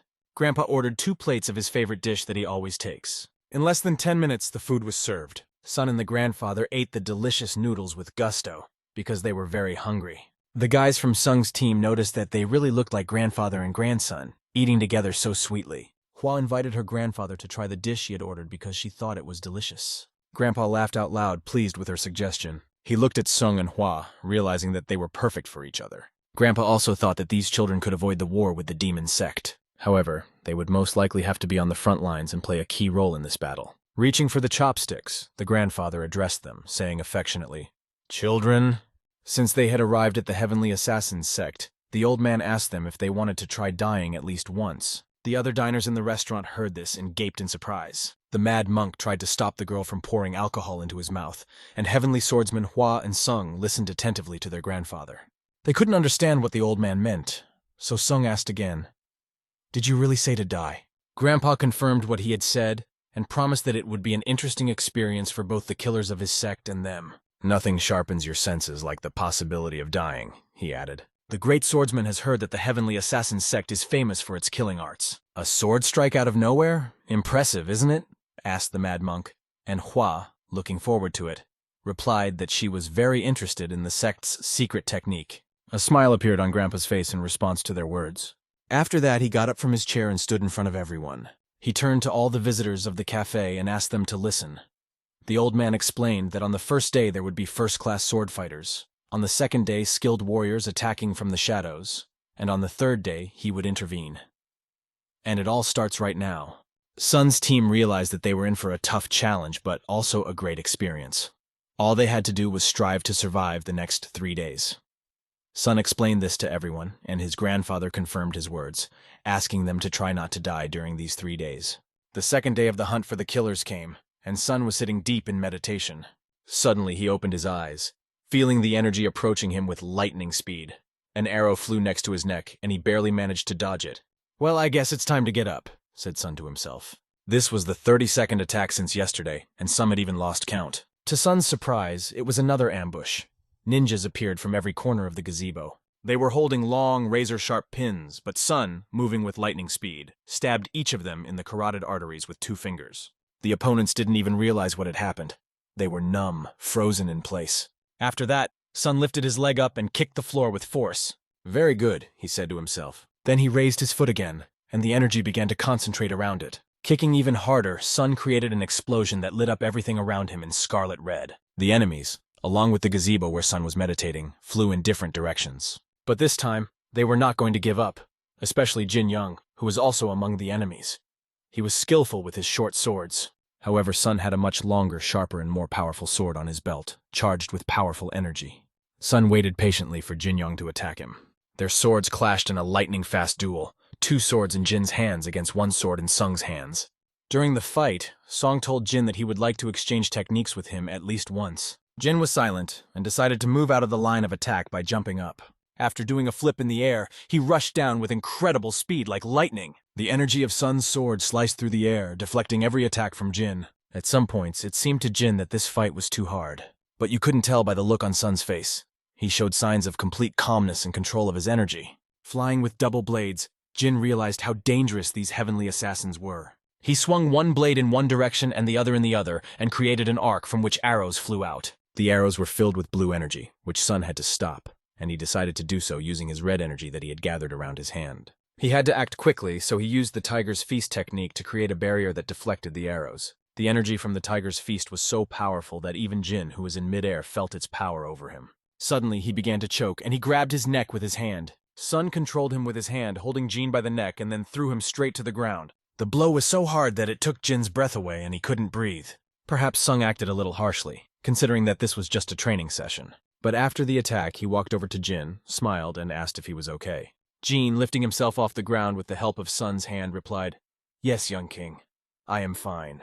Sun suggested that they take a short walk, and Jin readily agreed. The other soldiers were very surprised. The training was going on, and they went for a walk. However, no one dared to say their thoughts out loud because they knew who was in front of them. Jin ordered the soldiers to stay away, and they bowed respectfully. They continued walking, talking, and Sung brought up a very interesting topic. He asked Jin if it was true that he was being groomed to become the next head of the Heavenly Assassins sect.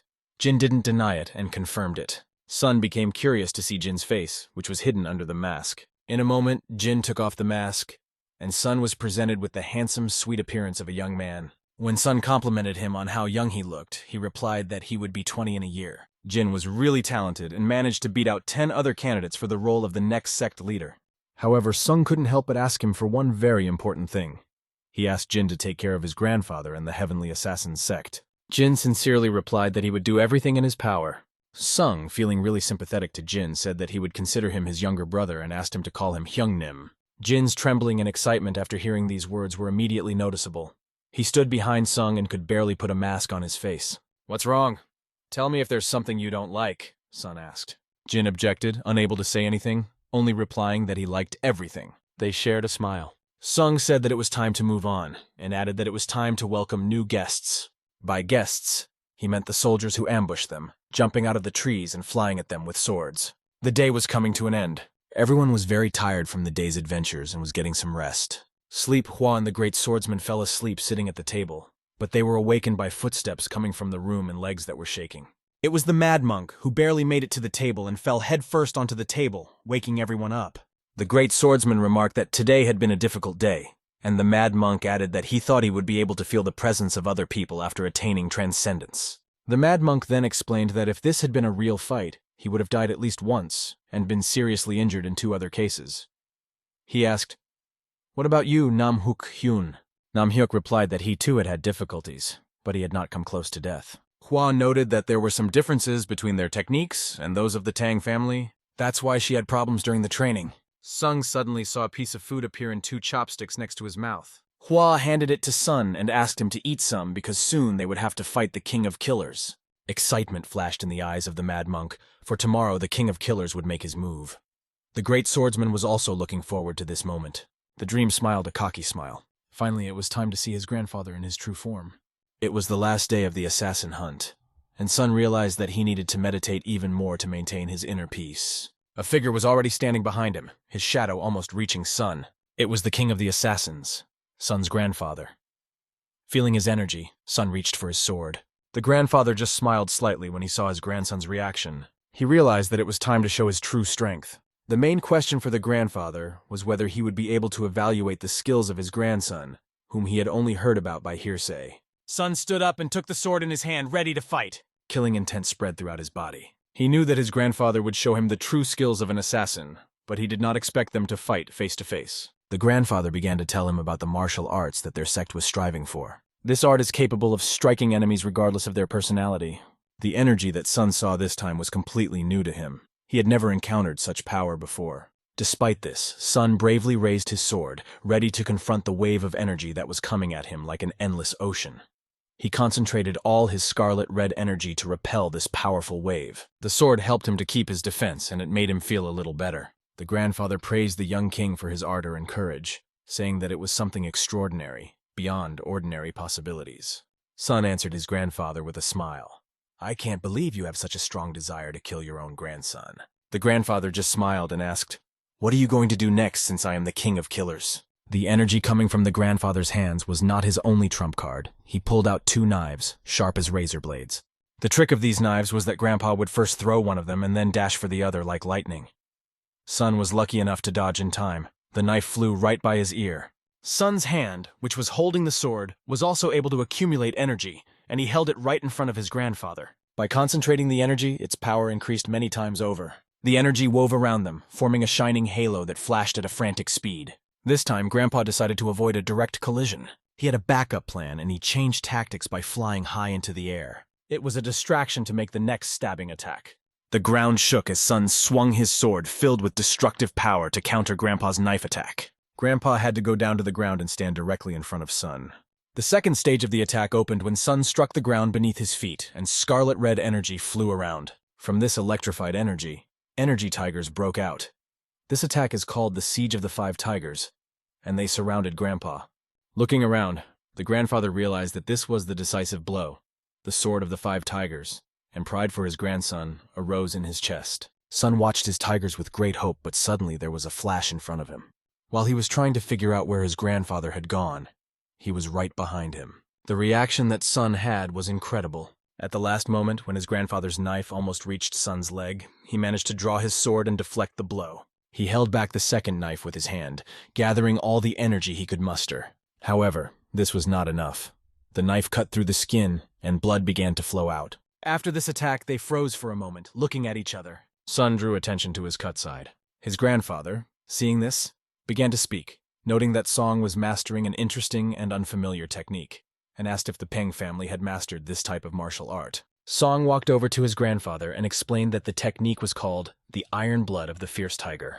At that moment, his grandfather suddenly disappeared as if he had vanished into thin air, and it was unclear where he had gone. Sun asked loudly if his grandfather could tell him what kind of technique it was. "It's a technique called the echo concealment technique," my grandfather replied. "This trick allows you to hide behind the moon and then suddenly appear behind the enemy's back." Again, Sun barely had time to turn around and repel the attack that appeared behind him. But it was not the end. Grandpa started spinning in the air like a spinning top. His movement was filled with energy, which spread around him like thunder, capable of crushing rocks. With incredible speed, he struck the spot where Sun was standing, and he barely managed to jump away. Sun landed a few meters away from his grandfather, realizing that this opponent was one of the strongest he had ever met.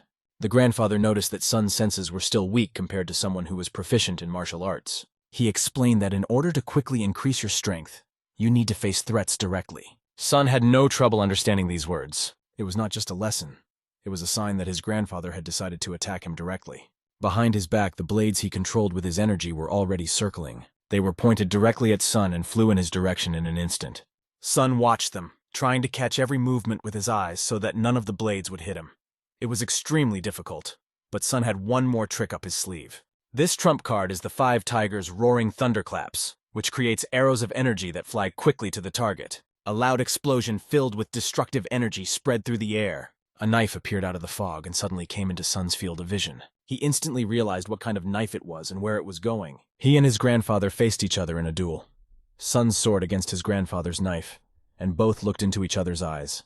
It looked like a supreme skill, how they dodged, how they swung their weapons. But Sung decided not to restrain himself and performed the Howling Windspawn technique. Grandpa repelled this attack with his knife, although it was much more difficult than it seemed at first glance. They locked eyes again, holding each other's weapons with all their might. The grandfather noticed how fast Sun was and complimented him. "And now your grandson will demonstrate something very interesting," said Sun. The energy that began to appear on his sword was completely different from what it had been before. The energy was much stronger than before, and when Sun struck the ground with his sword, everything around him shook. "It looks like my grandson is making good use of his strong physique," the grandfather remarked as he dodged the attack. But the grandfather's real trump card was his ability to skillfully avoid attacks. Dodging first and then responding with character was his favorite strategy. The King of Assassins directed a huge flow of his chi energy at Song, but he was walking forward as if against the wind. It was hard to contain this power, but Sun managed. He wondered why his grandfather had allowed him to call himself the King of Killers. The nickname Incarnation of Death would have been much more appropriate, Sun concluded, repelling these furious attacks. But his grandfather was well aware that this young man had not yet revealed his true self. "Musung, do you want to be the best in Murim?" asked his grandfather. Without hesitation, Sun answered, "Yes." This answer satisfied his grandfather. He held his knife up and said that from now on he would not address Sun as Grandpa. He would only act like the King of Killers. Grandpa decided to perform his strongest technique. With an intense expression on his face, he prepared for the final blow. Grandfather rose into the air, preparing to perform the technique he had used to kill the evil king. This technique was called the Silver Moon Rising, and no ordinary person could ever dodge it. There was a loud bang and scarlet red energy flew around. The explosion was clearly visible. Sun stood there with his sword in his hands, severely exhausted, barely able to stand. But still, he managed to avoid the final attack with a simple parchment-cutting sword, which amazed his grandfather. After that, his grandfather said that Sun would be able to climb the wall that he himself could not climb. That was the end of their battle. They looked at the place where everything had happened and realized that someone had to clean up the mess. Grandpa said that Sun was the last opponent of that day. It was already very late outside, and since Sun would have to leave tomorrow, his grandfather advised him to go get some rest. Sun said goodnight to his grandfather, and in a moment, his grandfather disappeared, leaving Sun at the battlefield, where he realized what a valuable lesson he had learned today. Sun felt very grateful to his grandfather, and a short time later he was with his team in Hubei, Wuhan. As he approached the great swordsman, Dream congratulated him on breaking the wall, to which he laughed and asked what he was talking about. After that, Sun turned to the Mad Monk and Hua and said that they should all raise a toast to this. The Mad Monk would never have refused the offer of a toast. They had gone through an incredibly difficult training this time, but as they continued down the road, they met a group of people. The Mad Monk turned to Sun and said, "There are so many of them." The great swordsman explained that it was probably because of the meeting of the Blue Dragon and Rising Dragon sects. Song also felt the tension and said that they needed to contact the Murim Alliance immediately. They looked at the crowd of people gathered around them in amazement. Scratching the back of his head, the Mad Monk was worried that they would have to stand in such a long line, but Hua reassured him, explaining that this line was only for identification and they would not have to wait. A man ran up to the great swordsman with his mouth open and asked, "You're Namgun, aren't you?" This meant that the people behind them had indeed recognized the four tyrants. The surprised man asked if they were really the four tyrants. The great swordsman did not hesitate to ask if he could send a message to the residence of the leader of the alliance, for there was a matter that the leader needed to hear in person. The four tyrants followed the man, each of them talking about their own topics, and he explained something to them. The dreamer looked around and was attentive to details. He noticed the stones of righteousness. On these stones were engraved the names of those who had died in the battle for justice, and the realization of the aspirations of the Murim Alliance. The last name to be carved was Mugok. Sun decided to approach one of these stones. However, he mentally told himself something very important. "In this lifetime, my name will definitely not be carved on the stones of righteousness," he firmly decided. Meanwhile, the young master of the dark sect stood facing the village in flames. The devil's sword sat behind him, sensing the satisfaction that was engulfing its master. He then held out one thing to the young master. He began to take off his robe that he was wearing. After that, he returned to the sword and said that he had a long way to go. He then asked the devil's sword if he had managed to discover the location of the sword hermit. Apologizing, the sword explained that he had not been able to find him. The young master's gaze was so penetrating that it seemed as if he had cut through the devil's sword. "My dear devil sword, I have changed my mind. I will have to pay a visit to the Murim Alliance," he said afterward. He believed that the despair that grips people as they fall into the abyss after a long period of peace is the expression on their faces. And for him, it was a real pleasure. The moon was setting behind the roofs of the houses. The four tyrants reached the place where they were going. A very important person was standing in front of them, and they lined up in a row in front of him. It was the leader of the Murim Alliance, the exalted sword Namgun-gu. He was waiting for them, and they greeted the leader of the alliance. The great swordsman addressed him, asking if he was in good health and at peace, calling him grandfather. The mad monk almost fell over in surprise when he heard that the leader of the alliance was Namgung's grandfather. "What's wrong with this monk?" wondered Sun. "He doesn't even know who the leader of the alliance is." It was really funny, but a very serious conversation was about to begin. The others were surprised to learn that a bright future also depended on factions. The reputation of the Black Tyrants was not just a rumor, it was something more. Sun walked closer to the leader and bowed before him. "Excellent," the elder said, looking at Sun carefully. He raised his hand up and said thoughtfully, "I wonder where to begin." He then expressed his gratitude and regret for what had happened to the large, unorthodox sects. Sun explained that he was simply fulfilling his duty as a member of the faction. The leader sincerely thanked him for saying so. Then Sun pulled a letter out of his sleeve and handed it to the leader. The others watched and thought, "A letter from this haughty man." The leader held out 2 fingers, around which energy formed. The letter was wrapped in blue energy and seemed to lose its gravity. A moment later, it was in the leader's hands. Impressively, he had gained control of the object. The leader was quite amused to receive this letter, especially considering that it was written by a man who had left him with a scar on his cheek. He opened the letter and began to read it carefully. Afterwards, Gu said to Sun, "A great leader of the unorthodox factions would never give this letter away for nothing." And he asked how Sun managed to get it. Song replied with confidence that everyone knew that they, the 4 tyrants, had been involved in battles to eliminate threats. "During these battles, I took a blow from a great leader of unorthodox sects," explained Song. "No way!" others exclaimed. "How is it possible that an ordinary leader of the next generation could withstand a blow from one of the 3 emperors?" Gu wondered what exactly happened in the large unorthodox sects, and he asked Song to explain. "The battles to eliminate threats were not just an intermediate stage," Song explained. Hearing this, the leader suggested, "The great leader of the unorthodox sects sent a letter. And this letter is about a proposal for partnership with the Murim Alliance." Hearing this, everyone held their breath. Someone remarked, "While young Mr. Peng's spirit is admirable, this judgment was rather rash on the part of a mere leader of the next generation." Another added, "The 4 tyrants know that the war between us was started 20 years ago. How can we cooperate now?" Sun addressed everyone and said, "I believe that not only the unorthodox sects, but all of Murim must unite to stop the demonic sect." He could only whisper above him, How can he talk so easily about using someone else's power? He's still young, that's the reason. How can a large faction join forces with a small anti-faction? Meanwhile, the Mad Monk was getting angry. He considered their opinion to be that of old superstitious people. Hua couldn't help but notice that the great swordsman lowered his head and became sad. Sun wondered how they would react to what he was going to say next. "Do you all really believe that one faction can stop the demon sect alone?" he asked them. Sun added that he had seen stones of righteousness on the way here. Murim was protected by the blood and sacrifice of those whose names are carved on these stones. "We should not take their sacrifice for granted," he continued. These words made others think. After that, the great swordsman and Hua spoke, saying that despite the fact that the anti-faction has a different approach, their doctrines are quite different from the demonic teachings. The anti-faction never attacks ordinary residents, unlike the demonic sect.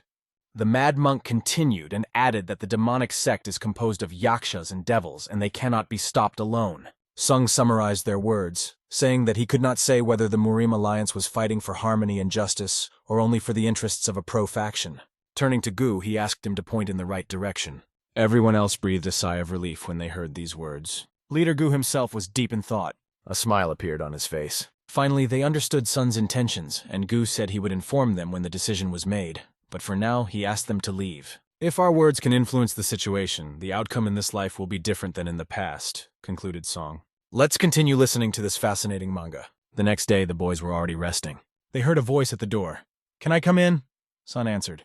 "Come in." It was the leader of the Dragon Ink sect. "What brings you here?" asked the great swordsman as he came closer. The leader explained that he had come on the orders of the alliance leader. Everyone, like children, instantly ran to him when they heard that he was acting on the orders of the leader of the alliance. They then sat down at a table, and he explained that he had heard about their presence at yesterday's meeting, and that they had made a strong impression on him.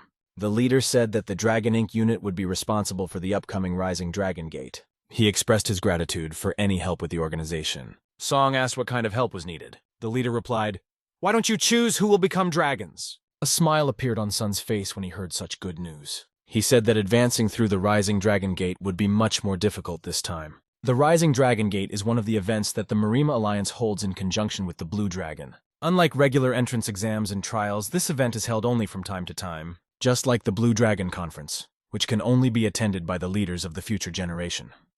The difficulty of passing is very high, and the competition is fierce. The leader of the Dragon Ink sect said that no matter how carefully they select participants, no other event has as many people as the Rising Dragon Gate. The Alliance leader is also concerned that demonic sect spies might show up during the event. "It's a reasonable concern," added Sung, because in fact, in his past life, there was a massacre during the Rising Dragon Gate. 3 devils invaded in the midst of the competition and killed more than 200 leaders of the next generation.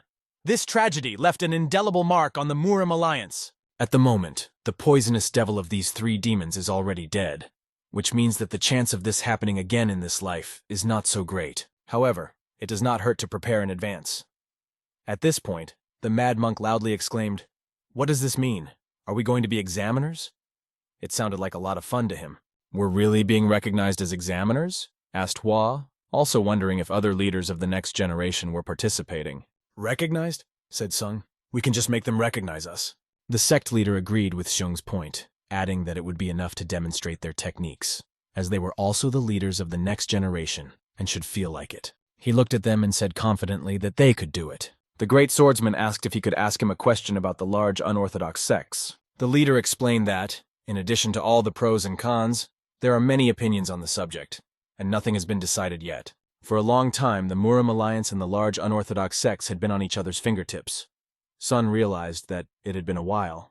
The leader also asked him not to hate them too much. There are still people who burn with anger when they hear the very word anti-faction, and that's because of the long-standing war between it and the pro-faction. The great swordsman added that they are fully aware that those legends who stepped forward and fought for the future generation deserve respect. Sung interjected into the conversation, noting that they hoped the Murim Alliance would not suffer heavy losses in the war against the demonic sect. The leader realized that these guys are much better than the 4 dragons, who only use their martial arts to find out which one is stronger. He said that after meeting them personally, it became clear to him that the Pung family would soon return to the ranks of the 5 great families.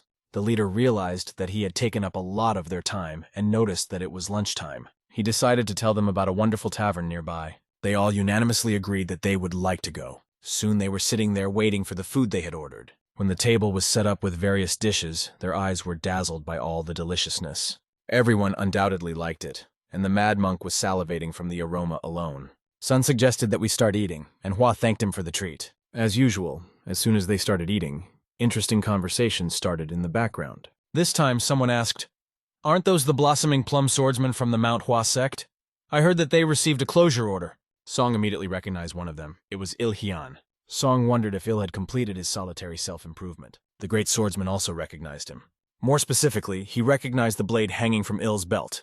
It was the blade of the blossoming plum. It so happened that this holy sword had been sent for rebirth earlier. "Who is this?" asked Hua. The great swordsman answered, "This is the boy who inherited the majestic Hua blade." Meanwhile, the competition was in full swing. There were many different participants, and each of them had their own unique powers. One man introduced himself as the leader of the Dragon Ink sect, who was tasked with overseeing the gate, and he congratulated those who had managed to pass the previous 2 stages. He turned to everyone and said that he hoped they would once again show their skills at a high level, and perhaps join the Dragon Ink sect.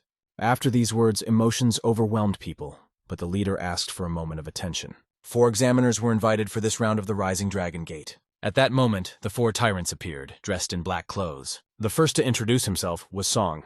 "I am Peng Mu Song of the Habuk Peng family." "Isn't he from the Heaven's Chosen Assassins clan?" The common people discussed them. "It looks like the other 3 are also from this sect." Others voiced their displeasure, but Dawn quickly silenced them by ordering, "Silence!" Those who were muttering in discontent were instantly silenced. The 4 tyrants stood over the entire audience, listening to the applause in their favor. Song announced that the number of successful candidates in this round of the Rising Dragon Gate was 150. Compared to the results of previous years, this is a very impressive number. Nevertheless, only those who make it to the very end and win will form the new 4 faithful dragons. The people realized that Song was talking about the future group of strike force leaders that is assembled every time a war breaks out. The opponent of the 4 faithful dragons will be a demonic sect. "They are strong. Their fighting techniques are mysterious and enigmatic," said Sung, as he had already met them face to face. "The battlefield does not give any advantages to future leaders, and even survival is not guaranteed. But they are all here ready to defend Chiamp's honor, so they must know what justice and negotiation skills are. All of them live in Murim, which was defended by the older generations 20 years ago. Now it is our time to protect the younger ones. Isn't that what Xianpa was founded for?" asked Song after his speech and added, "This year's Rising Dragon Gate is not just an entrance exam. Those who are not sure of their readiness can leave now." There was silence in the room, and then one of the participants shouted out to young Master Pung not to take them for fools. All of them shouted as one that they too were part of the Murim, raising their hands in the air and declaring that they were ready to fight. They added that they had been studying martial arts to fight the demonic sect and that their time had come. Sun saw their morale rise. "Well, let's start the 3rd round," he suggested. On Mount Magyo, the leaders of the future generation divided into groups of 5. They distributed the tasks and began to fulfill their missions. Among the teams, there were those whose tasks overlapped with each other, creating situations in which only one of the groups could win. The examiners put pressure on the participants in a variety of ways. This test was really tough and tested everyone's strength. Some of the participants were very seriously injured and asked to be ignored so as not to delay the group. Mook Yongsa was dragging his wounded comrade and did not even expect that this test would be so difficult. Suddenly, he noticed a threat in front of him. He raised his spear and pointed to a tree right in front of him, shouting, "Come out!" From behind the tree, Sun's red eyes began to peek out. Not bad, thought Sun, noticing that Mook had spotted him. The previous 2 groups could barely stand to be around Sung. "I'm really pinning my hopes on these guys," he thought. Mook Yan showed himself to be a true leader. He ordered young Master Gam and Miss Huang to cover him on the right and left. They grabbed their weapons and were ready to act. He ordered Muk Yong to take his wounded comrade from the battlefield. They lined up in front of Sun, and he began to pull the wounded man back. Sun's legs began to glow scarlet.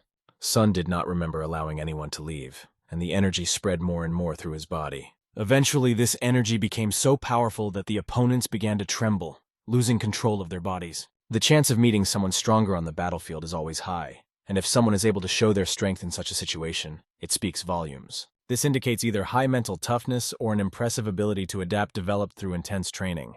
However, for a generation of future leaders, having both of these qualities is a rarity. Muk was the first to attack Sun with a spear. He had already said this phrase before, but decided to repeat it in flight. "Don't take us for fools, Lord Heavenly Slayer," he shouted. Hearing this, Dawn thought, "Whoa!" Sun recognized the boy.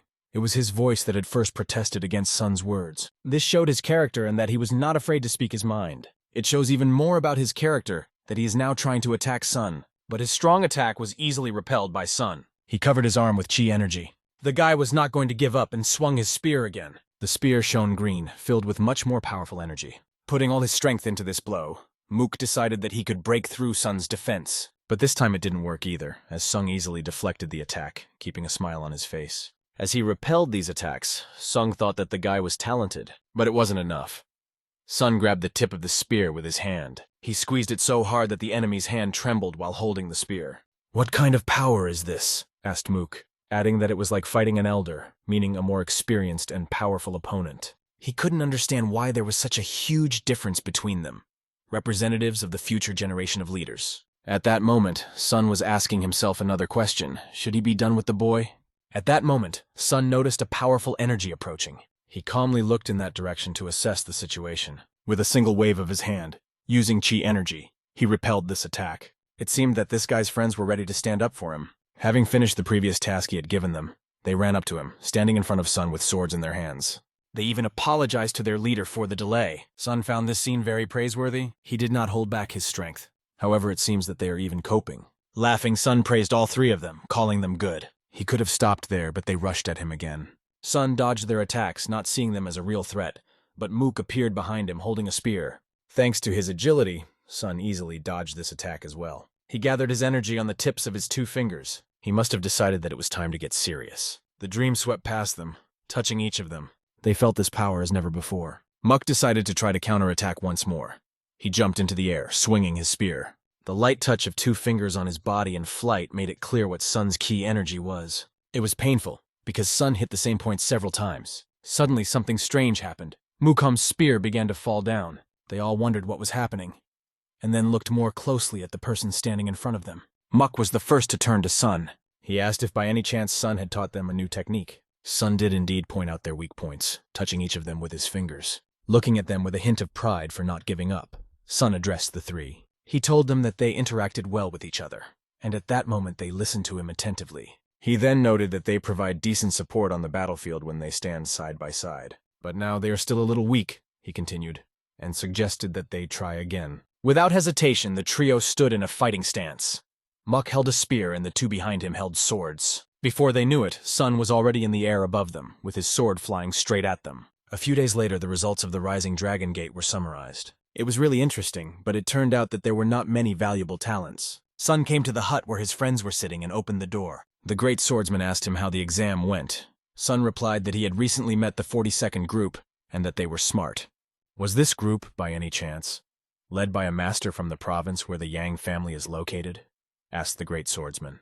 The mad monk, holding the food and frying the meat, asked if Sun had seen the master from the Golden Spirit family he had previously described. Hua asked again, "Is he talking about that experienced Shaolin warrior who uses the red fist?" "It's a good thing none of the things we were worried about happened," one of them added.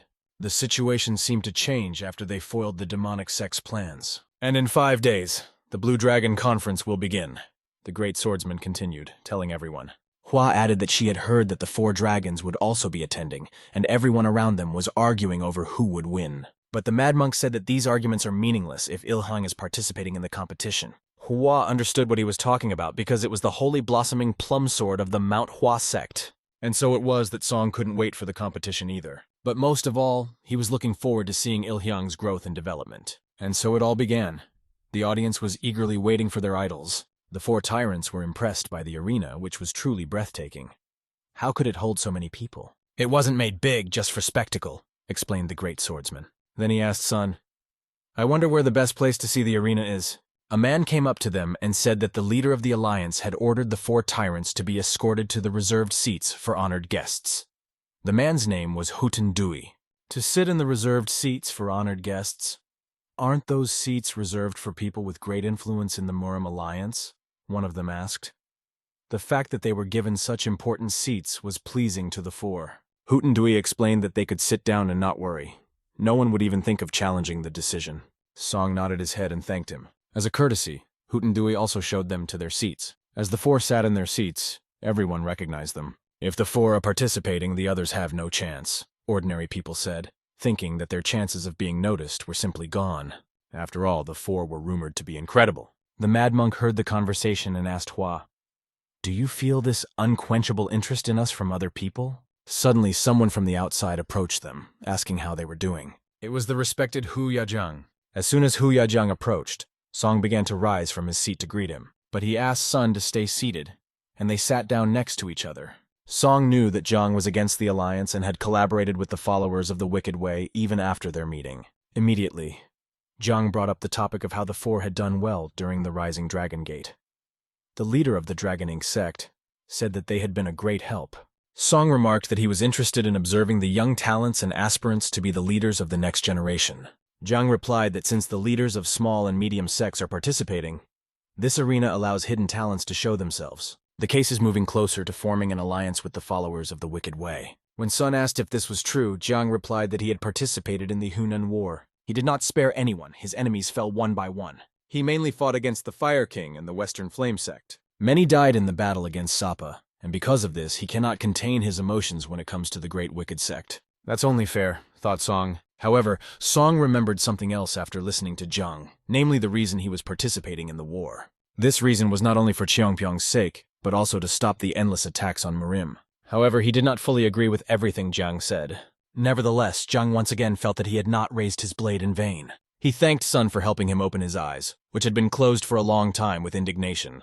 The next moment, the leader of the Marima Alliance, the great sword Namgungu, approached them. He walked past and came down the stairs. He asked for the attention of everyone who had come to the event. And then he said what everyone had been waiting for. "Let the Blue Dragon Conference begin," he shouted at the top of his voice. He asked the leaders of the next generation participating in the first round to step forward. "As expected from Grandpa," said the great swordsman, impressed by his healthy and sincere appearance. Han Sun from the Udon Cloud Dragon sect stepped forward.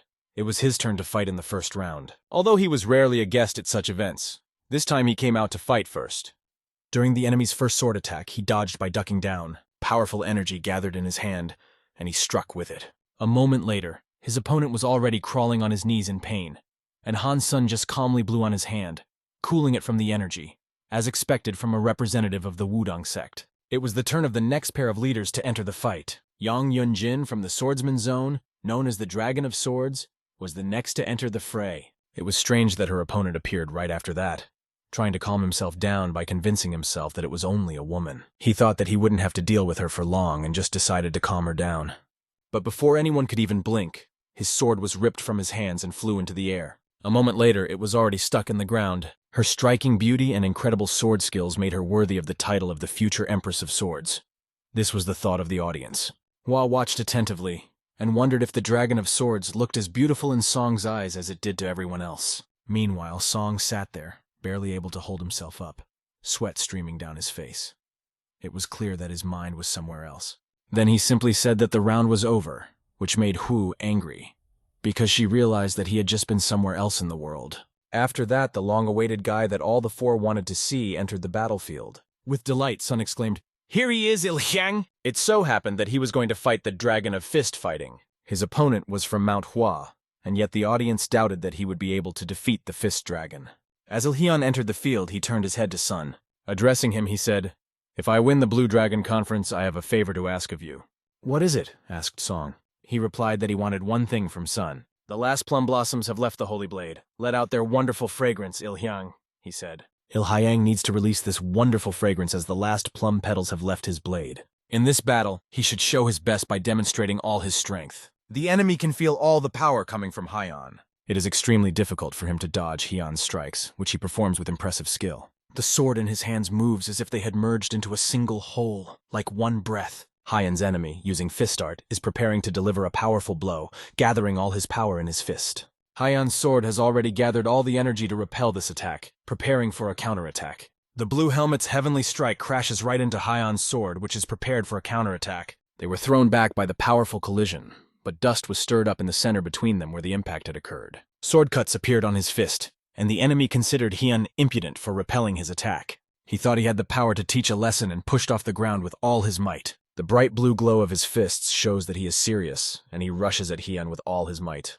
To put up your sword in time and repel those fists is the right move to defend yourself. He ducked his sword under his fists in time, but he suddenly disappeared from view. A moment later, he was standing right behind Hian, having managed to get to the rear. These were the steps of a demonic ghost from the Yang family, but thanks to his skills, Hian was able to avoid this attack. After that, he managed to slash the enemy with his sword, inflicting an inconspicuous blow.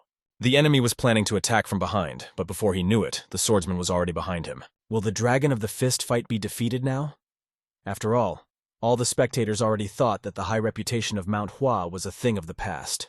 The fist-fighting dragon gathered his strength, realizing that he had been too relaxed, and decided to act more decisively. But at that moment, his face changed dramatically. He turned pale as he saw the blossoming sword art in front of him. 24 times the blade of the blossoming plum saint whistled around the fist-fighting dragon, and everything around it bloomed with beautiful petals. But these petals were like sharp bees that stung the fist-fighting dragon. The pain made him fall to his knees in front of Il-hyang. And in a moment, the audience's hands were raised high in the air, everyone applauding and chanting the name of the winner, Il-hyang of Manhua. The new leader of the future generation, who had defeated one of the 4 dragons, impressed the audience and immediately became their idol. However, his face remained serious as he realized that new challenges awaited him. Hyan's gaze was directed at Peng Mu-sung, and he was well aware of what was ahead of him.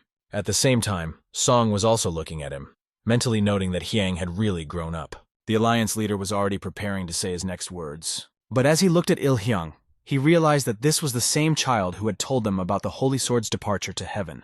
Had he really become so strong? The leader wondered what his friend could expect after raising such an incredible disciple. What could he expect now that he was no longer with him?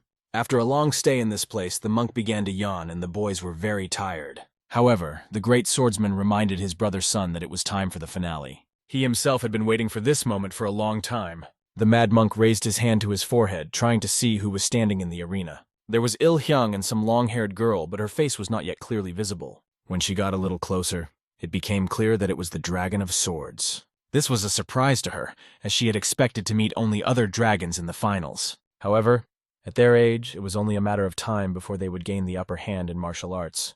Perhaps next time, someone else will be standing in Hian's place. At that moment, the girl turned to him. They bowed to each other, expressing the hope that their battle would be really interesting. And now the judge was ready to wave his hand, signaling the start of the battle. As soon as he gave the command, they both reached for their swords with lightning speed. From the very beginning, the battle gained frantic momentum as they clashed their swords together, their energy flying around. With each strike, the swords made a loud ringing sound that echoed throughout the arena. They did not take their eyes off each other, concentrating all their attention on the opponent. With each subsequent blow putting even more force into it, they were thrown a few meters away from each other. With each passing moment, the energy grew and the Dragon of Swords began to glow bright blue.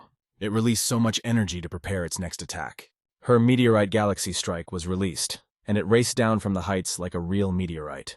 Concentrating, Il-hyang was able to dodge this attack by jumping to the side, but the sword managed to hit his clothes, tearing off a piece. All this storm of energy crashed straight into the floor, creating a large sinkhole. The concentration needed to avoid the blow took a lot of strength from Hian, because it was incredibly difficult to do. But true swordsmen always find the strength to hold their sword to the end. The figure of a girl who was not going to end the fight began to appear from the dust cloud. It seemed unbelievable, but they stood against each other again, ready to continue the fight. There had never been such a charming moon lady from heaven here before. Her beauty was astonishing, as her energy radiating with blue light made her incredibly attractive. Without hesitating for a second, she threw herself at Hian again, who realized that he had to act, not stand still. The audience seemed to be blessed, because they would never have the opportunity to see such an exciting fight again. However, Sung was watching everything carefully, and the smile did not leave his face because he was delighted. The Meteor Galaxy Strike technique was used by the Sword Dragon. In response, Il-hyang used his technique, the 24 swings of the blade of the Holy Blossoming Plum. People were now witnessing the clash of 2 incredible martial arts techniques. To control and fight in such conditions, the girl used maximum support with her foot on the ground. However, it was getting harder and harder to hold on. It felt as if she was swinging a blade across a wide, flowering field, while Il-hyang began to advance on her. Neither of them had ever encountered such strong fighters among their peers. She noticed that young Master Il had reached the limits of self-improvement. Her foot almost slipped off the ground as she held her opponent's sword on her sword. She decided to step back, but her thoughts were straying. Thoughts that she would lose even if she stepped back kept bothering her. Especially when she looked at Hian. He didn't keep the audience waiting long and showed off his best by swinging his sword. The sword flew up once more and he was ready to swing it even faster. And he did so, directing all his energy toward the girl. But she could not let go of victory so easily. A bend in the meteorite stream, and their energies collided again. Hyun raised his sword in the air, preparing to meet the attack that came at him like rays of the blue sun. A bloody rain of plum blossom petals illuminated everything around with the color of blooming nature. Ribbons, sharp as sword blades, flew over the girl's head. The entire arena was filled with this beautiful color of the plum blossom floating in the air. A moment later, the girl was standing on one knee in front of the boy. Showing respect for her, Hyun walked over and extended his hand to her. At that moment, she realized that young Master Hyang had surpassed the limits of self-improvement, and that she still had some things to learn. This incredible encounter between them ended with a handshake in front of the entire audience. The alliance leader noticed this result and did not hide his emotions. Sun watched the leader look closely at these fighters. Finally, the leader announced that Il Hyang was the winner of the Blue Dragon Conference. The next question he was asked was whether he was ready to start his final battle. The audience held its breath, waiting to hear who he would name, because the choice was in the hands of the winner. It was his privilege to choose his next opponent, and his choice fell on Tyrant, the owner of the perfect tiger blade. "I would like to learn from young Master Pung Muson," Il Hyang said proudly. It was young Master Peng who received his master's last sword. It is for this reason that Il Hyang wants to fight him in a duel. He wants to show his blade to such a great man. Il addressed the judges' table, announcing his decision to challenge such a serious opponent. However, this was only good news for Sun. Joyfully, he accepted the challenge of the swordsman from MANHUA. All that could be heard at the place where Song was sitting was the crack of a chair, as he rose so quickly that the chair could not hold. A second later, his feet were already on the battlefield. Their eyes met, and they stared into each other's eyes as they stood opposite each other. The audience was also waiting to see what the popular Tyrant Tiger was capable of. The dignitaries also understood who the Pung family's Song was, and that his every move was imbued with incomparable skill. And in a moment, they were standing opposite each other, swords in hand. Although Hyun's previous enemy was dangerous, now he needed to concentrate even more. Sung also needed to stay alert, because his opponent was not easy. "Shall we begin?" came a great suggestion from Sung. The sword in Hyang's hands began to blossom, filling with energy. Light attacks made no sense here, and step by step they approached each other. Hyun was already holding a sword filled with power, but the aura that began to gather around Song remained incomprehensible to the swordsman from MANHUA. While Song stood still and did not move, Hyung decided to make his move. He pushed off the ground with such force that the sound of it echoed far beyond the arena and rushed at Song like lightning. However, Sun, with a smile on his face, easily repelled this attack. He did it so clearly that it seemed as if he didn't feel the power in his opponent's sword at all. Meanwhile, Hyung's feet were sliding on the ground from the powerful collision. Song only gripped his sword a little harder, which gave him even more confidence. And deciding not to play around anymore, he swung his sword so that Hyun flew far back. However, Hyun's balance was fine. He landed on his feet a few meters away from Sun without any problems. Sung asked him what he was thinking and why he had stepped back. He then explained that hasty movements are easy to read and advised Hyung to be more careful. As he got to his feet, Il Hyang said he had heard his remarks. Sun continued to speak while watching his opponent.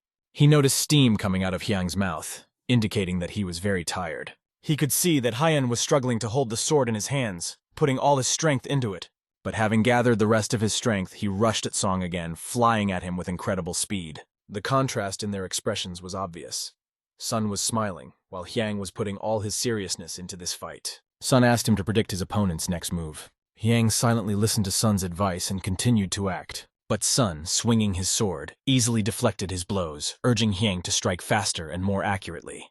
Hyun tried putting even more speed into his strokes. Sun's next advice was to draw inspiration from his feelings. The 7 strokes of the blade of a blossoming plum tree, the dark scent of an oriental flower. This was the inspiration for the swordsman from MANHUA. A garden blossomed around Sun, and he decided to destroy it with the energy he had gathered on his sword. In one swing, like a wave cutting through space with an invisible sword, he destroyed everything that stood in his way, counterattacking this blow. The swordsman of MANHUA put all his strength and energy into the strike, and it was clear how difficult it was for him. Song asked Hyung to show him 24 swings of the blade of the holy blossoming plum. He could not refuse his master's request and immediately agreed. His sword began to shine with this powerful energy. He began to gather all the energy he had left. The 24 swings of the blade of the holy blossoming plum is the path of the blossoming plum. Now Song is able to appreciate these beautiful flowers that carry deadly power. However, Song again repels this attack with his sword, putting more force into the blow than the previous time. He asks Hyang to let the flowers bloom even more intensely. Hyang's sword began to collect even more energy. The powerful plum blossom almost knocks Sun off his feet. But even though he was holding the sword with only one hand, Song was able to repel the attack. Hyang gathered even more flowers, which can carry enormous power. It was with the help of these flowers that he defeated the previous enemy, the Dragon of Swords, who was amazingly powerful. 9 changes of the plum blossom, and Sun is still on his feet. Watching this, one can say that it is truly majestic. Manhua can be considered to owe him a lot. However, Master Peng should also be thanked for this help, because he teaches the swordsmen from Manhua a lot. After these attacks, they put their swords down and met each other's eyes, looking into each other's eyes. I wonder if Il-hyang will be able to withstand the endless plum blossoms. This technique not only ends the fight, but also demonstrates whether the blade has managed to complete the 24 swings of the holy plum blossom perfectly. At this point, Hyun raised his sword straight in front of him, preparing for the next move. He wondered what Sun would think when he saw this performance. The teacher decided that it was time to pass on the knowledge of Negong to his student, the so-called art of improving human abilities through meditation, physical and breathing exercises. For if the smell of the plum blossom from Mount Hua spreads everywhere, there should be no place that the Hua blade cannot reach. There should be no place that the blade of Mount Hua cannot reach. Our ancestors are always behind us, whether they are alive or not. The powerful plum blossom was a whole new level that loomed before Song's eyes. Then Sun decided to use something that could counter this technique. Everything around his hand holding the sword began to come to life. His strength doubled, becoming twice as strong as it had been before. Il-hyang couldn't have expected anything like this, because he thought that Sung was only showing him a good level of skill. But this was a completely different level, and it was the level at which Sung decided to attack. The 5 tigers ascending to the heavens filled the atmosphere with fiery energy, and a burning beam burst out, cutting through the air like a sharp knife. With each passing moment, it became more and more difficult to stay in this hurricane of events. And in a moment, Sun sheathed his sword in the scabbard hanging on his belt. In front of him was a trace of his attack, which formed a funnel in the ground right in front of him. After that, he walked over to Il-hyang and extended his hand to him. Squeezing Hyang's hand tightly, he began to pull him to his feet. They began a dialogue in which Hyan, realizing that he had to do better, told Sun that he would try again. However, Hyan also mentioned that he had seen the holy sword for a moment during the fight. Sun, punching Hyang on the shoulder in a friendly manner, noted that he had made great progress in his training. Hyun really tried his best, but it was not enough for him. The fact that he used all his strength during the Blue Dragon Conference impressed the audience. They were especially impressed by the last move, which caused loud applause. The applause came not only from the audience, but also from the Alliance chairman. Even dignitaries joined in the applause. Standing in the middle of the battlefield after a hard battle, the guys could only hear the applause. Blade of the Holy Blossoming Plum and Perfect Tiger Blade. These words echoed in the air. Such pleasant sensations made my soul feel like a balm after a battle. The blade of the intoxicating flower turned into the blade of the Holy Blossom Plum. In the end, Song congratulated Hyang on his new nickname, the Blade of the Holy Blossom. Lined up in a row, all those who made it to the finals stood in front of the head of the Alliance. His servant stood next to him, holding a box. He then handed the box to the head of the Alliance. This time, the prizes were as follows: a large and a medium healing pill, which the divine physician personally prepared for the winners. In addition, the head monk of the Shaolin Temple donated the prize pill, and the current leader of the Alliance handed over the heavenly pill to the Namgong family. The guy with the spear stood there thinking that there would be a reward even for the 4th place. And then a box began to open in front of him, and he waited with excitement to see what was inside. The reason why the gifts of the head monk and the head of the Alliance are given separately is that they must become strong enough to defeat the demon sect. The Alliance also hopes that they will become new pillars to support the factions in the future, and they should not lose motivation just because this conference did not bring any new achievements. The head of the Alliance asked them to continue to dedicate themselves to the new cause, because they did not learn martial arts for the sake of victories. They are in the faction to gain peace of mind and justice. Their elders will be the first to go to the battlefield, and they need to support them from the back immediately. The next day, when it was just beginning to dawn outside, the 4 tyrants were walking along the river. The mad monk had a question for the great swordsman about why his grandfather, the leader of Murima, had called them to him. The girl also had a question, but she understood why it was so quiet around. Only the great swordsman walked in silence, not asking any questions. And after a while, they reached the Yellow Crane Pavilion. It is one of the 3 most popular pavilions in Xanon, where poets used to observe the beauty and gain inspiration for their legendary works. A moment later, the 4 tyrants sat down at a table that was set, and the leader of Murima was the head of this table. The guy sitting next to the leader, when he saw the newcomers, thought he was saved, and the leader was already waiting for them. After paying their respects, they all bowed and greeted the Alliance leader, but he asked them to sit down. When they sat down, the leader said that there was one more person to wait for. The host, Peng Mu-son, expressed his admiration for his performance and said that he liked the way he had performed at the recent Blue Dragon Conference. However, he had achieved such results because of Song's advice and thanked him for it. Suddenly, Hua came to a place where she could see the lake and exclaimed, "Wow!" A moment later, everyone but the Alliance leader was standing next to her, looking forward. There was indeed something incredibly beautiful in front of them. The moon lay in the middle of two mountains, illuminating the lake. The Alliance leader liked the yellow pavilion better at night, as it was quiet and elegant. The great swordsman guessed that, judging by the fact that no one was here at this time, his grandfather had pulled a few strings. About once a year, he stays in the yellow pavilion on nights like this, the only advantage of being the leader of the Alliance. Initially, Sung had heard that the main blade was not interested in power or honor. However, holding the position of Murim's leader was a good way to act as the center of power of the Alliance and unite the rest of the forces. But at some point, everyone's attention shifted, and they held their breath when they saw someone in front of them. The leader of the Alliance smiled slightly, for he had been waiting for him, meaning that one more person would come. This person, ignoring the laws of gravity, was able to fly, and the Alliance leader jokingly asked why he would use this method if there was a ladder. After he landed there, he said, "Where I step, the way is paved for others." He was one of the 10 great masters, the Immortal Blade, and how he appears is only his choice. Who is this elderly man, was the question that immediately spun through the minds of the 4 tyrants. Immortal Blade walked over to the Alliance leader and praised the children, calling them outstanding. He then sat down next to the leader at the table and remarked that seeing such young people made him want to become a teacher again. The leader, pouring him a drink, said that it was important to think about the prospects of those you take under your wing. Immortal Blade grabbed a piece of chicken that was on the table. Greedily, he began to bite off piece after piece. As he ate roughly, the 4 tyrants behind him wondered what was wrong with him. The leader of the Alliance noticed their concern and told them that he was the Immortal Blade. When these words came out, the mad monk and the dream held their breath in shock, because they knew who he was. There is a famous story about the Immortal Blade in Jianggu. It sees the vast expanse of its territory and serves as a mediator in the heart of the world, and even in the face of power and force, it will never break. After the Alliance leader introduced him, the 4 stood up and stared at him in silence, holding their breath. Holding a bone with a cut chicken thigh in his hands, he looked them in the eye with his scarred right eye and simply said, "Yes, yes, it's me." Like mad, they ran toward him, shouting, "Welcome!" Waving the bone, he asked them to forget about politeness and formalities. The energy that had gathered on the bone passed into their hands as they greeted him. Pointing at himself, Immortal Blade said, "You don't need this old prick either." At that moment, one of the 10 great masters, Saint Spear, appeared, striking the ground with his staff. They hadn't seen each other for 2 years, and when he came closer to the table, Immortal Blade greeted him. Sun watched him carefully, trying to hide his emotions. Then he reached for his sword. Seeing these masters, Sun accidentally did something he did not expect. He met people he had not been able to meet in his past life. Sun's eyes immediately fell on Saint Kopia, who was already sitting at the table drinking. A surprised smile appeared on Saint Kopia's face, and he told Sun that the seat was already taken. He then slammed his cup on the table and noted that everyone who was supposed to come had already arrived. The Imperial Blade has gone into hiding, and the bullpen is already closed. When Mook and the 4 tyrants heard this, they were stunned. Sun realized that this was an extraordinary meeting. Was this really a meeting of the 10 faction masters? The Alliance leader said that because there were only 3 of them here, he felt lonely, so he invited the 4 tyrants and Mook. He would like to introduce them to his comrades, the Immortal Blade and Saint Spear.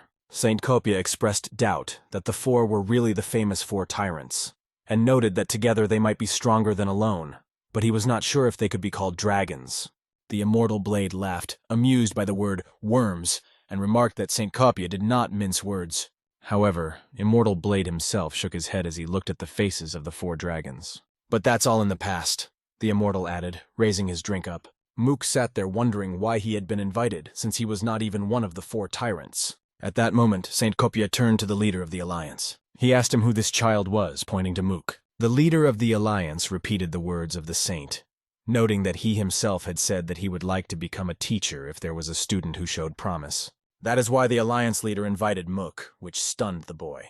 Saint Kopia shone with hope as he looked at Mook, and he loved the idea of a student. The leader of the Alliance apologized to him for not asking his opinion earlier, but there was no way he could have told him earlier, because this meeting was strictly confidential. Mook was asked to understand this, and he, looking at the saint, who could hardly be called such by his expression, trembled with incomprehension, wondering if it was normal for an old man to have such crazy eyes. Saint Kopia addressed him, saying that he had mastered the art of spear fighting, and that he could not have achieved such mastery at his age on his own. He asked him directly who taught him this.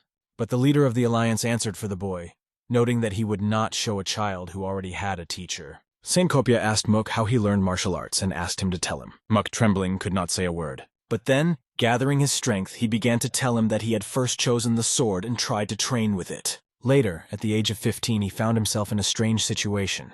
and he found an elixir along with an untitled volume.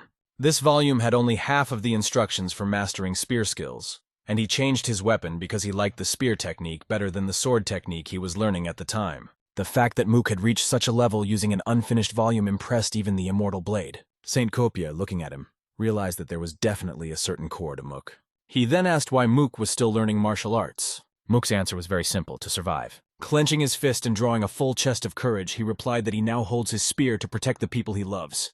It may not be possible to do it alone, but if the Murim Alliance lends him its strength, won't Wuhan be safe? He said, looking directly into the eyes of the sages. He said this with confidence, looking them straight in the eye. Saint Copia laughed lightly and said that this would be enough for protection in life. Immortal Blade decided to tease Saint Spear, asking, "Is Saint Spear finally going to take on a disciple?" But the latter shouted loudly that he would not take any disciple, and added that he would only allow Mook to walk beside him and constantly criticize him.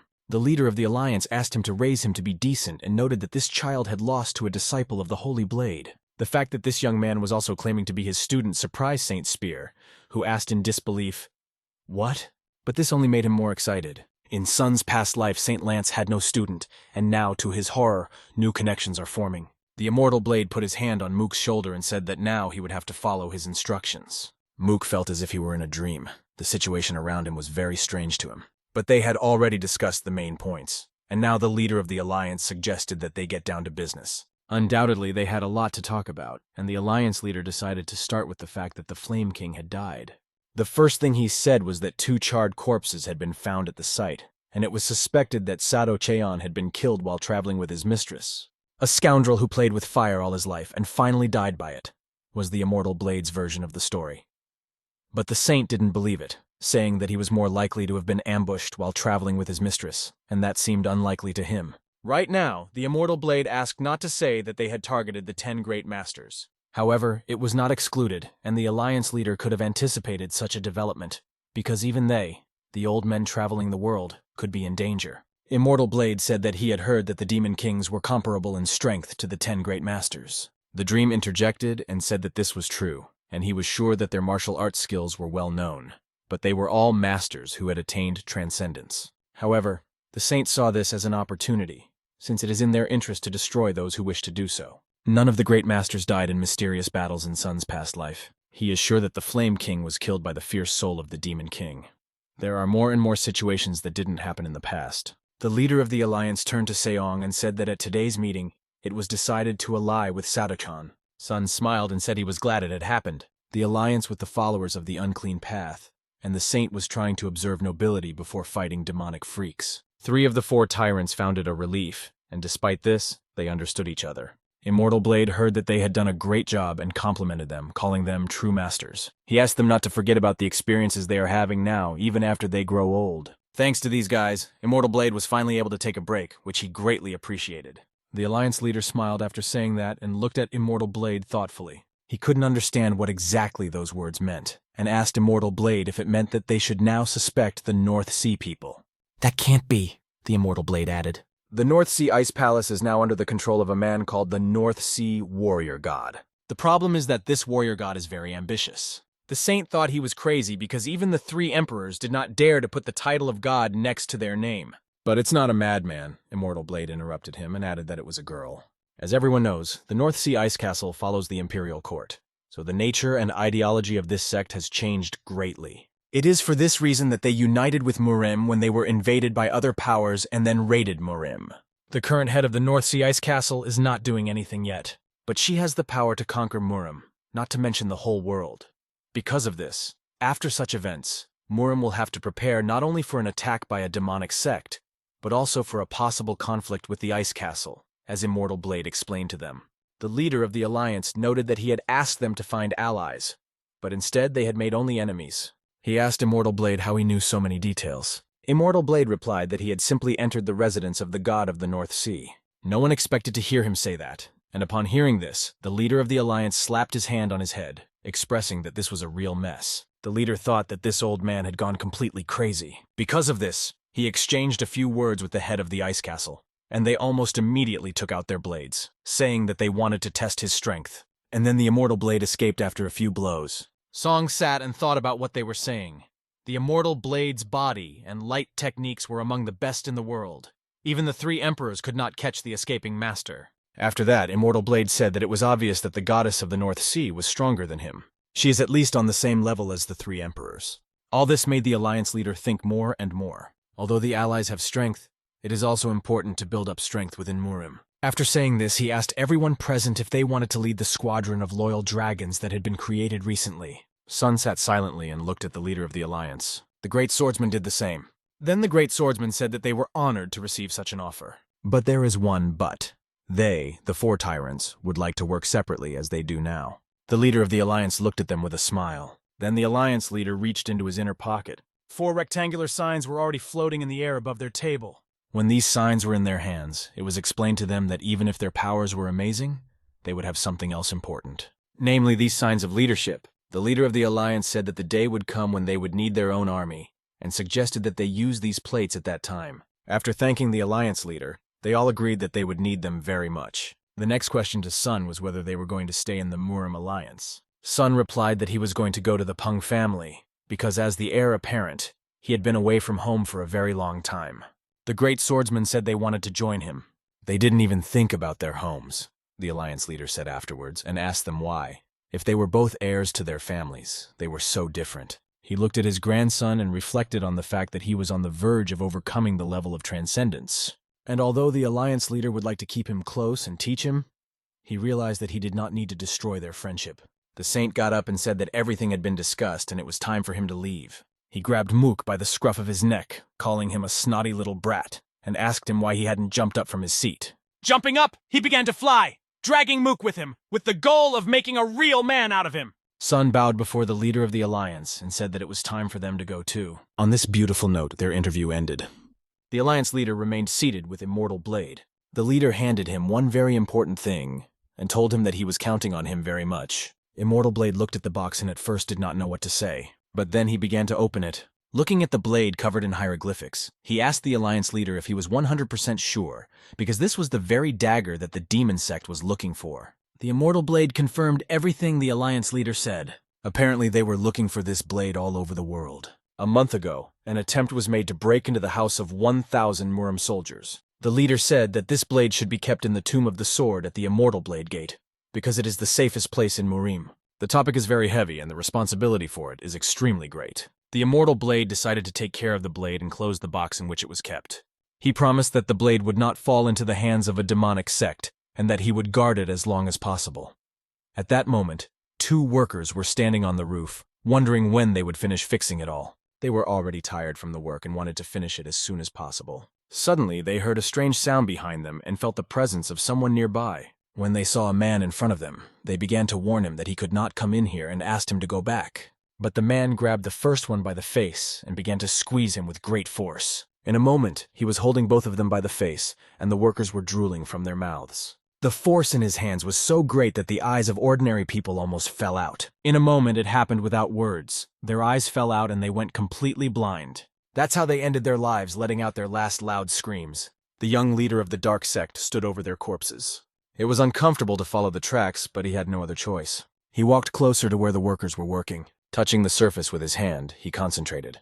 He saw that at the moment Ilhyang used the powerful plum blossom against Pung Musung, an intruder had appeared among the spectators. This technique allowed him to move into the moment that had already occurred. From there, he could observe what was happening and how it happened. As he increased his concentration to see everything in more detail, he became immersed in memories. He noticed the powerful plum blossoms and the technique that Il used. He found himself in the middle of the battle, feeling everything that was happening there, and he was even able to control the energy that was there.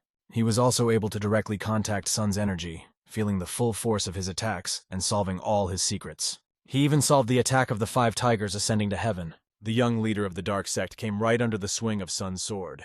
Because he was too close, a cut appeared on his cheek. But this only made him smile. He liked it. In his mind, he enacted a brutal scene. His hand ruthlessly passed through the body of his opponent like a sharp sword. Blood began to flow from the victim's mouth, indicating a ruthless blow. The young leader of the dark sect just enjoyed the spectacle, contemplating the suffering of the enemy. The man he had long sought to kill was dying before his eyes, and it gave him pleasure. Sun fell to the floor next to him, and his sword fell out of his hand, hitting the ground with a thud. The head of the dark sect looked carefully at his hand. which was covered in the blood of his enemy. However, when he returned to reality, he saw that his hand was clean without a single drop of blood. Clutching his knee, he whispered bitterly, "I almost killed them both right here," he exhaled, realizing that it was all just an illusion. The devil's sword appeared in front of him, addressing its owner. The sword informed the young leader that he had received an order to return. "And return immediately," the sword added in an unyielding tone.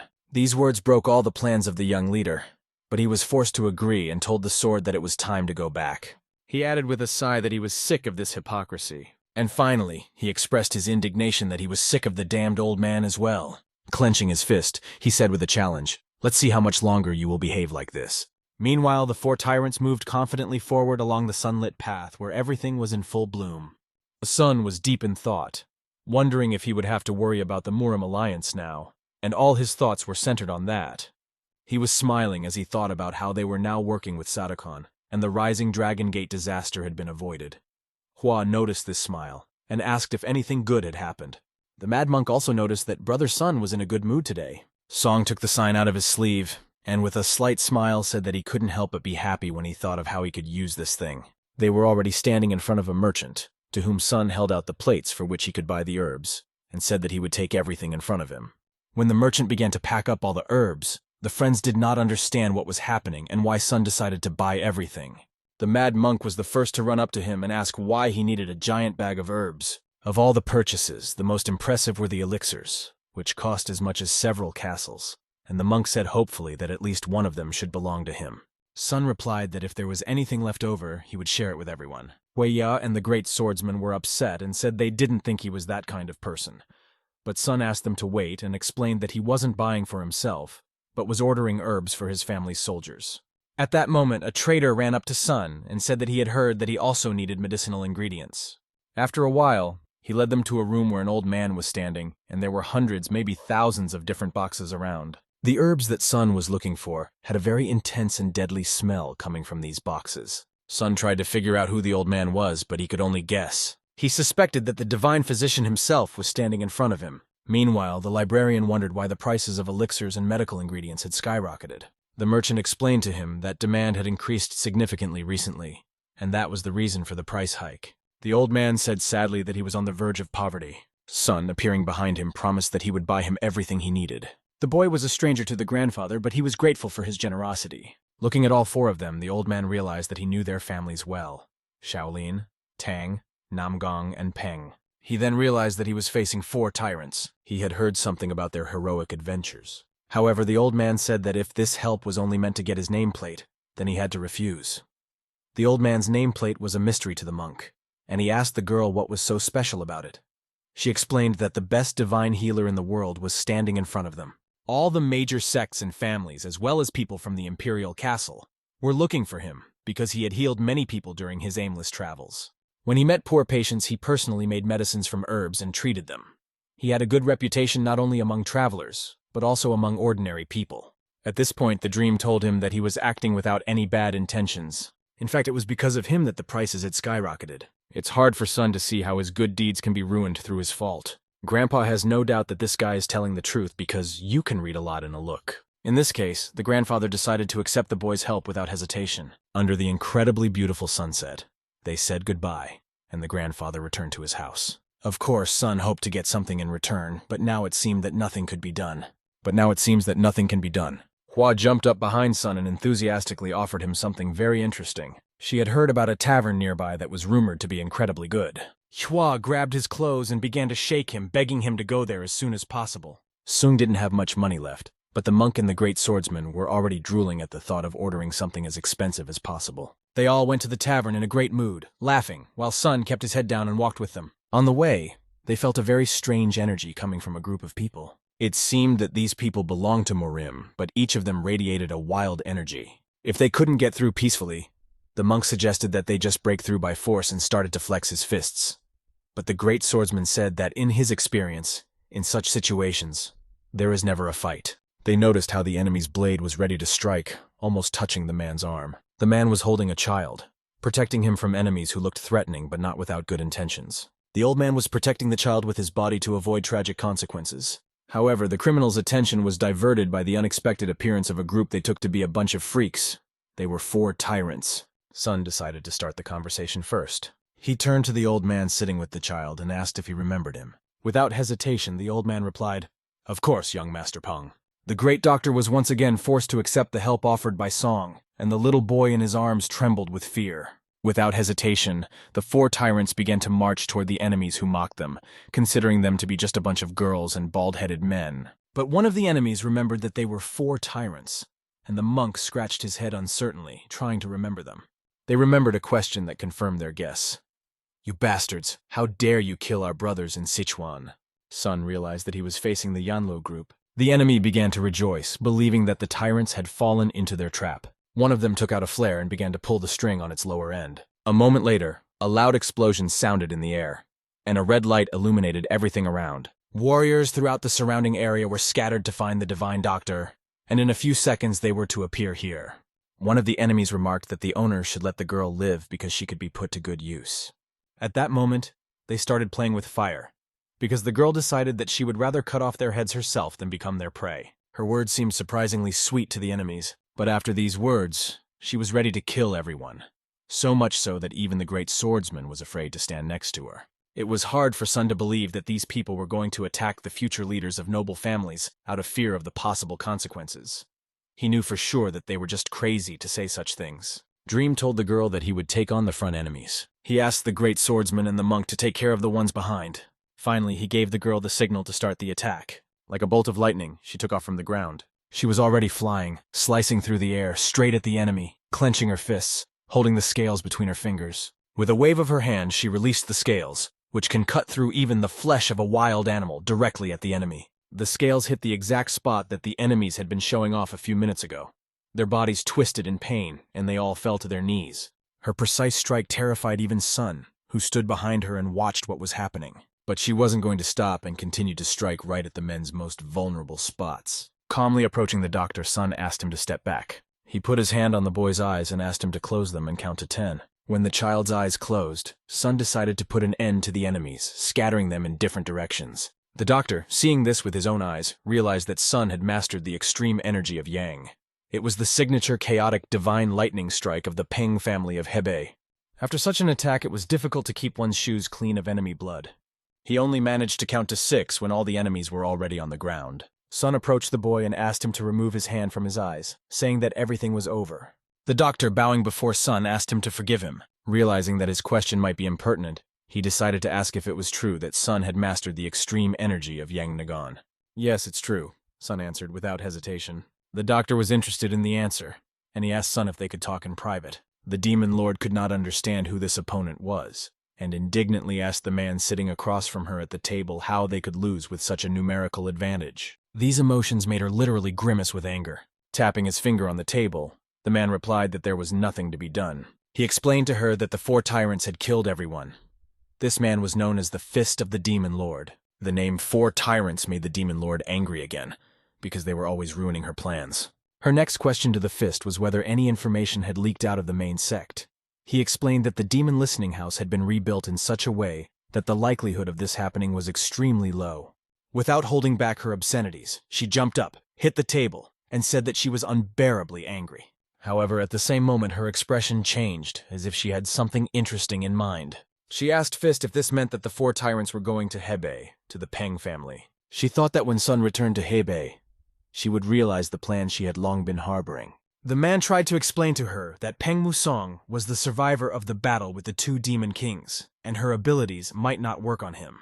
She licked her lips and mockingly asked him what he was talking about. She reminded him that she was the one who had lured the Fire King and managed to package him beautifully so that the young sect leader could destroy him so easily. She suspected that these stupid bastards, as she called them, might have just now learned of the fake message. Dark energy began to appear on her hand. Then she put her hand on the shoulder of the Demon Lord's Fist. She asked his opinion on why their sect was still part of the Exorcist sect. Leaning down to his ear, she said in a gentle voice that she did not fight, but seduced men. She added that she understood that he, even if he had attained transcendence, could not look her in the face, but in response he only told her, "Go away."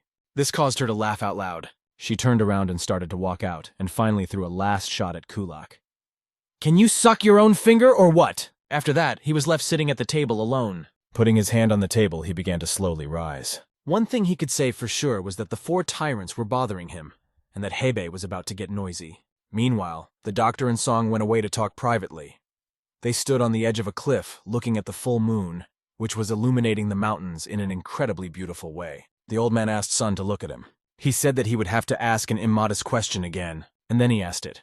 Compared to the Fire King, at what level does Sun have martial arts skills? It was a difficult question, because sometimes it's hard to characterize yourself, and it made Sun think for a moment. Finally, he replied that he could give an accurate answer to this question if he were to fight him once. He then added that he was confident of his victory over the Fire King. The old man could find no other words but, wow. He told Sun that his Nagun was becoming more and more powerful in Yang energy. Sun, realizing this, agreed that it was true. The old man turned to Sun again. He made a very interesting proposal. He asked if Sun would like to save a person with him. Sun immediately realized that he was talking about the boy who had been with them earlier. The old man confirmed this, explaining that the boy suffered from a rare disease. It was a disease that he had never seen even in the books of the Imperial Library. It is called scattered pulse of divine yin. Usually it hardly manifests itself, but once a month the veins are filled with powerful yin energy. This disease is similar to the 9 yin pulses, but slightly different. The yin impulses can be suppressed by strong flows of yang energy, but in this case, it needs to be constantly suppressed, which makes this disease much more difficult to treat. Since the boy cannot take medicine every month, he really needs a master with strong yang energy to help him cope with this disease. Because of this, the old man spent some time in Shaolin, where yang energy is traditionally developed, but even here it was not so easy, as the yin force becomes stronger over time. The old man was going to find the Fire King who had powerful yang energy, but he had recently died. Hearing this, Sun asked the old man if he had a personal relationship with the person he was trying to save. It turned out that this child was an orphan, and the old man knew a method of treating his illness. This raises the question, why not cure her? Sun, of course, has a duty to become the next heir, but he also can't stay in the Pung family forever, as he told the doctor at the time. The old man returned and asked him what he had just said. Sun answered the old man that it would be difficult to take care of the child from afar and asked if that would be okay with him. The old man sighed and said that when the child reaches the age of 20, he will have to leave him. And wouldn't that be difficult? He asked Sun. The boy is now about 10 years old, and the same amount of time is left until his 20th birthday. It will not be easy to give a lot of energy to Yan every month. Sun had another interesting idea which he voiced. He asked what would happen if he simply passed on the boy's signature chaotic divine lightning strike. Of course, it's impossible to transmit all the movements, but only the first part of the technique. And this will be enough for the boy to receive yang energy. However, it is forbidden to teach a stranger the family technique in Marima. Looking at Sun, the old man asked what he really wanted, because this service came from Sun's heart. Sun set a condition for the doctor. He had to live with the Pang family, and he should not live alone, but with the child. Hearing this, the doctor did not even immediately understand the meaning of the request. The dream did not hesitate to explain that even if the child mastered the new art, it would require yang energy to counteract the dissipation of the deity's pulse, which would avoid a sharp exacerbation of the disease. Moreover, if the child masters another art and the cycle of illness begins again, Sun will be able to saturate him with his yang energy. The doctor was eagerly waiting to hear what Dreams would say next. Sun went on to tell the old man that he had changed the structure of the healing pavilion in his home and planned to improve the level and quality of the Pung family's medical arts. The old man realized that Song was asking him to teach the people of his family his healing arts. And not only that, Song would also like to become the head of the medicine pavilion and to have some of the neutralizing and medicinal pills he creates each year donated to the Peng family. In the old man's eyes, Song had exceeded all his expectations. After that, Song said that in exchange, he would receive care from the Peng family. They would cover all the costs of researching and purchasing medicinal herbs. The old man wondered what exactly Song meant by research, so he asked again. Song replied that he wanted to create an elixir that would surpass the Great Shaolin Recovery Elixir, which could restore a person on the verge of death to a state of perfect health. Song also added that if his grandfather became the head of the medical pavilion, he would not be tied to the Peng family. That is, he would remain free and could continue to do good deeds as he had done before. The old man could not believe that he had been offered such an offer at this very moment. Now he will be able not only to save the child, but also to continue his research, which had to be suspended due to circumstances. The grandfather simply could not refuse this opportunity. He had no choice but to come live with Peng's family. Sun also promised that he could leave the family whenever he wanted. These conditions gave the old man enough arguments to accept the offer. He bowed before Pen and was ready to go to Pen's family home. "Good decision," said Sun, and they set off together. Soon they were at the Pung family's home in Hubei. They were sitting in the boundless heavenly hall. Sun kept looking at the head of the family. He noticed that he had finally recovered from the chi energy cutoff. His appearance was much better, and now he was speaking himself, not through a deputy. He announced that he was allowing the first half of the Divine Lightning's signature chaotic strike to be passed on to the child the Divine Doctor had brought. Leaning his hand on the table, he stood up. After that, he approached the heir to tell him something important. He said that he had returned with great news. Moreover, even the imperial family had taken notice of the divine physician. But Song immediately brought up the subject of the child, emphasizing that he should also be given due attention. Since a very important guest had joined them, it was decided to organize a celebration. Others reported that everything was already prepared for him to enjoy the evening's festivities. If things continued like this, they might even be able to regain influence on the list of the 5 great families, the chairman thought as he looked proudly at Song. But they had all suffered enough. The chairman had been crippled by Chi's power outage, which was the first blow to the family. The fallen family became a target for other forces, which dealt another blow to their situation. Thanks to Sun, a situation they could not even dream of finally became a reality. The evening came and everyone celebrated. It was a real celebration for them. The 4 tyrants sat at a separate table, and the mad monk did nothing but greedily eat the most delicious dishes. For a moment he thought he was in heaven.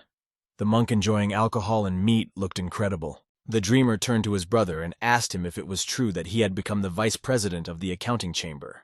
But his brother asked in surprise, "What?" And then he replied that it turned out he really had a gift for raising money. He also learned new techniques from the vice president of the Kimjok trading group. After that, Sung turned to Chun and asked how things were going at the Great Martial Arts Hall. Chun explained that the level of martial arts skills among family members had increased significantly. He also praised the reforms that Song had implemented, noting their significant impact, to which Song replied that it was a credit to their joint efforts. The other brother approached Sung and started pulling him by the arm, calling him a brat because Sung was younger. He was indignant that Sun was not paying attention to him, and the great swordsman watched, smiling, happy to see the brothers reunited. Someone mentioned that Sun was not getting along with his sister, and Hui asked if he knew what the reason was. She boldly suggested that her sister was avoiding him because she was bothered by his company. The great swordsman noticed the subtle play of emotions between them. He began to ask Hui what was wrong with him, why his company was a burden to his sister. In response to his whining, Hui slapped him across the face and told him to ask his sister himself. With a dent in his face, he approached Sung, and they decided to have a drink, because that's how conversation goes better. At that time, the mad monk, delighted with the alcohol, was already lying face down on the table. He could only be heard shouting, "Let's drink some more!" Meanwhile, a man was standing at the entrance to the cave. Suddenly, the door flew open with a bang, and out of the cave stepped the foot of the head of the dark sect, whose body was covered with a layer of energy whose power seemed incredible. When he came out of the cave, he was met by his son, who said that he had worked hard. "Have you learned anything new?" the young man asked him. And speaking about it now, he was sure that he was ready to fight the rising sword. Hearing these words, the boy congratulated him. And the head asked his son what had happened to the Peng family. He replied that Peng Musong had returned to his family 2 days ago. Hearing this, the head of the demonic sect said that it was time to put an end to the existence of this family. After a while, Song sat in the room and talked to the boy, trying to explain to him the basics of the Divine Lightning's signature chaotic strike. Sun had heard that those who suffer from a scattered pulse have special talents, but the question was whether this boy was one of them. While talking to him, Sun noticed that the boy was very inquisitive, and his physical condition was quite good. If he really has a talent, then having such a student will be even useful. After that, Sung raised the question of whether the boy was an orphan. He recalled hearing this from the Divine Doctor, and it turned out to be true.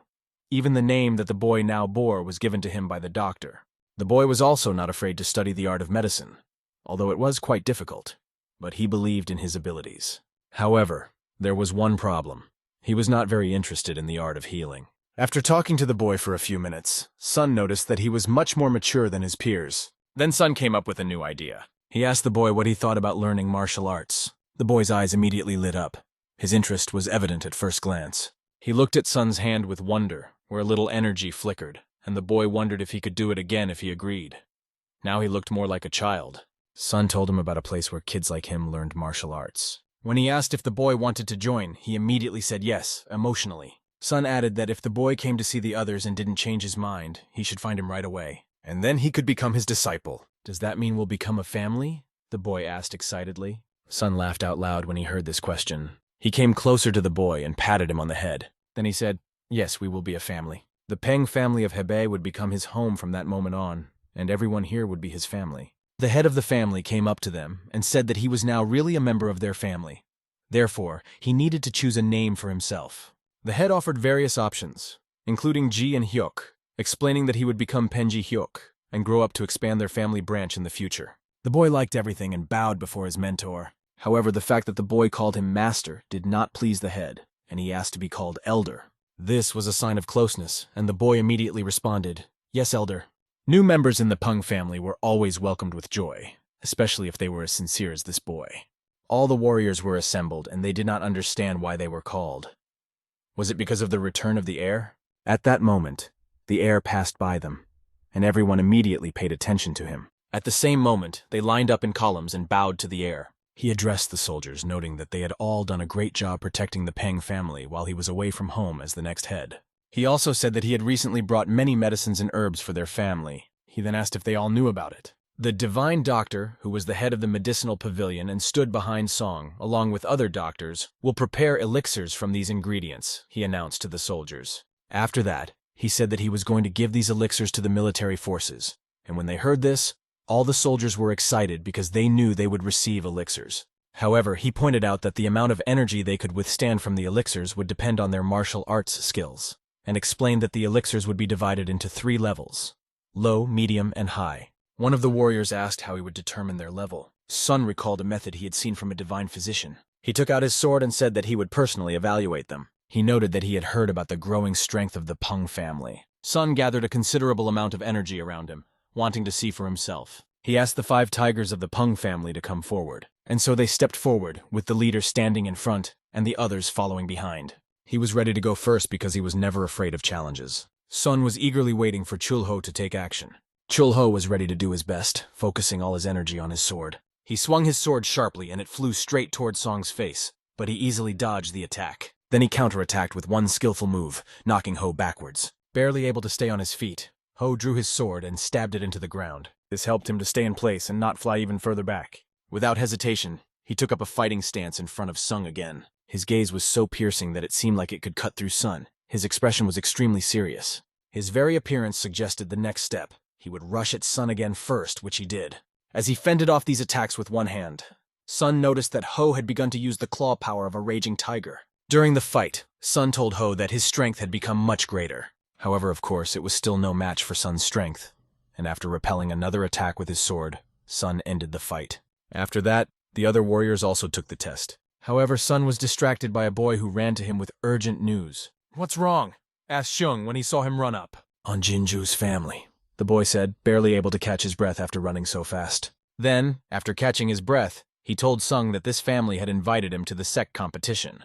Unlike the anti-factions, which build a hierarchy of power, the pro-factions organize an event called a sect competition. This is done to solve Murim problems that cannot be discussed openly. This competition is an ancient Murim tradition held to end discord and prevent conflicts that could destroy families or sects. The head of the family angrily held a piece of paper in his hand that was a notice of the competition. What made him even angrier was that the invitation to the competition came from Jinju's family. He asked the deputy if they had informed him on which lands the competition was to be held. The deputy explained that they had only said that they would announce the reason during a meeting with the alliance. This was all discussed at the family council. The head said they would have to go to the Murim branch in Hebai. He also said that he would go personally, and the heir would go with him. Understood. The heir nodded in agreement. Looking at all the members of his family, he had one question. Watching their sour faces, he asked, "Why are you all so upset?" He understood their reaction, however, because the An family had been pressuring them for a long time. Nevertheless, Sun assured them that everyone gathered here should not be afraid of the An family. And if fear is present in you, it will certainly infiltrate other parts of the Peng family. What can we say about An Jinju's family? But it was the King of the Fist who worried Sun the most. And this fear was felt by all the other family members. With the courage that Sun always had, he said that he would take care of him personally. The others knew who the Fist King was and warned Sun that he would cause him many problems. However, Sun saw the upcoming sect competition as an opportunity. "What kind of opportunity?" asked the heavenly doctor. Song immediately explained that it was an opportunity for their family, who were considered the losers of Hebei, to regain their former popularity. He invited everyone to show the hidden potential of the Pung family. After Song's speech, the sour faces of the family members changed to smiles. Song smiled proudly, looking each of them in the eye. The head of the family couldn't contain his laughter either. He noticed and said that the sparkle in his eyes had returned to each of them, and slamming his hands on the table, he announced that he was ready to win. The Marima Alliance, A branch of the Hebei, warriors lined up in a row. Their leader was sitting in front of them, ready to make a speech. He immediately turned to Song and asked him how he was doing, emphasizing that he regretted that they had met under such circumstances. In response, Sun said that they shouldn't waste time on idle talk and suggested that they get right to the point. This disregard for the conversation made the man think that Sung was being impudent, but knowing the man's character, Sung was not going to respond to his provocations. The head asked everyone to calm down and explained that they were here to resolve the competition between the two families. He then announced that the Onjinju family would speak first. The head of the On family expressed his position, saying that the Peng family had seized some of their land while they were in hermitage, and because of this, their family's financial situation had deteriorated significantly. Conflicts between families looking for benefits are not uncommon nowadays, said the head of the Peng family, adding that the land they took belonged to them from the beginning. The head of the Ong family added that this is not all, and noted that the Pung family's uprising has little to do with them. Despite this, they also suppressed this uprising while in isolation, and asked further if the Pung family was not the initiator of these events. He considered this an outright insult to the On family. Sun listened to his words and thought he was a shameless, arrogant man. However, the man continued to say that the On family wanted to use martial arts to wash away the unfounded accusations and make amends for the losses they had suffered. The branch head listened carefully to every word and analyzed what was said. He then asked what the Peng family's position was on the matter. The Pung family stood firm and had no intention of avoiding this challenge. The representative of the Ong family could not believe that the head of the Peng family took it so easily and had already begun to count on his easy victory, which he thought would come without much effort. The branch head had hoped to end things peacefully if possible, but it looked like he had no choice but to accept the competition. He immediately turned to Chapter 1 and asked if he accepted the competition in the form of sparring. Chairman On smiled and answered, no, adding that he preferred another option.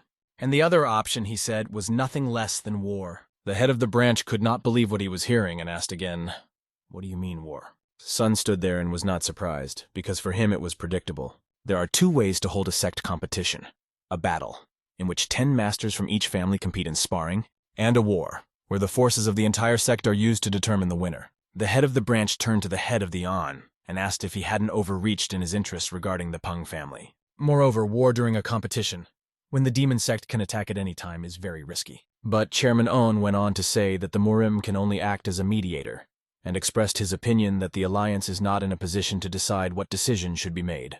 Even the leader of the alliance took this seriously, and the head of the branch insisted that the head of the On reconsider his decision. However, he continued, stating that the previous head of their family supported his decision, and this was a real shame. He then proclaimed, let's do it.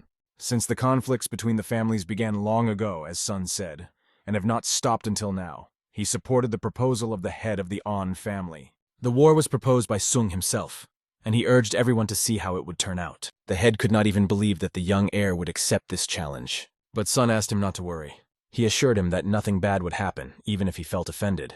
The head looked at Sun and asked him what he was up to. Everyone around him was interested in the stability of the Murim. However, being concerned only about the honor and dignity of his own family, it was impossible to convince them. Because of this, Sung promised that he would finish the competition in one day and asked them to trust him. The head looked into his persuasive eyes and nodded his head and agreed with Sun. He then turned to the representatives of the Peng family and said that if the Ong family won, the Peng family would officially apologize and return everything they had taken, adding compensation. Hearing these words, the head of the Ong family only laughed and said that this was the reason they had called them to the competition. The Pung family had formed their own position on the matter. Approaching the head of the On family, he was handed a letter. As he opened it and read it, he thought that it was obvious that the Pung family would do everything possible to win and would think through every detail. But when his eyes dropped to the bottom of the letter and he started reading, his face became angry, and all his emotions were reflected in his red eyes. The reason for this was that the demands for victory were similar to the ones that in Xiong's past life, On Jinju's family had always avoided conflict. At the moment the demon sect struck at Murim, they had only put out a small portion of their troops, and not even the Fist King was visible. Their behavior was unacceptable in this situation, and that's why Song approached the head of the On family and said that regardless of the outcome of the competition, both families must take an active part in the war. If the Peng family won this time, Song promised to restore their status as one of the 5 great Marimas, which had been taken away from them in the previous competition. What did you say? Asked Head On, as he could not find anything meaningful to say to Song's words. In response, Sun asked an even more interesting question. He asked if Head On was afraid of the fact that they had a Fist King in their family, and added a sneer that made Head-On even angrier. Soon rumors of the sectarian competition spread everywhere. Because of this, many people came to Hebei and they were pleased that the competition was open to everyone. There were rumors that the rankings of the 5 great families might change because of the competition.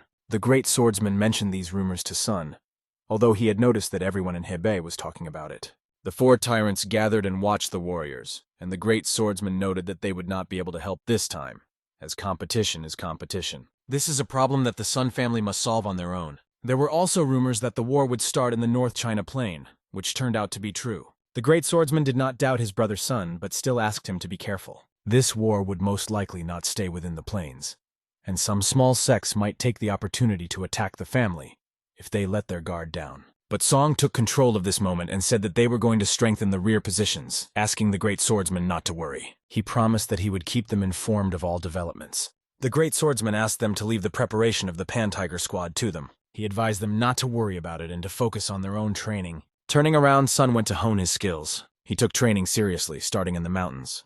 Using rocks on the cliffs, he honed his sword strokes by hitting the hardest surfaces. It paid off. His strokes became stronger and his body stronger.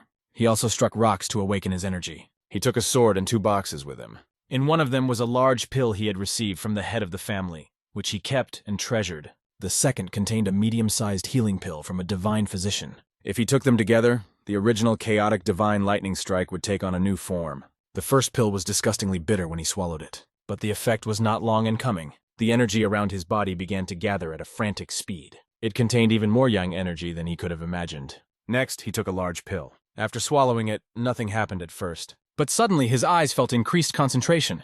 A new energy instantly began to boil inside him, and he felt an incredible strength that overwhelmed his body. Sitting in a meditation pose, everything around him was illuminated by the red glow of his energy. It flowed through his body in a stormy stream.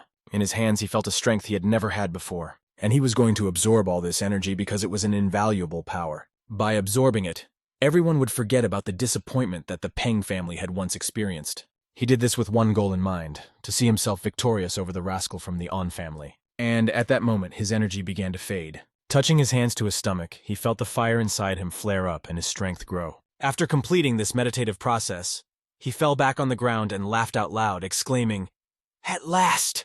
At last, his power had taken on a new form. After that, he got up, feeling something strange. Energy of an incomprehensible color began to appear in front of him. It looked quite strange, gradually beginning to take shape. Soon this shape turned into the face of his grandfather, which appeared right in front of him. The smile on Sun's face changed to the sound of a blade as he began to draw his sword. Step by step, he moved forward, knowing that before he could officially end everything, he needed to defeat the Fist King, who now appeared in full force before him. And Sun immediately rushed at him, not hesitating for a moment. Meanwhile, people began to gather on the North China Plain. People came to watch the event. Hua and the great swordsman were already there. Although the Tang family was not involved, the girl was very nervous, and the monk did not even understand why. Because of his inappropriate comment to her, he got what he deserved. The girl was very annoyed by his inability to understand the seriousness of the situation. Meanwhile, the head of a family of doctors, Peng Chunhyuk's maternal relative, asked the owner what he thought about it. The leader of a group of traders, also a maternal relative of Peng Xiuhyuk, replied that from a trader's point of view, Peng's family had changed a lot. But he did not believe that these changes would help them catch up with the On family in a short time, which another agreed with. He also mentioned that he had heard that the dark traffickers had opened a gambling game of grand proportions, betting on sect competitions. The dark traffickers would never miss such an opportunity. Kim Juk also bet 30% of his shares on the Peng family, said another. He's always been so conservative. Why did he decide to get involved in this? Asked one. And another added that he had met the young man by chance among the dark money traders, who had deposited a large sum of money in favor of the Peng family, and following his example, he decided to make the same choice. His name was Kim Yong-man, known as the Golden King. At such a young age, he was so confident in the Peng family's victory, and he must have had his reasons for relying on them. "You have to support the Peng family at least like this," he said, telling us all about it. His immature grandson was finally on a path worthy of a man. Other people also stood in the crowd and discussed who would win. At that moment, Immortal Blade appeared in the midst of the crowd. Ong Ha-hu, whom he considered a greedy pig who always tried to turn everything in his favor. He realized that his opponent would be that child song. If he was defeated, the Immortal Blade was ready to protect him from the shame that would fall on him after his defeat in the sect competition, considering it his duty to save the child and give him a chance for a happy future. Looking at the battlefield, he said to himself, Please don't cross the line on Gahu. And then Jinju's family appeared on the horizon, and their fighting spirit was immediately felt. Their flag, red in color, had a picture of a tiger on it. This flag belonged to the Peng family, which was also very serious. Everyone watched as the two families lined up in front of each other, but no one could predict which side would win, the Peng family or the An family. Or on the side of the Ong family. The heads of the two families stood opposite each other, locking eyes. The head of the An family shouted at the top of his voice, "Listen, we are members of the An Jinju family." He tried to raise the morale of his soldiers by reminding them that they were one of the 5 great families that had always treated the Peng family with respect. But they received only insults in response, and he motivated his soldiers by saying that they must conquer the Peng family by force. Looking directly into the eyes of the head of the Pung family, he said that he intended to fulfill his duty to the Jianggu. He also turned to Pung Jinyang, reminding him that he had recently recovered from a qi deviation, and even if he had recovered his martial arts skills, it was hard to imagine what level he was at now. The powerful hand of the head of the Peng family reached for the sword. He pulled it out of its sheath and pointed it straight at the enemy. The warriors were already waiting for their time. In excitement, the eyes of the family heads met again. The time had come for the tiger lying in the meadow. Even if the hero hides, he always returns at the right moment. The 3 tyrants watched the Peng family tigers from the top of the mountain. The head of the family, An, ordered his warriors, "Tear them to pieces." And so it began. The warriors, grabbing their weapons, rushed at each other like mad. In the eyes of each of them was a flame of pride for their family. The head of the family. He was amazed to see that the one who called himself the head of the family was leading his soldiers into battle personally. But he was not like that, and he ordered his soldiers to go forward and capture these bastards from the Pung family. From the backs of his soldiers, he shouted that he would tear them to pieces. However, the head of the Pung family was different. He was the first to attack the enemy, cutting them to pieces, leaving nothing behind, and ordering his soldiers to launch a 3rd attack with the leader in the center. The unit commanders were ordered to hold their positions. Each stood firmly on his feet, holding his position and not deviating from the orders given to him. Swinging their swords, they fought to the last, demonstrating their fighting spirit. Only courageous shouts could be heard from the crowd. Blood was inevitable in such sword fights, and with every blow someone went to the other side. You couldn't lose concentration. You had to act and keep a close eye on everything that was happening around you, having a 180 degrees view. Danger awaited at any moment and from any direction. While the commander was fighting, an enemy attacked him from behind, his bald head reflecting the sun's rays. The commander's sword shone with an aura of scarlet energy. He struck at the bald man like a razor blade sliding across his head. The Tiger Squad leader only shouted to his squad that it was time to move forward. More and more members of the An family lay on the ground, unconscious. The Tiger members also had time to discuss whether the An family had always been so weak. "Peng Tiger Squad, what are you doing?" their commander shouted in an angry voice. He asked them if they were going to stop, to which they unanimously replied no. Then he ordered them to sheathe their swords and march forward. They had to prove to their future leader that the Peng Tigers were powerful. The commander ran, keeping in mind the victory and responsibility for this battle. He wanted the master to see how much they had grown. Meanwhile, Sun was waiting for the sun to rise tomorrow, and the name of one of the 5 great families would be erased. "Hey, Bei Jinju, what is happening in this house now?" The men were not ready because they felt someone's energy, as if someone was approaching. He appeared from the shadows, the one who would show them their place. As always, Peng Musung is magnificent. His face terrifies his enemies and makes girls fall in love with him. A moment later, the enemy raised the alarm, blowing a whistle to gather the others. Those who were nearby rushed to Sun and began to attack. During the attack, they asked Sun where the other scum were. But he didn't want to start a dialogue with them and shut them up with precise punches to the face. His punches were so hard that their bodies flew backwards. It seemed like the time had come for them to realize that Peng had come to the Anjinju family himself. Standing right in front of the entrance, he realized that they were not very hospitable. He decided to enter, using his energy to cause an explosion. When the sign with the name of their family hanging above the door was blown to pieces, he was even more pleased to see it. Step by step, he started walking straight to the entrance. He opened the gate, which he had almost smashed, and a group of soldiers stood behind it. Although he came to them alone, the enemies did not think so. They believed that he did not come alone, and even if he did, it seemed ridiculous to them. Everyone was fussing, which was exactly what Song was counting on, and it was beneficial for him.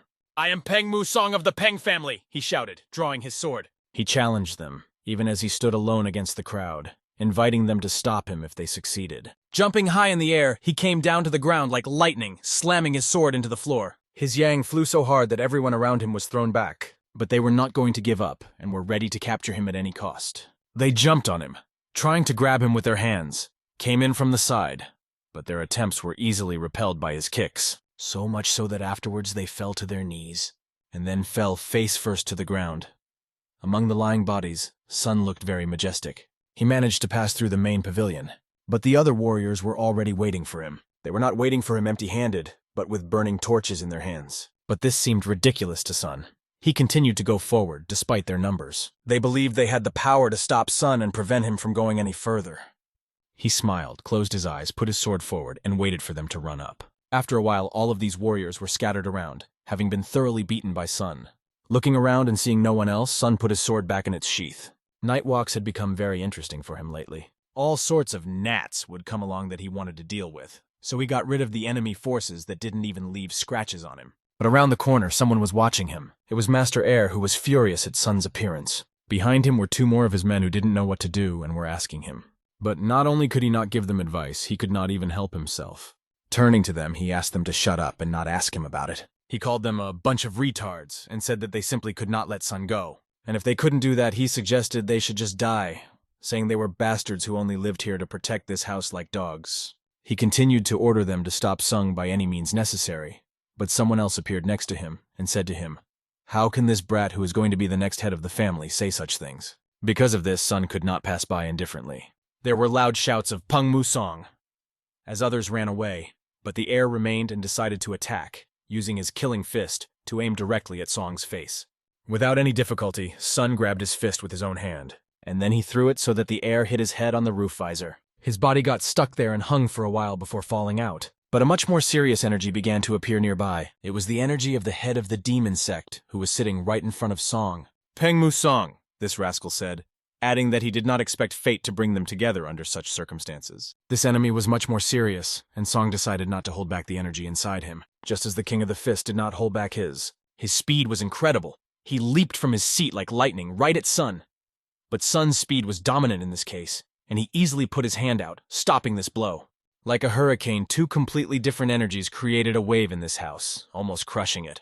Sun turned to the Fist King and said that it seemed to be getting harder for him to defeat him compared to the last time. Although Seung seemed shameless to him, the king was willing to admit the truth, but he also warned Seung not to expect to leave the Onjinju family home alive today. The battle grew more and more intense. They were putting all their strength into this fight, and the Fist King was flying straight at Song with his fist clenched. He had many techniques, one of which was the swinging robber's fist. Sun could have responded with the praying tiger attack, which is more used to deflect attacks. This would have been useful for Sun because the Fist King was preparing new attacks again and again. Swinging with the right and striking with the left was his characteristic technique, and he did just that. But Sun reacted in time and dodged the blow inside. Then Sun pushed back and struck with his hand, but the King of the Fist was also very fast. With both hands clenched, he tried to hit Sun on the head, using a lot of his energy. Sun barely managed to put his hands under the blow. However, it was becoming more and more difficult to restrain him. The pressure was so strong that the floor around him could not withstand it, and fragments of stones flew in all directions. Sun found the strength to throw the enemy away, and they found themselves a few meters apart. It was necessary for Sun to take a fighting stance, but his calm expression did not leave his face. The Tiger King's fighting style, the Blood Lightning Fist, sent a beam of energy straight at Sun. But he was not confused and used the Phantom Shadow Fist's technique. In addition, he performed the Ballad of the 10 Great Ghosts, and their energy was bubbling up on the battlefield. When the dust settled a bit, the Fist King addressed Song. The Fist King asked Sun why he had not yet drawn his blade. He asked, "How dare you underestimate me?" Sun replied that he had created the Tiger King fighting style himself. He was about to test it, and here was the opportunity, the King of the Fist. The Fist King realized that if Sung refined this style a little more, it would become as powerful as other types of fist martial arts. Did this brat really invent it himself? The Fist King thought, gritting his teeth, and told Sun that his technique was not up to the level of real fist masters. However, Sun decided that he had to perfect it to the end. After that, he reached for his sword. He decided to show the Fist King the 5 Tiger Decisive Sword technique. Sun was eagerly waiting to see how the king would evaluate his technique. The king could not believe that, apart from fencing, Sun was almost as good as him in close combat. And Sun's calm expression did not give the king peace of mind. Originally, the Fist King had wanted to demonstrate this martial art for the first time during the battle with the ascending sword, but it seemed that Song had become his first opponent. Sung thought about it, and asked if it was true that the king was aiming for the position of the head of the Marima alliance. "Isn't it obvious?" replied the Fist King, taking on a completely different appearance. He added that Heibai alone would not be enough for him. "You greedy old man, you haven't changed at all," was all Sun could reply. Their powerful energy came out again, overwhelming them, and they stood against each other like good and evil. Get to know the Phantom Shadow Fists to the fullest, the bastard suggested to Sun. A martial art created from a mixture of all the techniques of the An family. He threw himself at Sun with all his strength, unleashing all the energy he had gathered in his fist. It was difficult to contain such a blow, because the dark purple energy was extremely powerful. The problem was that this ki that Sun was reflecting immediately stuck to his fist. It was difficult to move, but Sun found the strength to reflect these rays with his sword. Suddenly he saw this purple color on his shoulder. This energy seemed to stick to his body and did not want to come off. This is an ominous martial art, Sun appreciated and told his opponent. However, there was no time for talk now, as he was focused on his strikes. Everything around him glowed purple. The attacks flew with such force that the ground under his feet trembled, and Sun repelled this powerful dark force with his sword. For a moment it seemed that Sun was dealing with a ghost because the old man moved very quickly, using the ghostly steps of the demon's shadow. Before he could react, the enemy was already behind him. He had to spend a lot of energy to do this, and the purple energy seemed to grab his sword with its hands and pull it. In this way, the enemy distracted Sun and came from the other side to punch him. With shouts of "Die, Penmu Sun!" his fist flew straight at Sun's head. Song clutched his sword harder and harder to keep the energy from ripping it out of his hands. Meanwhile, the enemy was already swinging his fist. Sun had to concentrate all his strength to put the sword right under his fist and stop the attack. Only the ringing of metal was heard from the blows on the sword. After that, it was Sun's turn to attack. 5 claps of thunder. This attack was so powerful that the stones were scattered around as if struck by a lightning rod. The old man was even thrown back by such a powerful attack. However, this attack was insignificant to him, and he began to accumulate energy on his fist again. His fist, filled with thunderstar energy, flew straight into the hurricane that Sun had created, carrying purple energy. However, something went wrong when Sun found himself in a dissipated field of energy, and behind him was only an empty view of the door. When the purple energy dissipated, Sun swung his sword and performed the pliable elephant conquering lion attack. In response, the King of Fists sent out the Root Judgment Heavenly Dragon attack. This attack formed a purple creature that was rumored to be able to destroy an entire army with a single paw, and this attack flew directly at Sun. The explosion was so strong that Sun was knocked to the street. He just waved his hand to get the dust out of his sight. With a slight movement of his hand, Sun scattered the 2 attacks that were flying at him from the fog. When the dust had completely settled, his grandfather was standing in front of him in a fighting stance. Song asked, "Isn't this the same as the demon sect's martial arts?" Hearing this, the grandfather became angry and started yelling at Sun, telling him to shut up. He pushed off the ground and flew at Song with his fist, thinking he was about to hit him, but Song stepped out of the line of attack. To meet his grandfather's fist, Sun swung his sword. With a razor-like swipe, his grandfather was behind him. He needed to concentrate, and Grandpa summoned more of his purple dragons to catch Sun by surprise. But the soul capture sword, which connects heaven and earth, dealt with them without even feeling any heaviness. But that was not all. The Fist King, with his fist tightened, flew at Sun. He was running with all his speed, but his entire attack hit the sword that Sun had drawn, and the energy began to lose its power.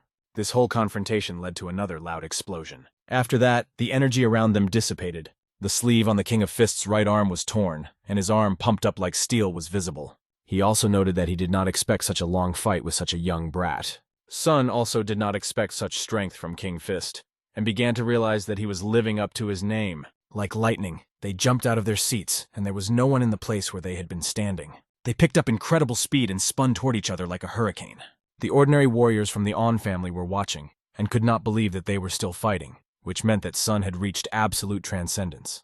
They couldn't believe that the future leader of the generation had reached the level of the 10 great masters, and they realized that if the former head of the family lost, it would be the end of the An family. Meanwhile, the Fist King was trying to hit Song in this whirlwind, and Sun demonstrated his speed by dodging his attacks. The Fist King also noticed that Sun was constantly improving and reading his movements. After a few attacks, they stopped and stood opposite each other. The Fist King was curious about what Sun was going to do and asked him about it, but Dormouse asked him to listen to him. He told the Fist King directly to his face that he was not even close to the exalted sword. Hearing this, the king became even more angry.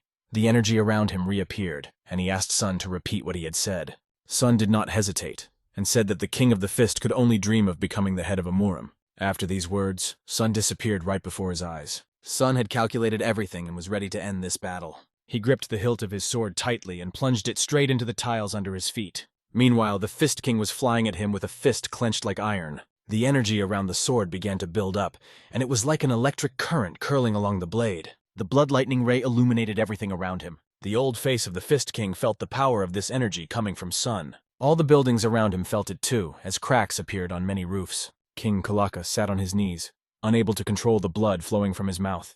Looking at Sun, he realized that he was giving in to him. And Sun did not hide it, telling him directly that he was giving in, because he did not see the point of spending so much energy on techniques that were barely worth using against the pathetic King Fist.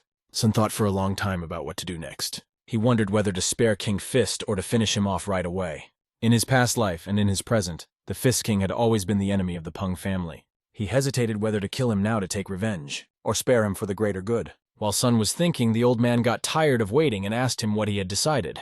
Sun's answer was simple. He raised his sword above his head, the hilt firmly in his hands. This action was his answer. A red ribbon, a bright red trail, was left behind the sword after he swung it. With the first stroke, Sun cut off his arm. His eyes almost fell out of their sockets when he saw his severed arm in front of him. It was a pretty good punishment for an old bastard like him. And to humiliate him even more, Sun stepped on his hand with one foot. He told the Fist King that even with only one arm, he was still capable of killing demon sect members. It was only the fact that they both belonged to the same sect that saved King Fist. Only because of this did Sun save his life. However, the old man asked Sun if he really thought he would dance to his tune. In response, Sun told him that he could do what he wanted. Then he asked King Fist to look closely, and asked if this situation didn't seem eerily familiar. Sun brought up what the heir had told him about the past sect competition. In particular, that the Fist King had broken the arm of the previous head of the Peng family. At this point, Song asked him what it would be like to be in his place. In response, the old man only spoke insulting words, calling Sun a bastard. He had been terrorizing the Peng family for years under the name of the Fist King, and now it was time for the An family to return everything to the Peng family. The next day on the battlefield in the North China Plain. As the new day dawned, the battle continued. The atmosphere in the Ong family was far from pleasant. Perhaps because their ranks had been significantly reduced over the past few days. And if the Pung family had not retreated yesterday, the battle might have turned in their favor. "What news from the main house?" asked the head of the Pung family Ong. "Nothing new except that the former head of the family has gone through a battle with Peng Musong." He could only hope that his father was alive. He realized that Song had made a breakthrough during his seclusion. A red flag with the image of a tiger was flying in the sky. This flag was held by the Pung family, and their soldiers were standing directly in front of the An family. The branch leader realized that it was simply impossible to complete such a sectarian competition in one day. Suddenly, they noticed someone approaching, and their bodies appeared in the sky. It was the world body technique, and it was definitely an extraordinary master. The sound of their landing thundered right between the two armies, so loud that the ground shook. Under the dust, a silhouette began to emerge. It was Sun, and behind him stood the Fist King. The former head of the family and the heir stood side by side. The head of the family, An, was glad to see his father, but he was standing with his head down right in front of Sun. And behind him, Sun was asking him to say everything himself. But the old man didn't want to be grabbed by the throat again. And of course, the Fist King came here because he couldn't let Sun humiliate him so publicly. Standing right in front of Sun, his body was trembling. He felt very uncomfortable in this situation. In his imagination, Sun's hand was already reaching for his neck. At that moment, he made up his mind and began to form thoughts in his head, deciding what to say. He turned his head toward the An family, where his son was the head. "On Jinju's family, listen to me carefully," he said. He clenched his teeth tightly and spoke through them hard, telling them all that they would admit defeat in this sect competition. From the three tyrants in Immortal Blade to the branch head and the Oni family members themselves, everyone was stunned to hear this. Because of Sun's appearance, which came out of nowhere, all of Jinju's efforts went down the drain. It was extremely difficult for the Fist King to admit this. His army also had a hard time recognizing this, because it was very bitter to hear such words. King Fist's son jumped forward and asked him what he was talking about. He emphasized how important this competition was for them. But then he saw the sleeve that his right hand was supposed to be holding flapping in the wind, as if there was nothing underneath. Sun approached the head of the An and asked him if there was any point in denying reality. After that, all the others noticed the elder's right sleeve, and thought they had imagined it when they first saw it. But it was true.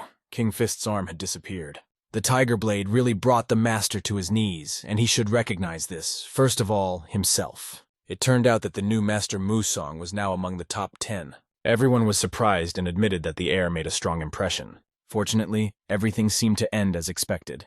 Peng's brother Hua even blushed a little when she saw this. The mad monk realized that Brother Peng would now officially top the list of the 10 masters, and realized that he needed to catch up with him. But the head of the Ones could not calm down and asked what would happen if he, as the head of the family, refused to admit defeat. Sun was the first to answer him, and said that after that he would take full responsibility for the An family, and they would have to answer for the consequences in the first place. The first to be punished will be King Fist. Hearing this, The head of the An family accepted defeat with pain, clenching his fist. With difficulty, barely able to speak, he said, "We accept defeat." Then he reached for his sword and began to pull it out of its sheath. He turned to his army, to his tigers, raised the sword up, and everyone followed him. In this competition of sects, the victory is for the Peng family, and this victory can be celebrated with a joyful smile. After the stunning victory in this competition, the young master raised his sword, showing his invincibility. He announced that the victory now belonged to the Pung family, and it had gone to their side, cementing their power. The elders and honorable people watched this spectacle from the mountain, seeing the enemy's hand cut off. Having lost his arm, the boy realizes that he will now miss many things in life. Even such great men as the smooth king of the Holy Blade have died, and the king of the Fist has lost his arm forever. Hugging his sombrero, the elder watches as the new era slowly comes to a close. Looking at this young man, he feels bitterness and sadness pierce his heart. However, he feels a sense of relief, wondering if their masters are watching them from the heavens and feel the same way. The four tyrants were also watching the battle closely, holding their breaths for the decisive moment. The monk, filled with courage, shouted with all his might, "Long live the King of the Blade!" It was no longer just the Tiger Blade, but the true King of the Blade. And it was now obvious that he had defeated the King of the Fist. This was the beginning of a new era, with dozens of new masters rising. The warriors were happy to have witnessed this spectacle. Looking at this serious battle, it was clear that the King of the Blade was now among the 10 supermasters. The warriors chanted his name, praising the Peng family Blade King of Hebei, and were happy for him. Monsoon felt a little uncomfortable, although he was happy to win, but as if something was missing. Soon his father appeared in the crowd, and he was overjoyed to see him. His eyes were filled with pride for his son. The young master understood all this, and he felt warm at heart because of this family support. The father approached his son, hugged him, and proudly called him "well done." The boy realized that this was only the beginning and accepted his father's warm embrace. The flowering of the Pung family from Hebei is just beginning. The elders were deeply concerned about this event, although they did not show their true emotions. In fact, the competition ended in just one day, and this brilliant result for the Peng family is truly impressive. The warriors couldn't believe that Monsoon had broken into the Jinju family's home on his own and defeated the Fist King. Not only Hebei, but the whole of Murim was shocked. One of the sect's leaders, Moran, was with his girlfriend when he received the news. It was just unbelievable, as he had been elevated to the pinnacle of fame because Peng Monsoon had completed the competition in just one day. It was just unbelievable to him, and he couldn't believe it, but anger was overwhelming his heart. The girl who looked like a demon hugged him and began to comfort him, trying to calm him down. It seemed that they had failed to pull off their trick on that young man, and now they regretted it. She was very sorry for this failure, hugging and manipulating the sect leader. The head of the Moran clan ordered that the tongue of anyone who dared to say that the sect competition would last for 5 days be cut out. The servant immediately ran to fulfill this crazy order without asking any questions. The woman rocking the head of the Moran clan gently placed his head on her lap. She was sure that the Pung family had suffered significant losses. Her demonic gaze mesmerized the clan leader, and she asked him if it would be a waste of time if he surrendered without a fight. He listened to her as if mesmerized, like a rabbit, hanging on her every word, and asked what she suggested. The woman suggested striking before they had time to regain their strength, knowing what the Moran sect was capable of in captivity. The Moran clan leader turned her over to the other side of the bed and ordered her not to say another word. He took her hint and thought it was a really good idea. The woman skillfully manipulated him, realizing that every man was just a puppy for her to play with. She believed that Pen Monsoon would be different only when he knelt before her. She planned to make him another one of her toys, manipulate him, and imagined him worshipping her. A few days later, the bright holiday became a real celebration for Pen's family. Everyone was celebrating this momentous occasion, and the alcohol was flowing. The young master was tired of the endless congratulations and celebrations. He remembered the words when he was introduced to his daughter, who was rumored to be incredibly attractive. It was a trap of sorts, and the difference would have been imperceptible if the head of the family had not distracted them. The young master could have fallen into the hands of these scoundrels and been forced to marry that woman. He turned pale at the thought, but the four tyrants beckoned him over. The boy approached them and sat down at the table, feeling tired and tense. His face was pale and reflected inner turmoil. He was clearly out of sorts. It looked as if Namgun had kicked him. His face was so exhausted. He didn't explain anything, just gulped down a glass of alcohol, feeling strangely uneasy. It seemed that there was a reason for this. He looked more tired than after the sect competition. Yanghua asked him curiously if he was sick or in pain, because she had heard that 3 of the 5 big families had come to visit them. She apologized for her family because she could not come with them. The young master realized that her family lived very far away, and it would take a long time to get there. The monk, while eating the chicken, asked Warren why she was so worried in the first place. The monk was happy that not only is the alcohol excellent in Hebei, but the meat is top-notch. However, behind him was a group of angry monks who greeted him with serious faces. They hadn't seen Mugak for a long time, and there was a kind of harsh energy coming from them. They asked him if he was having fun in this harsh world. Mugak was confused when he saw these robber monks and began to make excuses, asking why they were here. After all, they were happy for Pung's family, not for him. Monsoon greeted these guys and welcomed them, because they had come from Shaolin to their city. The chief monk was very happy to learn about these events and their consequences. They, as representatives of Shaolin, expressed their congratulations to the winner of the sect competition, as well as to the new master among the top 10 and the young master. They met their old acquaintance Mugak and could not help but to grab his head and hold him tightly as a faithful brother does. Soon they took him by the arms, legs, and head and dragged him off in an unknown direction, promising him that the monks would soon return for a visit. Soman had forgotten that Mugak was a monk and was subject to certain restrictions. Despite this, they had to continue eating. Suddenly, the young master returned and horror seized his heart. It was the very girl he had been thinking about and was afraid to meet. She asked the master to speak to her. It turned out that she was Bailey Seo-hyun from the Yualia family. After that, the girl mysteriously covered her smile. Girls began to pounce on the young master from all sides, all happy to meet him. After a while, girls began to approach him again, eager to join the young master's company. The boy's face turned pale. He was not at all ready for such attention from them. Namgun also began to run away, pulling out a bottle of alcohol, but the crowd of girls did not stop attacking the young master.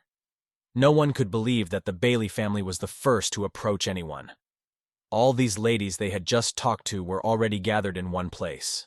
One of the men looked at Soman with envy, realizing that he would not be able to get so many beautiful ladies into bed. However, all these girls left them because of the ridiculous rumors they heard. Namgun and Hwaryong ran out of the crowd of girls, noting that they were quite aggressive. But when Namgun looked at Hwaryong, he saw that she was also out of it, and her face looked terrible. She was jealous of young master's attraction to all these girls, and was not happy to see them at all. She was insulted because these girls had nothing special, and she herself had nothing but the status of beauty. Samun, standing in front of the army of girls, decided to speak up and declare that today he would spend time with his friends, and that they should go and have fun elsewhere. The girls understood and began to disperse, but one of them looked directly into the eyes of the young master. She smiled with passion and a seductive look, as if she was trying to charm him. The young master sensed something wrong and realized that something was not right. Nevertheless, he went to his friends, who were shocked by what had happened. Namgun was muttering quietly, and Hwaryong was as angry as a dog.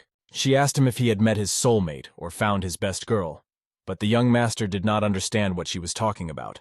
Hwaryong noticed that he kept his eyes on that girl, who even she found attractive. Seoman was looking at that girl without any hidden agenda, just curious. Hwaryong was furious, so he decided to put pork brisket on her plate, which she loves. However, doubts, envy, and jealousy did not disappear from the girl's face, and she could not let it go. Soon evening came, and the young master was walking along the streets lit by lanterns. He walked without hesitation, but suddenly the same girl appeared on his path again. At first he didn't pay attention, but he noticed that she was standing there looking at him. Avoiding running away, he decided to stay put. This was not the first time this girl had come across his path. He had the feeling that she was stalking him. When she saw the young master walking through the streets, she ran up to him. It was Miss Huan, who explained that she was walking down the street because she had drunk too much alcohol and was dizzy. She apologized to Mr. Soman and, having gathered her courage, decided to ask him a question. She asked if he would like to walk with her through these beautiful streets today, since this was their residence and their first meeting in the Peng estate.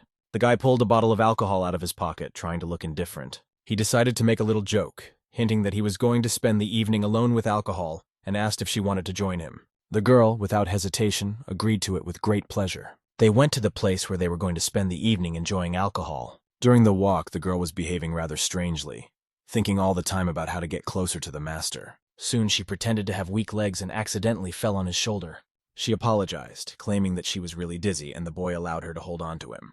The girl reacted happily, perceiving it as a valiant gesture on his part. Soon they entered the room, but something was wrong with it. There was a kind of demonic energy filling the room. The girl asked if Mr. Ping was wearing a bag of incense, as most men would not admit to it. The young master, having been wounded several times during the battle with the Fist King, decided to hide the smell of medicine and blood in this way. She offered to help him if he was having a hard time, but in his opinion, everything was fine, and they continued on their way to the resting place. The girl was amazed by this beautiful place, which she liked very much. The young gentleman had thoughtfully brought a second glass with him, just in case. They sat down near this wonderful place to relax, enjoying the moment. They didn't talk much, and Seo Yoon wondered if she was drunk or if she was just enjoying the dream too much. The owner mentioned that she had gone out with 2 friends earlier. She replied that they were her younger sisters, nothing unusual. Suddenly the girl was terrified, and she realized what was meant. She began to make excuses, saying that it was all because of the alcohol she had drunk, and she started to get nervous. Soman sensed the cunning and deception on her part, realizing that she had not made a mistake by accident. In fact, what she said was true, and he abruptly attacked her, confirming his suspicions. He put his hand on her shoulder, realizing that she belonged to a demonic sect. He looked her sternly in the eye and asked her what her true intentions were. The girl was amazed at how quickly he figured her out. She threw the glass aside and it broke, and then asked what the young master had put in it. However, Soman was sure that alcohol had nothing to do with it. He pulled a bag out of his pocket and showed it to the girl, saying that this stuff was more useful. It was dope from the Tang family. Our hero thanked her for putting all the cards on the table and pushed her against the wall. The girl realized that she had been discovered and realized that she had no other choice. She activated her demonic energy, trying to seduce the young master. She wondered how he could be so heartless to women, but her charms did not work on him. Soman warned her not to come any closer, or she would quickly get what she deserved, but she relied on her charms. She approached the young master and put her hand on him, confident that he would not do anything to her. But the boy could no longer contain his anger and grabbed her by the hair. Just as he was about to throw her away, Hua Ren entered the room, not expecting this development, and shocked that her advice had gone unheeded. She turned to Mr. Peng and saw him holding the girl by the hair, not hiding his anger. Soon, everyone was sitting down to dinner that evening, and they were joined by Nam Gong, who was also shocked by what had happened. The girl turned to Mr. Namgun, apologizing and tearfully admitting her mistake. Given the way things were going, there might be another demonic temptress in the area, and she needed to be caught immediately. As soon as the young master gave the command to Gawal, the ninja instantly appeared and went downstairs. She confirmed the location of one of the main demons in the pavilion. However, she didn't know anything about the other one. Saman asked Gawal to speak directly without any unnecessary hints. It was reported that the second demoness had just entered the residence of the third young master. Xiaoman realized that things were bad and grabbed his head, thinking of his lecherous brother. He instructed Namgun to check out the pavilion they were talking about, and he went to talk to his brother. Without hesitation, he burst into the room where his brother was staying. A picture appeared before him, his brother and a gorgeous half-naked girl. They hastily covered themselves with a blanket, not understanding why the young master had burst in so suddenly. The third young master, with tears in his eyes, did not even realize that Miss Chan was a temptress from a demonic sect. He shouted at Somun, asking why he was coming to him in the middle of the night and if he was crazy. But Somun came here for a reason. He came to save his naive older brother. He pinned the girl to the wall by the neck, despite the third lord's request to leave them alone. Looking her in the eye, he warned her that if she tried any trick, she would immediately lose her head. Even though his brother kept saying that this was impossible, he could not believe it, because she seemed so honest and sincere. Somun punched the table so hard that it fell apart. He was furious at his brother's frivolity. Somun looked at his other brother, and was glad that at least he had not been touched by these demonic temptresses. The second young master confessed that the mere thought of it sent shivers down his spine, for he had been captivated by one of the girls, just like the third. He also could not believe that his beloved was a temptress. Looking at the tied-up girls, it became clear that the main one had 7 disciples who were tasked with infiltrating the Pung family. Namgun could not understand how the young master could recognize them all, since he had to sense the demonic energy from them. But according to the young master, it was an intuition that he could not explain. His eyes were constantly fixated on them. It was clear that he had a good instinct, or he was just very poorly versed in women. However, something had to be done. And the second master asked how they would proceed, whether it would be better to keep it a secret until the last day of the celebration. It was hard for everyone to decide, but they agreed that it was better to keep it a secret to buy time, because no one knew about it, and on the right day, they would inform everyone. They decided to keep these girls in prison, and then transfer them to the Alliance branch, which was very good, because, thanks to Soman, they were not able to carry out their dastardly plans. The third young master was upset that he did not have a girlfriend that evening. His brother supported him, telling him not to be upset, and mentioned that he had heard rumors that someone even wanted to marry him. The third young master blossomed before his eyes like a little child when he heard these words. Soon after, everyone said goodbye and went to different parts of the Peng estate. Huaren stayed with the young master, and they walked through the evening streets. Xiaoman noticed that the girl was very silent, which seemed rather strange to him. Soon they reached her home, and the young man showed her in, telling her she could go. She turned away from him, but still something was wrong with her behavior. Interestingly, he had recently received a marriage proposal from the Bailey family, although the young master did not even know about it. He did not understand what she was talking about, or what she meant. But girls' conversations often differ from men's, and this added to the mystery of the situation. All Huaren wanted to tell him was that he shouldn't do it. At first, the boy didn't understand, but she shouted to the whole street that he shouldn't accept the marriage proposal. Soman immediately suspected something was wrong and asked her if the proposal was really worth accepting. The girl was shy and thought long and hard about what to say, but she looked very nice. She came closer to the young master and finally made up her mind. She looked into his eyes as if she wanted to say something important, but could not find the words. She just hugged him, no matter what, because she loved him, although she did not admit it. But it was already clear, and the next evening promised to be very significant for both of them. The moonlit night enveloped them, and their relationship began to blossom. Afterwards, Hwaryong jokingly said that a hero should have 3 wives and 4 concubines, but that didn't apply to him. Hwaryong assured him that she would do everything possible to prevent Soman from living by such rules, because she was a very jealous woman. Soman admitted that he was not attracted to anyone but her, even demonic temptresses, and he gently hugged her head. The girl was amazed by these words, for she had never heard him make such a confession before. An incredible strength enveloped him as he confessed, and it was unlike him. Hwaryong laughed afterwards. They exchanged glances again, and she decided it was time to go to bed, because tomorrow was an important day. She rode home in a great mood, humming a song. Simun realized that Hwaryong had a strategy after all, although he couldn't guess what it was. Meanwhile, at the demon sect's residence, a pigeon arrived with a message. It landed right on the hand of one of the temptresses and gave her an important message. It was an extremely important message that it brought to her. It was clear that they had some serious problems. She was very angry because all of her sisters had been captured and none of them were free. In a fit of anger, she destroyed the dove. Her demonic energy was so strong that everything around her began to die, and it was obvious that she had no choice but to go in there herself and deal with it all. The flag is raised high above the warriors, and the head is preparing for a decisive battle against a powerful army. He assured the warriors that his speech would be short, as eloquence is not his strong suit. The Pung sect competition begins, and the Pung family regains its status as one of the 5 great families, but they did not do so through their efforts as the head of the family. While he was in a miserable state, the elders or lesiths were in decline, and the members of the Pung family, including the heir apparent, brought the family up from their knees.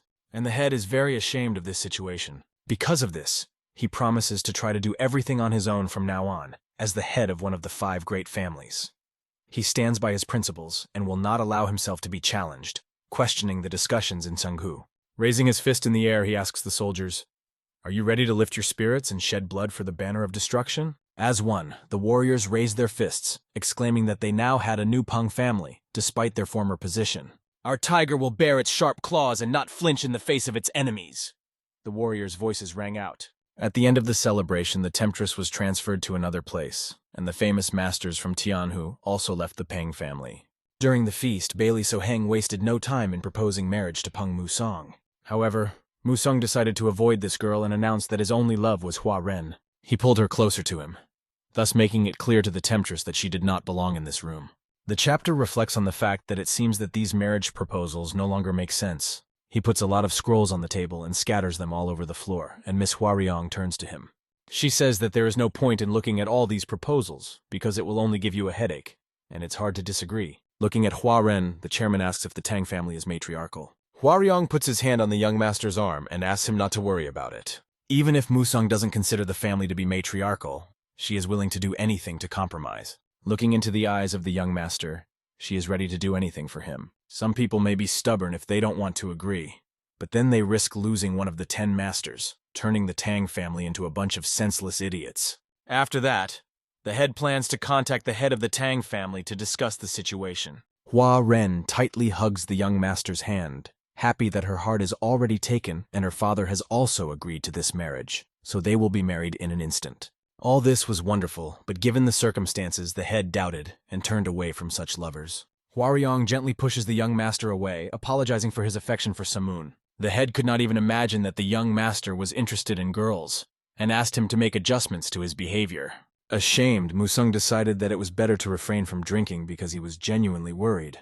Hwaryong didn't stop even if people were looking at him, because in his normal state the guy resembled a walking rock. This way, he didn't give the other girls a chance, but it happened. Soon, a servant bursts into the room, bringing an important message for his master. Everyone immediately paid attention as the situation was becoming increasingly tense. The map showed the Moran sect's forces moving south, which was alarming. However, no one knew exactly their numbers or the location of their warriors. It was rumored that they had stopped disguising themselves only a day ago, and there were many more than expected. The Moran sect is one of the strongest sects, and they seem to be trying to suddenly start a war with the Pung family. It was unusual for them to move so aggressively and stealthily without thinking about the consequences, which seemed very strange. The Pung family council did not understand why the Moran sect would attack them, but something mysterious made them doubt their safety, right when they were formulating a strategy for their faction. However, a similar situation had already happened to their family, and the target was similar. The young gentleman, holding his chin, realized that the threat was really great, and Moran was really managing the situation well. He stated this at the Peng clan's board of directors, and everyone went numb, holding the intrigue. It was clear that while the On-Jingle sect was healing its wounds, they wanted to pit the Peng family against the Moran clan to turn the Peng name into an empty shell. The situation continued to heat up, and although it was necessary to act, it was too long to wait for a response from the Alliance and Sandongcha. It was decided to make decisions on our own. The Moran sect moved under the guidance of its leader, and it was he who attracted the attention of the young master, who decided to deal with the situation personally. The leader asked if the young master could handle this task. If we recall how he entered on Jinduja's house, there shouldn't be any problems. The young man will complete the task quickly and reconnoiter the situation there. The warriors with their swords drawn went forward, regardless of the possible dangers. They didn't understand why they were sent to the Pung family, because the Pung family had become one of the strongest clans, and their spirit was only getting stronger. However, they were told that they had no choice and had to complete this task. Their leader, who had been leading them forward for a long time, noticed that someone unfamiliar was standing in front of them. It was a young gentleman who was leaning against a tree and waiting for the soldiers to approach him. Coming around the corner, he introduced himself as Pung Muson, who had been waiting for them for a long time. The warriors reacted to the Blade King with fright, and when they saw that he had come alone, some were already preparing to attack. Their leader stopped his comrades, asking them not to rush and not to draw their swords. The young master noticed who was in charge among them. He decided to inquire about their condition, and the leader introduced himself as the North Wolf, adding that they should not think he could defeat them all alone. Monsoon responded by saying that he would have done so long ago if he had wanted to, and their bodies would have bled out long ago if he had needed to. Hearing these bold words, the soldiers became even more angry. The commander of the wolves said that negotiations with them were pointless, because they had an order, and they would follow it, to attack the Peng family. But what kind of negotiations can there be? It is the soldiers who need diplomacy, not him. Hasn't the leader of the Moran sect been acting strangely lately? The young gentleman asked. And are they confident in his actions, not doubting his decisions? After these words, the warriors realized that this was true, and they had long thought that they were going the wrong way. Looking at them, the young master points his finger and says that they should just set up their squad and wait. Then they will have a chance to survive, while he himself will investigate the strange behavior of the head of the Moran sect. However, the soldiers decided to ignore his words, and the commander ordered them not to listen to this scoundrel, because some bastard would not tell them what to do. The fierce Cossacks rushed into battle, wanting to show what they were capable of in the face of this scoundrel. However, the young master had not even started giving orders yet. It was just friendly advice. But after the soldiers attacked him, his advice turned into an order, and the soldiers scattered like ashes from the young master's powerful blow. The battle did not end in favor of the commander, and when night fell, he regained consciousness. He saw that he was lying on the cold ground, and frogs were jumping around next to him. At first he didn't understand what had happened and even forgot what he was doing, but when he opened his eyes, he saw Musong tying his squad to a tree. Of course, this sight frightened him and made him feel afraid. Standing up, the commander began to shout at the young master, asking what he was doing. The boy greeted him, glad that he had finally woken up after a long sleep. Standing in front of him, the young man said that the commander would have to sleep a little more. The wolf commander didn't understand what the point was, but Musong said that everything would be over soon and swung his fist at the rascal. Soon we are transported to a place called Mirandi, where evening life was in full swing. A young master was walking along, dressed in dark clothes typical of the Moran clan. Watching the soldiers preparing to strike at the Pung family, Musong noticed that they were completely unaware of the danger. If he had acted according to the old scheme, he would have simply broken in and caused a commotion. But for the sake of the faction, he decided to avoid unnecessary problems and noise. As they walked among the scoundrels, some of them began to pay attention to the guy they didn't recognize, because he was an unfamiliar figure in their circles. The boy waved his hand, ordering them to work hard and not to be distracted, and the soldiers thought he was some kind of superior. Walking on, no one interfered with Musong, and soon he reached the main building. There were a lot of guards there, and at first glance it seemed that it would be difficult to approach unnoticed. Of course, they did not expect the head of the Peng clan to be able to get so close and so unnoticed. Perhaps they even expected it, and prepared for it a little. However, since he had penetrated so deeply, it was time to start the plan to infiltrate secretly. Filled with chi energy which colored his body red, he took off from the ground with lightning speed. Catching the guards by surprise, the young master quickly began to scatter them. They did not have time to realize anything, and were quickly destroyed by his skillful blows. Other soldiers, not realizing what was happening, rushed to the scene of the commotion. When they saw a stranger among them, they immediately realized that the spy had entered right here. With a quick movement, the soldiers began to ring the bells to block all the exits and prevent the stranger from escaping. One of the soldiers began blowing a horn to symbolize the danger and to warn everyone to prepare. However, an incredible red aura appeared near the building, which was in the battle zone, and covered it like a dome. The warrior could not understand why his horn was not working and why no one could hear the signal. The young master turned to him and said that this was ridiculous. He explained that he had surrounded the area with a barrier of chi energy. Looking at each other, the warriors realized that this was real madness, because they were facing one of the strongest masters, and they could not cope without reinforcements. Musong ignored their doubts and confidently moved forward. Using the royal steps of the King of the Mountains, he walked, filling each step with energy that destroyed the ground under his feet. It seemed as if an earthquake had struck the inexperienced warriors, and they were scattered, unable to stay on the ground. These warriors could not even resist the young master. He just kept going no matter what. He asked them not to try to stop him because he was not here to injure the head of the Moran sect. He came for one purpose only, to kill a few harmful leeches on their territory. If the warriors try to interfere, they will face a very unpleasant end. They will inevitably die at the hands of Musan. After such a demonstration of incredible technique, the warriors did not know what to do. It was dangerous to go inside, and it was dangerous to stay there. They realized that the technique, which makes everyone around them literally press down to the ground with every step, was simply incredible. This was one of King Gyerpeng's royal step techniques, but how could Musang penetrate so deeply into their territory? They realized that he was not joking when he said he would kill them all if they dared to go inside. Realizing the danger of the situation, they believed him and did not dare to enter. Soon our hero went inside and smelled a strange odor. It was like the smell of rotten chi energy. Filling his hand with power, the guy realized that something terrible was happening here. Smashing the door in front of him, he met the head of the Moran clan with a sword in his hands. The blow was precise and aimed directly at our hero, but he was not fazed. He came only to meet the leader of the Moran sect. The leader of the Moran sect was in some kind of incomprehensible state, shouting, "How dare you invade my quarters?" The leader looked completely confused. The leader even began to accuse Mu's son of coming to kidnap his mistress. As the young master deflected all the blows with his palm, he saw that the leader of this sect had completely succumbed to the demonic spell and was in a state of madness. The young master effortlessly caught the leader's sword with his hand without showing any physical strain. He did not like the words of the Moran sect leader, and he realized that talking would not bring results. He made the man fall asleep by knocking him out with a knee. The rascal fell to the ground, but the incredible chi energy still enveloped him, and it seemed as if he was rotting before his eyes. As he fell to the ground, the young master was amazed to see that the head of this sect was among the top 7. Soon, a woman came out of the darkness who was also unhappy that the leader of the Moran clan could not even hit the boy with his sword. She looked strange, licking her lips and asking Peng Musan how he was doing.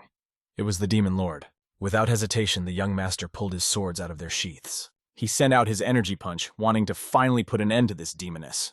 But being no ordinary woman, the experienced demoness opens her deadly weapons before him. The demoness skillfully deflected his blow, directing it in a different direction, an incredible amount of energy wasted, and she stands there as if nothing had happened. Looking at her, Musang realized that if she had created all this chaos, she had relied on more than just her beauty and magic. Hearing these words, the demoness emphasized that he was the first person to see her face and still decide to attack. However, as she examined the boy, she noticed his figure and noticed that he was not a eunuch. She decided to ask him, "Are you by any chance a eunuch? Otherwise it will be much harder to deal with you." The energy of the demon lord enveloped the young master, squeezing him from all sides like invisible chains, preventing him from breathing or moving. The demon girl didn't stop there. She directed her power toward his weaknesses, trying to capture his mind and will, using pink energy to force him to submit. The young master clenched his fists and decided not to give in to these temptations, keeping his mind sober and his inner peace. He instantly realized that the demonic energy of this seductive girl could plunge anyone into heavenly ecstasy. But he was not going to fall prey to it. The demoness was amazed. The guy immediately figured out her insidious technique, but who is he, and how does he know about it? Meanwhile, her servants appeared behind her back, the girls who were supposed to seal all the escape routes. They had gathered here to prevent any secret from leaking out and to destroy those who would try to oppose them. Although the faces of these girls were gentle and sweet, their sharp claws and murderous gazes betrayed their true nature. They appreciated the young warrior, noting his courage, but could not resist trying to flirt with him, testing his resilience. However, the boy ignored their temptations, demonstrating incredible willpower that allowed him to resist their powerful energy of heavenly ecstasy and restrain his desires. It was incredible for the demon lord. She had never encountered such resistance. With one stroke of her pen, she ordered her warriors to immediately attack the boy, giving him no chance to escape. Their magic was supposed to envelop him and force him to drop his weapon, but he continued to fight, deflecting every blow. Despite the powerful attacks, the boy not only defended himself, but also resisted their spell perfectly, not allowing it to penetrate his mind. In a moment, the situation changed. Now, the demoness was forced to defend herself against his strong blow. The boy swung his sword so hard that he almost demolished everything around him, feeling the power that filled him. But the girls were not afraid of this. They themselves had considerable strength, and were ready for such a development. The maids decided to defend their mistress, not believing that anyone could dare to attack their big sister. The feminine energy of heavenly ecstasy enveloped his body, and for a moment he even succumbed to this temptation. But he felt no fear, and with all his will he tried to escape from her influence, determined to continue the battle. The demoness came out of the darkness, and it became clear that she had been hit in the face by the young warrior. She wasn't afraid of him, because it didn't mean that he had the main demon technique, one of the 10 master skills she could use. Their attacks could have already reduced him to death, but the boy seemed to remain invulnerable, as if he were actually a eunuch. The demonesses noticed his reaction and began to mock him, thinking he was weak because he showed no signs of arousal. Their energy enveloped his body, and it became extremely difficult for him to even move his lower body. These words made him lose his temper. He was not in the mood to joke with them, and he sharply asked one of the demons to be quiet. Looking him in the eye, the demoness began to tell him that if the Flame King could not escape her control, how could this guy be any better? Monsoon said that he was different because he knew women who were hundreds of times more beautiful than this demoness. Hearing these words, the demoness burst out laughing because she thought it was complete nonsense. There are no women more beautiful than her. Together with their sinister threads and vicious tears, they decided to attack, completely enveloping the young master in a whirlwind of danger. At the moment when they hoped he was completely enveloped by their technique and unable to move, the demons simultaneously attacked him from all sides. Their large claws began to slide across his face, leaving deep cuts. They harmed him by cutting his skin, which quickly began to bleed. The boy just watched as these cursed witches attacked him, feeling powerless in the face of their cruelty. He was paralyzed, unable to resist their sweet faces, which carried pain and disappointment. One of the witches struck him a strong blow that almost demolished his face, but the boy was able to block it at the last moment. Enveloped in their fierce demonic energy, he still held on despite the unbearable pain. Although he had not expected the demonic seductiveness of their attacks to be so ominous, it was the first time he had ever faced such a challenge. The demonesses were amazed, wondering how much longer this young man could hold out under the onslaught of their attacks. But the young master continued to resist, and it became clear that even the demoness had reached the peak of her transcendence in this battle. And when the time comes, and she reaches the peak of transcendental ecstasy, she will become even more dangerous than the demon kings themselves. This time, despite his previous experience, the boy has to see it through. He has to roast her alive, using the power of his chai energy that fills his sword. Incredible energy explodes in the room, blinding everything in its path. The demon lord saw this incredible power and began to feel anxious. Trying to take control of the situation, she decided to attack the boy, realizing that there was no time to lose. With a swipe of her pen, she made him suffer even more, trying to break his will because something was still preventing her from completely subduing him. She decides to counterattack to finally settle the situation. At this point, she points her hand, about to pierce him with her energy in his most vulnerable spot. The guy breaks out in a sweat, realizing how dangerous it is to be in the sight of this creature at all. She takes hold of her dress and begins to wave it, radiating such powerful energy that nothing seems to be able to resist it. The guy realizes that it is difficult to resist such power, especially since she had many helpers who also enveloped him, leaving him alone in the room with them. Having gained her power, the demon lord placed her feather on the young master's head, as if to seal her superiority. She moved closer to him, looking directly into his eyes, and began to dictate her rules, forcing him to follow certain patterns she had invented for him. Leaning down to his ear, she whispered that he should leave his faction, promising that then they would do what women and men liked, emphasizing how it would look. The demon lord's partners began to smile and laugh at her words, realizing that they already had this poor guy on the hook. The boy listened to her in silence, but finally decided to say that she was a stupid, ugly woman. Hearing these words, the demoness realized that her spell did not work on him, and this made her angry. The boy pushed off the ground and moved to a safe distance, preparing for the next step. Outraged by the insult, the demoness began to radiate incredibly powerful blows towards the young master, trying to destroy him. But everything was going according to the guy's plan. He wanted to bring her out in the open, and when she finally revealed herself, he was ready to act. At this point, he directs the roaring wind of the tiger in her direction to pierce through all her attacks and deliver the decisive blow. The attacks pierced the defense of this unworthy creature, and it had to dodge to avoid being hit. The boy confronting these cursed witches was in full control of himself, despite their demonic power. The demoness asked him if he was a real man if he dared to wave his sword in front of the ladies. But it was only a distraction. The scent of the women's chi energy was so alluring that it became increasingly difficult for the boy to maintain his steadfastness, as everything around him was filled with the scent of lotus. In order to resist these creatures, he had only one way out, to try to block all his senses and fight the chi energy. At the moment when he tried to block all his senses, the world seemed to turn black, and the girls began to look not like luxurious ladies, but like black and white creatures. When they thought they had a complete advantage in this battle and rushed at the young master, they did not even realize that he had perfectly sensed their technique and blocked everything that hindered him. Gathering all his strength, he delivered a decisive blow to their vile faces, which drove the men crazy. His blow, like a bolt from the blue, pierced them. The battlefield was filled with blood, which spilled from these unworthy demons to the ground. They were overwhelmed and amazed, watching as they now looked at the victor of this battle, beheaded. Despite everything, his energy began to weaken. But the young master continued to move forward, ignoring the bodies lying around him. He had only one task left to accomplish, and it was the most important one. The miserable witch, the only one left, looked at him, realizing that she was facing her death. It was simply incredible. The demon lord was amazed at the strength of this impudent young man. This guy even surpassed the Flame King. He was a real monster in a human body, and it was obvious that she was getting nervous because her tricks hadn't worked on Monsoon. When she saw the sharp blade of the young master's sword, her expression changed dramatically. Looking at him through her chi energy, she saw only a rough human form, devoid of weakness. This young man could recognize facial expressions based on energy alone. The incredibly strong man had defeated her violent technique and dealt her a crushing blow. Facing this powerful energy punch was not an easy test for her. But she was not going to give up so easily and directed the power of her lotus toward her master. He was already used to being enveloped by her lotus energy, and he was getting more and more impatient, waiting for the moment to act. And when the boy waved his sword, all her spells dissipated and went deep into the ground. Waving her fan, she was not going to die. Her determination to fight to the last was unshakable. She still had one more trick up her sleeve, and she pulled out the blades hidden in her fan. Performing a dance of ominous wind, she directed it at the young master, enveloping him from head to toe. Finally, she fully demonstrates all her fighting skills and abilities, leaving nothing in reserve.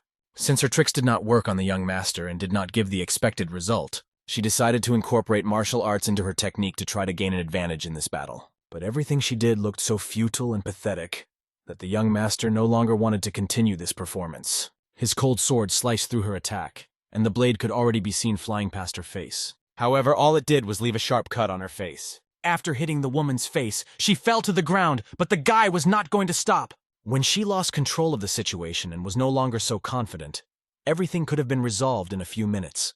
Feeling a wound on her face, something she had never felt before, she only shouted out the young master's name. She called him a damned fool who dared to touch her beautiful face. With hatred in her eyes, she rushed at him, intending to tear him to pieces. Promising that she would kill him, she waved her fan, trying to destroy everything the boy had achieved. But for the young master, all these techniques were just a game that he didn't even pay attention to. He confidently moved forward, swinging his sword, and his face reflected complete control over the situation. So that his eyes would not be tempted, he did not even open them, striking her with a precise blow. The demon lord released the fan from her hands, which immediately broke and shattered into pieces, and all the energy began to spread throughout her body. Sharp cuts covered her from head to toe, beginning to tear her apart from the inside. The powerful flow of blood was causing her incredible pain, but despite this, she was still standing. Her legs are stiff, and her once beautiful body and clothes are no longer as attractive as they used to be. She looks at her disfigured body, covered with scratches and dents, and tears come to her eyes. But her involuntary distraction from the battle leads to inevitable consequences. The young master's sword rushes in to make this battle final and vivid. With his blade, he performs an incredible maneuver that puts an end to this demonic creature. Its arm falls to the ground, forever separated from its owner's body. She falls to her knees, beginning to cry, realizing her defeat. All she could do was cry in front of the young master, and the tears flowed incessantly. She begged him for mercy, pouring all her strength into these requests. But at the same time, she was accumulating energy for the last blow. The guy blocked all his feelings in order not to give in to her requests, realizing that she could not be trusted. She was too cunning. And at that moment, quietly accumulating energy, she tried to distract him in order to deliver a fatal blow. The guy had one important rule that he had followed all his life. There is no mercy for those who have stepped on the demonic path. Her fatal mistake was that she dared to ask for mercy from a warrior of righteous faith who did not spare demonic creatures. His sword pierced her, ending the fate of this unworthy creature. The last thing that this demonic woman saw was that her path ended in this place. Looking around, the young master felt the smell of demonic energy gradually fading. Not far from him was the king, or rather, the head of the clan, who had fainted and did not regain consciousness for a long time. He decided to help him by taking him by the head and began to lift him up. His hand, which was filled with demonic energy, touched his forehead, and the boy put his fingers to remove the demonic influence. The clan leader screamed in pain, feeling the pain pierce his body like an electric shock. When he finally regained consciousness, he did not understand who was standing in front of him, but the boy quickly introduced himself. The clan leader could not understand why he was here, or what had happened, but it was obvious that the situation had left him confused. Looking around, the clan leader saw that there had been a huge battle, and women were lying on the ground, defeated. The young master noticed that the chief was interested in what had happened, and realized that they would have a long conversation. Everything the young head of the Pung clan told him was simply incredible. The head did not remember how it had happened. Everything was a blur, and he could not believe that such a thing could happen. The reason for everything was demonic energy that had penetrated through the blood vessels into the brain. The guy freed him from this influence, and now the head can sleep peacefully. In turn, the head of such a strong faction never expected such an influence. If not for the young master, he would never have been able to recover from this great crisis.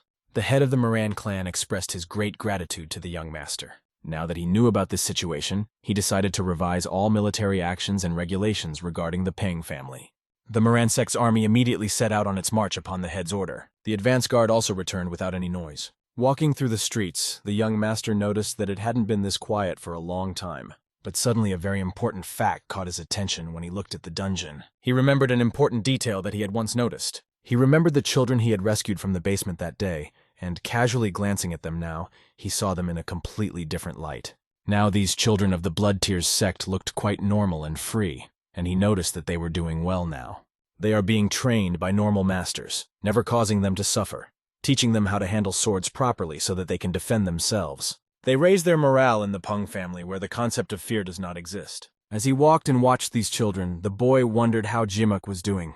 He saw this young master training hard with a serious expression on his face. Jimuk took his training seriously, striving to achieve excellent results. Watching him, Soman realizes that he has some natural talent. He decided that he needed to support the young man and went to him. The warriors noticed that the young master of the Peng clan was coming to them and greeted him. The young man did not even expect to be visited by the young master himself. It was Master Samun who asked Jimok how his training was going. The boy replied that everything was going well, he was trying hard, and asked for a moment of attention from the young master. Hearing the request, Monsoon decided to listen to him. The boy restrained his emotions, biting his lips so as not to give away his excitement. He fell to his knees and begged the young master to take him as an apprentice. Of course, this was not a very nice request for the head of the Peng clan, but he was impressed by such determination. The warriors also reacted quite seriously, because it was a surprise to everyone. And so he took the young master by surprise. What would the head of the Peng clan say? Would he take this boy as an apprentice? Soon, one of the kings was reported to the king about the situation with the king of the waves, who had already been reported to earlier. He replied that if he needed it, then he should bring someone who would be interested. This was the answer given to the head of the Blue Dragon Squad. These words sounded like an empty excuse because most likely this guy was trying to avoid meeting with him. The head of the squad promised that he would not let anyone down, apologized for not performing properly, and asked for forgiveness from the head of the alliance, standing with a broken arm. As expected, the head will have to go there personally. The head of the squad realizes that, despite the importance of the case, it is very dangerous for the head of the alliance to take such a step. Although he doesn't know all the details, what else can they do but perhaps ask someone? The squad leader does not understand what the leader is talking about. But the leader is referring to a new king who has appeared out of nowhere. The guy sits in Sparta and apologizes to the young master. He realizes that he was a bit hasty and created some inconvenience with his behavior. Monsoon didn't see anything wrong with that, but he wondered why this guy was so eager to get deeper in martial arts. The guy has a goal, to learn what he once saw during training. In the process of learning, he felt an unfamiliar feeling that brought him pleasure. Monsoon asked the boy to give him his hand. The boy gave him his hand, and it became clear that the young master wanted to test his inner energy. After analyzing it, the young master was even surprised by the boy's abilities. After all, he was working hard to reach a level even higher than his own. The fact that Monsoon took him on as an apprentice did not mean that he could be lazy, and it was important to explain this to him. The young master had prepared in advance for such classes, and had already received permission from the head to give him half of the signature chaotic divine lightning strike. However, there was one condition that had to be met. Was the boy ready to give up his family and take on the name Peng? In this way, he would confirm his loyalty and become a full member of their family. Without hesitation, the boy agreed and showed a sign of respect for the Peng clan. The young master liked the energy with which he said it. From that moment on, he would call him Peng Jin Mo. The young man was amazed to hear his new name and reacted with great emotion. Great feelings came over his soul, and he even felt a little confused. Hearing the new name, he squeezed his hand and rubbed it, realizing how important it was to him. But their meeting was interrupted by a messenger who said that a man from the Alliance had arrived. But what does from the Alliance mean? Could he be from the Morim Alliance? This man came, sat down at the negotiating table, and greeted the Peng family. The fact was that a letter had arrived from the head of the Alliance, and another for the King of the Blade, the head of the 100 Swords. The head, upon hearing these words, could not believe that the head of the Morima military detachment had come in person to deliver 2 ordinary letters. However, the fact was that the head of the Alliance, Morima, had emphasized the need to do so in person, because his request for help was of a formal nature for the leader of Morima. Everything about this situation looked exactly like this. The young master opened and read the letters. He realized that the request was for the Wave King because the Heavenly Group had clashed with a demonic sect, which was not in Morim's favor. The situation was complicated by the fact that there were significant disagreements within the group between the Heavenly Wave Group, who, having sided with the demon sect, decided to betray their allies. As a result, the Heavenly Group, the only one that dared to confront the demonic sect, was completely wiped out. The young master was interested in the terms of the Wave King on which they would cooperate. His demand was to bring a master who had faced him in a duel, defeated him, and thus proved his strength, since the only one who could compete with the king was the Rising Sword, as far as was known. This request sounded quite shameless to the Peng clan. However, realizing that the king had shown strength against 10 masters, the head was not too categorical. After all, the Wave King was, after all, a vagabond who put money above all else. What sense does it make that he would want someone stronger to raise his price and enrich himself? The Alliance tried several times to appoint and hire him, but no one has ever succeeded. Even the head of the Blue Dragon Squad, having stepped in, could not cope with the failure. The fact is that as a result, he was defeated and injured, which greatly affected him. Because of this, the head of the Alliance, Morim, asks for help from Master Peng. Realizing that the Heavenly Wave Group is located in Cholgan, he needs to go there. But will the young master be able to fight at this level when dealing with such a force? However, when he sets out on the journey, he decides not to go alone but to take the 4 tyrants with him. The man thanked Master Pung for his choice, and they exchanged gestures of respect. The young master, even in this situation, still wanted to make it to the festival in mid-autumn. Soon he had to meet with his group, the 4 tyrants. Everyone was impressed with the meeting place, as the river was spectacular in the fall. Namgung realized that the formation of the young master as a blade could finally be celebrated. However, the boy had not gathered them just to talk. He had gathered them to unite their thoughts and restart their 4 tyrants squad. Soon, the monk smelled something and shouted fiercely, "They are here!" People ran into this pavilion on the water, which was used as a restaurant or something like that, bringing a lot of snacks, drinks, and meat, which made the 4 tyrants happy as little children. There were so many snacks that the table was filled with delicious dishes. Looking at this food, everyone was salivating, and they immediately concentrated on it. The monk shamelessly began to eat, and even the young host had to take the food out of his hands, for he even tried to steal it from the rat, who also claimed to share. The girl, seeing her young husband, decided to feed him from her own hands. The guys sitting across the room saw their shamelessness, feeling like they were rubbing salt in the wound, but knew they had to wait a little longer and be patient. Having poured a glass of alcohol, they realized that the Mid-Autumn Festival was very close. The young host suggested they go to Kamgak. Namgunsu mentioned that he had been there as a child, and if they were lucky, they would be able to meet the Empress of Swords.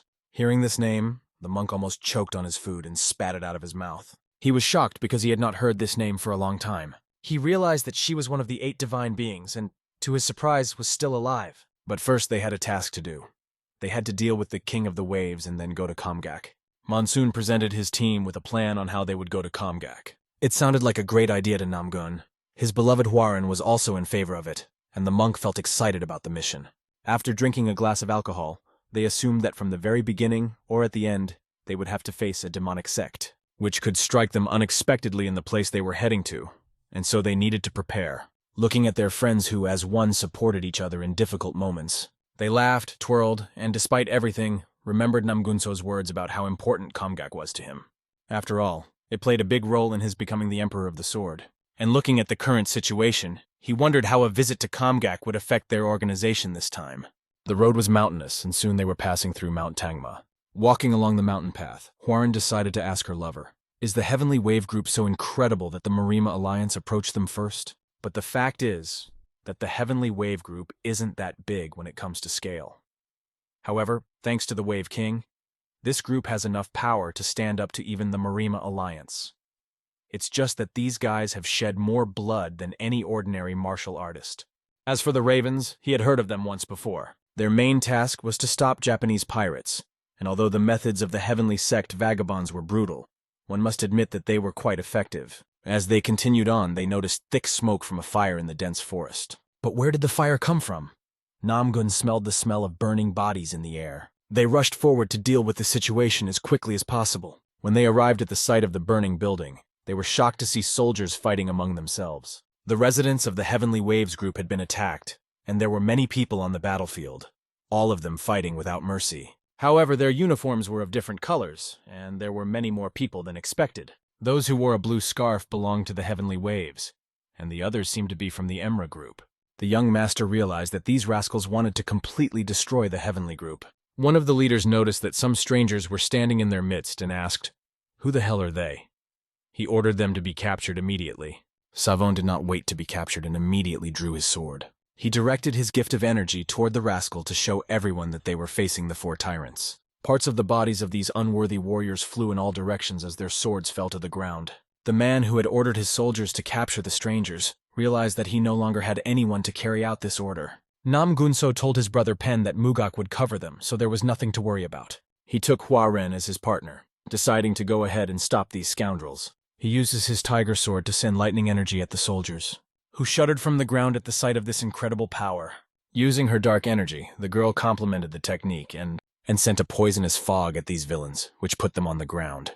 The commander of the villains' squad was furious that their plan had been foiled. He didn't understand how the four tyrants had suddenly appeared at all, or what it all meant. He had received a report, but he wasn't sure they were coming here and destroying their group on the way. This commander could not miss such a precious opportunity, because he did not even have the King of the Waves in front of him. Why should he retreat? He ordered his soldiers to use demonic techniques, but this was outside the plan, and it was not allowed to use such techniques without permission. The commander shouted, "What permission? We are in a terrible situation, you idiot. If you have learned a few demonic techniques, you should not forget them. Who is the boss here?" His subordinate fell to his knees and begged for forgiveness for his foolishness, for he had accidentally said it. But the commander was busy thinking about the four tyrants, because he realized that these scoundrels felt entitled to make a mess when they were awarded some miserable status. The commander wants them to regret having appeared before him and his eyes. Hwa-Ren and her husband found themselves surrounded by demonic subordinates who were about to beat them with their brass knuckles. Looking around, she realized that there were a lot of them, but soon a man from the direction of the stairs began to shout, "Emra Group, listen up! The head has authorized the use of demonic techniques." Hearing these words, the rascals began to rejoice, for now they had an advantage. Demonic energy began to fill their space. These warriors gained the demonic power they had been dreaming of for so long, and the bloodlust technique was one of the strongest. And the young master, standing motionless like a mad devil, watched in anticipation. He thought the idea of using demonic energy was quite interesting, and the commander seemed to have given the right advice to his soldiers. But he was going to get rid of these bastards. The battle began, and the soldiers, feeling excited and energized, rushed into battle. With their swords blazing with demonic energy, they went forward shouting, "Perish, wretched four tyrants!" But the young master, with a swing of his sharp sword, intended to wipe the smiles off their faces forever. With one precise stroke, he filled the entire horizon, causing great damage to many of the warriors of this ill-fated sect. Looking into the eyes of one of the villains, he decided to use his own technique. This technique was called the King of the Mountain's Royal Steps. With the incredible power of his steps, he began to destroy everything in his path without even engaging in combat. Warriors fell one by one, preventing others from moving forward. The ground trembled under their feet, and no one could move forward. They fell and never rose again. Each step of the young master caused the ground to tremble, and it began to shake under his feet. Pushing off the ground, he flew toward the main core, the king of the sect. The commander, seeing the young master flying, was scared to death. All he could do was to dodge the powerful energy strike because he did not want to die quickly. He covered himself with his cloak, and only dust flew into his eyes. His excitement knew no bounds. When the young fourth tyrant looked him in the eye, it became obvious that the situation was already lost. Monsoon asked the rascal if he was the head of the Emra group. The scoundrel replied that yes, he was indeed their commander. However, he did not want to die so quickly and reached for his saber. He began to pull it out and swung, missing the young master's head. The first stroke missed, but he put all his strength into the second. It seemed to be an incredibly strong blow, but the young master simply dispelled the demonic energy with his hand. The commander realized that everything was under the young master's control, and as expected, his technique did not work. He had to try the power that demonic battles gave him. He raised his sword up, filled with demonic energy, and his body seemed to swell, doubling in size. Demonic laughter filled everything around him, and the rascal shouted that with this power he could do anything. He pointed his dagger at the Blade King and began to tell him how he would destroy him, forcing Monsoon to listen to his threats. But the moment the commander said that he would finish off Monsoon, the young master instantly flew his sword past the body of the scoundrel. He struck a fatal blow that wiped the demonic smile off the bastard's face forever. The commander's head separated from his body, as they say he was beheaded. The soldiers looked around and realized that their commander was gone, but the battle continued. One of the women on the battlefield was stunned by the news, and she got off the ground to tell the others. She tried to encourage her comrades, urging them to hold their breath and fight to the end. But she hadn't expected these warriors to be so pushy, especially the one she disliked the most. He was a white-haired, bearded man who held his sword and laughed at every woman he fought. This man looked at the King of the Waves and noted that he had become better with his sword. In turn, the King of the Waves emphasized that his opponent remained the same fool, and now he would cut him in half. It was one of the 10 great masters, the King of Waves. Standing against each other, they realized that it was time to settle their long-standing dispute. They pushed off the ground to clash with their swords. And as their swords crossed, their gazes intertwined, and they looked at each other with fury. The young master, having dealt with his villains, looked toward the place where the events outside the battle were taking place. The warriors, seeing that the head of the Emra group was dead, began to surrender, and the Brotherhood prevailed, overcoming this invasion and gaining victory. And yet, in the command center, they talked together with the 4 tyrants, recognizing that this was the first time the Emra group had attacked with such boldness and power. They realized their plan at a time when the head of their sect was absent. Thanks to the 4 tyrants, their large family was able to overcome all these scoundrels. The deputy head sincerely thanked the heroes who had saved their territory. The young master was interested in when the King of the Waves would return to his native island, to which the deputy replied that the head known as the Sword Master would appear on the island of Jushan. However, this was not clear enough, so their Wave King made the first move. If they came here to discuss the alliance, they would have to wait a bit. Listening to this, Orin was surprised that there was a martial artist among the pirates who could eliminate one of the 10 great masters, and this alarmed her. Nam, for his part, was once again convinced that techniques should not be taken lightly.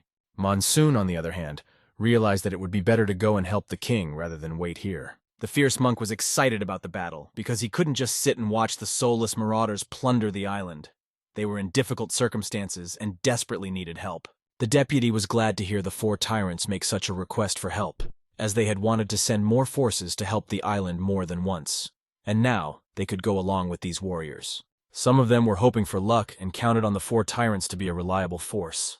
The battle was taking on new colors, and the woman with the sword was moving forward. She was fighting for life and death for the sake of her island and her territory. Passing one obstacle after another, she became stronger and stronger, but her strength gradually left her. Her sisters gathered in a circle to consult. However, there were too many people around them, and it was becoming increasingly difficult to breathe. Nevertheless, she persevered, because her sisters had to be watched, and she could not retreat. The Japanese pirate shouted and attacked with fury. Die, damned girls! Looking at him with understanding, they knew that he had to be destroyed. They resisted him with all their might, defending themselves. The girl rushed into the fight with this scoundrel and kept her level, opposing him. But suddenly her leg gave out, and she felt that she was losing her temper. And on the battlefield, losing your temper can mean losing your head forever. Because such a mistake could only mean one thing: death. But a miracle happened. An incredible warrior with amazing strength struck her enemy, knocking the sword out of his hands, and stood behind him. He struck him with a stabbing blow that put the enemy out of the fight. This was Nam Gunhak. The 4 tyrants quickly came to his aid. The monk rushed into battle with the 5 ravens, stretching his arms. The tired Mrs. Yen was amazed at the strength of these guys and the fact that they were on their side. Huaren was curious about how Mrs. Yen ended up in such a fierce battle. Holding her daggers in her hands like claws, she decided to help them, and these swords fell on their enemies, shutting their miserable mouths forever. Namgung was doing his job, destroying the warriors despite their strength. The monk didn't care about anyone at all. He destroyed everyone he saw, no matter what. Looking at the four tyrants, Madame Tang was amazed.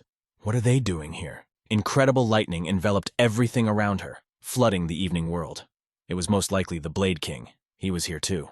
This was a huge relief for their side, because now there would be no more losses among the sisters. An incredible explosion ripped through the forest, filling the space with its power. The warriors who had been fighting before turned their attention to the man who had come and started to set his own rules. The King of the Waves remembered this energy well, while his opponent even began to retreat. The monsoon moved with incredible lightning speed, destroying everything in its path. If this rascal opposing them has such incredible skills, it is a very good sign for the king. He saw before him the King of the Blade, who came to his aid. Monsoon, for his part, was happy to see the King of the Waves and paid his respects.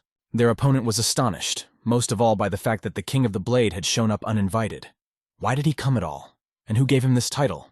The king. The enemy who stood before them was called the Lord of the Sword, and he was surprised at how confident the young master was. The Lord of the Sword was pleased to be recognized and laughed that even a boy from the Central Plains knew about him.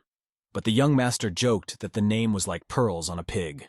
Bishop Klinka, hearing these harsh jokes in his address, decided to ask what the boy had said. At that moment, the young master, using vibrations, began to communicate with the king, noting that he did not like empty formalities and ego, but appreciated efficiency. Only old and boring idiots care about formality. Wouldn't it be easier to just finish off the Lord of the Sword if there were two swords pointed at him? Hearing these words, the King of the Waves was shocked by their meaning. He never thought he would hear such words from a representative of such an important and prestigious family as the Pung family. Calling the young master an idiot, the Wave King decided not to give in to anyone, realizing that the young master was trying to suck up to him. And yet, to prove his influence, the Wave King tells the young master, let him show his abilities. In turn, the Lord of the Blade, looking at the two swords pointed at him, asks if they have any pride as martial artists if they decided to confront him. The King of the Waves laughed, because the old man does not realize that only money is really important to him. However, if they decided to stand up to him, they had a real sense of pride, like martial artists, and they all turned their swords against the pirates. After all, piracy is unacceptable in their world, and they should not allow themselves to do anything unworthy. Lord Blade realizes that things are not going according to plan. After a while, the action moves to another location, previously unknown, where a brutal massacre fills the ground with red liquid. Some villain destroys another with his claws and enjoys the process. He was already so bored that he no longer enjoyed it and was tired of killing. He licks his claws, enjoying the taste of someone else's hemoglobin. And he looks at the beautiful island he sees as his next target. As he is bored with everything, he decides to take a decisive step in his life, to go to that island and drink some fresh water. Devilish energy sparkled in his eyes, and his face, like his hands, was covered in blood. He would be curious to see what would happen next. When the two strong masters brought their blades down on one of the pirates, he was no longer as happy as he had been before. At that moment, there were two of them, and he was alone, and they surrounded him from different sides, trapping him. The Lord of the Sword saturated himself with his demonic energy to resist these scoundrels. Repelling one blow after another, he did not stop and moved forward no matter what. Although he fought to the end, it did not mean that he would lose to these two masters, because his strength was more powerful. The young master pushed himself off the ground and dodged a strong blow from his opponent. But this was only the first blow.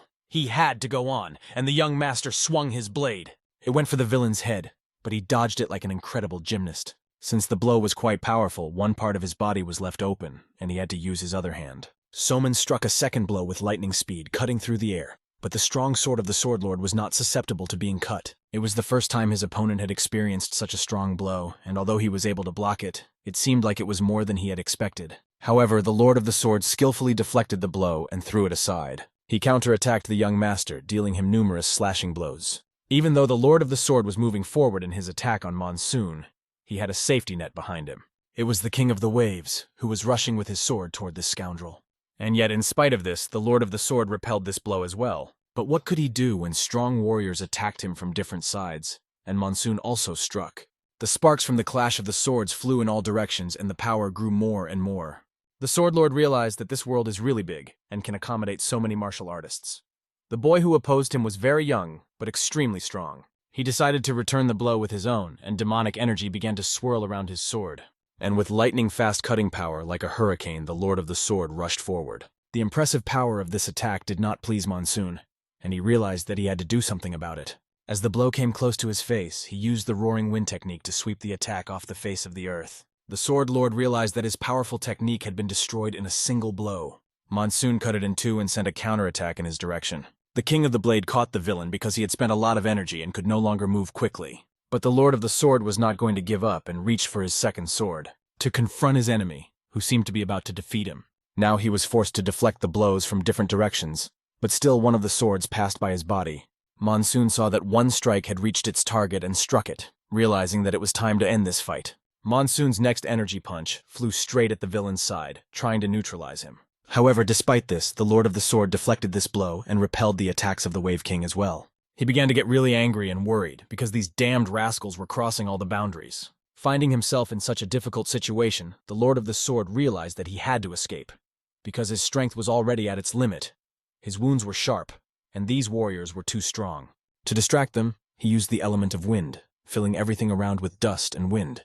An energetic electric charge passed through the sword, and the young master was filled with power. To prevent this rascal from escaping, Monsoon used the White Tiger Leap across the river technique, swooping through the wind created by his opponent. The rascal's pupils dilated as he did not understand what to do next, for his opponent's strength was only growing while his own was weakening. He was forced to take blows of incredible strength from both sides. And then he heard a very terrible news that meant his end. One of his swords began to crack, and soon, when he looked at his sword, he saw it breaking into two pieces.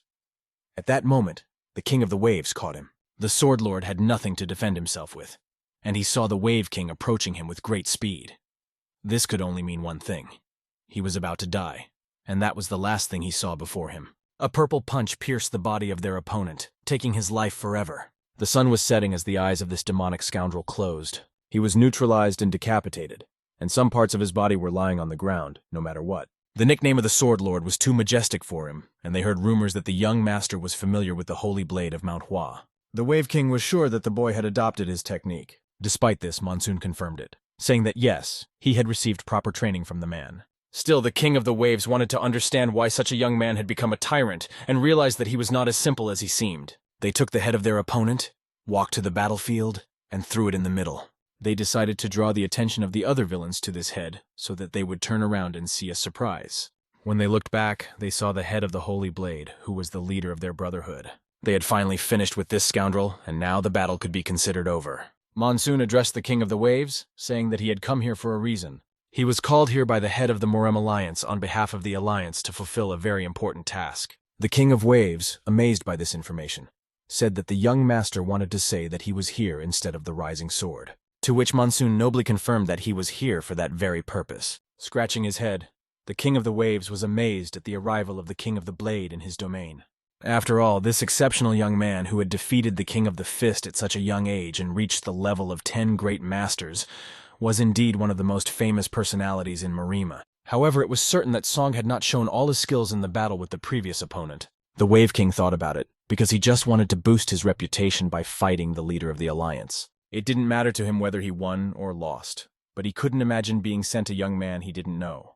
Monsoon offered to hold a competition or some other test with the Wave King. The Wave King reacted with closed eyes and a cold expression, as he did not fully understand what was wanted of him. It was clear that the competition had to take place, and they had to organize it. Under the evening light of the moon, the King of the Waves set the table, bringing 4 large bottles of alcohol and several glasses from the cellar just for this purpose. He wanted to test the young man and see if he could drink on the same level as him. But for the young master, this was not a problem at all. He had been drinking all his life, without stopping, and in general, all the chapters are spent doing nothing but drinking. That's why he looked at his new opponent with excitement, because he knew that he could outdrink any alcoholic no matter what. Soon their competition began, and the glasses were already filled. The King of the Waves laughed at the young host, asking if he even knew how to drink. All this was happening on the island of Jushan, and a pretty good conversation started between these guys. The young master wondered if his friend, the King of the Waves, was really not going to compete in a real battle. Drinking alcohol, the King of the Waves confirmed that if an old man like him were to fight him, he would most likely lose, and suggested that they do without the fight. After a while, the young owner noticed that his colleague was pouring his inner energy into alcohol. This alerted him because he was very curious about how it would look like. He saw the energy-charged alcohol in front of him, poured by the King of the Waves, and asked him to pour even more energy into the drink than his opponent after he drank it. This sounded quite interesting, and the guy raised his glass. He needed to neutralize the alcohol, otherwise it would be too easy. The young master raised his glass and began to drink. He easily swallowed all that alcohol, despite the fact that he was full of incredible inner energy. The competition that the young master was thinking about turned out to be much more interesting than he expected. After drinking a glass of this bitter alcohol, he wiped his face. If he did not immediately suppress the energy that this alcohol carried, it would quickly destroy him. Then the young master was filled with incredibly strong red energy and neutralized it. His friend noticed that Nigun, unlike the others, was a more cunning guy and did a good job. In his opinion, it was quite easy, and the guy decided to pour his colleague more alcohol. He wanted the King of the Waves to try his inner energy, which he poured into the glass. The red glass literally glowed with this energy, and the king was curious to try it. When he started drinking this alcohol, he was amazed at the power of this energy. He didn't even think that the energy shock would be so powerful that it would completely take over his body. It was a lightning-fast energy that filled his body. He hadn't felt such a strong tension inside him for a long time, and the competition was getting even more interesting. Now it was the Wave King's turn, and he filled his glass with energy even more. The warriors watched, realizing that today's opponent of the Wave King was the King of the Blade, and this spectacle had to be exciting for them. But who still holds the record? A year ago, the leader of the Restless Sword sect survived 5 rounds, and no one else had survived even 3. People began to flock to see how many rounds the competition would last, and the monk suggested that they go and watch as well. They filled each other's glasses and drank them until their internal organs began to burn. Monsoon shouted that it was extremely tough, but he still suppressed his opponent's energy. The monk was amazed at the strangeness of this event, because it took Brother Pen some time to open his eyes after drinking this alcohol. But not only Brother Pen, but the King of Waves also needed time to open his eyes afterwards. And it was not just the alcohol. They began to analyze their condition and situation. The fact is that they are pouring their inner energy into alcohol, but the question arises, why are they doing this? The fact is that they are on a completely different level when someone else's internal energy is poured into your body every time you drink a glass. It was very tough because people were literally sick of this energy. And these two rivals, looking into each other's eyes, were amazed at each other's steadfastness and endurance. The King of the Waves began to focus on the young master, but he was already swimming in front of his eyes while the guy kept asking for another drink. They even lost track of which one was the next, because it was already going beyond the limits of adequacy. Monsoon replied that, according to his calculations, it was the 30th shot, but the guy was still in a state, and soberer than anyone else. He drank the shot, and it was so hard for him that it was disgusting. He wiped the saliva off his face, because it was overwhelming him, and the energy was literally storming out of him and the Wave King. Monsoon turned to the Wave King, noting that he had heard that he had accumulated so much money in his lifetime that he had surpassed most traders. He wondered where the king planned to spend all that money, that he had worked so hard to save all his life. The King of the Waves thought about it and realized that he did not know how to formulate his words exactly. However, as he looked into the glass of alcohol, he saw his plans to create an alliance, something like Murim or Sadokun. It turns out that he plans to create a celestial group, but it would be more correct to say an alliance. The King of Waves spoke of an alliance that resembles an organization for Sapa. Although the Sapa live in Miryinhu like wolves, they have needed a place to rest and take a break all this time. This desire of the Wave King was understandable to the young master, because his opponent was essentially going to meet the needs of these warriors. Soon the King of the Waves frowned sharply and looked at the young man. He realized that he had told his great secret, and that now it was known to this young man. The boy laughed, for it did not matter to him if the king sincerely cared for his people. When the King of the Waves heard these words, he regained consciousness, but he was sorry. The King of the Waves reached for his glass of alcohol and asked why such a young man had such a loose tongue. As his hand reached for the alcohol, the boy interrupted it with his own. Since it was his turn, he asked the King of the Waves to let him drink the last cup instead. In return, the Wave King asked that the Murima Alliance accept his request. The boy drank the cup right before the young master's eyes. The Wave King breathed a sigh of relief, because if he had waited any longer, he would have been unable to hold back. And now he could fulfill his promise. Thanks to the young master, the king was finally able to get drunk for the first time in a long time. It was a real thrill, and the boy felt the same way. Soon the servant brought the alcohol, and the King of the Waves shouted to him, "Bring it here quickly!" After all, now they would only enjoy light alcohol, without the internal energy of qi, and put the jar on the table. Soon a deep night came, filled with the laughter of the warriors and the joy of alcohol. Morning came with the wonderful feeling of morning dew enveloping the island. The monk held his mouth, trying to keep himself from vomiting. He tried to remain invisible, because he did not want anyone to notice his bad condition, and in this state he was ready to fully understand the true meaning of the teachings. Namgun looked at the monk and was amazed that Brother Sumugaku was feeling sick, because this was a rather rare sight. If he asked where they were going, it was Chinhu, and if you remember correctly, the Empress of Swords lives there. It was exactly like that, and Namgung offered to wet his friend's head, but if the monk took even one sip, he would vomit. This was impressive, because Brother Smugak refused to drink, and the girl suggested using poison to calm his nervous system. The monk did not like the suggestion of using poison, and the girl explained that she meant medicine, but that it was not suitable for him. Amitabha, a man, soon approached them and told them that they would soon be there. Finally, the ship docked at the island where they landed. Finally land. The monk, who had been striving for it for so long, like a small child, began to fall to the ground and rejoiced that he could stand it and not throw up. Monsoon lifted the monk by the skin of his teeth, reminding him to get back on his feet. A young woman appeared in front of the young masters and greeted the 4 tyrants. She said that they were now on Mount Puto and expressed her joy at their arrival. The young woman invited the 4 tyrants to follow her and joyfully welcomed them to Mount Puto, known for being the founding site of their sect. Among the common people, it is known as one of the 4 sacred Buddhist mountains, and is home to temples such as the All-Benevolent Relief Temple, Buddhadhamara Temple, Tsoga Temple, and others. This place is glorified as a pure Buddhist mandala, where the head monk of the 3 temples has a high art of sutra management, and they need to pay a visit to him, especially the monk Mugaku. Although he does not follow the path of enlightenment in terms of a martial arts master, he must do so. And so, despite this, they needed to move forward quickly, even if it was only for the sake of meditation and Buddhist ceremonies, although the boy was reluctant at first. Soon they passed all the paths and arrived at a place where people were waiting for them. The people thanked the 4 tyrants for their work, for they had heard that they had killed the head of the Waco, and now they would have a few peaceful days, for no one would dare to attack them again. The woman happily congratulated and thanked the people, and now they could celebrate the Festival of Autumn. As the young master walked forward, he noticed that there were many people in the village who were skilled in martial arts. He turned to his friend Namgun, who must have noticed this as well, because although their skills were not yet very strong, they had a solid foundation. In the village, many people learn the basics of martial arts at the Sword Pavilion from a young age. If you look into the details, this is because the students are lay people. But because the island they live on is a rocky area and is often attacked by pirates, they need minimal training to protect themselves. For this reason, the heads of their sects have set up basic training, where basic martial arts training is provided free of charge. Therefore, people treat the students of the Sword Pavilion with warmth and kindness. The monk greeted the people who greeted him, and admired all these people. Soon they were escorted to the temple, the road to which was quite difficult. At the top of the hill, a woman approached them and thanked the girl for bringing these people. The girl turned to her master, expressing her joy at the meeting. According to her mentor, the girl had done a wonderful job. It was the head of the Hanyun Sword Pavilion. Everyone did a good job and proved to be great. Now it's time to rest, the head suggested. Soon the young master came closer to the head and greeted her, introducing himself as Pung from Hebei. She had heard a lot about him, for the master of Peng's family was a legend. She was also glad to see the 4 tyrants in Gomgak.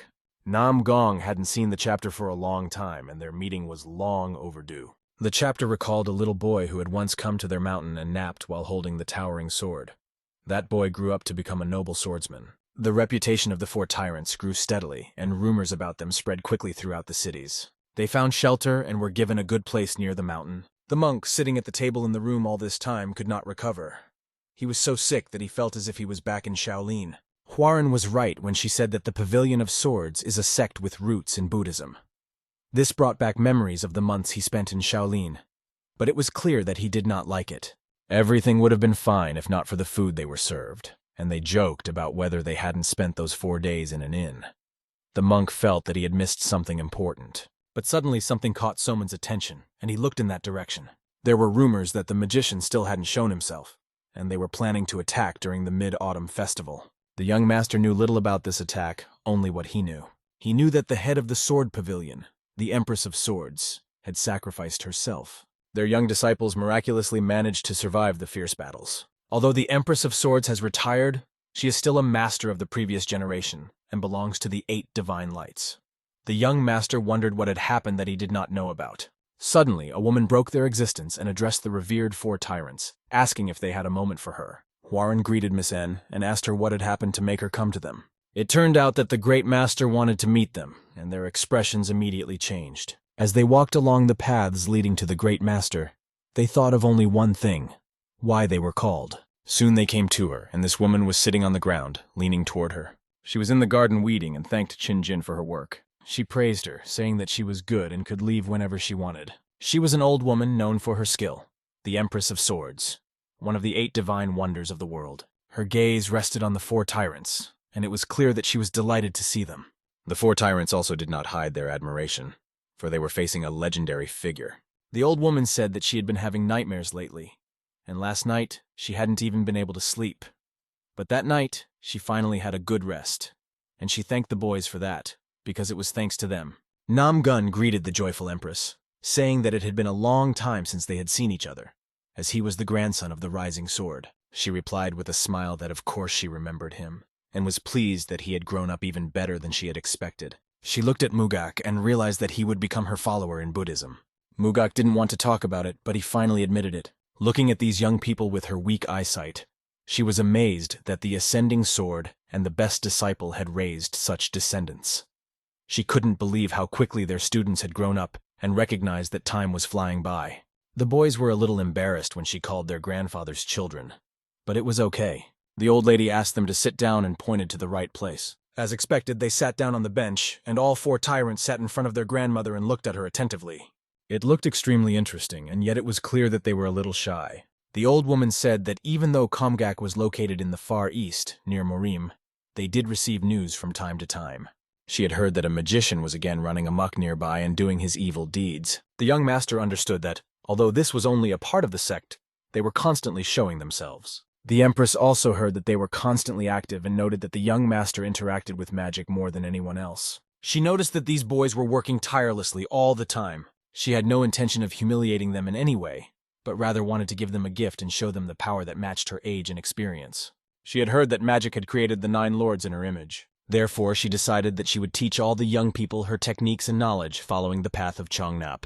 The 4 tyrants, hearing this information, were amazed and reacted accordingly. They were not even disciples of the Sword Pavilion, but they felt at ease because they would be taught personally by the Sword Empress. Even though she was of an advanced age, she was called the Empress of the Sword for a reason. It was only through the teachings of the Divine Sword that she was able to make her name and reach such a high level of skill. Namgung realized that she was referring to his ancestor, or rather his brother. She had passed on the knowledge from generation to generation, and with each new generation the teachings became deeper and more grandiose. This is the power and value of the Chongapa function. She said she would teach them, and she did. And if she understood correctly, the 4 tyrants will stay until the Mid-Autumn Festival. In that case, she would observe how well they mastered the martial arts, and set aside one day for each of them. The monk reacted most vividly to this, because he was not accepted. He could not believe his ears. The Empress of Swords had taken 3 of the 4 tyrants, but he was left out and excluded. But the Empress looked at him with a wise expression, and asked him why he was surprised that he was excluded. The monk began to cry out with tears in his eyes that the Empress of Swords had expelled him, and asked why. The Empress approached him and asked Mugak why he was so surprised that she had expelled him. She reminded him that now was not the time for him to practice martial arts, but the boy wanted to apologize. But she interrupted him, saying that great faith, great courage, and great doubt are the 3 necessary elements for meditation, and his training in martial arts would be impossible if he avoided it, because these doubts would stay with him forever. Hearing these words, and the doubts in his direction, Mugak thought about it. The Empress continued that all 3 chief monks of the temples of Mount Puto were highly skilled in the art of sutra management. She told him that he needed to acquire their wisdom, and the boy clenched his fist, hoping that he would succeed in doing so, taking her hint.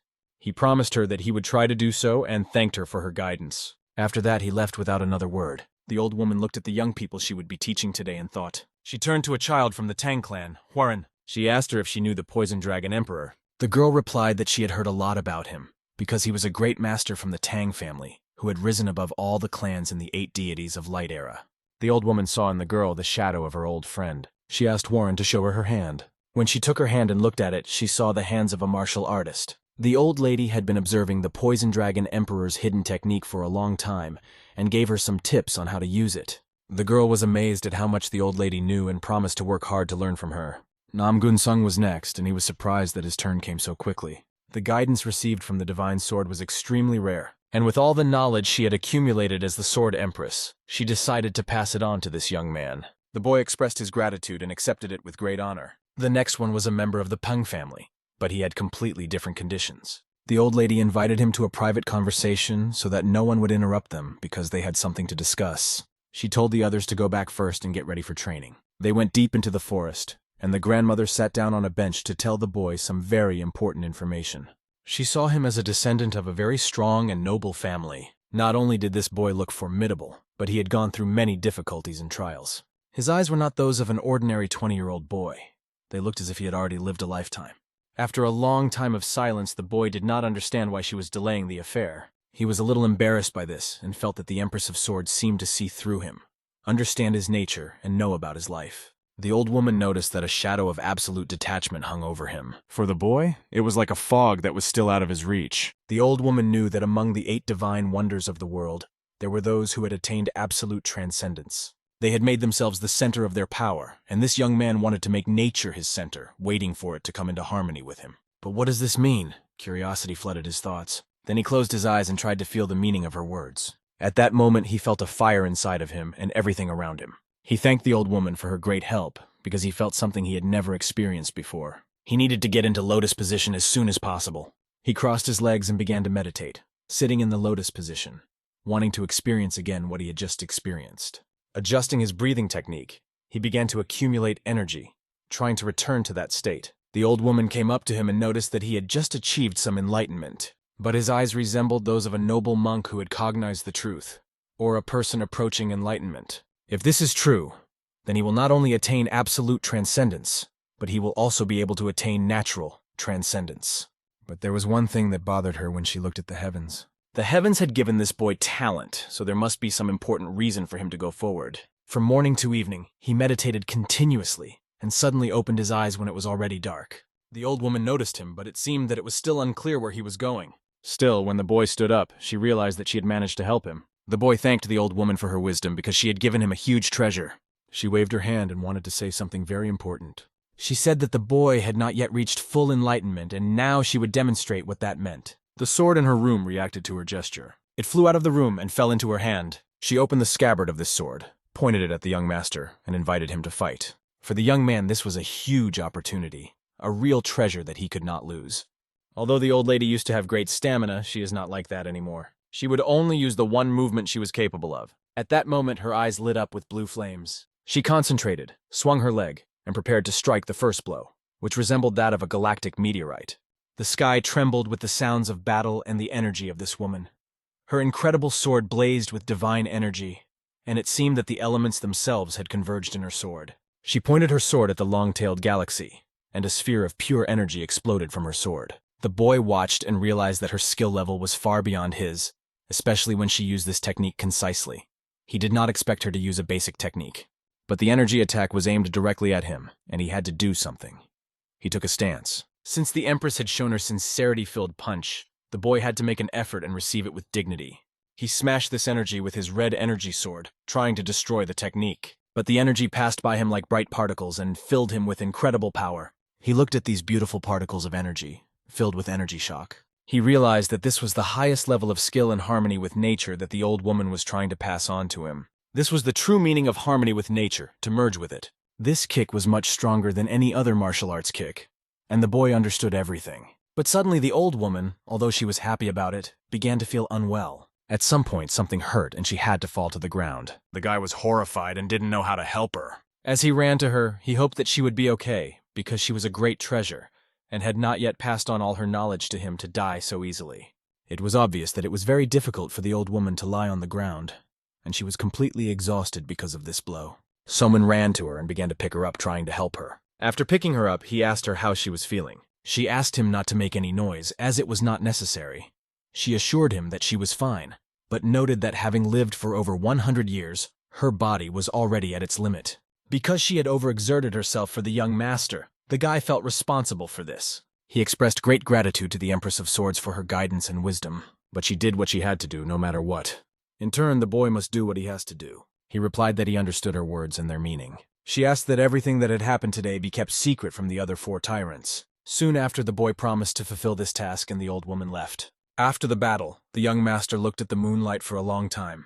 He realized that perhaps the Empress of Swords had been struck down by old age in the prime of her life. And this was an important secret that explained where she was at that moment. Because the training from the Empress of Swords for Peng Musong ended on the first day, Tanhua Ren and Nam Guk Haek have been practicing without letting go of their swords. For the past few days, they had taken turns receiving her instructions to learn new techniques. All this time, the young master had been meditating, trying to merge with nature. And the Mid-Autumn Festival was just around the corner, bringing them closer to the decisive moment. They had to prepare somehow, as a fierce attack was expected. And the warriors from the demonic sect would soon be here. At a time when he was unsuspecting, his beloved Warren approached him. Catching him by surprise, she sneaked up on him like a ninja, giving no warning. Her arms came out of the darkness and embraced the young master. She hugged him joyfully because she was happy to see him. Monsoon was also happy to see her, and she was here, beside him. He asked her if she had learned the lessons she had been taught well. She replied that of course she had, and that she couldn't even imagine how much effort she had put in that had really helped her. Monsoon, taking her by the shoulders, threw her over his shoulder so that she flew to the side. The girl realized that a fierce battle was about to begin when Monsoon jumped up from the tree. They directed their energy chakra at each other, preparing to strike. The green aura crossed with the red one, and they directed their blows at each other. After a strong impact, they landed on the ground, looking at each other. The guy didn't hesitate to attack her, not even the slightest bit. His beloved girl was not quite ready for this, but since she knew Musin very well, the kick had no effect. Then, hiding her hand in her clothes, she pulled out a very important thing that could help her in this fight. She threw her small dagger directly into the young master's face. Monsoon realized that it was just a game, and even though the dagger was small, he caught it. It was the first time he had ever seen her use this technique, and he was amazed.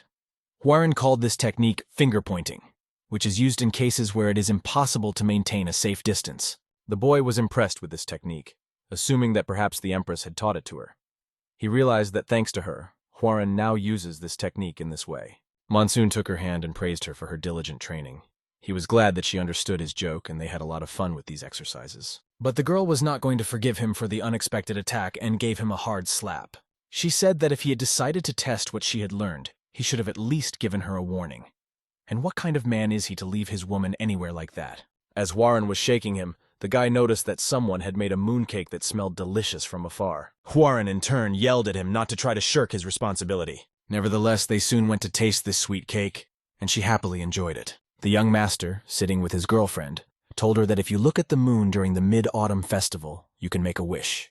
The girl had already made her wish.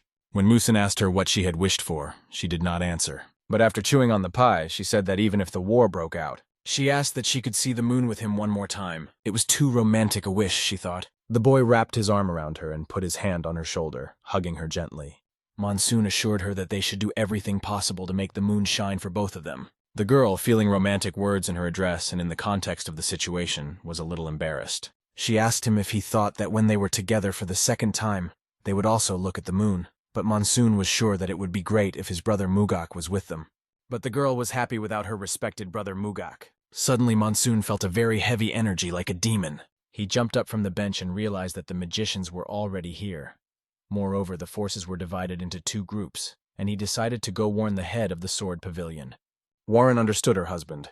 These guys should be with their students somewhere here in the village. And while the whole village was enjoying the holiday, the demonic energy was approaching them. Although everyone was happy that the unusual people had successfully celebrated the Mid-Autumn holiday this year. But things came as a surprise to the head of the Sword Pavilion. When she felt the demonic energy approaching them, she ran to the head of the pavilion to tell him what had happened. Everything happened as they thought it would. The magicians had launched an attack, and everything seemed to be going according to plan. She could feel this demonic energy building up. A large cloud of worldly energy filled the entire forest, and it was clear that these villains were approaching. The elder of the pavilion immediately addressed all the inhabitants. They had to quickly gather and go to the mountains to fight the enemy. The disciples had to prepare for battle immediately, and someone had to inform everyone who remained in the pavilion and help them get out. Hearing this information, the soldiers quickly rushed to fulfill their orders. A huge explosion enveloped everything, and a giant demonic echo appeared. Out of it came the messengers of the magicians, illuminated by their demonic energy, which simply flowed out of them at an incredible rate. Standing on the ground, they filled everything in their path, and one of them was quite familiar to Warren. When she saw this demonic bastard, she realized that this face was giving her the creeps. It was the demon sword itself, and it was clearly not in a good mood. They definitely didn't come to the fall festival with gifts. The demon freaks were approaching the village with every step they took. Their energy was so terrifying and insidious that the flowers withered, and the ground turned sandy instead of green. Warren realized that the face that gave her goosebumps was very familiar. Demon Sword looked around the village and noticed a very familiar face. He didn't understand why the 4 tyrants were following them again, as if they were on the heels of their sect. Drawing his sword, he was not going to be pandered to any longer. Turning to the head of the pavilion, he asked about the sword of the blood heavens they had been searching for so long. But when the leader asked why he thought they had it, he said. Demon Sword looked at her and realized that she wouldn't say anything until they burned down their homes. So he decided not to wait for an answer. In any case, everything around here today would be wiped out by their squad, starting from the foot of the mountain. He looked at his soldiers and ordered them to destroy everything around. The hungry bastards rushed into battle, holding their cold sabers to wreak havoc. The leader of the pavilion ordered her warriors to take up positions and defend the village, standing in the formation of the galactic sword. The warriors lined up around and began to create a barrier of light energy. The demonic freaks were not afraid of this, and raising their swords, they rushed into battle. They jumped off the ground and hit the barrier with all their might. The warriors held the barrier with all their might, but one of the demonic enemies jumped up to break the defense. His demonic punch pierced through the barrier and injured the unsuspecting soldiers. They did not understand how he was able to destroy their technical system. The warriors rushed into battle, but the demon squad continued to wreak havoc despite the barrier. One of the bald freaks waved his arms over the soldiers and shouted that he would destroy them. The girl who was in the ranks did not expect such a quick and incredible blow in her direction. She could do nothing but accept the blow, but a miraculous quick counterattack saved her life. Huaran's dagger deflected the bastard's sword and threw it aside. She covered their bodies and ordered them to attack no matter what. Huaran will not let the lessons of the Sword Empress go to waste, for she has learned a great deal in the interim. Huaran's daggers fly into the bodies of the villains who get what they deserve. But one important fact caught her attention and made it difficult to understand why this happened. The warriors who fell to the ground with daggers in their throats were lying there suffocating. In front of her stood a very important and familiar man who, watching her desperate struggle, realized that even if she fought, she would still die. On a large mountain, by candlelight and moonlight, Mugak meditated. He realized that this Lotus Sutra could free all sentient beings from suffering. While meditating, he did not suspect anything. But suddenly, an incredible feeling pierced his body. The monk looked at him and asked him where he was going, if he had decided to leave. Mugak told his mentor that he would have to break the first commandment again, which was to refrain from killing. His mentor accepted these words because the Buddha said that wicked thoughts lead to hell. Opening the door in front of him, the monk said that exquisite things are fragrant, and Mugak's fist would be no exception. "Take your time, think it over, and go right out the window," the mentor said. These words were clear to the young monk. He would ponder the key to truth and the Lotus Sutra after he returned. Saying Amitabha, he quickly jumped out to meet the adventure. At that moment, a fierce bloody battle was raging on the battlefield, and it knew no bounds. The warriors were waving their swords, defending their borders from the dark attack of the mage. Looking around, the girl realized that the number of enemies from the mage was very large, and if it continued, she would not be able to cope. Suddenly, a huge, harsh scream nearly tore the eardrums of everyone on the battlefield. It was a monk shouting that all these demonic creatures were cursed, and now he would show them where to go. He proclaimed that he was the true Buddha, who would decide their fate today. The fist of the monk, Mahabal Vajira, struck the crowd with an incredible arrow, causing a fist of fire that burned all the warriors around.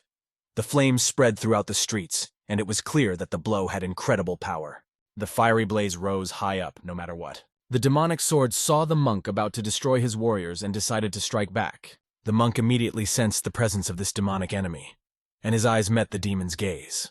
The moment the demonic bastard raised his sword over the monk stopped his sword with a simple movement of his hand, or rather, his fist, which he used to strike the sword.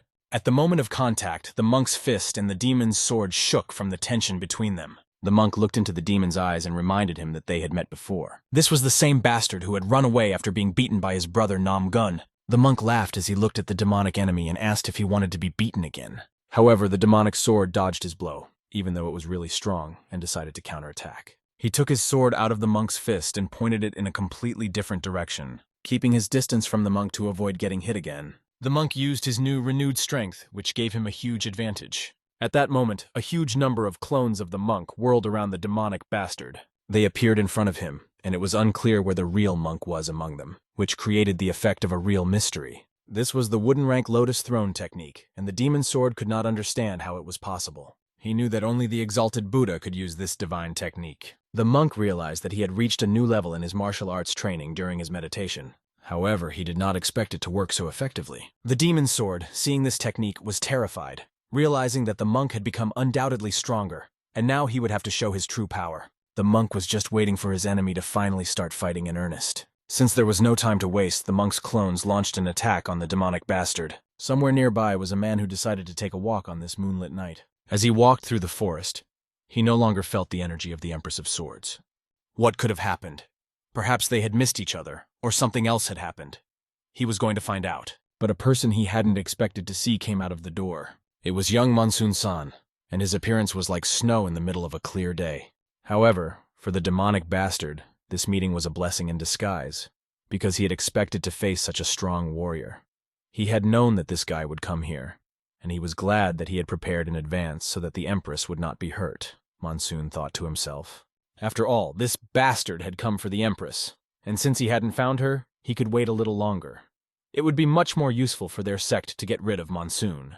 Hearing these words, Monsoon laughed. When the demon bastard asked why he was laughing, Monsoon replied that he probably didn't realize who he was and what he possessed. He was ready to fight the Demon King's wild soul. Even if the Demon King's monster himself came here, it would not be enough.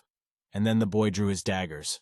Pointing his incredible sword towards the bastard, Monsoon decides that if he thinks so highly of himself, then today Monsoon will test how good this guy who calls himself a master really is. For the demon bastard, these words sounded very funny, but they both decided to attack each other with determination.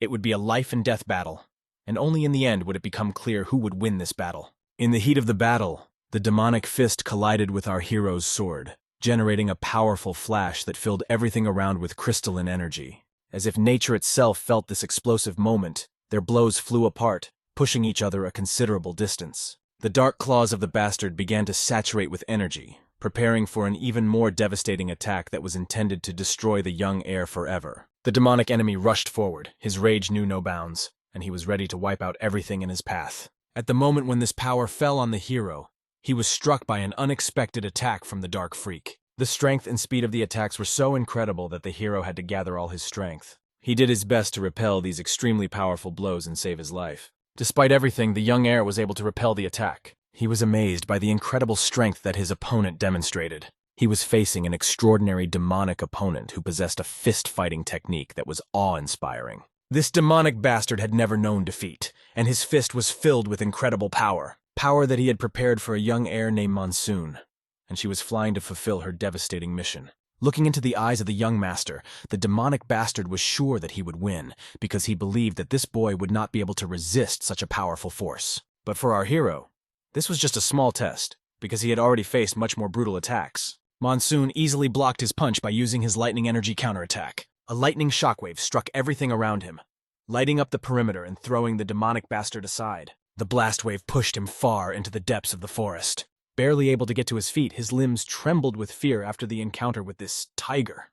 The demon sect warrior could not understand how this young boy could block his fist techniques so easily. Monsoon wasted no time and quickly returned to the battlefield, ready for new challenges. The place where they had recently fought was the sacred garden of the Sword Empire, the treasure of the Sword Empress. Although the garden was slightly damaged, he couldn't afford to completely destroy it and lose it because of this bastard. Hearing these mocking words addressed to him, the demon was filled with rage. How could this kid even care about such trivial things when he was fighting such a powerful opponent? But the boy did not pay attention to these taunts and simply attacked him with his sword. The demonic bastard was ready to take the young heir's blow. However, anticipating how he would attack, the demon dodged at the last moment and ended up closer to Monsoon than he expected. All the demon wanted to say to Monsoon was that he should focus on the battle and be prepared to miss a few punches. And when an incredibly strong dark punch almost reached the young heir's chest, Monsoon was miraculously able to dodge it by pushing off the demon bastard's knee. He didn't just float in the air, he pushed off, did a flip around, and stopped in a tree, keeping his sword pointed at the bastard. After all, it was only his opponent who had to concentrate here, not himself. Powerful strokes sent slashing wounds towards the dark bastard. But that was only the beginning. The moment our hero pushed off the tree, his foot flew straight into the bastard's head, despite the fierce wind. When the kick was blocked by the enemy, the guy activated the technique Mountain Descent of the Raging Tiger. The demonic bastard had never experienced such pressure on his legs and arms. He literally felt himself being crushed by this leg, and for the first time in his life, he felt really hard. Monsoon pushed away from him after the kick, leaving his opponent in a strange position. Monsoon expected his opponent to be no weaker than the fierce monster Demon King, but no stronger either. The demon looked exhausted after being struck, but the young master couldn't judge their true strengths just by their appearance. As soon as it opens its mouth again and starts mocking him, he will die. After all, this bastard is ready to beat him to death no matter what, even if it costs him everything. It was funny for Monsoon to hear such threats, because the enemy was not doing anything really dangerous. But let's return to the battlefield, where a huge number of swords saturated with a demonic aura were falling down like a downpour. They were destroying the clones of a young master named Mugak, who was overwhelmed by so many swords and decided to dodge to the side. Although he did not suffer a fatal blow, his shoulder was wounded and he was bleeding. Hwarin decided to help her friend. When asked if he was okay, he said that he was fine and not fatal. And remembering the words of the demon sword, he realized that all this time he had not been wasting time, but had acquired a new state that was impressively strong and incredibly difficult to resist. This bastard was able to break through the row of sword pavilion with just one strike. This was obvious because both sides suffered incredible losses on the battlefield.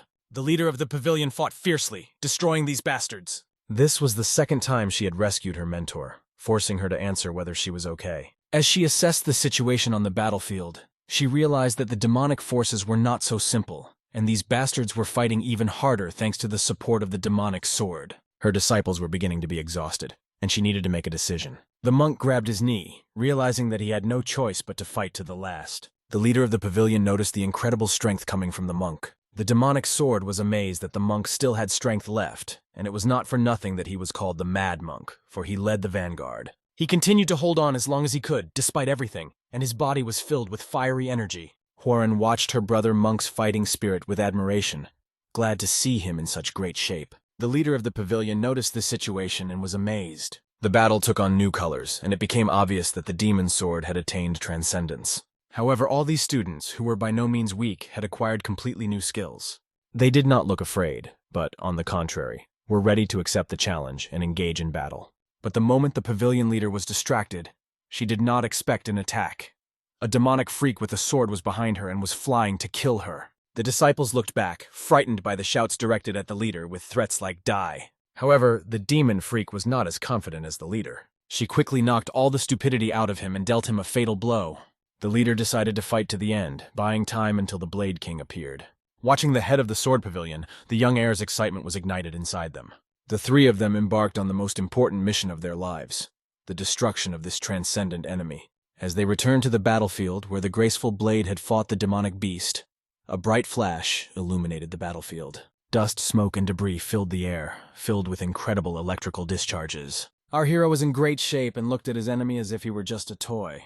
Instead, the demonic bastard was already holding onto his body, covered in blood. He could never have thought that someone other than the sect leader would show up and make him feel like he was fighting against an impregnable wall. And yet he had no intention of giving up.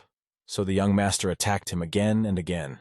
Monsoon, looking at this bastard, declared that this was finally his end as a demon lord. With fear in his eyes, this rascal met the sword of the young master and could do nothing but accept his death. But as the young master's sword approached the wretch's face, a clawed hand suddenly appeared and stopped the blow with incredible strength. No one expected this, neither the demonic bastard nor our hero. The powerful blow was repelled by an incredible creature whose appearance was a complete surprise to everyone. It turned out that it was a demon monk who appeared out of nowhere, and the guy decided that this annoying newcomer was not just a fiction. It was the Mad Demon King, known for his savagery and incredible strength. The Demon King was amazed that Soman knew about him, because he never thought he would become so famous. The Mad Demon King appeared on the battlefield suddenly. His appearance did not bode well. The other Demon King wondered why this bastard had taken so long to arrive, since the Sword Empress was not here, even though they had been waiting for her all along. Then this demon bastard asked the Mad Demon King if he had accidentally killed her. Soman realized that if this was true, things were very bad. But he could not believe it. The Mad Demon King had only said that he had come to see Mount Puto, and that the demon sword would take care of the old woman. Nevertheless, the young master was uncomfortable surrounded by these bastards. Then the Mad Demon King looked at the bright moon shining in the night sky, creating a pleasant atmosphere. He confirmed that the temple had its own shine, which harmoniously complemented the place. His colleague agreed, adding that it was a real demonic madman's delirium. But then the King of Madness grabbed his friend by the shoulder. He told him that this is why they call him that, but he added some fire to their conversation. This fire filled the whole space around them. When Mount Puto was turned into fire dust and then into ashes, it would be a majestic sight for him. But the thought pierced his body and heart. Monsoon realized that the more time he spent here, the more dangerous the situation became. The Mad King decided to tell a funny story. Recently, an exalted spirit had been killed in their sect. To be precise, it was true. He had been killed by the sect's left hand, and both the elder and the young master should have seen the look on his face when the mad bastard killed him.